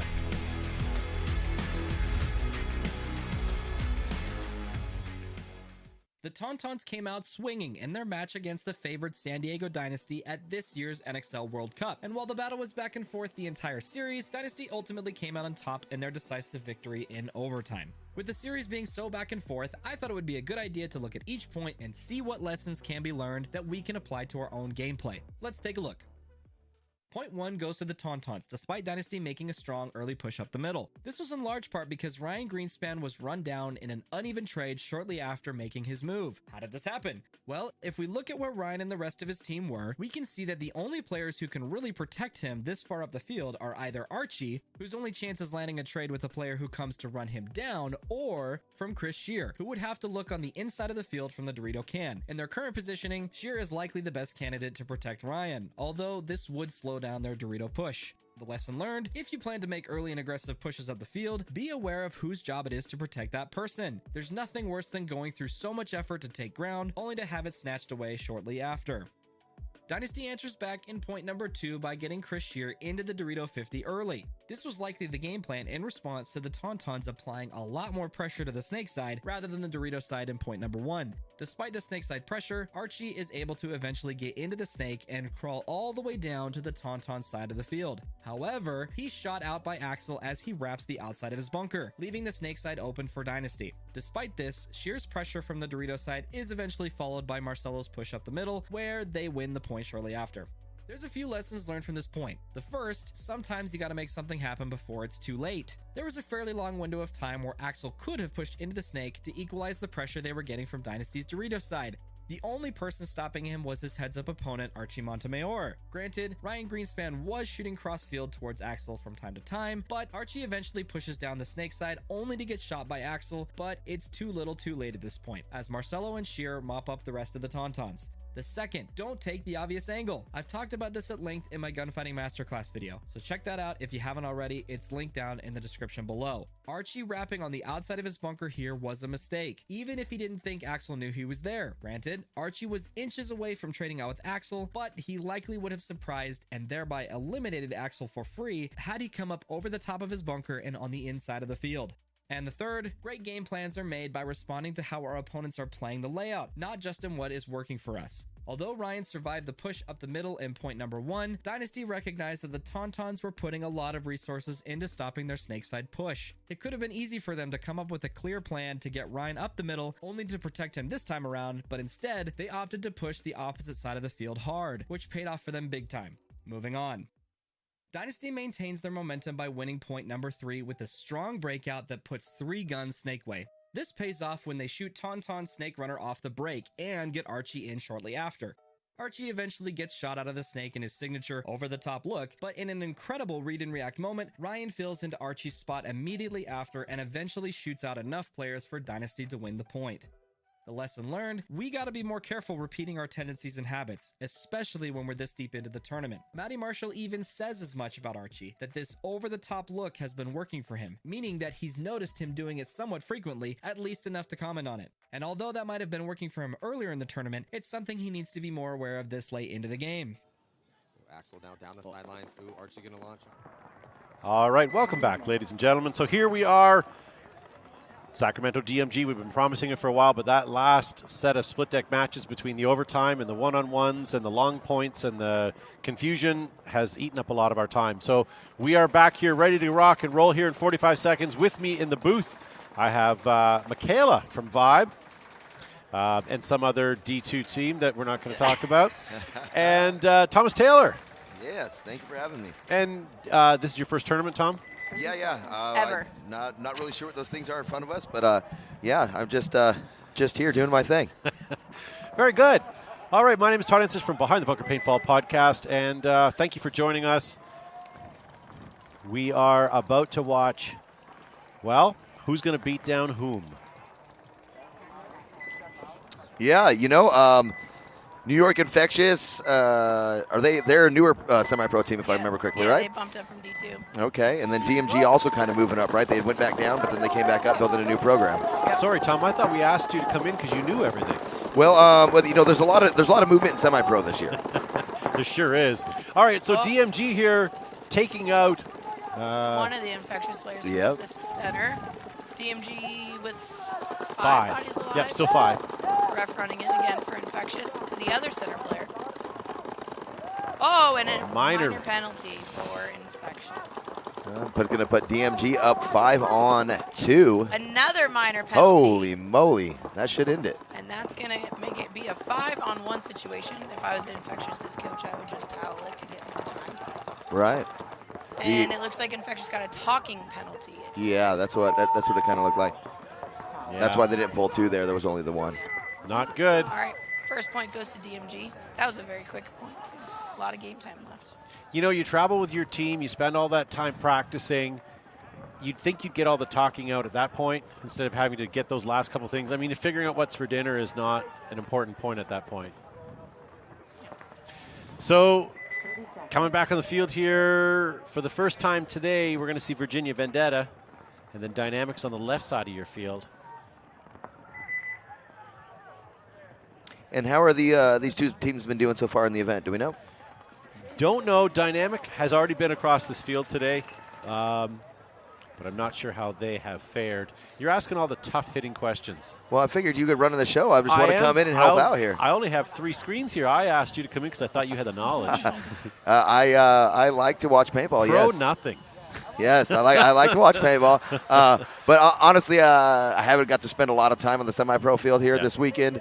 I did see that, I helped with the theology program, helped build that last year, so that's a semi-pro team that I've been working with. And but this year I have less responsibilities with them to kind of focus in on me, and then my kids team. Yeah. Shout out to them playing on the pro field again tomorrow. Yeah, we're not allowed to promote anything on here. Oh, really? No. So, so the kids going for their fourth first place. There you go. Good for you. Undefeated world champs back to back. Okay, we won't talk about it at all. And hey, as you mentioned before, we did lose Blast Camp and Paintball Fit this year. Yeah. Lost them to the majors, so they went up to pro.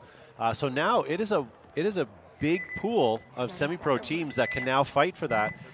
We had some good semi-pro teams last year finishing near the top. That maybe we'll see if they'll come up and show us how it's done. All right, Vendetta going short on both sides, but losing one off the break on the spectator snake side. And then Dynamic player filling up to center, but the ref is running in and yelling, and yeah, he's got to throw that there's penalty. a flag, and Good he job. throws it. 2 minors were thrown, but I think it was for the same thing. So that's going to make it a 3-on-4. Yeah, 3-on-4 here, but that Dynamic player, when they dove in, the loader broke open, so we'll see how well that gun's shooting. He is crawling into the snake side here, close to us, but here comes Virginia Vendetta. Look at this, look Who's at going this. to get the first shot off? He Oh, doesn't Dynamic know. player knows he's there now.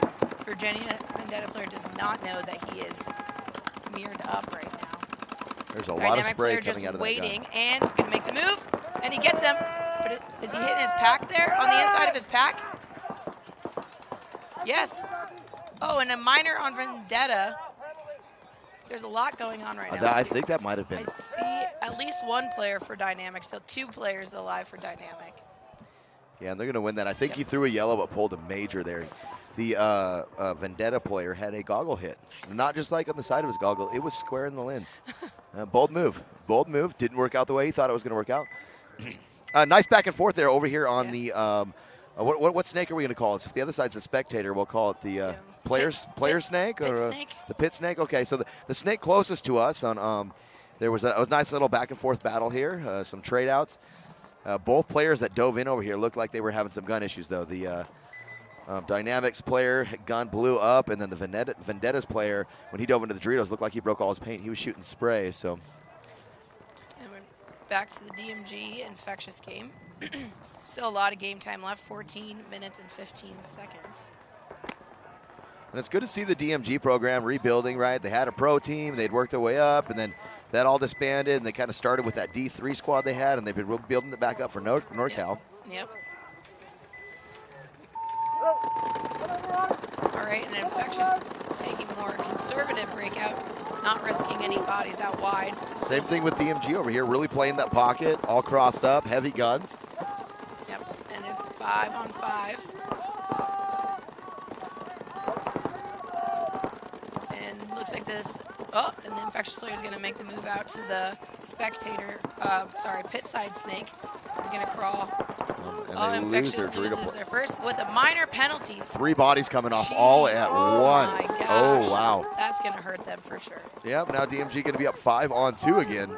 It's like we just watched this. It's like a repeat. We're just, replaying the same thing. DMG making a move up the middle here, trying to close this one out. Oh, did the Infectious player get a shot on the guy in the center? The snake is definitely been shooting at him. Yep. Oh, and he gets a penalty. My gosh, Great another job. penalty. So that's going to bring it to a 2-on-2. 2-on-2. 2-on-1. Infectious. Great job, Nice. Infectious. Great job. Look at this. 2-on-1. Hey, you know what? That's the belief. 2-on-5. Oh, but DMG's in their snake, and I don't think Infectious knows. DMG is in the spectator snake side. So is he in the, I can't see, is it the wedge over there, he's snake in the 3? wedge, but it looks like he's having gun problems over there. His gun is down.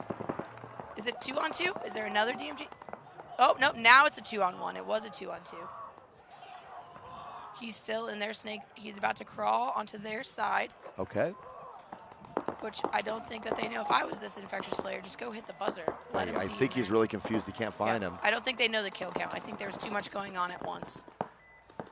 DMG players in the snake. Oh, he definitely knows he's there. He's going in. Oh, and he gets a shot on the DMG player. All right, so Infectious pulling back a 2-on-5 shout out. Now we have a tie game. We got the New York Infectious. So this is also so now that I realize who everyone is here, we got to actually do some breakouts with him on Thursday, part of the NYX program. But it is a lot of players that moved way up, trying to take advantage of what everybody kind of feels like the openings are now in semi-pro, right? Yep. Like, hey, there's a whole. But what do you think about that? So I think 30 teams here in semi-pro. I think that's the most semi-pros had in a really long time. I think a lot of the semi-pro teams too are teams that are like local teams that just want to play an event together with their friends, and so usually semi-pro doesn't have a lot of teams, so they're like, hey, let's go play semi-pro and see how we do. Yeah, so my guess is next event this goes down by 50, 60%. Yeah, We go 10 to 15 teams in the next event would be my guess. Yeah. Because then people realize, okay, hey, we don't have. Let's go back to D2. Let's regroup. All right, here we go. Virginia You're watching out. Vendetta on the left. Dynamic on the right. Very conservative breakout for Vendetta, not risking any bodies. They look doing that double home. The home player running out to the temple on the pit snake side. It looks like it's 5-on-5. Yep, Dynamic breaking out short over here. They lost a snake player now, but they broke out short, and then they tried to do some quick bumps. Virginia Vendetta player fills out from the home all the way to the Dorito corner. Still 5 players alive over on the left for Vendetta. Gonna make a move to the next Dorito. It looks like the Dynamic player went up the middle, and they got smoked by his own teammate. He's not happy about it. They're down 3-on-5 now. Oh, but they get a kill down the tape on the snake side. Corner. So it's a 3-on-4. Yep. So there's nobody looking towards this pit snake side. Everybody's looking at the spectator snake on Vendetta. There's not a lot of talking going on this side either on what's players aren't really talking. Oh, Dynamic tries to make a move into the snake, gets shot. They're down to 2. All right, Vendetta player going up the center to that wedge in the center, moving out to the pit side snake. Another player walking off for Dynamic. That was the one that got shot going into the snake.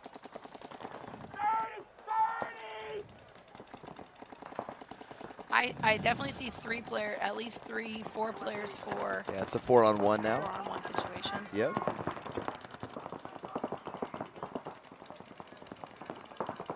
They're just waiting for him to try to come.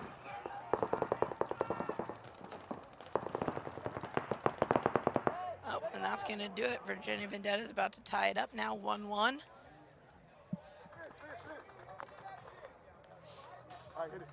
With 11:45 going to be left in this game. Thank you. All right, yep. 2 tied game semi-pro matches here. Could go either way.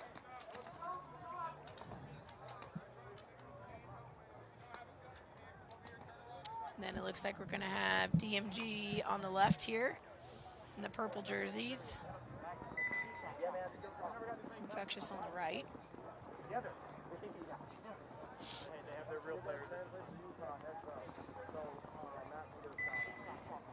All right, let's see if they change anything. How many penalties do you think this point's going to get? There's been a lot of penalties every match right now. Both teams getting a lot of, all 4 teams actually getting a fair amount of penalties, if we're going to be real about it. Stop cheating, start playing paintball. But, it has been pretty pocketed breakouts. We'll see if they keep up with it. Looks like, yep, DMG with another pocket player. Oh, into the tower. Yep. Center tower player got shot off the break, so 1 player walking up for DMG. It looked like the DMG player shot his own player in the back. And DMG player going to make it out to the snake. Home player is going to fill out right behind him. Infectious now up 5-on-4. Short on the Dorito side, but wide on the snake side. Both teams in pretty good position here. 1 player walking off for Infectious. There we go. 4-on-4, just like that. For DMG, we got another player in the home. the Dorito side temple, the snake side temple, and then the Dorito insert into the pit snake. DMG now moving up into the 200, the Dorito 2 over there. Oh, getting shot. Never mind. Another cool, and then snake temple player getting shot for DMG, so that's one player walking off. DMG has 3 bodies alive. It's 4-on-3 right now. Infectious finally getting out to this Dorito side. They lost their wide Dorito. This is their first move out here. DMG should have taken advantage of this earlier. Getting into the pit side snake, and does he get a shot off on the Infectious player? He does. And DMG going down the spectator snake as well, making it all the way to their side of the snake. Running down. 3-on-1 now. 3-on-1 situation. Okay, and DMG is going to take that point, making it 2-1 in favor of DMG. Still a lot of game left, though. So yeah, Infectious got up in there 5-on. We're down 4-on-5. Then they brought it back, got up 4-on-3, and then they just stopped watching over their front players. They let the DMG move down that spectator snake and shoot all of them. Yep. All right, coming back is going to be Dynamic on the left, Virginia Vendetta on the right, with a tied game with 11:47 left in this match.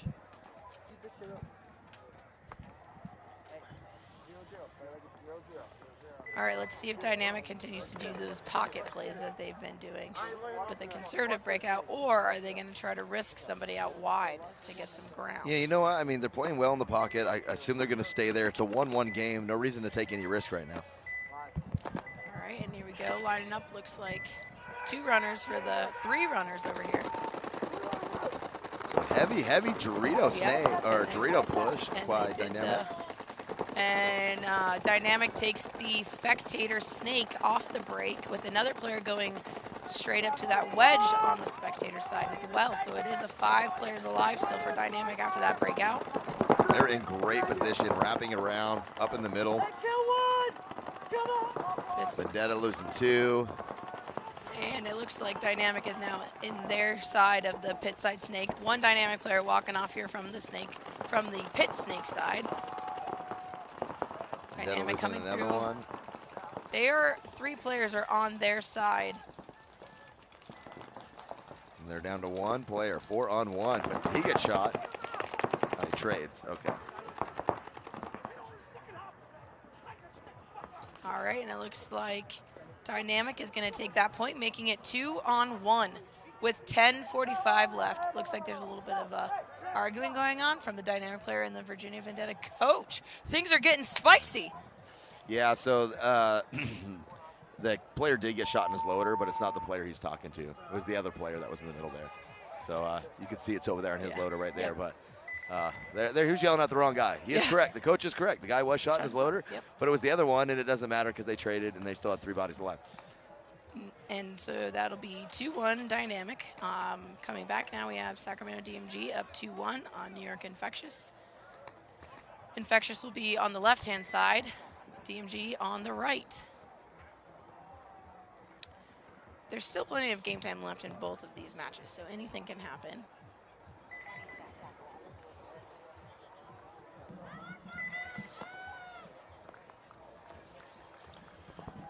All right, let's see what they... Well, did I miss a lot of good games here? Or? Just a lot of flags, a lot of penalties. Nice. Well, we have a minute between the next point. Boy, do I got a bone to pick with Thomas. All right, here we go. Uh-oh. All right, DMG breaking out in the pocket again, and up the middle. And Infectious taking the pit side snake and the center snake. Both players made it alive. It looks like it's 5-on-5. Oh, and we got some action going on in the center. Both players in that center brick. And I don't think either one knows that they're there. Oh, now he does. No, nice move. Did he trade? Well, he's acting like now he did. Now he's hit. So that brings us to 4-on-4. Infectious player on the pit side snake here. Oh, another player walking off for Infectious.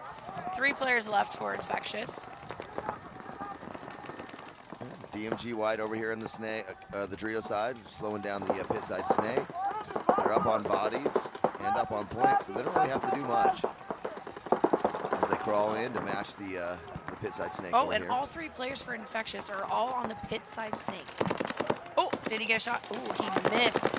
Oh, he's waiting for him to come around. got to trust in your back Oh, guy here. and he got the shot on him. Oh, both Snake players walking off, bringing it down to 2 players left for Infectious. Only a one-way love there. Guy held his hand up, Oh, give a high five. Another player walking off. 1 on at least 3, I would say, for DMG.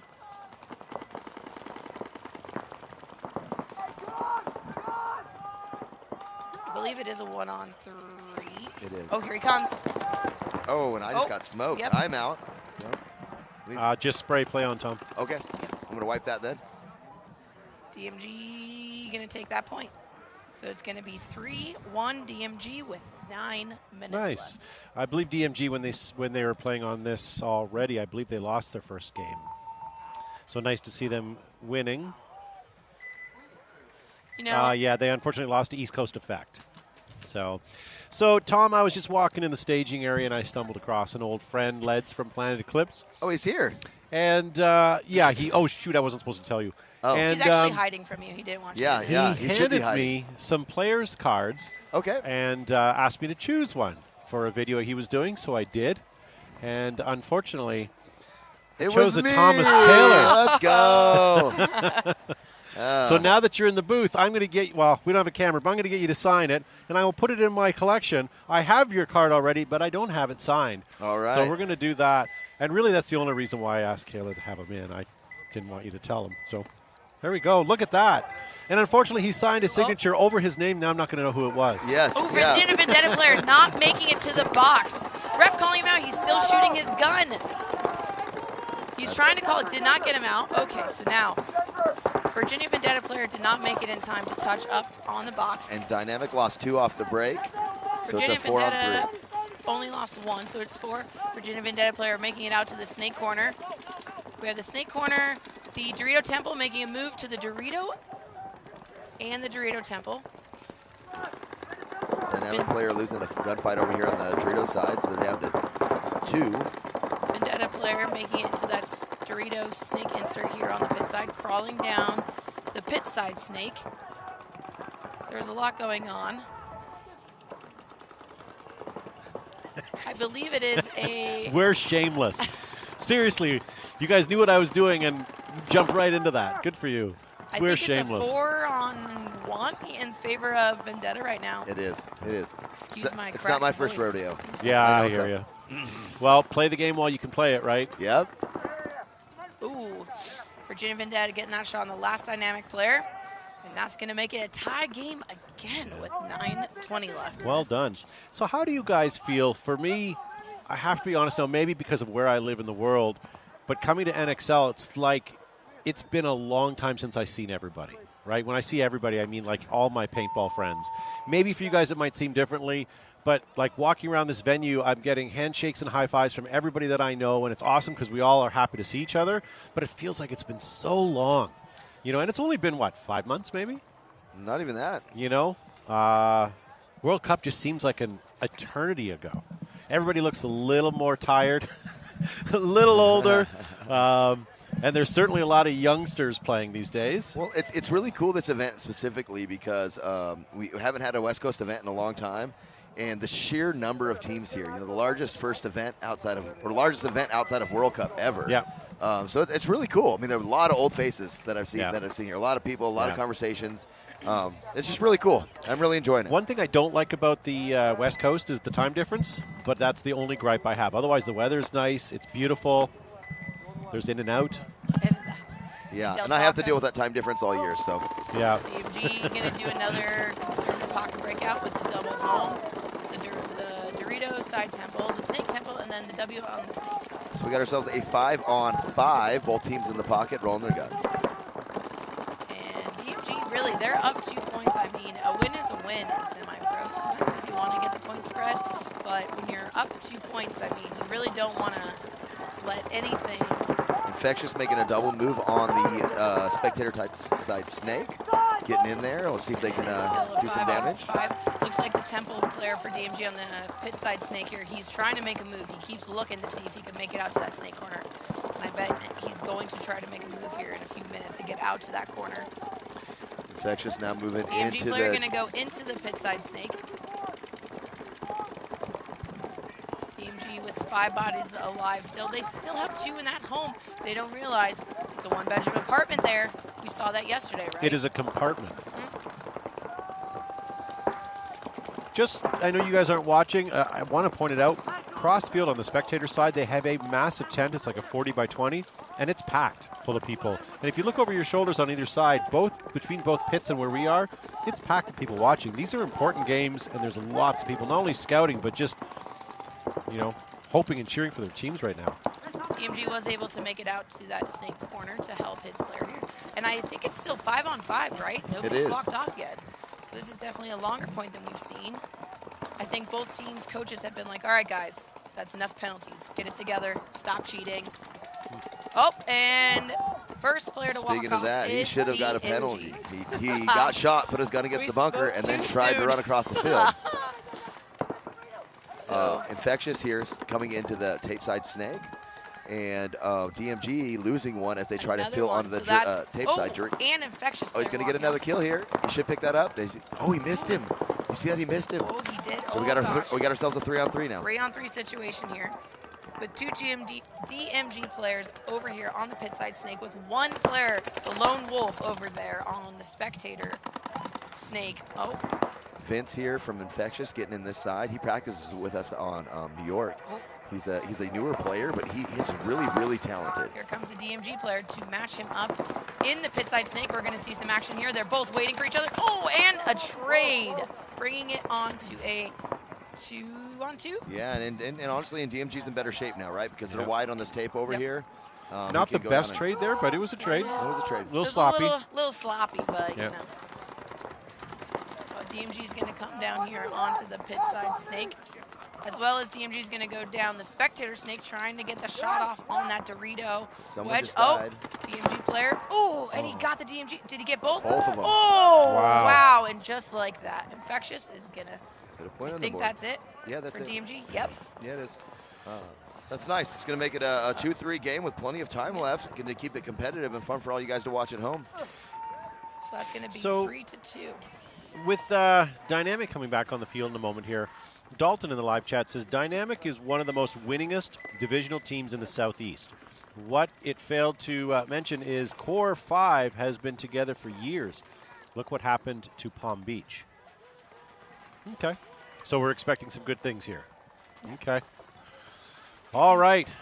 Well, thank you guys for tuning in. Dynamic played D2 last year, and one of their players actually got picked up by Paintball Fit this year. So oh, well done. He is playing for Paintball Fit. I did play against Dynamic a lot last year. I know they're not on our field, and I haven't had a chance to pay attention to the Go Sports commentary.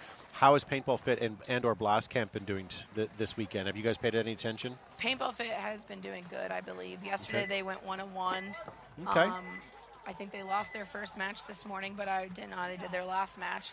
And I played for Dallas Vibes, so I followed Paintball Fit. I don't really care about Blast Camp, if I'm being honest. Blast Camp actually played. They lost both theirs yesterday, but they played really well. Okay. I mean, especially a faster field. So I coached some semi-pro last year, and Blast Camp was really good because them and Fit both played the slow game, and Fit would win those. But this isn't a slow field, and I thought Blast Camp came out and held their own. I was actually really proud of them yesterday. All right, tied game. Who's taking this point, Dynamic or Vendetta? Well, if they have the Core 5, then it'll be Dynamic. I'm going to go with Dynamic. They're doing the double in the home, the snake side, both temples on either side, and then that W on the snake side. Both teams have all players alive off the break. Neither team wants to make a mistake right now. This next point will be a big point. Both sides playing very conservatively, I feel like. Yeah, it's going to get the breakout every game. Both these teams really just playing heavy pocket and then making their moves out, and usually one team ends up smashing the other one, so we'll see. So body count. 5-on-5. Yep, 5-on-5. And Virginia Vendetta taking a big bite here with Dynamic in the Dorito insert into this pit side snake, but they do make a big bump over onto the Dorito side. Yeah, both teams moving into the Doritos. Now they're making moves. One player walking off. For Vendetta, yep.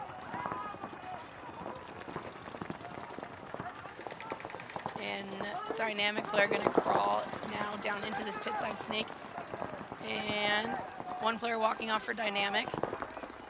That came from the snake side. Yep, Virginia Vendetta player coming down. Will he get a shot off on the Dorito? Another dynamic player walking shot up here.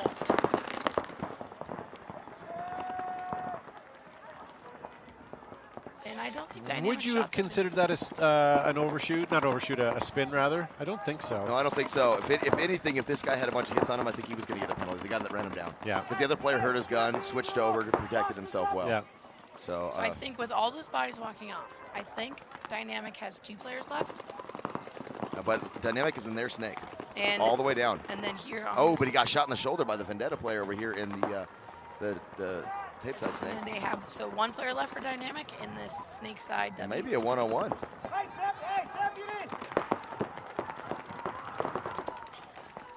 Nice move out to the God bunker here. Yeah. They're waiting. Looks like. Oh, and in his Nice hopper shot. gets a shot on him. Well done, player number 31. All right, and now Virginia Vendetta is going to be up by 1 point against Dynamic here. So was that in fact a one-on-one? It looked like it was. I don't see any other bodies up. Yes, that was Okay. a one-on-one with both players here on the pit side snake.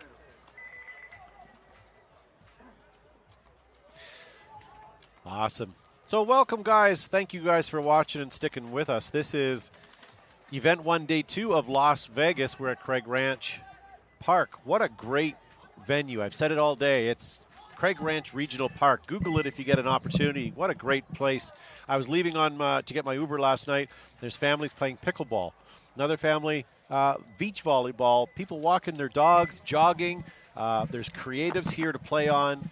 A separate dog park. Like, it's great. And it's all mixed in with paintball. It's like they threw a park and paintball in the air, let it explode on the ground, and this is what it came up with. It's great. So coming back on the field, New York Infectious, putting an emphasis on the X, and Sacramento DMG.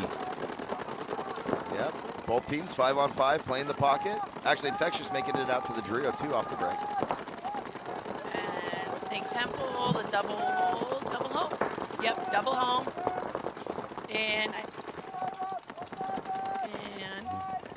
Infectious making it out into the snake from that W on the snake side. Gonna crawl. Oh, and that other player. We lose shot Infectious. in the shoulder. DMG lost one out of the back center at the same time. We got ourselves a 4-on-4. 4-on-4 situation. I'm surprised that Infectious player did not get a penalty. Yeah. He knew he got hit and he stood there. And the ref was continuing to call him out. Yeah. DMG getting into the backside of the snake here, up into the Dorito 4. We're going to have ourselves a tape side snake battle. But Infectious is still in the beginning of the snake, and then you have a Dorito Temple, a W. So it's 4 players alive for Infectious. It's 4-on-4. DMG now has 2 over here on this side. They're trying to win down the opposite snake side here. Infectious player crawling to the snake 3 here, going to try to see if he can catch somebody in the center. I don't think either players on either team know that they're each other's there. And, oh, well, Infectious definitely knows he's there now. In the 50 snake, he's going to try to run him down. Ooh, and he does get him, and he's alive. Oh, player 81, why was he hitting the bunker before he ran and bunkered them? That gun should have been off. He was hitting the bunker, letting him know that he was coming down. At semi-pro level, you shouldn't be doing that. And then you have, he's going to try to see if he can get another shot on the guys on the other side. So that's a 4-on-3, I believe, right? It is a 4-on-3, yes. DMG out in the snake corner, the tape side snake. Over here in the Dorito 2 or the 200, whatever you're calling it. Player 87 here for New York Infectious is in a great spot, and he's doing well right now. He took out a player on the other side of that bunker, and he's just taking his time here. He's going to try to see if he can get a drop shot on this Dorito player. Does he? Oh, he came out a little, yeah, little came too out wide. way too wide, but good for him. That was Did he at least get a shot on him? He did not. No, okay, sorry, I thought they traded. But Infectious is very quick to fill right back into that snake. Yeah, absolutely. Here on the pit side, and Infectious making moves up the center. So it's 3-on-4. Horrible move by Vince there. Really, really bad move by Vince. Vince. Shot again. So now it's 2-on-4. Oh, but another DMG player walking off. 2-on-3. Nobody knows that he's coming. 2 Infectious players were on their feet there on both sides of the field. Here comes player number 1. And closing it out. So now it's a 2-on-1. Infectious up on bodies. Is it a 2-on-1 still? It is. Okay. It is. There's a snake player for DMG still. Tom, it's so hard to see across field here in certain bunkers. These big bunkers really block it out. If you're going to keep it secret, you should have to share where these players are. And there you go. So Infectious going to tie it up with how much left? 2:49. Good job by Infectious. Tied game. Infectious tried to throw that one away. They're up 4 on 3 and just started running into guns, but still pulled that out somehow. So, ladies and gentlemen, coming up at 3 o'clock, we have Newbies coming back on the field, taking on East Coast Effect, and Nasty taking on Tiki's Totem. Those will be some good matches. And then to finish off today, we're going to have Ology taking on New York Wrecking Crew and Greenville Growl taking on Leverage. I am very knowledgeable. Awesome. So thank you guys for tuning in and joining us. Letting you guys know we have Thomas Taylor in the live chat, or in the studio here. We have Michaela from Vibe. Myself is named Todd Ansich. I'm from Behind the Bunker Paintball Podcast, and we are with you here all weekend. Tomorrow we have finals and semifinals here on this field, so stay tuned for all of that deliciousness. Starting at 7 tomorrow, Las Vegas time. Oh, did he make it back in time? The Dynamic left 2 bodies left early, and they did pull one of them. Bad break there. Yeah. Oh, man. They're down a point. You don't want to have 2 dudes leave early. Is Virginia and Vendetta going to capitalize on that kill? They are able to make it to the Dorito here on the snake side.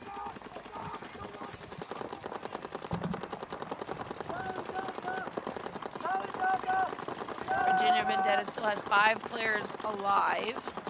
Yeah, 5 on 4. They have the point spread, and they got time in their favor, right? So they really got to do nothing. You have 5 alive. They got that free kill off the break because the player left early. So just hang out, shoot your guns, and see if the other team can push into you, right? And Virginia Vendetta player is looking to try to go down into the snake. He's just waiting, but that guy in the tower there for Dynamic is waiting for him to make his move. Dynamic player making a move into the center wedge here on the pit side snake.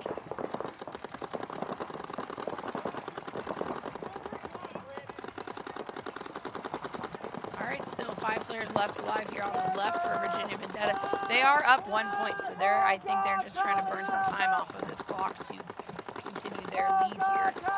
Dynamic player is up in the center here, the center brick, waiting for one of these Virginia Vendetta players to try to get out wide so he can get this shot on him.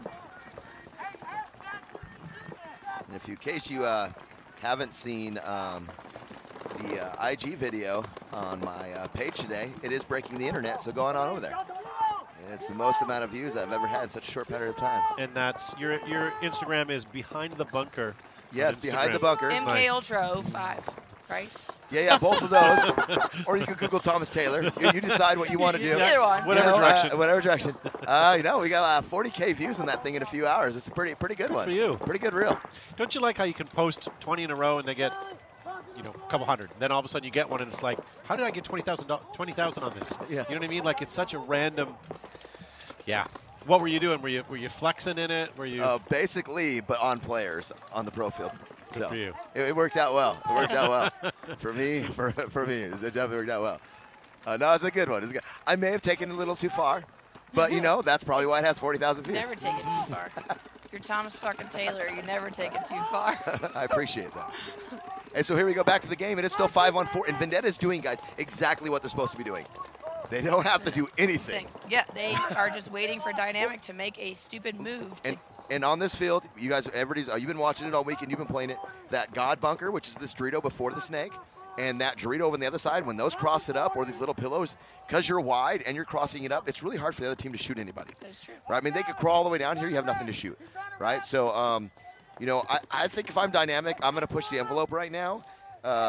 And score it or not score it, because you're running out of time. Yep. Right? And the Dynamic player in the center there he's definitely getting antsy. He wants to make something happen. Virginia Vendetta did fill up, so he is poisoned now, which would mean you are on the same opposite sides of the same bunker. First but person to shoot their guns is probably getting bunker. Person knows that they're there. Oh, there we go. Here we See, go. he Here heard it goes. Oh, nice trade in the middle. They both hurt each other. Trade.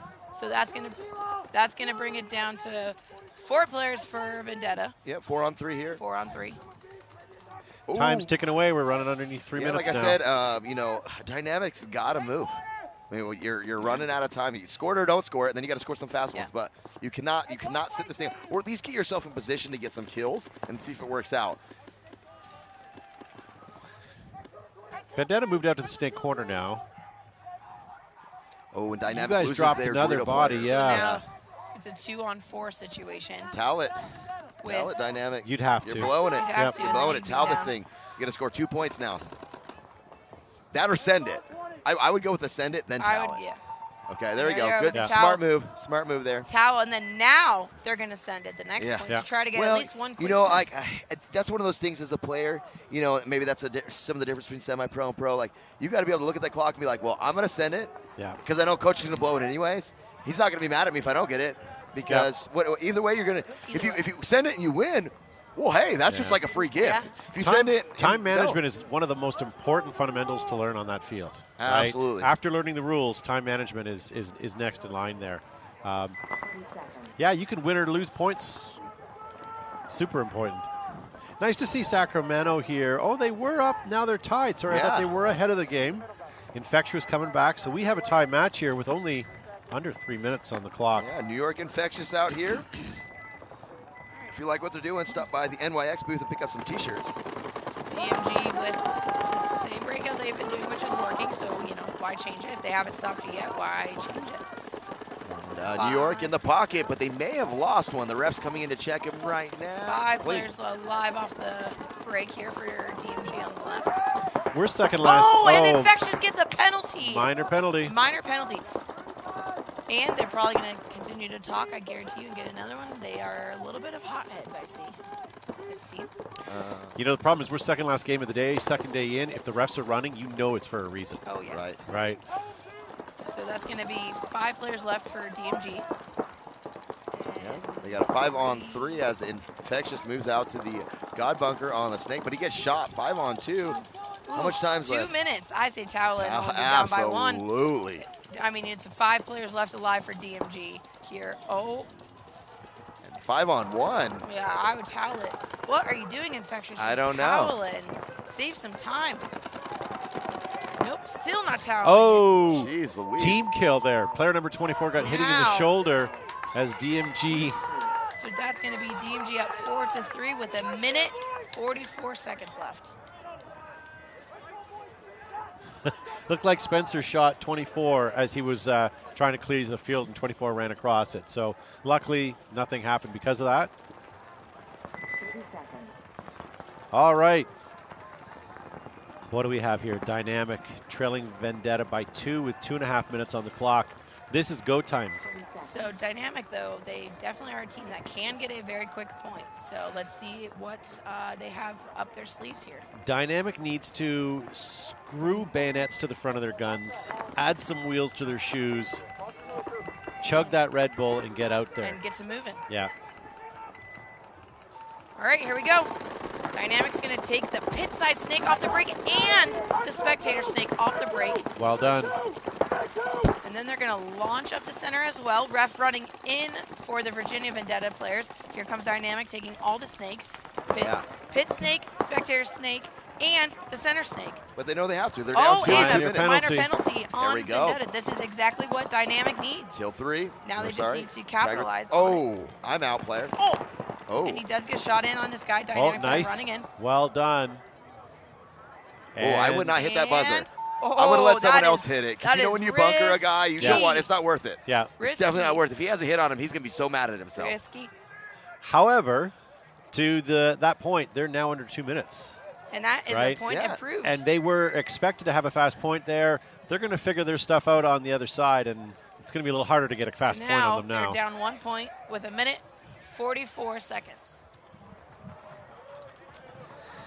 All right, coming back on the field, this did not give DMG much time to recoup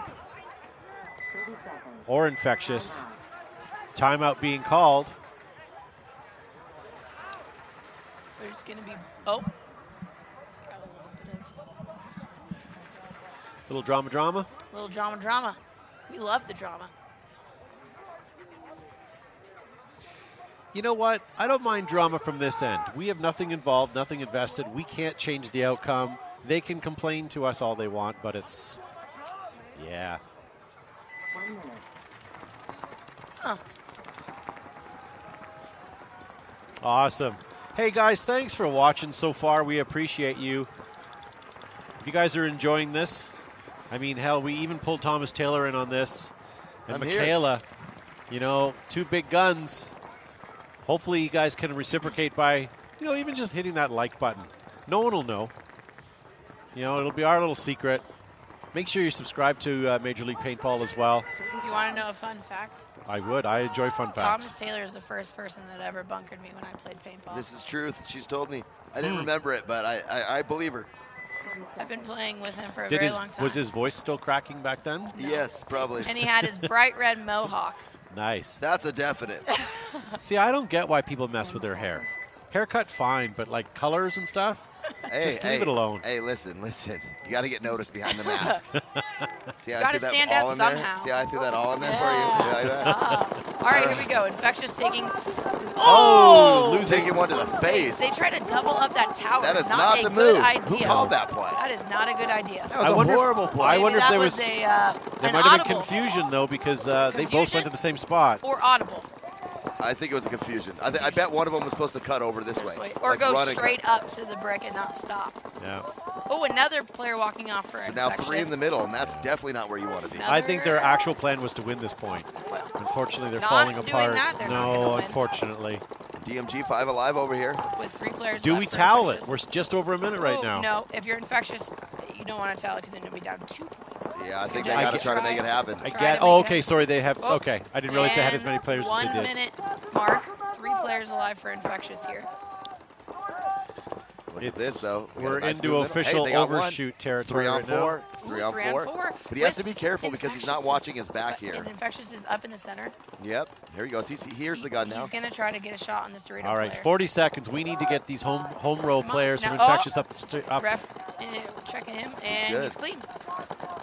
That Dorito player for Infectious over there in that temple. He 30 needs to make it seconds. something 30 for- seconds. He can't be back there. player He got a is- kill. Oh, He he got got one. He might have got All 2. right, now's your time, Infectious. Get down the field. If you Infectious wanna gets tie his this up. point, it's only because of their front player here. But see, you have these 2 players in the back. They can gotta help get up. him. Sending it. Yeah. Like, send it. Now, granted, they have good You seats know to that- watch this match. And you know that the guns are on your player in the center, so it Yep. frees you up to. All right, 7 work. seconds. They basically just threw that away. And Their home players should have been. DMG's going to take this match. Yep, and DMG's going to take it 4-3 over Infectious. Yeah. Good try though. They Yeah. really put some rubber there on the ground and got down that field. It's hard when you're cheering for a team out there to do something and they're not. And yes, we can see more than they can, so it's easy for us to make predictions and ask them to do things. But All yeah, right, yeah. Virginia Vendetta, dynamic, 4-3 with 1:53 left. Again, dynamic. They're going to send it. I guarantee they're going to do both snakes again off the break, try to get some ground, try to kill at least 1 or 2 players, and try to get that point and make it a tie game.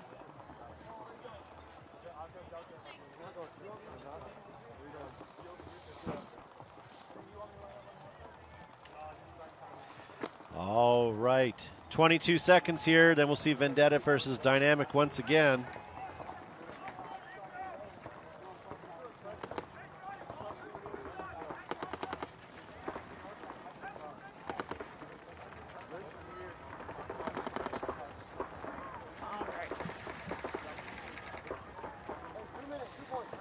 And we have a bit of a timeout here, a little technical timeout. And clock is running again. So Vendetta on your left, Dynamic on your right. Dynamic only down by 1 to tie it up here, and they have just shy of 2 minutes to do so. All right, let's see. Dynamic's going to send it. I almost guarantee they're going to try to go straight up again. All right, here we go. Virginia Vendetta taking the pit side. W. On the break. Yep. All Virginia Vendetta's got to do is just try to at least hold them. Oh, Dynamic losing 1, but they did make the 50. And they did get the snake here. Virginia Vendetta is going to having gun issues. 1:35 left. Plenty of time, really. Oh, and the Snake player's gun is having problems. He put something, the tip of his barrel in his jersey. Yeah, he had to take his tip off. He core sampled hard, unfortunately. Not a good point for that, unfortunately. But look at, they're up in the middle. They're up in the middle. They now got a chance. they are on their side of the Snake. Oh, one player walking off for Virginia Vendetta. Ref going in to check dynamic player, and he's calling him out. For what? Oh, well. Well, it's okay. There's still a dynamic player right behind him in the 50 Snake here. Ladies and gentlemen, we are now at 60 seconds. Plenty of time. Plenty of time here. It's at least a 4-on-4. Dynamics on their side in the center there, trying to at least get another kill off on somebody. Dynamic player coming to their side, shooting over that W. Does he get it? And he's alive. He got Here two he of comes, them. And he he's got alive. two of them. Two, maybe three. There's a guy behind him. He does not see the guy in the Dorito. Nope. And he gets the buzzer. What was the guy in the Dorito doing? Look at, there is a guy in the Dorito. He ran by them. But a major is thrown. Oh my God. And that's under 60 seconds. That's going to be a swing point on whoever the major was thrown I on. believe it was thrown on Vendetta. Vendetta. I believe it might have been an overshoot. Or, sorry, a shoot after dead. We'll see. All right. Well, the ref is giving a thumbs up for that dynamic player. Vendetta blew that there.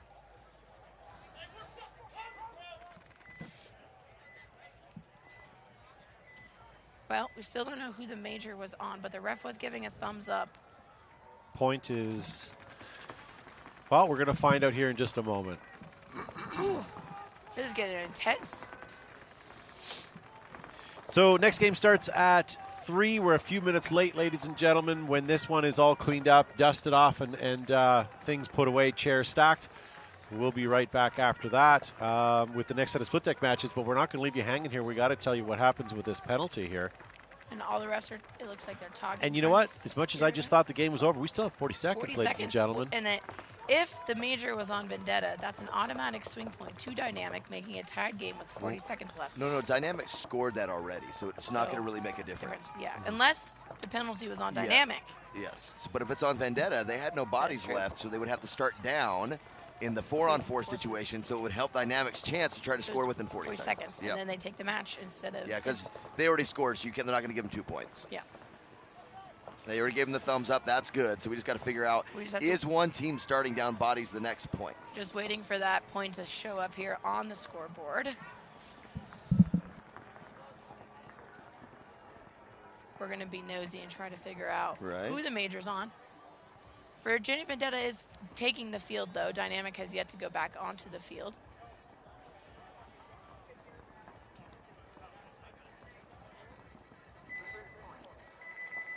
Ooh, and the point goes to Virginia Vendetta. So it was on the It was on Dynamic. Okay, there we go. So now Virginia Vendetta is up 2 points with 40 seconds. So I want to get a clarification to find out why. Yeah. Because they said he was clean. So if we need a clarification. We need a clarification on what. We would love a clarification on what's going on here.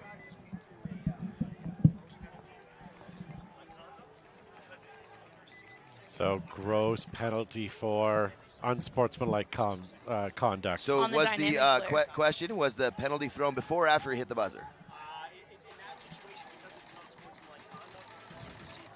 There we go. So it's automatic. So Dynamic gets a unsportsmanlike conduct penalty. Yes, and great explanation there for those of you that are at home, because some of these rules can be really confusing. So if you watch it at home, you saw him hit the buzzer like we did, and it looked like they scored. But as he told us, the unsportsmanlike supersedes that, so it doesn't matter if they hit the buzzer or not hit the buzzer. That was only about how many bodies were left. But under 60 seconds, you could have all 5, and it's an automatic swing point. Yeah. So Dynamic should be starting down bodies. You know, they get an unsportsmanlike conduct. They get a swing point. They get the point. I don't get a hamburger. This is a problem. Everybody's getting what they want or what they need. Well, I just really need to use the restroom, so. I We should have go one of those stand- in the booth. Stand in the sun Well, for a I second. don't know why you're still here, Tom. I didn't ask you. No pee breaks. Well, I it's too came intense. here for selfish self-promotion. Shameless. Shameless. No, I came here because I was asked. I said, Dynamic hey, is not can you starting come do down this? And bodies. I love paintball. So I appreciate it. You know how many times I've bailed Thomas out of jail? He owes me. So Yeah, at least. Dynamic yeah, is starting with 5 you, alive. you always start with 5 because it's an automatic That's swing true. point. There Yep. you go. Yep. There you Yep, go. that is the new rule. You don't start down to bodies. The other team just gets a point, and they let you go 5-on-5. Let's go. I want to see some action. Ooh, and Dynamic Yes. taking the pit side Ooh, they snake. get 1 kill. They oh, get but 2 kills. Dynamic's one They player get 2. walking off for Dynamic. All right, here we go. Oh, 2 3 players on walking 3. off for Dynamic. 3 on 3. Oh, another player walking. 2 more players. It is So a it's 1 on 3? 3 situation here in He favor shot. of He Virginia shot, Vendetta yeah. with 20 seconds left. None on man. 3. And that's Hey, just I like gonna how put they sent it, though. Let's the go. nail in the coffin. But you know what this means? Potentially no overtime. Oh, there's no overtime. It's There's over. no overtime. Virginia Yeah, Vendetta. I guess you're right. They're Yep. going for the point. Sorry, spread. I thought the points went the other way. You're right. Oh, wait, but a that's- penalty is thrown. That should be an unsportsmanlike also because he ran into him and shoulder checked him Oh, for my no reason. God. But it still won't change the game, but that should be also be no. You're not But allowed that to was put hands on a Dynamic player. player shoulder checked the Vendetta Yeah. player. No, vice versa. But Vendetta shoulder Yeah, checked but Dynamic. Vendetta should get So a where's the unsportsmanlike. unsportsmanlike on that? Oh, it should be 100%. He ran straight into him with the shoulder. Instead of hitting the buzzer, he shoulder checked him. And you know what? How dumb is that? It's guaranteed points. Yeah. You need a point spread to move on. And You'd be plus 3. You know what hurts more? The scoreboard. Yeah. So if they get a gross major, now they only win by 1 instead of winning by 3. Yeah. Yeah. Some people's kids. Some people's kids, I'll tell you what. Oh, and here comes. Let's see what the ruling is. Yeah. Either way, Virginia Vendetta is going to win it. Yep. But will they win it 5-3 or 5-4? And they could have won 6-3. That unsportsmanlike shoulder check there, that's typically called a Michaela, isn't it? Yes. Yeah. Oh, dang. Yeah. Vicious. That's All right. me. All right, guys. Wow. Well, thank you for having me. If you're here at the event, please stop by the NYX booth. Come say hi. Playing with a new team this year. They're really awesome dudes, and they got some cool merch over there. And if you see Thomas, don't make eye contact. Just look awkwardly at him, and then he loves close hugs. And don't forget to stop by the HydroFit booth as well and check out all the HydroFit gear and the Dallas 5 gear there. Very good. Thank you, Tom, for being on. Thank you, Michaela. You're sticking around. Thank you guys for watching. We're going to be back to you very shortly. All right.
Major League Paintball is coming to Las Vegas for the first event of the 2024 season. At its heart, the game of paintball is simple. Shoot your opponents before you get shot, and then march down the field to victory. In the Major League Paintball Pro format, each team employs 5 players at a time, and they have a buzzer on their side to protect. Hit the opponent's buzzer, win the point. En route to the buzzer, both teams will be locked in gunfights, utilizing diverse strategies while moving up a field full of bunkers, fighting to get into critical positions. And these strategies could change given the score and the time left on the clock. There's 15 minutes in regulation. The highest point total wins the game. This is chess with guns, with no quarter given and no quarter requested. Welcome to Major League Paintball.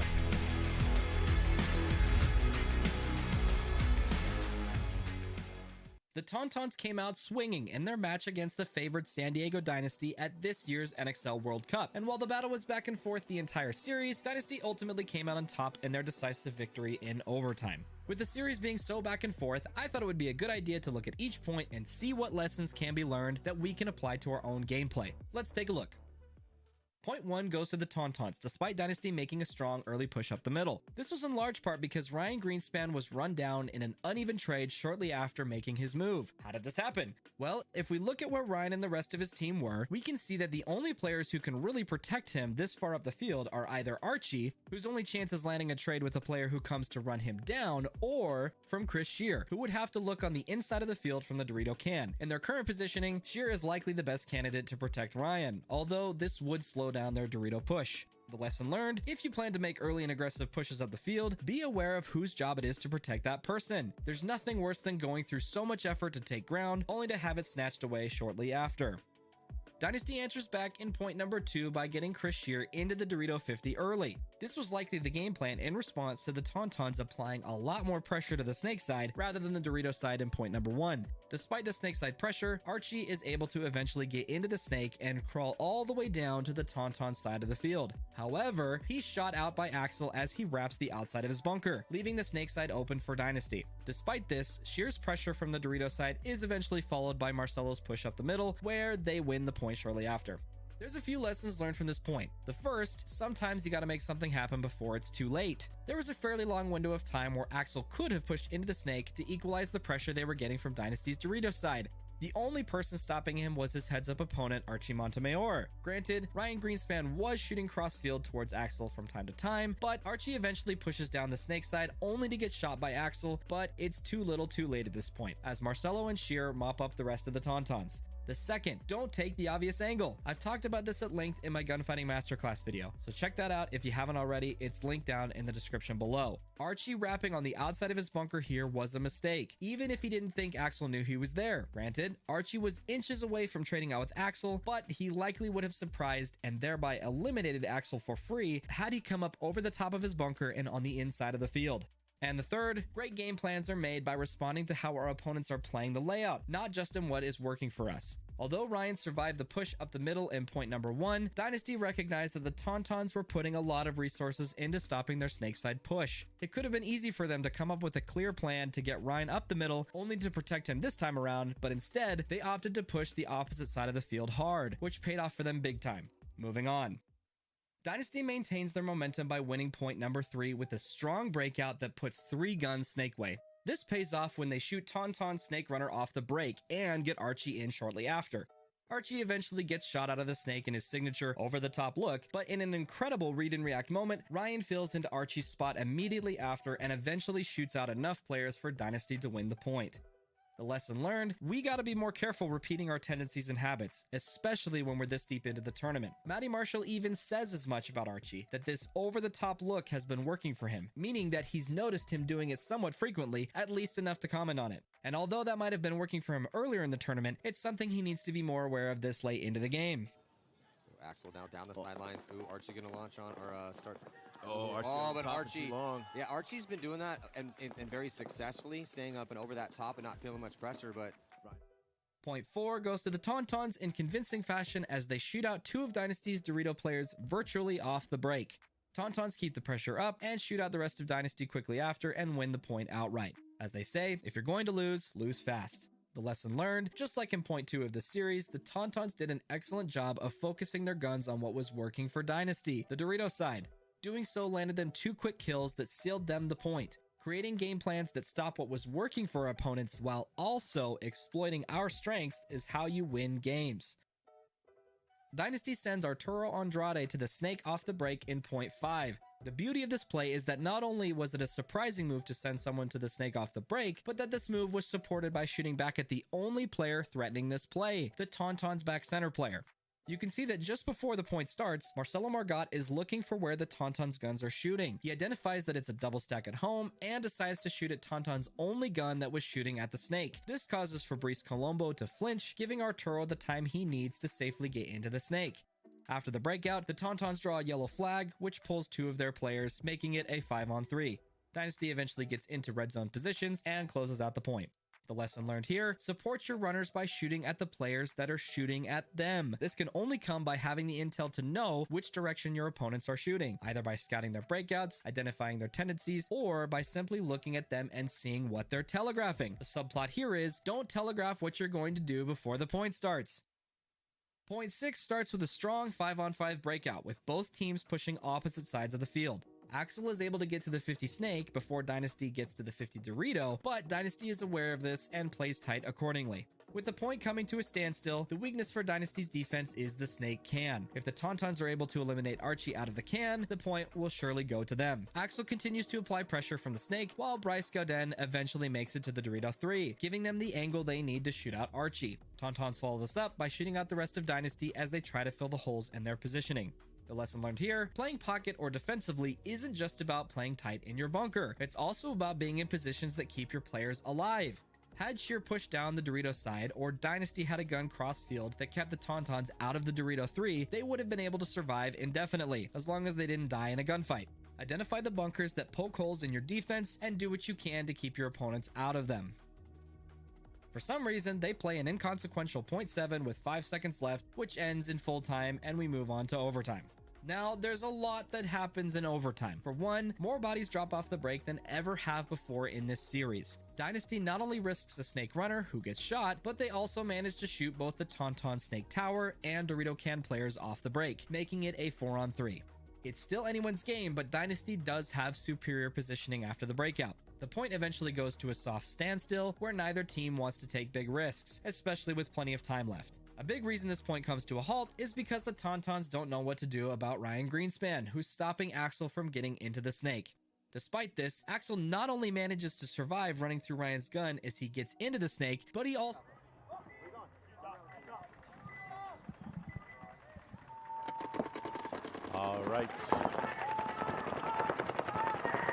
All right, welcome back.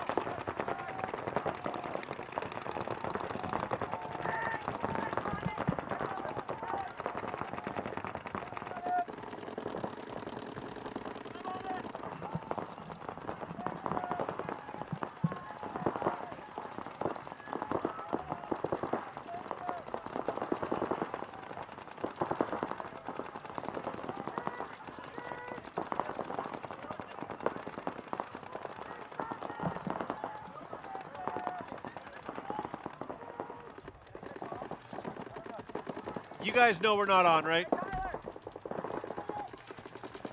All right, welcome back, ladies and gentlemen. Second last split deck of the day today. Newbies and East Coast Effect are on the field already. On the other side of that, we're going to have Nasty and Tiki's Totem. So let's have a quick look here out at the field while we fix the scoreboard. All right, so Newbies are on the left side of your screen there. Newbies have at least 3-4 bodies alive. And East Coast Effect has at least 4 bodies alive as well, I believe.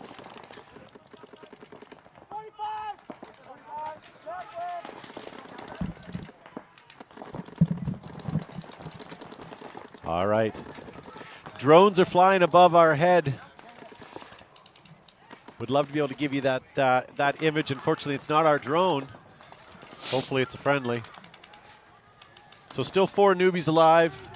And I believe at least 4 players left for East Coast Effect, maybe 5. Have you noticed immediately we have had a slowdown? Yes. Neither teams, both of these teams like to just slow it down, play the pocket, and, you know, wait for the other team to make a mistake.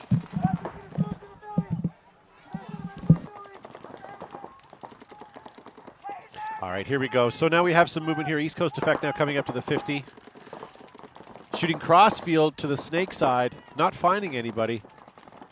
He's going to try to move up, and he does. He gets over to the right side of the field's wing. All the Newbie players are playing pretty tight, so he doesn't really have a lot of shot. He's looking for something. They're hunting. Looks like East Coast Effect is also in the far end of the Snake, closest to the Newbie side.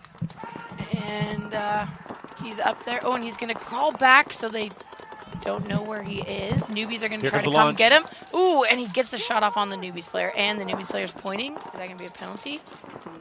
Yeah, and there was no chance of that newbie player hitting him. No. He's clean. And he's standing over the top. And he's also out of paint. Yeah, looking for if he can get at least one more kill. How does a front player run out of paint so quick? But he did manage to get a kill, if not two. And East Coast Effect's going to... Oh, and that's another Newbies player. Yeah. Walking off. Not sure who got him, but... and here comes East Coast Effect's going to come into the snake. I believe I might only have two on my side, on Luby's side. I have it. I definitely have all 5 still alive. Okay, towel being called. All right, and East Coast Effect's going to take that first point towel against the Newbies. being called just as both of them were getting shot, so good timing on that.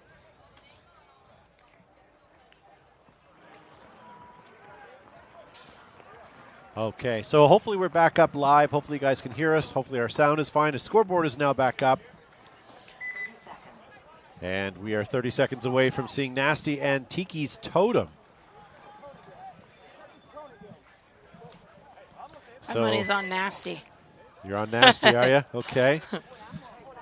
Tiki's have had a good day today, too. I don't know. I might be a little biased since I do play for Nasty's D2 team, but you know. Ah, I see. You mean they play for you? Yeah. So Nasty on the left side of your screen in the bright red jerseys. Totem in the black and red. Totem player going to launch all the way up the center, off the break, and into their side of the wedge. But one Totem player is walking off. But the Totem is alive in their wedge in the center. So we have 4 players alive on the right for Tiki's against all 5 for Nasty. An awful lot of... He's going to launch. Yep. Here we go. Oh, and he's going to get the Totem player, and that's a trade. So that's going to leave 3 players left for Totem. I love the hand in the air after you shoot somebody. What? How am I hit? Awesome. So there was a bit of a trade there at the 50. I miss the snake plays now that we keep seeing all this play up the center. So I have 3 bodies alive here for Totem on the right.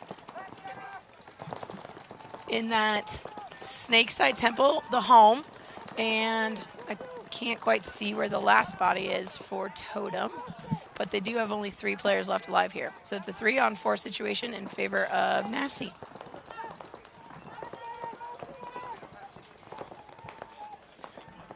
Totem's going to make a move. The home player is going to make a move up to that W on the snake side. Nasty also made a move. They're up now in the tall tower right in the center of the field.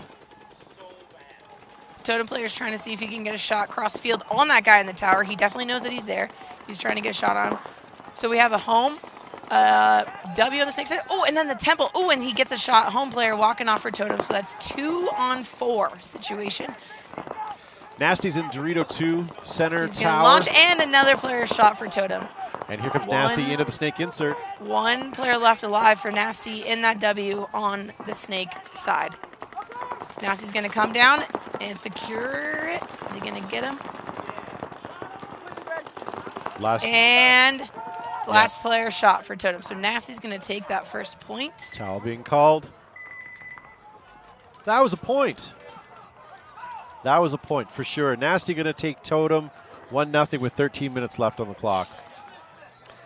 Coming back on the field, we have ECE, otherwise East Coast Effect, taking on Newbies. Newbies trailing by only 1. 11:30. That was a long point. Yeah. All right, I have East Coast on my side of the field here. Newbies on my side over here. You know, I was saying earlier before we started that it was going to be very interesting match. Because I'm looking to my left, I'm seeing Nikki Cuba. And on my right, I have Brad McCurley here. So it's Battle of the Pro Coaches. Now, to give him props, Brad McCurley has been coaching steadily for the last couple of years. That's right. Nikki, I didn't see last year. Was he around last year? Yes. So okay. Nikki was towards the end of the year, I believe. Okay. Was helping with the Heroines in the WNXL division. Perfect. And Brad McCurley was the Heroines head coach last year. That's right. So they both, you know, Brad has been coaching for a while now, I believe. So. And the league has lost his sister as well.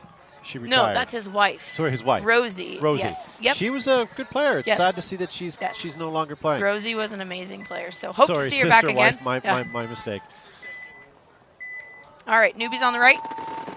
Gonna take the spectator side snake off the break. Home, both temples, and looks like a double home. Yep, double home.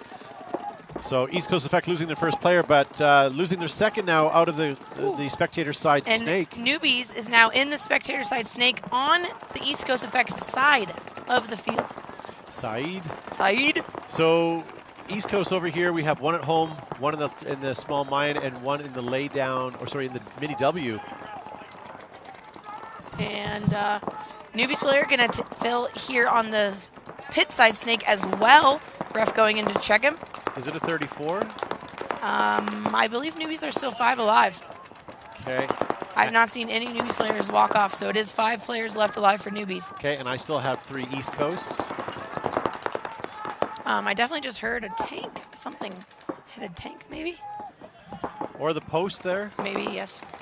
Oh, Newbie's going to make a big fail out to the W over there on the snake side to try to help that guy out. Oh, and now up to that rock. Oh, yes, 5 players definitely alive. They're going to run down the snake on that spectator side. And now they're up in the center brick. Here comes a launch from East Coast, getting clipped.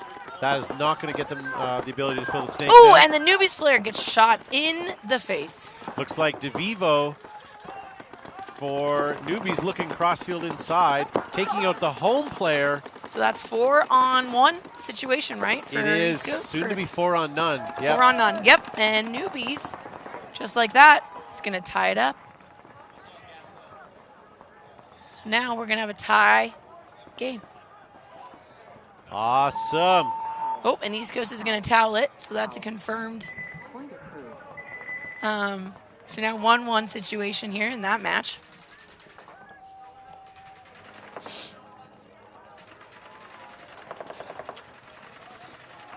Awesome. So coming back on the field then, we have Tiki's Totem down by 1, 13 minutes on the clock. With Nasty taking the right side here.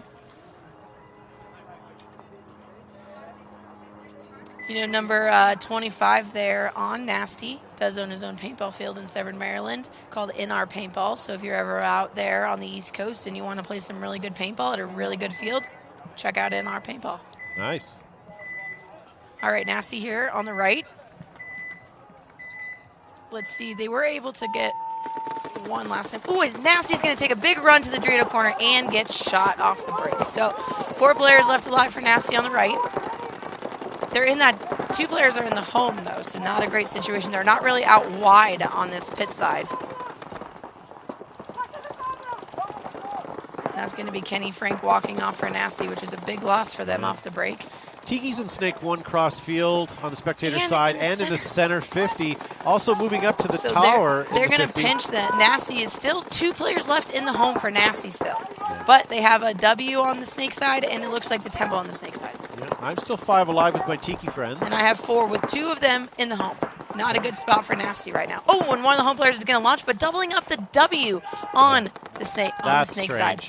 So 2 players are now in the W on the Snake side, 1 looking each way, home and the Temple on the Snake side. Now Tiki gets a chance to move up to Snake 2, but Nasty's getting player's going to fill out to the Snake and get shot. So 3 players left. Oh, and a ref running in. Oh, and a penalty on Nasty. So that's going to be 2 more bodies walking off, leaving it 2 players left for against Nasty. 4 for Totem right now. So 2 players are left alive for Nasty. Totems, we have 2 at the 50, 1 in the Snake, 1 in the center. And then we have 1 in the tower and 1 in the home row on the and another their home player walking off for Nasty. So it's a 4-on-1 situation right now. But I will tell you right now, if anybody on this semi-pro Nasty team can pull off a 1-on-4, it's Mike Baker. Oh, but he gets shot. So not today. Not right now. So you were talking about NR Paintball being a great park. I heard great things. I just read the Google reviews. The park itself is great, but the refs are not. There's a couple of refs that are not very good. Oh, yeah, at the NRPL series? Probably me. I'm the head ref of that league. So this is MK, definitely my favorite ref in NR. Yeah, that's the NR Paintball series that he runs. They do 5-man and an X-Ball, so it's a great local event. He even has a D3 X-Ball. So, but, you know, I heard that the head ref of that is a total bitch. So, you know. Yeah, that's why I don't play. So we have 2 ties here. Yeah, tied game. But still a lot of game left in both matches. So this is a good 11-14 on one and 9-42 on another. This is a good set of I'd say this is a good set of matches we got here. Yep. Coming up at 4 o'clock today, our last game of the day will be Ology and New York Wrecking Crew taking on the Greenville Growl and Leverage.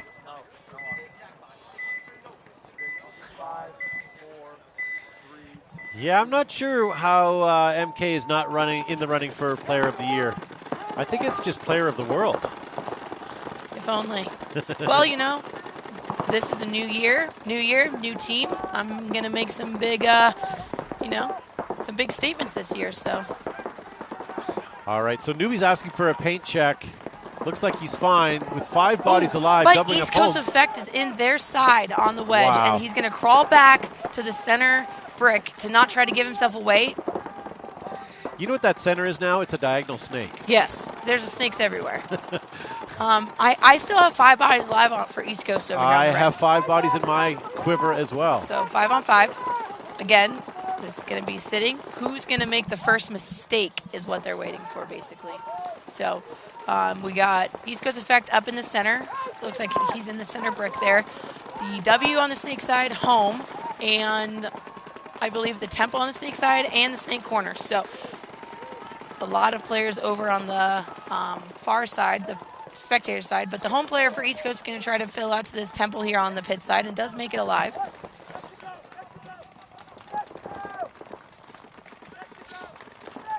Oh, and the East Coast player crawled all the way back to the wedge here in the center. Minor penalty being on called. Newbies. Yep. So that's going to make it a 5 on 3. Player 16 has a big splat on the back here. And he probably didn't feel it or see it, but minor penalty being called for the Newbies. And so that's going to be 5 on 3 in favor of East Coast.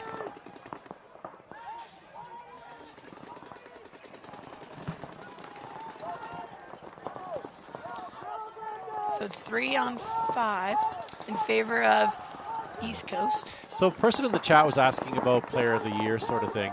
So they're tentatively doing some test stats right now for the women's league, much like they're trying to do for the pros. So we may have some better indication this year of more exacting numbers. 3 of my old teammates actually are, or 2 of them are actually in the running for that. So good. I'm very proud of them and excited for them, and I'm hoping that one of them takes it. I was offered, but I denied it because I thought there was other people that was more deserving. Here comes a East Coast Effect going to run down the last the last Newbies player, and they're going to towel it. So East Coast is going to be up 2-1 against Newbies.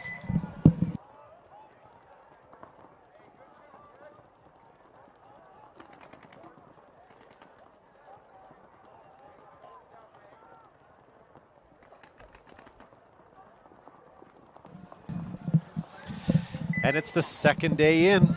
Here we go. Yeah. So tie game. So East Coast is up now 2-1 against Newbies with 7:15 left. And then Nasty, this one is a tie game. We have a technical timeout here. Yeah. I thought we had firefighters just walk by with a ladder, but it's our technical crew. They literally ran with a ladder. Awesome. So they're just taking a timeout right now real quick just to get the cameras clean. So 1-1 with 11:14 left. Lots of game time left in this this match here. Yeah. And hey, if you're planning on playing tomorrow on the Premier Field, if you're watching right now tonight for tomorrow, please try not to shoot the cameras. Yeah. Not only does it slow the field down, but then you don't get to have your candid shots out there. So thank you guys for joining us. This is a free broadcast brought to you by Major League Paintball. In the booth I have Michaela from Vibe. My name is Todd Ansich from Behind the Bunker Paintball Podcast. Thank you guys for tuning in. Hope you guys are enjoying it. We're doing the best we can to give you great coverage. And if this is how the year is starting, I can't wait to see how it ends. All right, looks like the technical team is good to go. So we're going to start that at 10 seconds. Their run is turned back into a jog. So 1-1 with a tie game. 11 minutes, lots of time. Lots of time. Let's see. All right, Totem is going to take a big bite and get shot, trying to go into the spectator side snake. So I have 4 bodies alive here for Totem off the break. 5 alive for Nasty. Oh, another Totem player walking off. So that's 3 players left alive for Totem here. They're kind of all in the center, too. Like Nasty player coming up to the center, looking for something to shoot here. Player number 54. That's Ben. That is Ben. Big Ben, as Big we Ben. call him. Yep. All right, and then Totem is in the temple here on the Dorito side. Got Snake W shooting their cross, trying to get a shot in on the center player. And then we have a home player for Totem. So it's going to be if they can try to get at least one more home player. Yeah, potting and moving at the same time. Nasty goes into the mini W. Totem player here. Looks like the temple on the Dorito side and that W on the Snake side are crossed. Yeah. So they're trying to stop the guy from running through the center of the field. And then the home player is kind of just playing both sides of the bunker, seeing if he can at least get a shot on one of these nasty Still boggles players. my mind how 54 is still alive in the center brick. Remember back in X-Ball days, or even Race 2 with the mini A or the large A in the center, how many times people get run through when you're in there? Yep. I'm surprised we're not seeing more launches yet. And I think with this layout, it is very hard because there's so many spaces and gaps. So it's more of a smart kind of Well, layout. on top of that, Totem you'll have player to jump a bunker to get launching over to the it. snake corner, making it alive from that temple.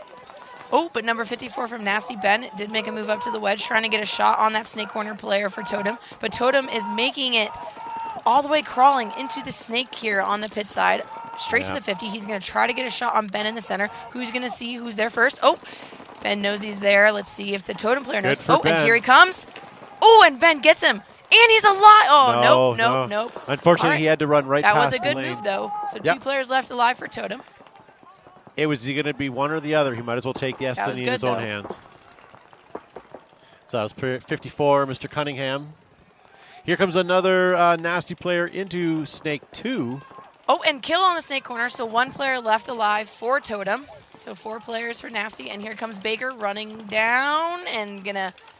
Oh, and Totem's asking for a penalty. Penalty's thrown on Totem. Wow. He was asking for a penalty, and he got it. Ask and you shall receive. Yes. Well done. So Totem had no players left to pull. So you'd think they would start down at least 1 body. That's not good for business. You're going into credit now. And with these interest rates, starting down is going to be difficult. We're just being nosy, waiting for the confirmation that they are going to start down a body.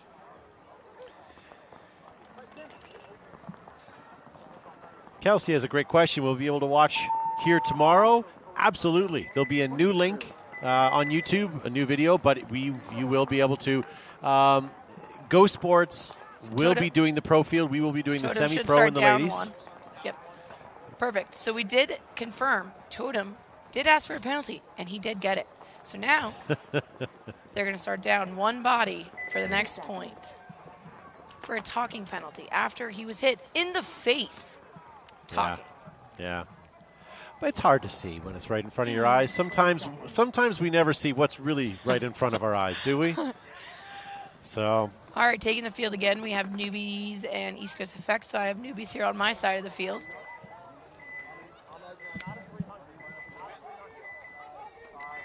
All right, here we go. So Newbies taking a big bite on the Dorito side, all the way into the pit side snake, or spectator snake, but also the pit side snake making it alive with a guy up the center. Both teams sending people into both snakes off the break. Will the Newbies player be able to get a shot on the guy in the center here? Has no idea. Oh, and he does! Wow. So 5 players left alive for Newbies. Both teams in the snake. Newbies player waiting for the East Coast Effect player to come around the snake. I don't know if he knows. Will he indulge him?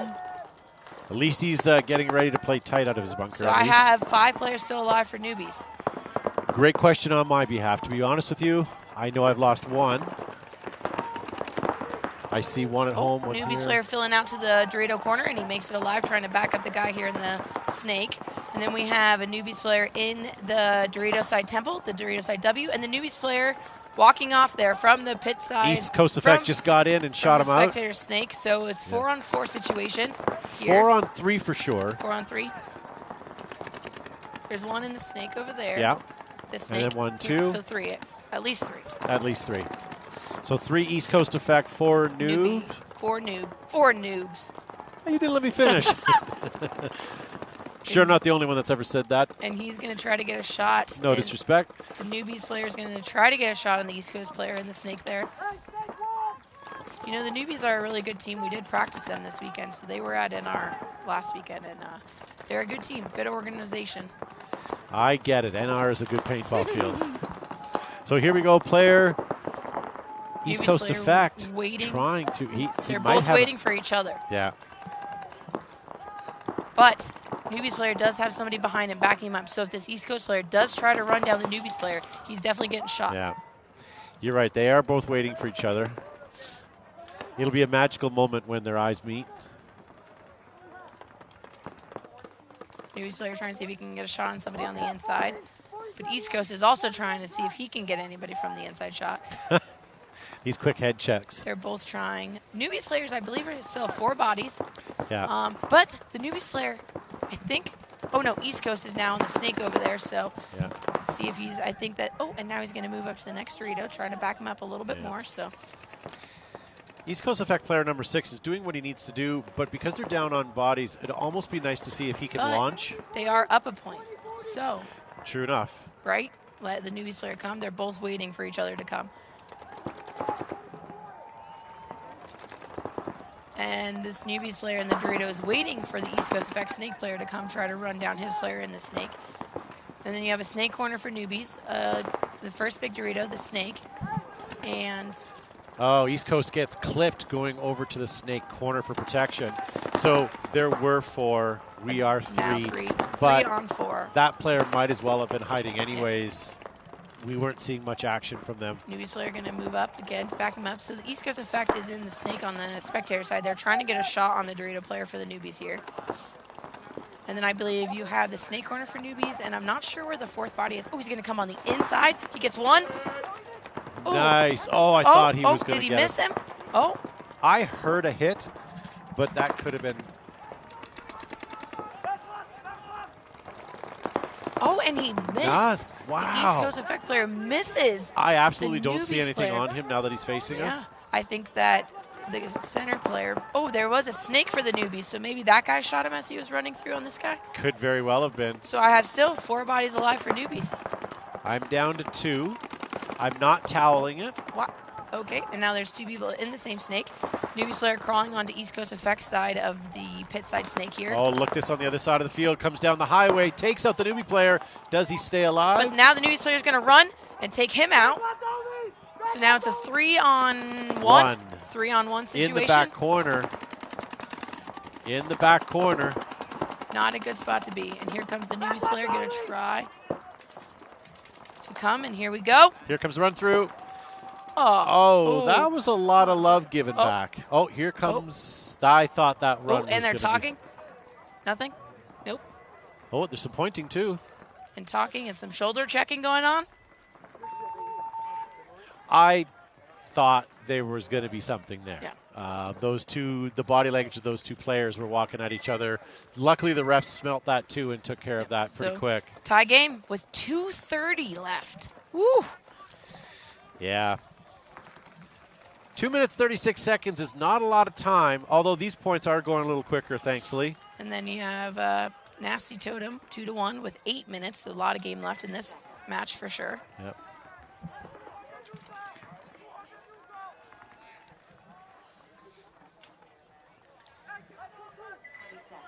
All right, let's see if Totem can come back and tie the game up.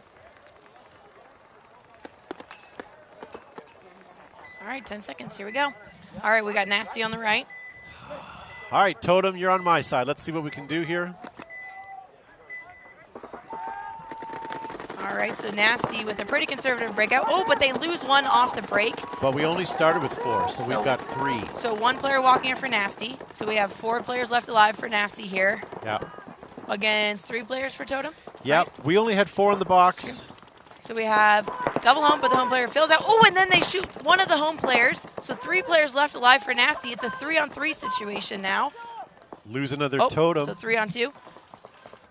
And we're in tough spots. We're in the head of the snake as well as the 50 bunker. And you have Nasty in both of the temples and the W on that snake side. Totem player going to run to their wedge to try to see if he can get a shot on somebody and make it a 2-2. Yeah. Next totem player that drops, I may towel it. Yeah. Unless this guy in the center can shoot one of the Nasty players. How many Nasty left? 3. So it's only 3 on 2. Okay, so but maybe not. Nasty is in both temples and this W. Yeah. So they are in pretty good spots where if he did try to run through, I think they'd probably shoot him, but you never know. Oh, Yeah. but Totem makes the snake here on the pit side. So now, do you worry about the guy in the center or the guy in the snake? He's going to see who can get a shot. Oh, and he gets a shot Look on the at Dorito that. Temple player for Nasty. Now Totem is 2 coming on down. 2. 2-on-2 situation. And you were going to towel it. Woo! All right, but they know he's here in the snake. But this is the power spot. And the guy on Totem is pounding the Dorito player in the Nasty, so he can't get out of the Dorito. Oh, and they get a shot on the Temple. Well done. Low body situation. Oh, but he celebrated thought it too was only one. early. Now it's a one-on-one. It's a one-on-one. One on Oh, one. One on none. One on none. Totem's going to tie it up. They just won a 4-on-5. Maybe they play better with only 4 bodies. I'm not to start. cheering for anybody, and I forgot who I was, but that was fun.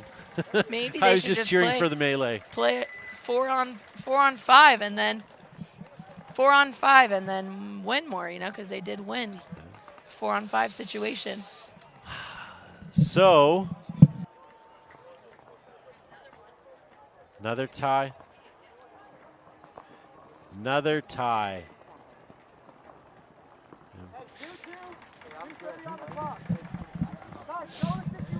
All right, so that was an interesting point. That was now that both was these, good. I enjoyed that. Both I'm these not sets gonna are lie. tied 2-2. Did you smell that?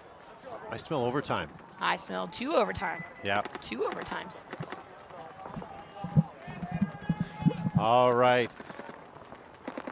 So we have the coach from Vibe joining us.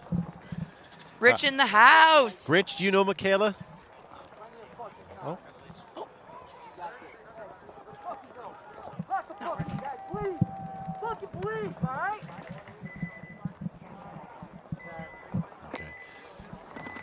All right, here we go. 10 seconds.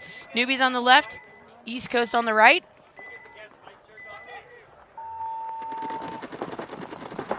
Ooh, East Coast player gets shot off the break.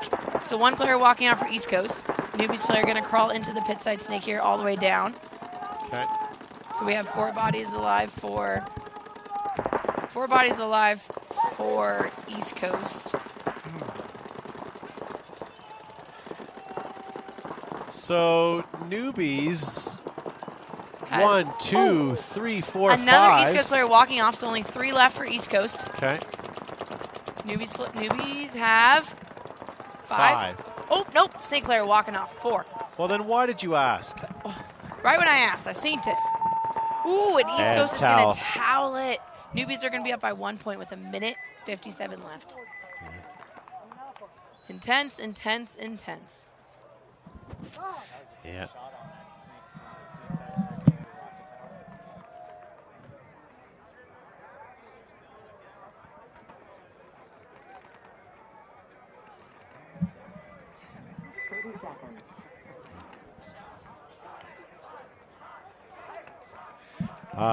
Yeah. So we're just having, we're going to see if we can get another mic here working. All right, we Oh, got heard something. Nasty and Totem back on the field. Tie with 7 minutes left. Okay. All right, here we go. Did Effect triple that home? We've seen home tripled up a couple times. I think they tried, but he got shot launching up. Yeah. All right, here we go. Nasty on your left. Totem on the right Tie game here. with 5 players live on both sides. Yeah, 5 alive. All right, but Totem takes that tower again. Off the break, trying to get up the center.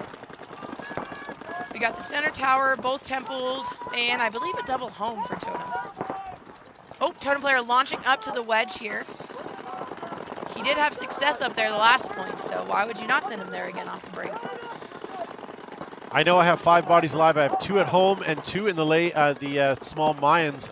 on the home row, but I don't know where my fifth nasty player is. Live for Totem as well, but the ref's running in on one of the home players for Totem. Found him.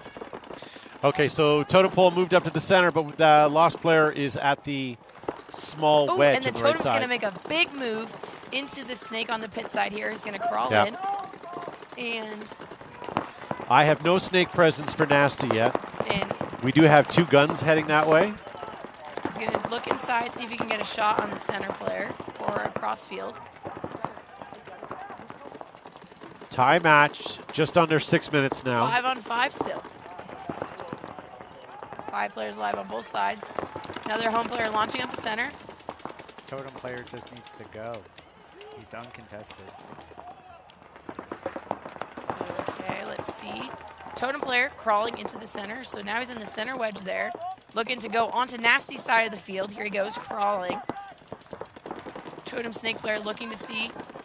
Oh, and 1 Totem player walking off the field. So I have 4 on 5. Ooh, another Totem player walking off. 3 bodies left for Totem. And you still have 5 over there for Nasty, right? I do. All right. Totem's in the snake, though, but they did have 2 players walking off. So you have the... Oh, I lose my first nasty player. You have the the pit point side. of death from the ref. You have the pit side snake 50. Dorito 50, sorry. The tower on the snake side. And then you have the big Dorito for Totem. So 3 players here. This player's trying to push him down to Nasty's side of the field to try to see if he can get another kill. Nasty trying to play that tall temple super tight. Unfortunately, not tight now enough. It's a 3 on 3. Totem player's going to try. Nope, changed his mind. Just kidding. Totem's going to try to get a shot. Ooh, he's going to go to their side now. Totem player on their side going to try to get a shot on Nasty's home player. Nasty knows something's up. He knows Saw he's the there. bunker move. Switches Ooh, sides. but he gets a shot on Totem and snake player. switches sides. So that's a 3 on 2. In favor of oh, but the ref running in on the temple and the Dorito side for Nasty. And he's clean. So 2 on 3. Totem fills the snake again, though, trying to get a shot. So we have the 50 Dorito here on the pit side and the tower over on the spectator. Yeah. So side. Nasty with 3 players. We keep forgetting about the one in the small mini wing, or the mini W rather. And then you have 2 players left for Totem. Burning a lot of time off on this point. I'm still not seeing the validity of that mini wing or mini W, but maybe is to protect from the opposite side of the field snake. Yes. If you are shooting across, you can definitely protect the snake. Oh, and Totem player trying to get a shot on Nasty's home player. But if that mini W was in business, it would be does going bankrupt. It's not getting a lot of play right now. Nope. Still alive, so 2 on 3. Both teams not wanting to make a mistake right now. They're tucked in away, hold them across. They really just need to get this home player out. Oh, and they get a shot on Totem's tower player. Now it's a 1 on 3 situation. So with 3 minutes, do you towel it and just be down by 1 with 3 minutes, or do you just let them burn time? Little more. I would towel it. Well, have more time to score a point and tie it up, right? But it's 3 minutes. Give it a couple more moments here just to see how it breaks out. It's a 3 on 1, but I don't know that Nasty knows there's only 1 player left for Totem. And this point's been going on for quite some time. Yeah, but number 10 for Tiki's here is comes. doing okay. I think at this point you've waited this long. See what happens. Second that something Nasty happens, player's it's a towel. gonna- ooh, and Towel he- now. And he gets him. All right, so now 3 on 9. Yeah, see, coach is not doing it, but he should be toweling for Totem right now. Yeah, 15 seconds has already gone by. There you go. All right, so now it's 3-2 with 2:27. Both these games are very close, very intense, very good points. 2.5 minutes left on the Nasty Totems game. We'll get back to that in just a moment. Less than 2 minutes on this one. East Coast Effect taking on the Newbies, or the Noobs, as you The said. Noobs. Do you not use that term, Noobs? Really? I don't Versus know. ECE. Sounds like a rap name. Yeah. What's ECE's area code? Florida, I believe, so whatever the Florida area code is. I don't know. Yeah, that I'm not sure. All right, let's see. Both these teams like to sit and wait, so it would be very interesting. Whoever is going to take this point. Florida calls me, I never call them, so I don't know. All right, Newbies on the right here. ECE on the left. Newbies Wow, players great taking, run and slide Wow. into the snake on the opposite side of the Newbies field. player taking both the W's here, 5-on-5. You can have the W's because I just took the center 50 brick. And we have the snake corner and 2 at home. So, and the snake corner player launches into that Dorito, and the home player is going to fill out to that snake side Great temple. field position for ECE right now. 5-on-5, still 5-on-5. Yeah. ECE has the Dorito in front of the snake, has the ability to get in when he's ready. He just missed the snake player that just launched in on Newbies. Yep. And then, but is he going to get him? Newbies player launches and gets shot, but he does take out Trade. ECE's snake player, so it's 4-on-4. Not to be confused with Easy E's. So 4-on-4 right now. We're heavy on the East Coast side With of the minute, of there's a minute there. Yeah. All Newbies has to do is just sit, which they are in great position just to sit Here and we cross go. it up. East Coast finally All right, moving here into they the go. snake and getting clipped coming So out it's of the 4-on-3. snake corner. Newbies players are in good position. They just got to sit, and I say burn the minute, and you win. A win's a win. We still have a home, both W's for Newbies and the Snakeside Temple, and so there are 4 bodies here. The Newbies player trying to get a shot on the East Coast player filling into their snake. I have to say, this ground is hard. I heard that snake player dive, and his dive was actually decent. He's going to try to get a shot on the home player. Going to try to wrap and get a shot on the W. Ooh, and he fills onto their side. Ooh, and he does. Gets a shot on the home. Oh, but then the Snake Temple gets a shot on him. So it's 3-on-2. Ooh, But and look, the East East Coast. Coast got another Newbies player walk up, and another. Oh, and another. Wow, Oh, with we 1 might second. get Nope. somewhere. Did they? Nope, they did not get it. Oh, did they? Let's see. See, look. Oh, and we got some shit talking going on between the coaches. I don't know if I want to mess with Nicky Cuba. And Brad McCurley. We were talking about Battle of the Pro Coaches earlier. Nicky Cuba versus Brad McCurley. Well, I believe that's what happens when one-on-ones happen. I say they make the coaches do a one-on-one Yeah. for the win. Yeah. I'd be down for that. I don't know. My money's on Nicky, I think. But Brad's pretty feisty, though, himself there. All right, let's see. Waiting for the calls from the ref. Did he hit it, or did the time run out? So ECE has either a 7.72 or a 3.05. I like 3.05. Sounds like Mr. Worldwide. Yeah.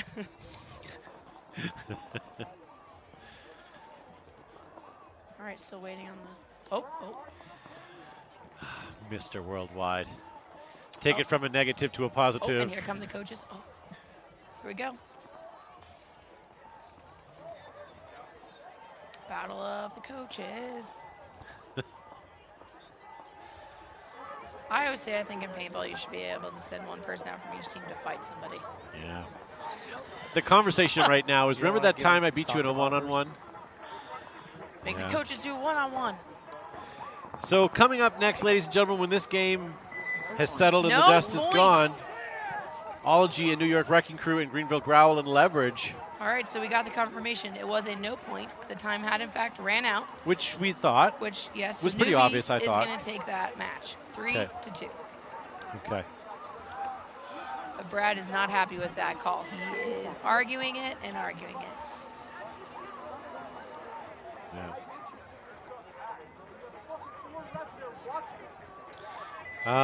All right. Yeah. Nasty and Totem coming back out. 1 point game with 2:27 left.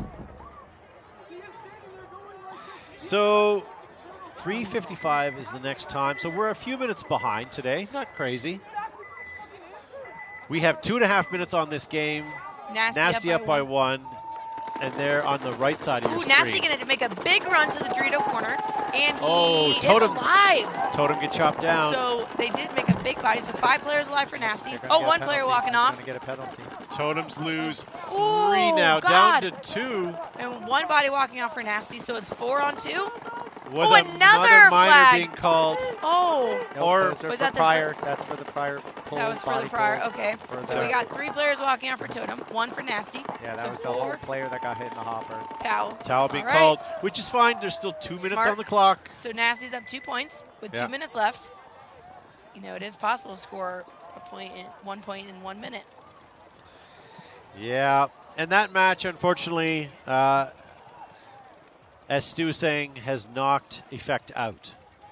So they're out for the rest of the weekend, and Newbies are moving on. So that, I mean, it sucks to lose a match, but it also sucks to lose a match and be knocked out. Yeah. So I get the upset in it. So this is an X ball match, so we got a minute 30 before the next point of Nasty and Totem. Elon in the live chat has a great comment. Psh. I agree. He definitely hit the buzzer, but unfortunately, it might be hard to see at home. Maybe you guys have a bit of a delay on the scoreboard widget on your screen, but we all in the booth agree that the time ran out before he hit the buzzer. Game time finish, and yeah, it was announced. He was within, I would say, a second to a second and a half, for sure. There's that. Without if you a had doubt. 1 or 2 more seconds. Yeah, without a doubt, right? But watching it from here and listening to the audible clock and seeing the real clock here, that's our belief. And I believe the refs were right as well. I mean, they were watching and listening as well. Still trying to argue it. Yeah, they are. I'm not. I'm explaining what I think happened, but that's okay. At the end of the day, the nice thing about the broadcast is our opinions make no difference. We can't change the outcome of the event. Only the players can.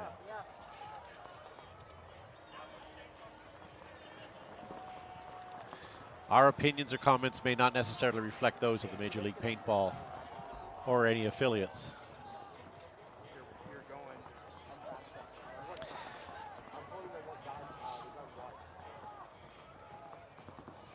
Okay, so looking at this here, we have a bit of a technical going on right now while they're cooling the jets of both teams. 4-2, Tiki's down. 2 minutes on the clock, essentially. So...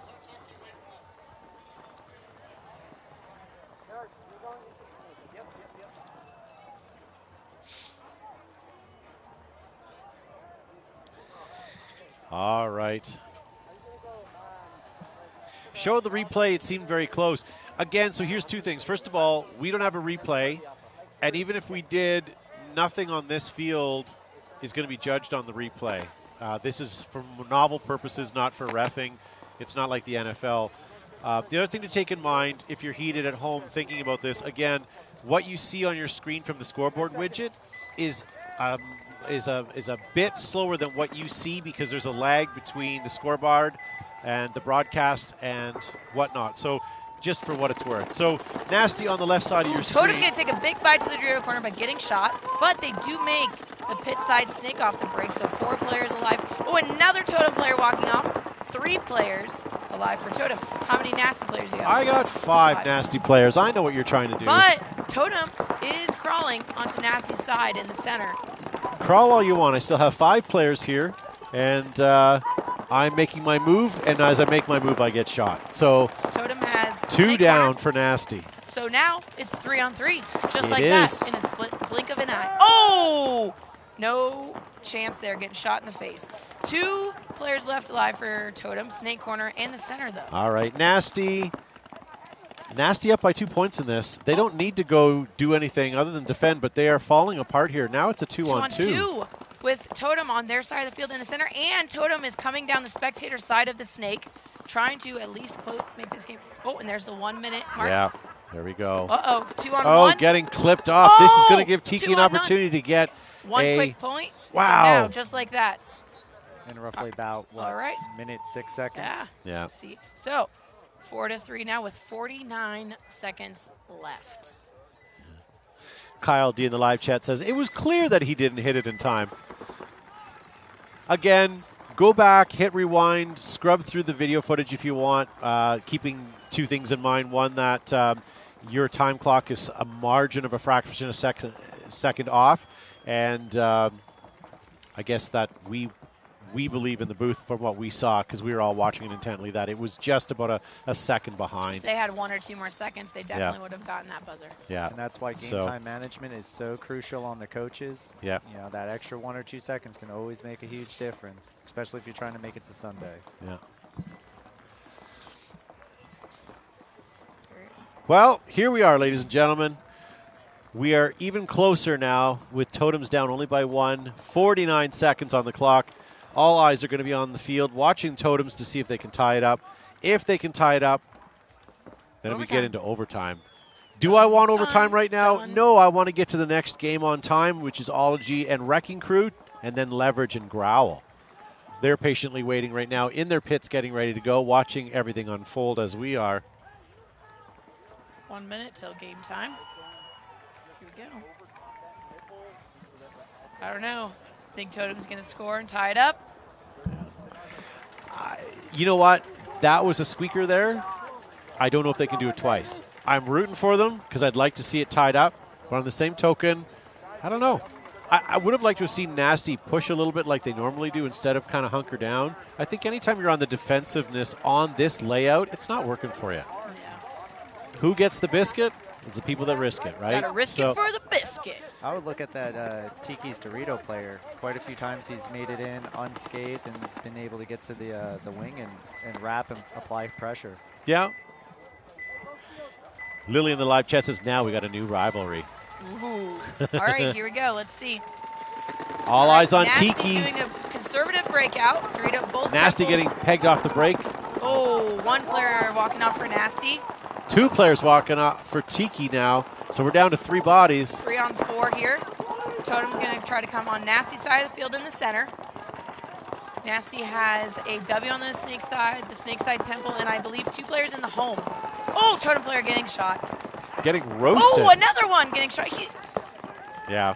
In the center. Did he get shot? That might be a penalty. That might be it. 17 seconds, ladies and left. gentlemen. And with Nasty's no totem left. Gonna take that. So Nasty may take this. I would say hit 5 the buzzer to and 3. get another point for the point spread. But that'll they're make, I believe that'll make Nasty 4-0 this weekend. Really? I believe so. Okay, well, good for them. Yeah. Nasty all the way, says Ryan. Jacob Asmus says, let's go Tiki. Unfortunately, there's a little bit of a lag between the chat and what we're watching right now, but there you go. All right. So that's going to finish that match. We're going to run it, and we're going to congratulate Nasty as well as Newbies on the victories on this set of split deck matches. Thank you guys for tuning in. We're going to be right back in just a few moments, and it'll be a quick turnaround with Ology and Wrecking Crew coming on the field. Thank you, Michaela, for being with us, and yourself as well. We'll see you guys shortly. Thank you.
Major League Paintball is coming to Las Vegas for the first event of the 2024 season. At its heart, the game of paintball is simple. Shoot your opponents before you get shot, and then march down the field to victory. In the Major League Paintball Pro format, each team employs 5 players at a time, and they have a buzzer on their side to protect. Hit the opponent's buzzer, win the point. En route to the buzzer, both teams will be locked in gunfights, utilizing diverse strategies while moving up a field full of bunkers, fighting to get into critical positions. And these strategies could change given the score and the time left on the clock. There's 15 minutes in regulation. The highest point total wins the game. This is chess with guns, with no quarter given and no quarter requested. Welcome to Major League Paintball.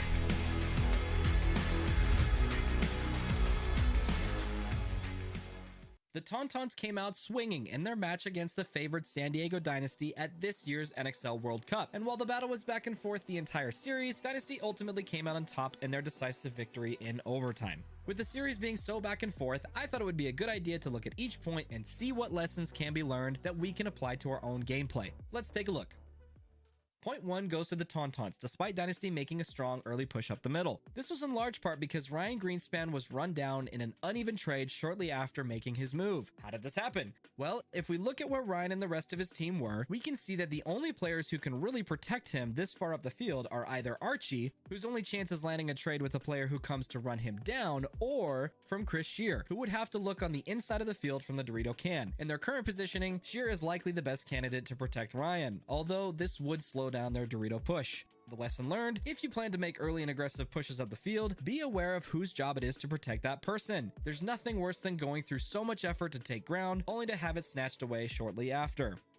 Dynasty answers back in point number 2 by getting Chris Shear into the Dorito 50 early. This was likely the game plan in response to the Tauntauns applying a lot more pressure to the snake side rather than the Dorito side in point number 1. Despite the snake side pressure, Archie is able to eventually get into the snake and crawl all the way down to the Tauntaun side of the field. However, he's shot out by Axel as he wraps the outside of his bunker, leaving the snake side open for Dynasty. Despite this, Shear's pressure from the Dorito side is eventually followed by Marcelo's push up the middle, where they win the point shortly after.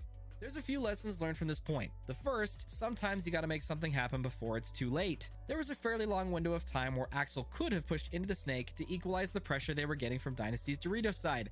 The only person stopping him was his heads-up opponent, Archie Montemayor. Granted, Ryan Greenspan was shooting cross-field towards Axel from time to time, but Archie eventually pushes down the snake side only to get shot by Axel, but it's too little too late at this point, as Marcelo and Shear mop up the rest of the Tauntauns. The second, don't take the obvious angle. I've talked about this at length in my gunfighting masterclass video, so check that out if you haven't already. It's linked down in the description below. Archie wrapping on the outside of his bunker here was a mistake, even if he didn't think Axel knew he was there. Granted, Archie was inches away from trading out with Axel, but he likely would have surprised and thereby eliminated Axel for free had he come up over the top of his bunker and on the inside of the field.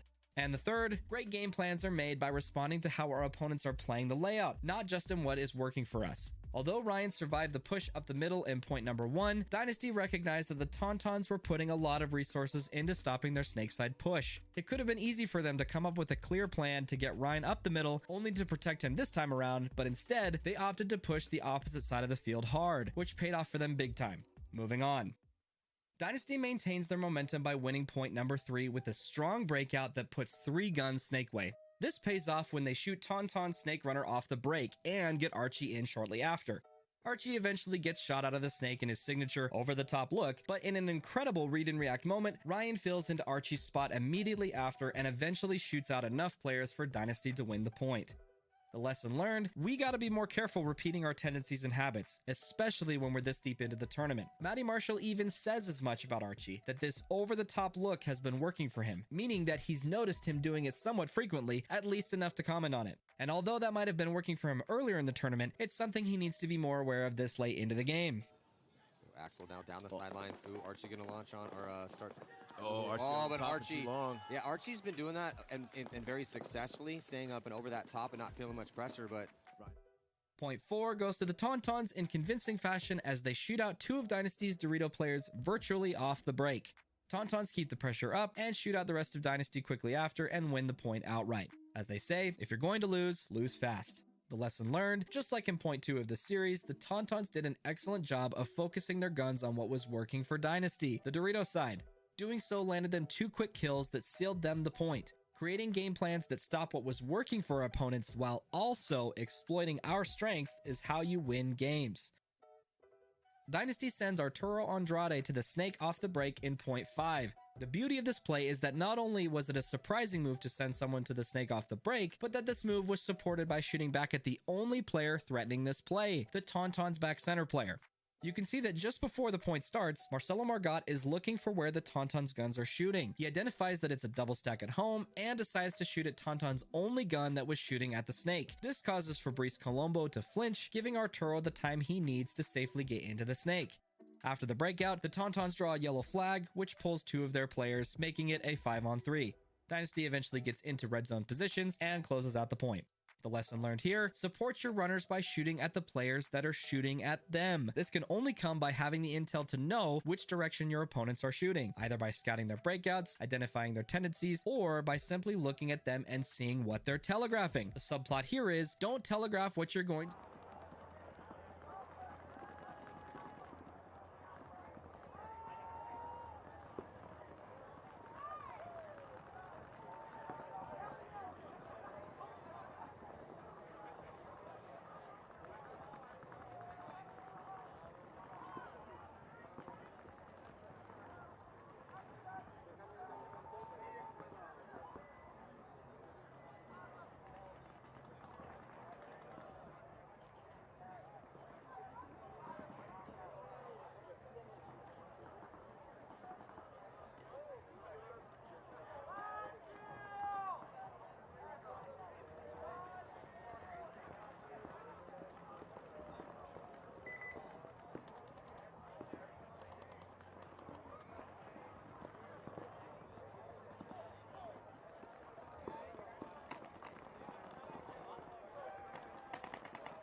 Walk around, stay loose. Let's go, boys.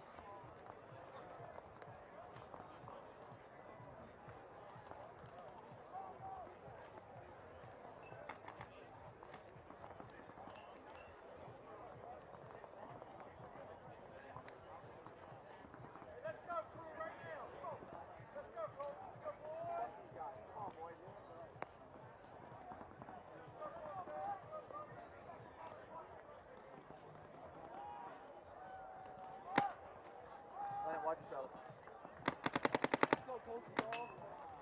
Let's go. Go, go, go.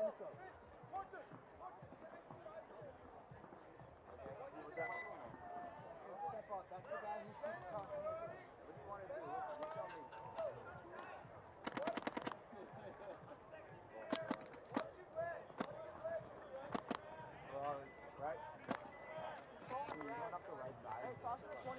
All right, welcome back, ladies and gentlemen. In just under a minute here, we're going to start the first match of the last game here. Ology taking on New York Wrecking Crew. And on the other side of this, we're going to have Greenville Growl taking on Leverage. 4 great teams. Let's see how this goes. My name is Todd Ansich from Behind the Bunker Paintball Podcast. I've been with you all day today, and unfortunately, you have me alone. I will do the best I can with the last set here today. So on the left side of your field, we have Ology. We had Ben Challenger from Ology in here in the broadcast booth earlier today. Let's have a watch of him play today. Ology losing their first player, and Wrecking Crew losing their first player. 4-on-4 match. Wrecking Crew losing yet another. That's a 4-on-3 right now. Ology losing another. 3-on-3. Ology lost that last player from the spectator side.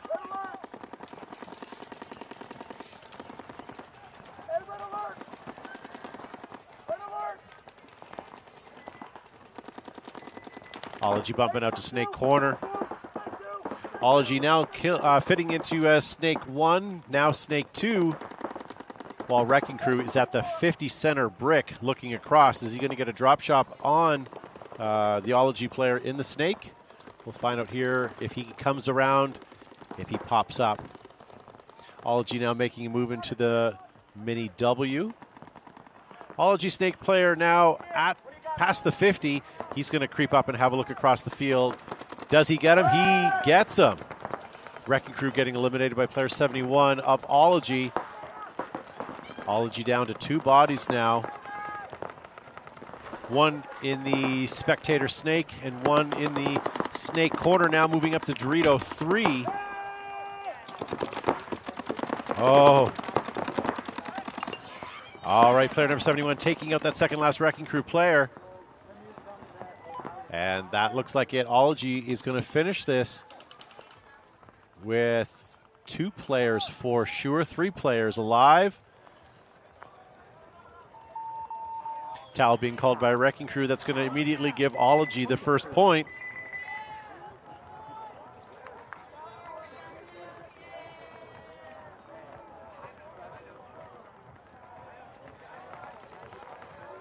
Well done by Ology. That was a super quick point.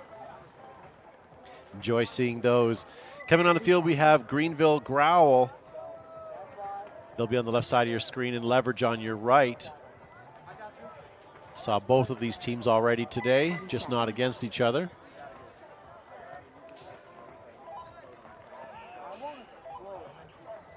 So Growl on the left side of your screen.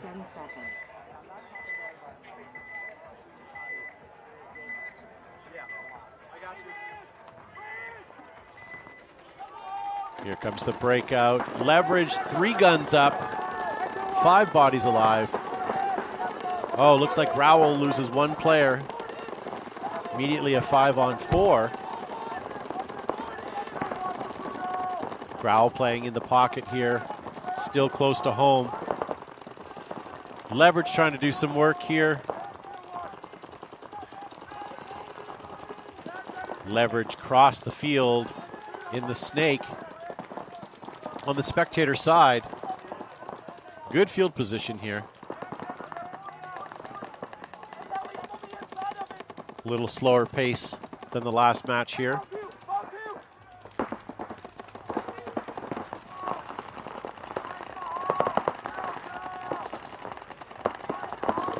We're losing another Greenville Growl player coming off the back. Referee running in to check the Growl player from home.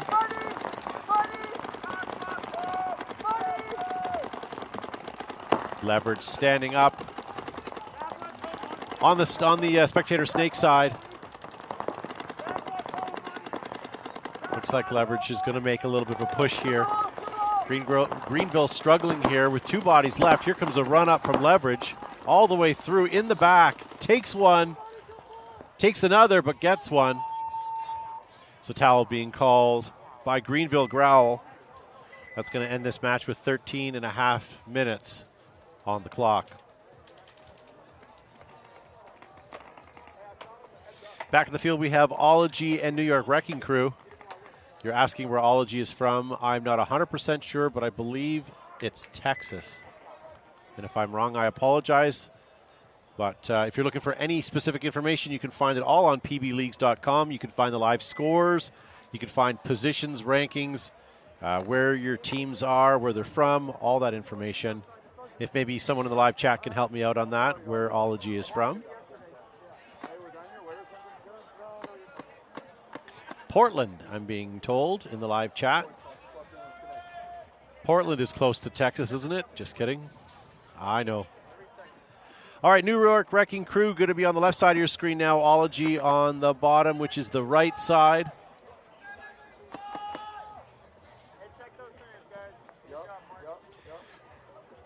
Referee putting a pause on the time, just doing a little maintenance on the bunkers.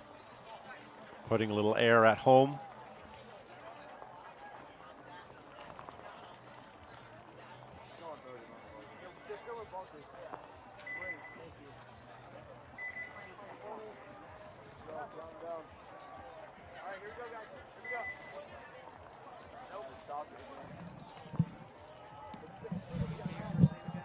Todd. All right, so here we go, ladies and gentlemen. Coming on the field, New York Wrecking Crew. Oh, the time stopped again.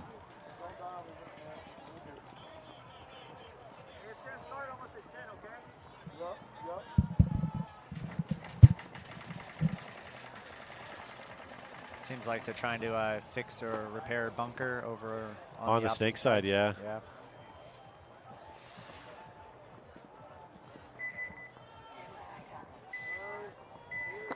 All right, New York Wrecking Crew versus Ology.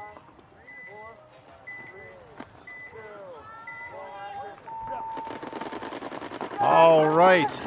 So New York Wrecking Crew on your left. Referee checking out a player getting pulled right away. That's going to instantly start them with 4. Yep, Ology has all 5, and they got somebody into the snake Dorito on the snake side.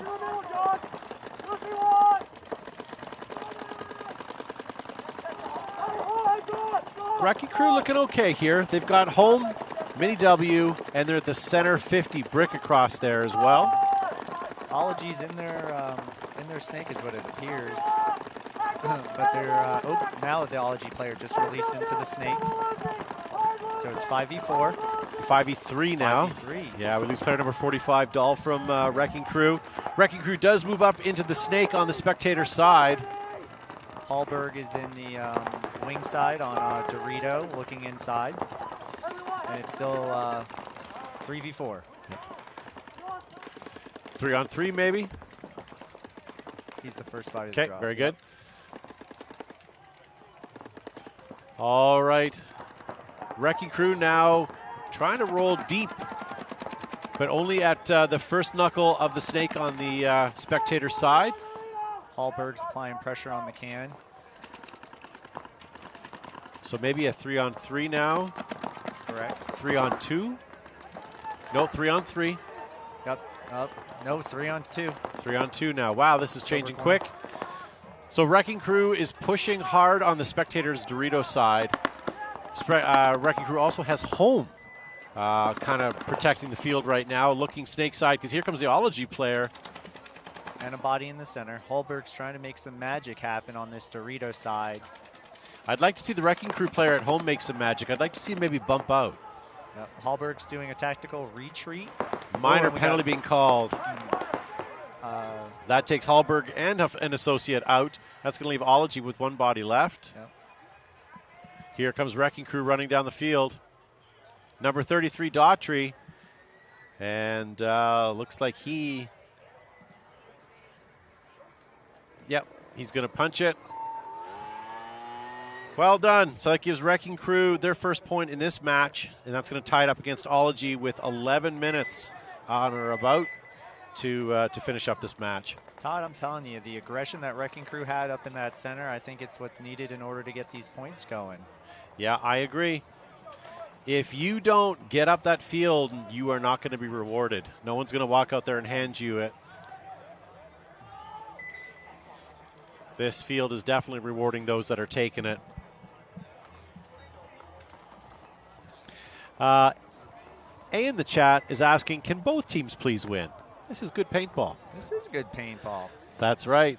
I will tell you who's going to win today, and it's the better team. I almost guarantee it. Absolutely. So 5-on-5, starting strong, leverage on your left, Growl down by 1. Growl lost the body off the break on the Dorito side. The home side made an immediate fill. Leverage loses 2, so we're down to a 3-on-2. Oh, sorry, a 4-on-3. I can count. Yeah, nope. Growl player just released into the snake. Dorito side Growl player just died on the fill, and the home player as well. So it looks like it's 2 players left for Growl. So it's a 3-on-2? I believe so. Yeah, here comes Leverage now, taking advantage of the low body situation, getting into Snake 1, and maybe going all the way to Snake 2 here, yes? Yeah. I mean, there's no pressure. There's no reason why he should stop. His entire side's completely blown wide open. Well, Leverage is up on point. Still 12.5 minutes on the clock. I mean, there's no sense of real urgency here. However, he's got to be careful because looking right across the field, I can see Greenville Growl in that snake. He's given away his position. Right. But all Leverage needs to do now is sort of wrap inside like he's doing. Good job. That's Jake there. Player number, doesn't matter who he is because Towel just called. And that's going to give Leverage 2-0 lead and leave 12 minutes on the clock. Leverage just had that zone dialed in, and every time Growl was trying to refill that D side, they just kept getting picked off. So tomorrow, you're asking if the finals for women and semi-pro will be here. No, we're going to be showing the finals for both semi-pro and the women's on center field on Go Sports, but we may be getting the third and fourth teams playing here for both. But we're going to start with semi-pro at 7 a.m. and then move into the women's later in the morning. Check PB Leagues for all of that. That starts at 11 o'clock here on this field. So, Ology just playing the pocket here. Nothing too crazy. But I see Wrecking Crew already moving up. We have Reyes here in the snake. 5v5 is what it appears to be, Todd.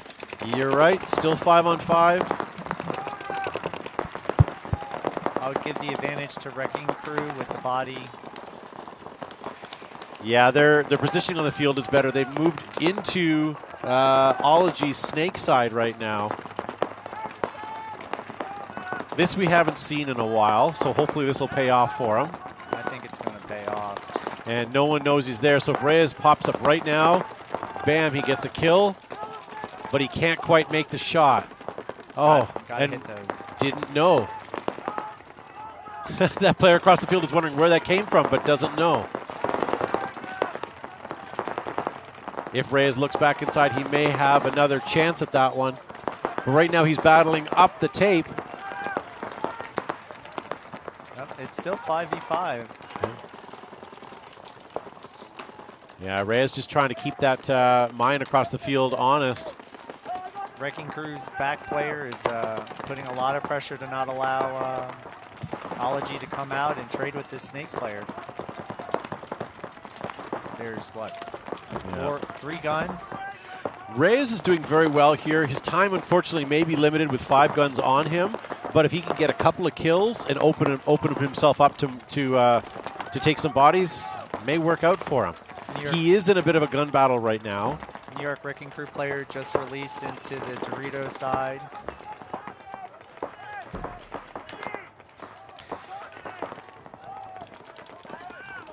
So we are a one-on-one a 1-1 situation here with 9 minutes on the clock. So no one needs to do anything foolish right now. But here comes a run through. Ology player does get a penalty and takes Reyes out.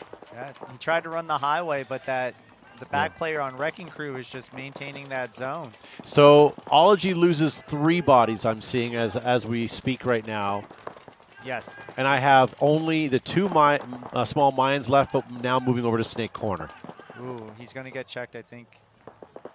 That might have been a sloppy move. He is clean.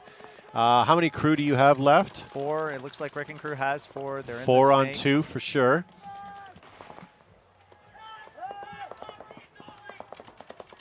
Oh, another body falls off, so it's just 1 body left over on the Dorito side for... Yeah, Ology, do you towel it now? I personally would. No, not yet. You want to see what happens here. Oh. So that is the last Ology player there. And it looked like it was Hallberg. Okay, so Ology is from Texas.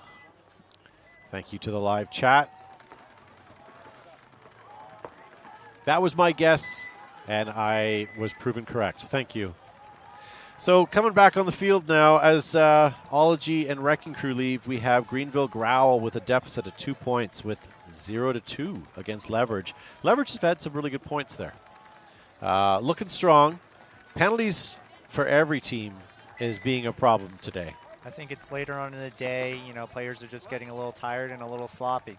Yep. But there's 12 minutes on the clock, plenty of time to bring it back.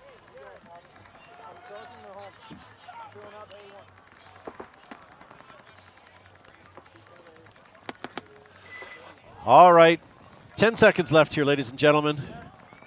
Growl, as I mentioned, down by 2. All eyes on them to see what they can do. 12 minutes left on the clock. Lots and lots of time. So there's not a huge urgency, but they're going to have to do something here to get a point on the board. Otherwise, they're going to spread this gap even larger.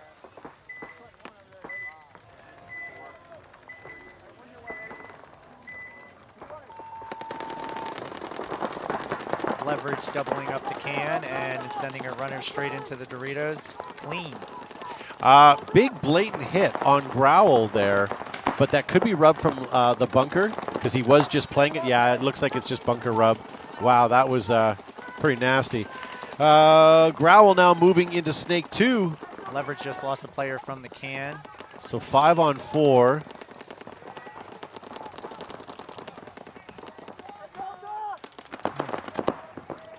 I like Growl here in the Snake. We got a bit of a battle. He does manage to take out. So now it's a 5 on 3. Not in, 4 on 3 in reference to, oh, hold on. Yeah, okay, so Growl just loses out of their home row there. Here comes player for Growl, number 72, wrapping on the outside in. Yeah, all he has is just the Snake side Aztec and the Snake side Dorito. Yeah, Oh, did he manage to get him? Yep, he he did. got him. Well done. All right, here. Yeah. Oh, Caputo is just releasing up onto the D side, trying to make some last-minute magic happen. all right, so we have one last Leverage player. He's in the Snake. Looks like he may have just been eliminated. And here comes the run in for the flag by number 72. That's going to get Growl on the board potentially with a 2-1 if he's clean. That was just under 2 minutes as well, so plenty of time. It's been a mix and vary of, fast points, slow points, I want to say.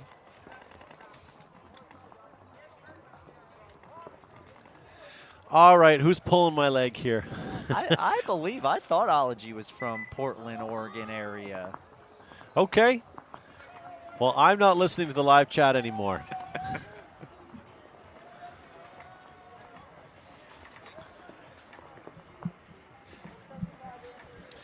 I know Ben Challenger, who happens to be on Ology, and he's from Texas, so I assume that I'm putting those two and two together. That's where I got my information and my intel. He is a Canadian that did come down to Texas, played with AC Diesel, and then went on to Infamous, and then I know recently he moved up to Portland, Oregon, to my understanding.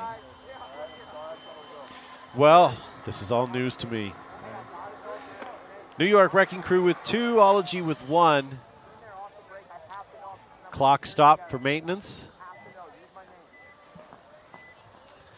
Not sure if they're steam cleaning right now or what they're doing, but they are getting ready. They're adding some air to some of the bunkers.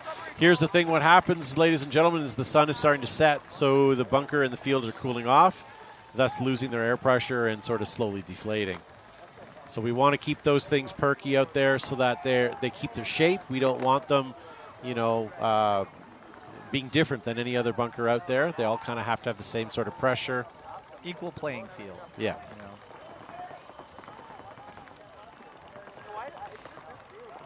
I'm wondering if Wrecking Crew is going to try to keep pressing the center and being a little bit more aggressive up the gut. That's what won them their last point. Clock hasn't started yet. The referees want their time on the field.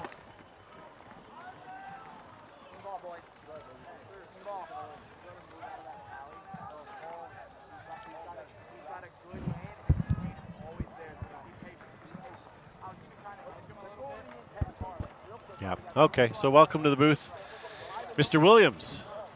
Hello, hello, hello. Mr. Williams from Transfuse. We've missed you all day today.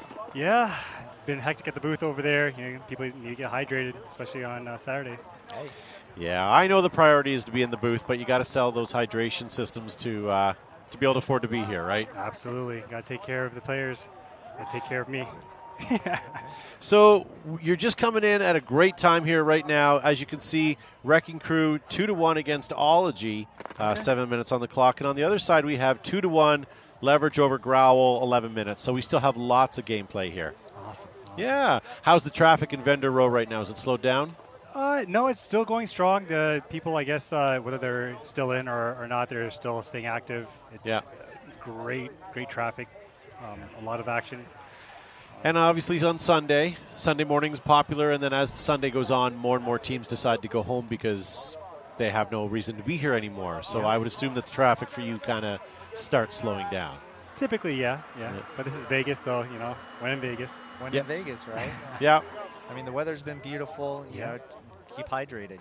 No one books their flight home on Sunday thinking they're going to make it, right? So a lot of people have nowhere to be, and this is what they are, right? So clock is running now. Wrecking Crew on the left, Ology on your right. Wrecking Crew going all the way up with a dive into the 50 brick. Oh, Ben Challenger was early off the box, re-tagged up and tried to make it out to the snake corner. Has become the first victim of Wrecking Crew's off the break shooting. So 5-on-4 here. And Todd, like we talked about, Wrecking Crew went ahead and put a body straight up the center again. Yep, absolutely. So Ology down 1, but that's what happens when you're from Portland, Texas. Timing can just be a little bit off. All right, here comes a little bit of a bump. New York Wrecking Crew moving over to the snake insert bunker, the Dorito. Ology losing another body. That's going to take it 5-on-3 now. Ology really could use this point here, but Wrecking Crew doesn't care. They're moving up to snake 2. And is that, who is that for Wrecking Crew? Reyes again? Reyes again, putting in the work.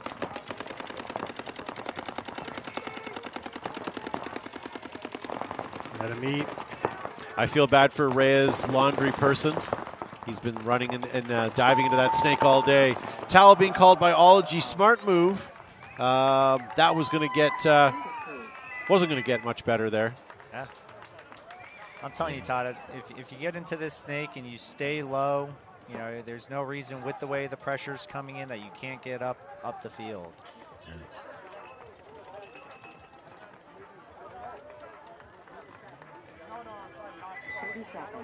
Ology's just making silly mistakes.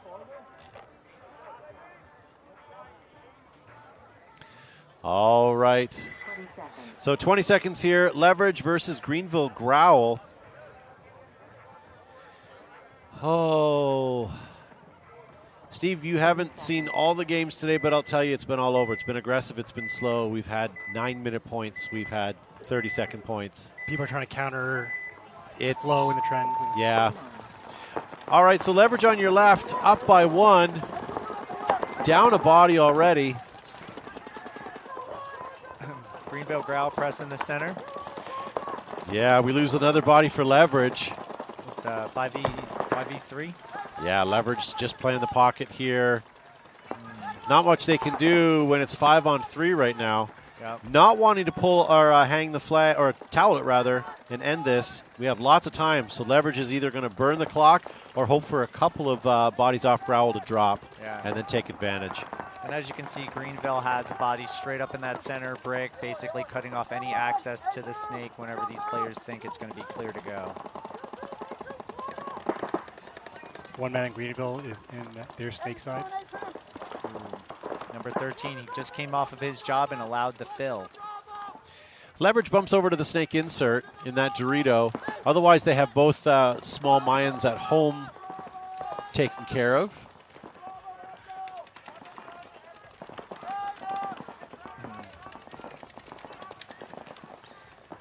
I'm surprised we haven't seen more movement from Growl.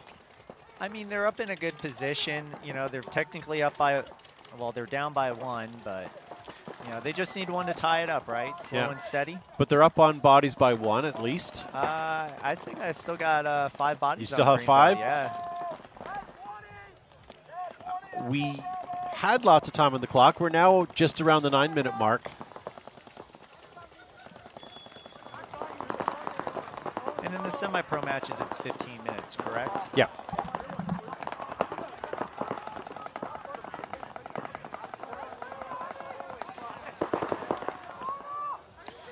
All right, not a lot of movement here as they can't really do much for Leverage. The only thing we may see here is eventual snake insert. Yeah, but hopefully Greenville is able to capitalize on that. I think I saw a body on the snake side for Greenville. That individual should just try to take some Yeah, he's at the head of the snake right now, looking for some shots. There he is right now, trying to take out the Dorito side. Yeah. If he's able to get the information from his teammates, there's no reason why he can't just crawl down that wire and wrap that wing. Yeah, the only one keeping him in right now and honest is our Dorito player, our snake insert. And here comes the launch from Growl coming down into their Dorito 3. Okay, so Greenville has doubled up in the snake. So if this player does go down, we'll have another body. And they're at the center 50 brick, I see too. Yep. Now, I would like to see the Dorito side to bring themselves up a little bit. There you go. Leverage doing well, playing tight, but the referee thought he saw something. Nice. He is taken out, but while that was happening, Leverage player decided to take it upon himself and move over to the snake corner. And we're down to a 5-on-2. Leverage is not going to throw the towel at this point. They're going to just burn this. Yeah. Greenville just needs to figure out who they want to pick on and just pinch out. Yeah. It's a numbers game right now. Just go and dummy one of them. There you go. You've got one, got the other, and maybe gut him again. Does 67. Yeah. And there we go. Not a bad way to close it out with 5 bodies alive. No, and that's going to leave 7 minutes on the clock still. Steve, all the action's happening on my side of the field. Look at that. Oh. All right, so coming back on the field, we're going to have Ology and New York Wrecking Crew. Ology will be on my side of the field, and they're trailing by 2 right now. They've had a couple bad last 2 points, or Wrecking Crew has had a couple good ones. Yeah, no, Wrecking Crew's been aggressive. Ology's just making simple little mistakes, leaving the box early and being a little sloppy on their slide into the bunker. Especially between Hallberg and Ben. Those are 2 seasoned, pro players that should know better. Don't forget, tomorrow morning, ladies and gentlemen, we are starting at 7 instead of 6. But also don't forget daylight savings, so it's really about the same. Oh, nice run by Ology. Are they going to make it into their Snake 1? Wrecking Crew losing a body off the break while that's all happening. I don't see anybody walking off the field for Ology, so it may still be 5-on-3 now. Yeah. 5 on 3. Wrecking Crew lost Reyes, who's been putting in work for them in the last 2 points. Or did Reyes just clock out early because he's tired and deserves a bit of a break? I'm not going to lie. It's a strong run. Ology just lost somebody in the can. Yeah. Home side. Losing Reyes is a big deal, unfortunately for them. So now it is a 4-on-3. And again, they don't need to press. Wrecking Crew is up 2. As long as they cover their zones, it's Ology that needs to make the press. Yeah. Steve, you guys just aren't moving much from the home row back there. No, it's lock a ball right now, I guess. We're going to bump up on the B side for Ology. All right, so what are we at count-wise? Are we still at 4-3? Okay, and that's in favor right now of Ology. Ology does need this point. Time is ticking down. We're under 5 minutes right now. Ology down by 2. If I'm not mistaken, Ology did get a body into that Dorito There's side. 60 right now. Yep. Dorito shoots across, takes out Wrecking Crew player. Yeah. Now it looks like there's one player left. Yep. You can see Ology at the Snake over there. We got a good sight line of him now. Gotcha. I see him barely. Towel being called by New York Wrecking Crew. That's going to give Ology another point. So now it's a 3-2. It's a little bit closer, ladies and gentlemen. I don't know if I would towel. I mean, you're up by 2. Let some time get burnt out because they're going to come strong. Every second you can burn off is, something in your favor. So Growl and Leverage are tied here with 7 minutes on the clock. It's anyone's game. Sure is. Oh, yeah. I don't know about you guys, but I don't have any favorites. I have no one. I just want good paintball. I don't know who to cheer for in a tie, let's be honest, other than the team on my side of the field, which happens to be Growl. So I'm going to root for them. A lot of people cheering on the sidelines for I'm not sure why. All right. Okay, Growl staying alive, 5 bodies, and getting into Snake 1 off the break. So we got 5v5 off of the start. Anything notable on your side? We have 1 Snake fill from Leverage as well. Yep. Oh, wow, good for you. Okay, so we've mirrored each other on a non-mirrored field here, if you will. Growl just lost the body, so it's 5v4. Growl, come on. We are in Snake 2. Growl's nodding his head. He is listening to his back player right now. That's player number 7. All the way on the D side, we have Leverage pushing all the way to Snake. Yeah. All right. Oh, look at this. Growl losing their 2 back row players. Are we down to a 2-on-4? Leverage on Dorito side is taking on Snake. We're having it. Yeah. Well, there's nothing else you can do. Player number 7 is, and they're all looking inside. No one down the wire right now. Yeah, we got the Leverage player basically doing a Mark France shot, one-handing it, trying to shoot down on the player in the S1. Oh, movement. Here we go from Growl. Not any sort of succession from that. Do you towel it? Yeah, we have 3 guns pointing at right now. Oh, yeah. Towel happening there. Was that Chris Caputo over on the Snake side? Yeah, that's Caputo on the Snake side. I enjoy you guys in the live chat. I'm not sure how much of a delay it is for you guys, but I enjoy you guys predicting where Ology is still from. A says Ology might be from Sierra Leone. I don't know. I wouldn't mind visiting Sierra Leone. I believe Ology is from everywhere. Ology is a feeling, not a place, right? That's right. It's in the heart. But for right now, Ology is in Las Vegas playing Wrecking Crew down by Ology is 1. wherever you want it to be. Let's be honest. So New York Wrecking Crew back on the field, 3-2. Ology will be on the right side of your screen, but we have a little bit of a timeout right now. Yeah. We do have 4:32 on the clock. Refs are airing up some more of the bunkers. I have to say, I'm very impressed with the refs' due diligence on airing up the field and making sure these players have everything they need to play a fair game. Yeah, they've been on it today. All right, clock is now running. Ology on the on the right side of your screen. Keep an eye out for them. They are the one with the deficit of points right now. I do smell some overtime coming today.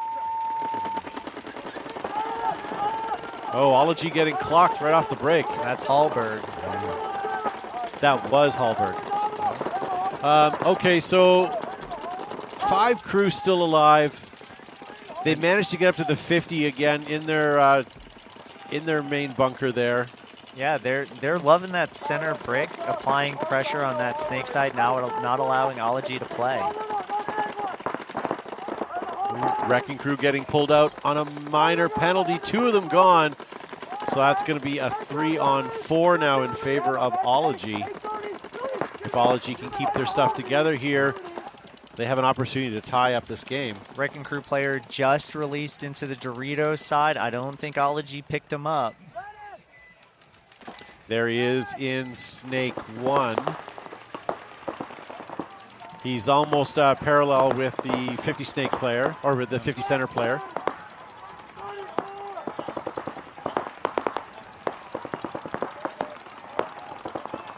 You have one snake, Phil? Yeah, I saw. Was that from the corner? Yes.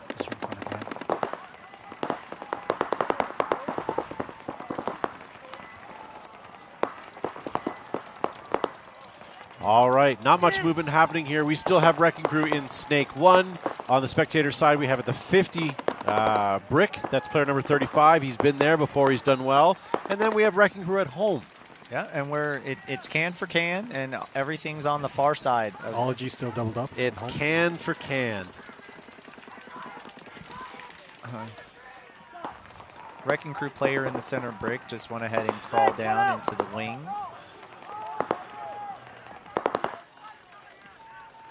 You guys in the chat are on fire. Ashley says, let's go Ology. Next comment, biology. Next comment, apology. Followed by proctology and wombology. It's a 3v4 right now Well for done. Wrecking Crew and Ology. We're down to 220. Really like to see Ology tied up so we can get into an overtime here. Right now, what's the body count? So it's 4-on-3 in favor of Ology.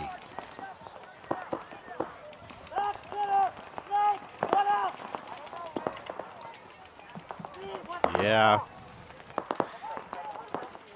And no one said psychology.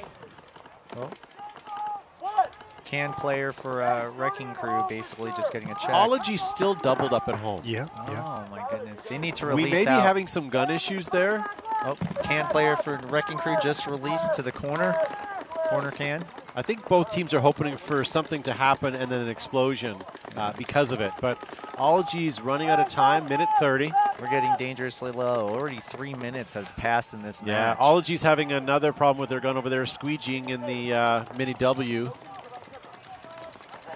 Ooh, I don't know. It looked like that Ology player hobbled into that snake side can. Wrecking Crew moving back to the center 50 brick. Yeah. I'm telling you, he's being very active, very proactive. But keep in mind, Wrecking Crew does not need to do anything. They do move up to Snake 2 here. No, they don't. Keep the pressure on. They're in the power play position, in all honesty. They got the snake side cover, and they got the body out wide here. Here comes Wrecking Crew to the 50, past the 50. Going to start wrapping. We're going to have some gunplay here. This is not looking good for Ology. Wrecking Crew not giving Ology an opportunity to even get up the field right now, even if he doesn't win any gun battles. Ooh, but Ology taking a minor, which that takes the last Ology and leaves number 33. Young Stevie. Oh, did you see that? He did get a shot on him. There was a team kill there, but it was after the buzzer, it looked like. I'd like to watch that and rewind after the fact. I thought I saw something there. Maybe it was a flap that flapped in the air, but I saw something hit his pack just after he had hit the buzzer there. Referees see something. But there was no Ology players left alive to shoot him, so it would have been a team kill if it was anything. I wouldn't have risked hitting it. I mean, you're up by 1. All of Ology's players are dead. You know, why chance it on a dirty hang? And you're under 60 seconds. Yeah, and if it ends up being a dirty hang, they're going to start down with a body automatically, if I'm not mistaken in the rule book. Rulebook, schmoolbook. Let's see what happens here. Point approved. Okay. So even with 30 seconds left with a deficit of 2 points, that's going to be problematic for Ology, unfortunately. So 4-2 for Wrecking Crew with 27 seconds left for Ology to crawl back.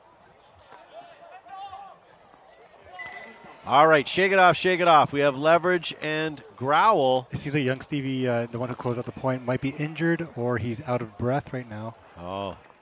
He's holding on to his wrist. Yeah. They're going to send some first aid over, I bet. Probably out of breath. He ran all the way down in the end. 10 seconds. Okay, all eyes on Growl. They're down by 1 point here. Same situation as Ology was just a moment ago. Leverage is hungry. They want a point, so they send in right into the Snake 2. I believe that's Caputo. Yeah.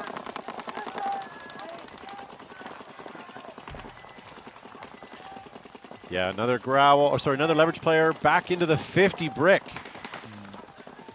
Teams this afternoon really enjoyed that 50 brick. Referee going in to check out another Leverage player. It looks like it's still 5v5. Yep, Leverage player marked clean.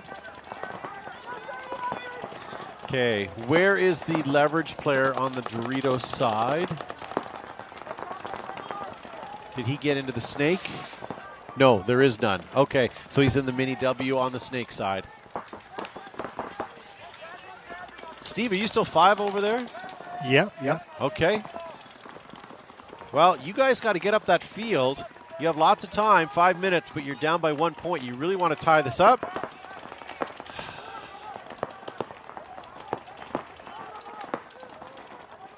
We have one Snakeville from Greenville. Oh, good. Okay, that's going to cause some action right now. Yeah, looks like we're having some hopper issues for the Greenville Dorito player. Leverage is standing above the bunker in his Snake side. Here comes a run through. Oof. Managed to get at least none. None. Unfortunately, he missed them. Referee checking both players. Wow. Double rush. And I don't think that was needed. Leverage was up, right? Yeah. Well, he was also coming down the Snake quite cocky, standing above all the bunkers. Maybe he was feeling good there and thought he had an opportunity to open it up. We have 2 Snakeville's now. Greenville. Oh, Greenville just lost a player, I believe. So it's a 2v4. All right, Growl has the player advantage right now. They have 3.5 minutes to still get a point. Yep. Leverage had a player that just that sneaked into the Dorito side, and we got a can player.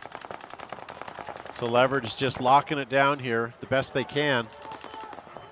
Greenville Growl, player number 54 here. So they're mirrored kitty corner cross field in the same bunker in the Snake.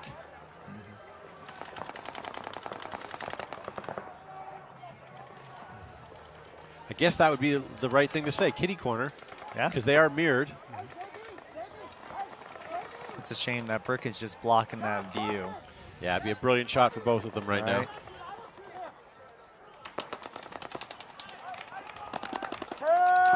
Ooh, Greenville came down the wire side and just took out the Dorito player. All right, Greenville, you have 3 minutes here. We're dealing with no more Leverage players. That's going to give player number 54 here an opportunity to tie it up.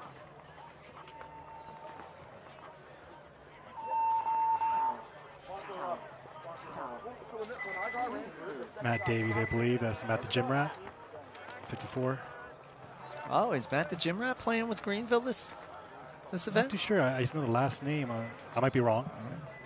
All right, Alex is really trying to squeeze one out. He says uology.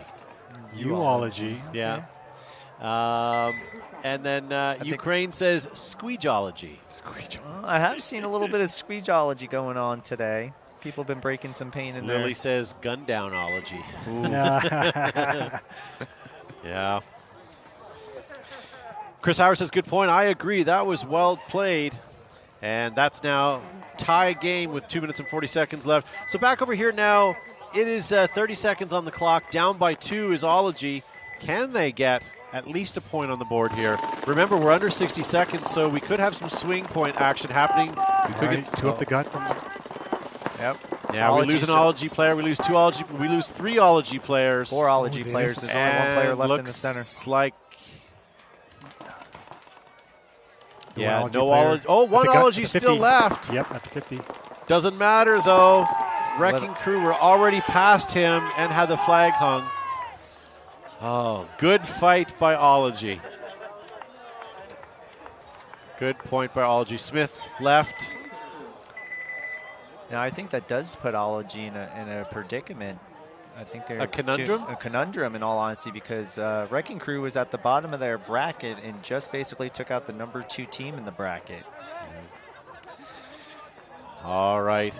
So where does that leave us? So Ology, Wrecking Crew, 5-2 with 7 seconds left on the game. So they will probably not run that.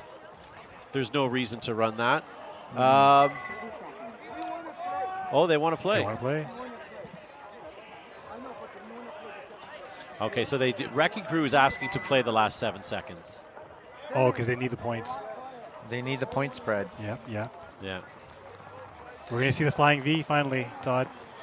Maybe an upside down flying V, though. Yeah, they I think they'll be fine. I mean, since they got the win, Ology's in second, 2-2.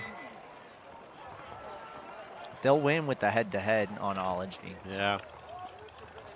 Well, Growl and Leverage tied up guys here. 2 minutes and 40 seconds on the clock.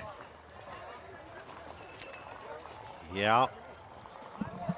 Clock is running. We'll find this out in just a moment. Thank you guys for tuning in so far. My name is Todd Ensich from Behind the Bunker Paintball Podcast. I've been with you here all weekend long and will continue to be here all day tomorrow with all of the great semi-pro, then women's, and then some divisional 2, 3, and 4 play on this field. Stay tuned for all of that.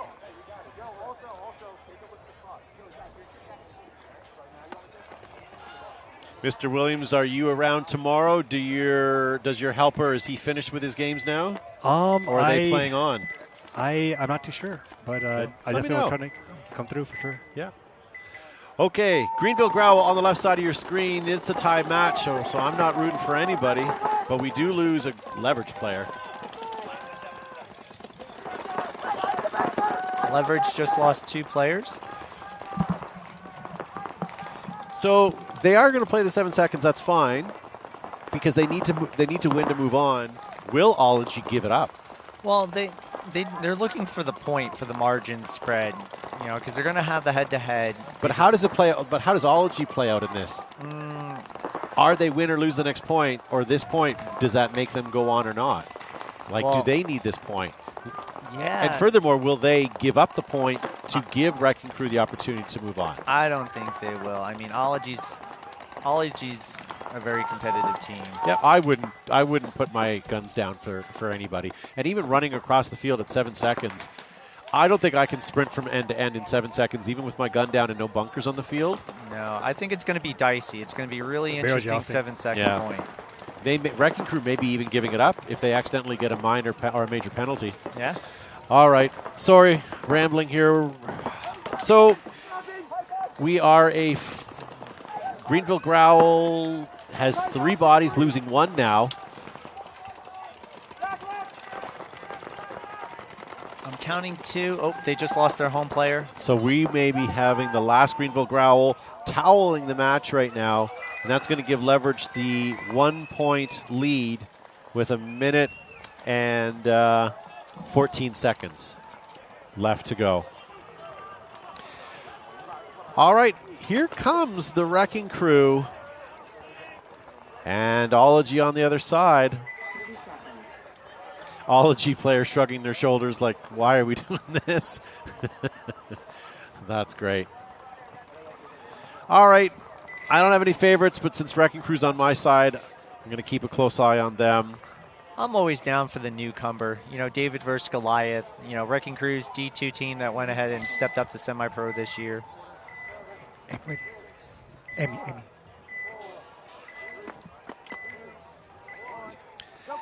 All right, here comes Wrecking Crew 2 right up the middle. Yeah. Losing 2. Losing 3. Yeah. Good job by the refs from stopping any sort of shenanigans or funny business. That was good. And in all honesty, Wrecking Crew did play clean. They did stop when they were shot and pulled off when they were. And they did still win that point. However, I don't know what that does for their plus-minus and if they move on or not. Bonus balls incoming, says Dylan. Absolutely. So that finishes off that match. Congratulations to Wrecking Crew for taking that 5-2. Coming back on the field here, we are in X-ball time. That's good of a courtesy because that was only a 7-second point. Yep. Greenville Growl down by 1 with 1:14. We're going to see potentially, well, maybe a flying V. Who knows? We'll see something coming down that field. Yeah. They might have. I mean, they've won the head-to-head. It's 2-2. It comes down to margin and some of the head-to-heads on who beat who. Yeah. But that's the game you play, right? Players have to be on the field and they have to execute. You know what? I made the comment that without bunkers and without a gun, I couldn't make the field 7 seconds. I will give credit. There was a couple guys there that looked like they could have just barely have gotten there. I mean, they were definitely by this. Yep, absolutely. Past the 50. Absolutely, but they were shot and ran off. So it would have been close.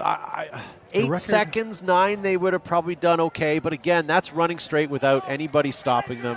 I know the record's under 10 on the pro field. 7 point something from 7 point something right? from Yeah. The cheetah man himself. Yeah, okay. So 7 seconds. Yeah. Was that 5-on-5, that match? Yeah, it was 5-on-5. Yeah, okay. But right now, we got a good match going on with 1:14 left, Leverage 4, and Greenville Growl 3. And they're pretty much in the same predicament. You know, either team really actually needs the win in order to solidify their Sunday ticket. Yeah.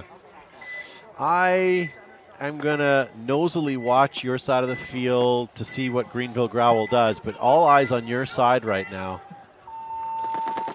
3 guns off the break. Leverage 2 at home, 1 in the Snake 2 already. Yeah. 1 down from Greenville. 1 down from Greenville. I got 5 alive on Leverage with Chris Caputo in the Snake shooting the cross. Yeah. And looks like he takes out a Growl. So 5-on-3, 60 seconds left. Come on, Steve, get your guys up that field. Leverage just lost player. It's 4v3. Someone's going to make a move. Someone has to break it open. At least risk it. Yeah. All right, everybody's pushing forward. We got just about 30 seconds left. Yeah, we Greenville. do lose another player over there. So 4-on-2, I believe. You know what? Leverage has 2 people at home right now, and they're just guarding that flag. Another player dropping off the... Yep, it's 4v1. Oh, 4v1. Leverage launches. 18 seconds. Oh. Leverage players sprinting to the box, knowing they're going to need that point.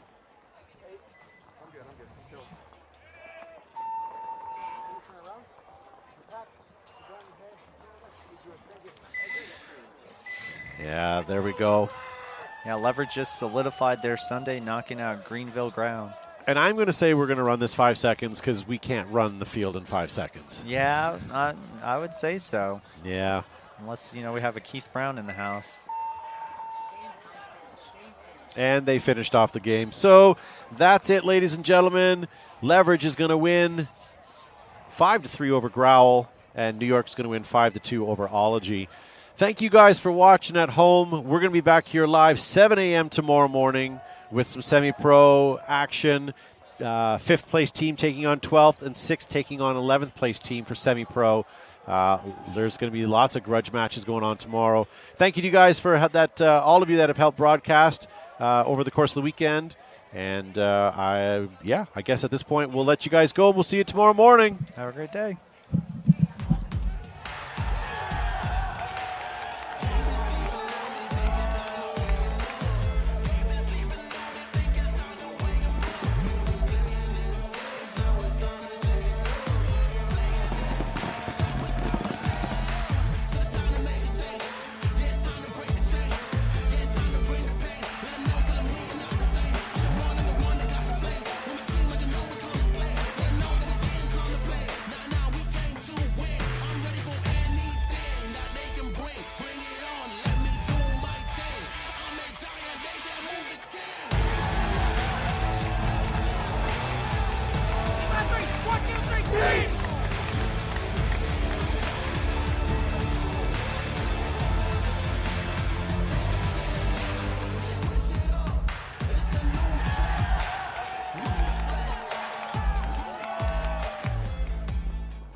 Major League Paintball is coming to Las Vegas for the first event of the 2024 season. At its heart, the game of paintball is simple. Shoot your opponents before you get shot, and then march down the field to victory.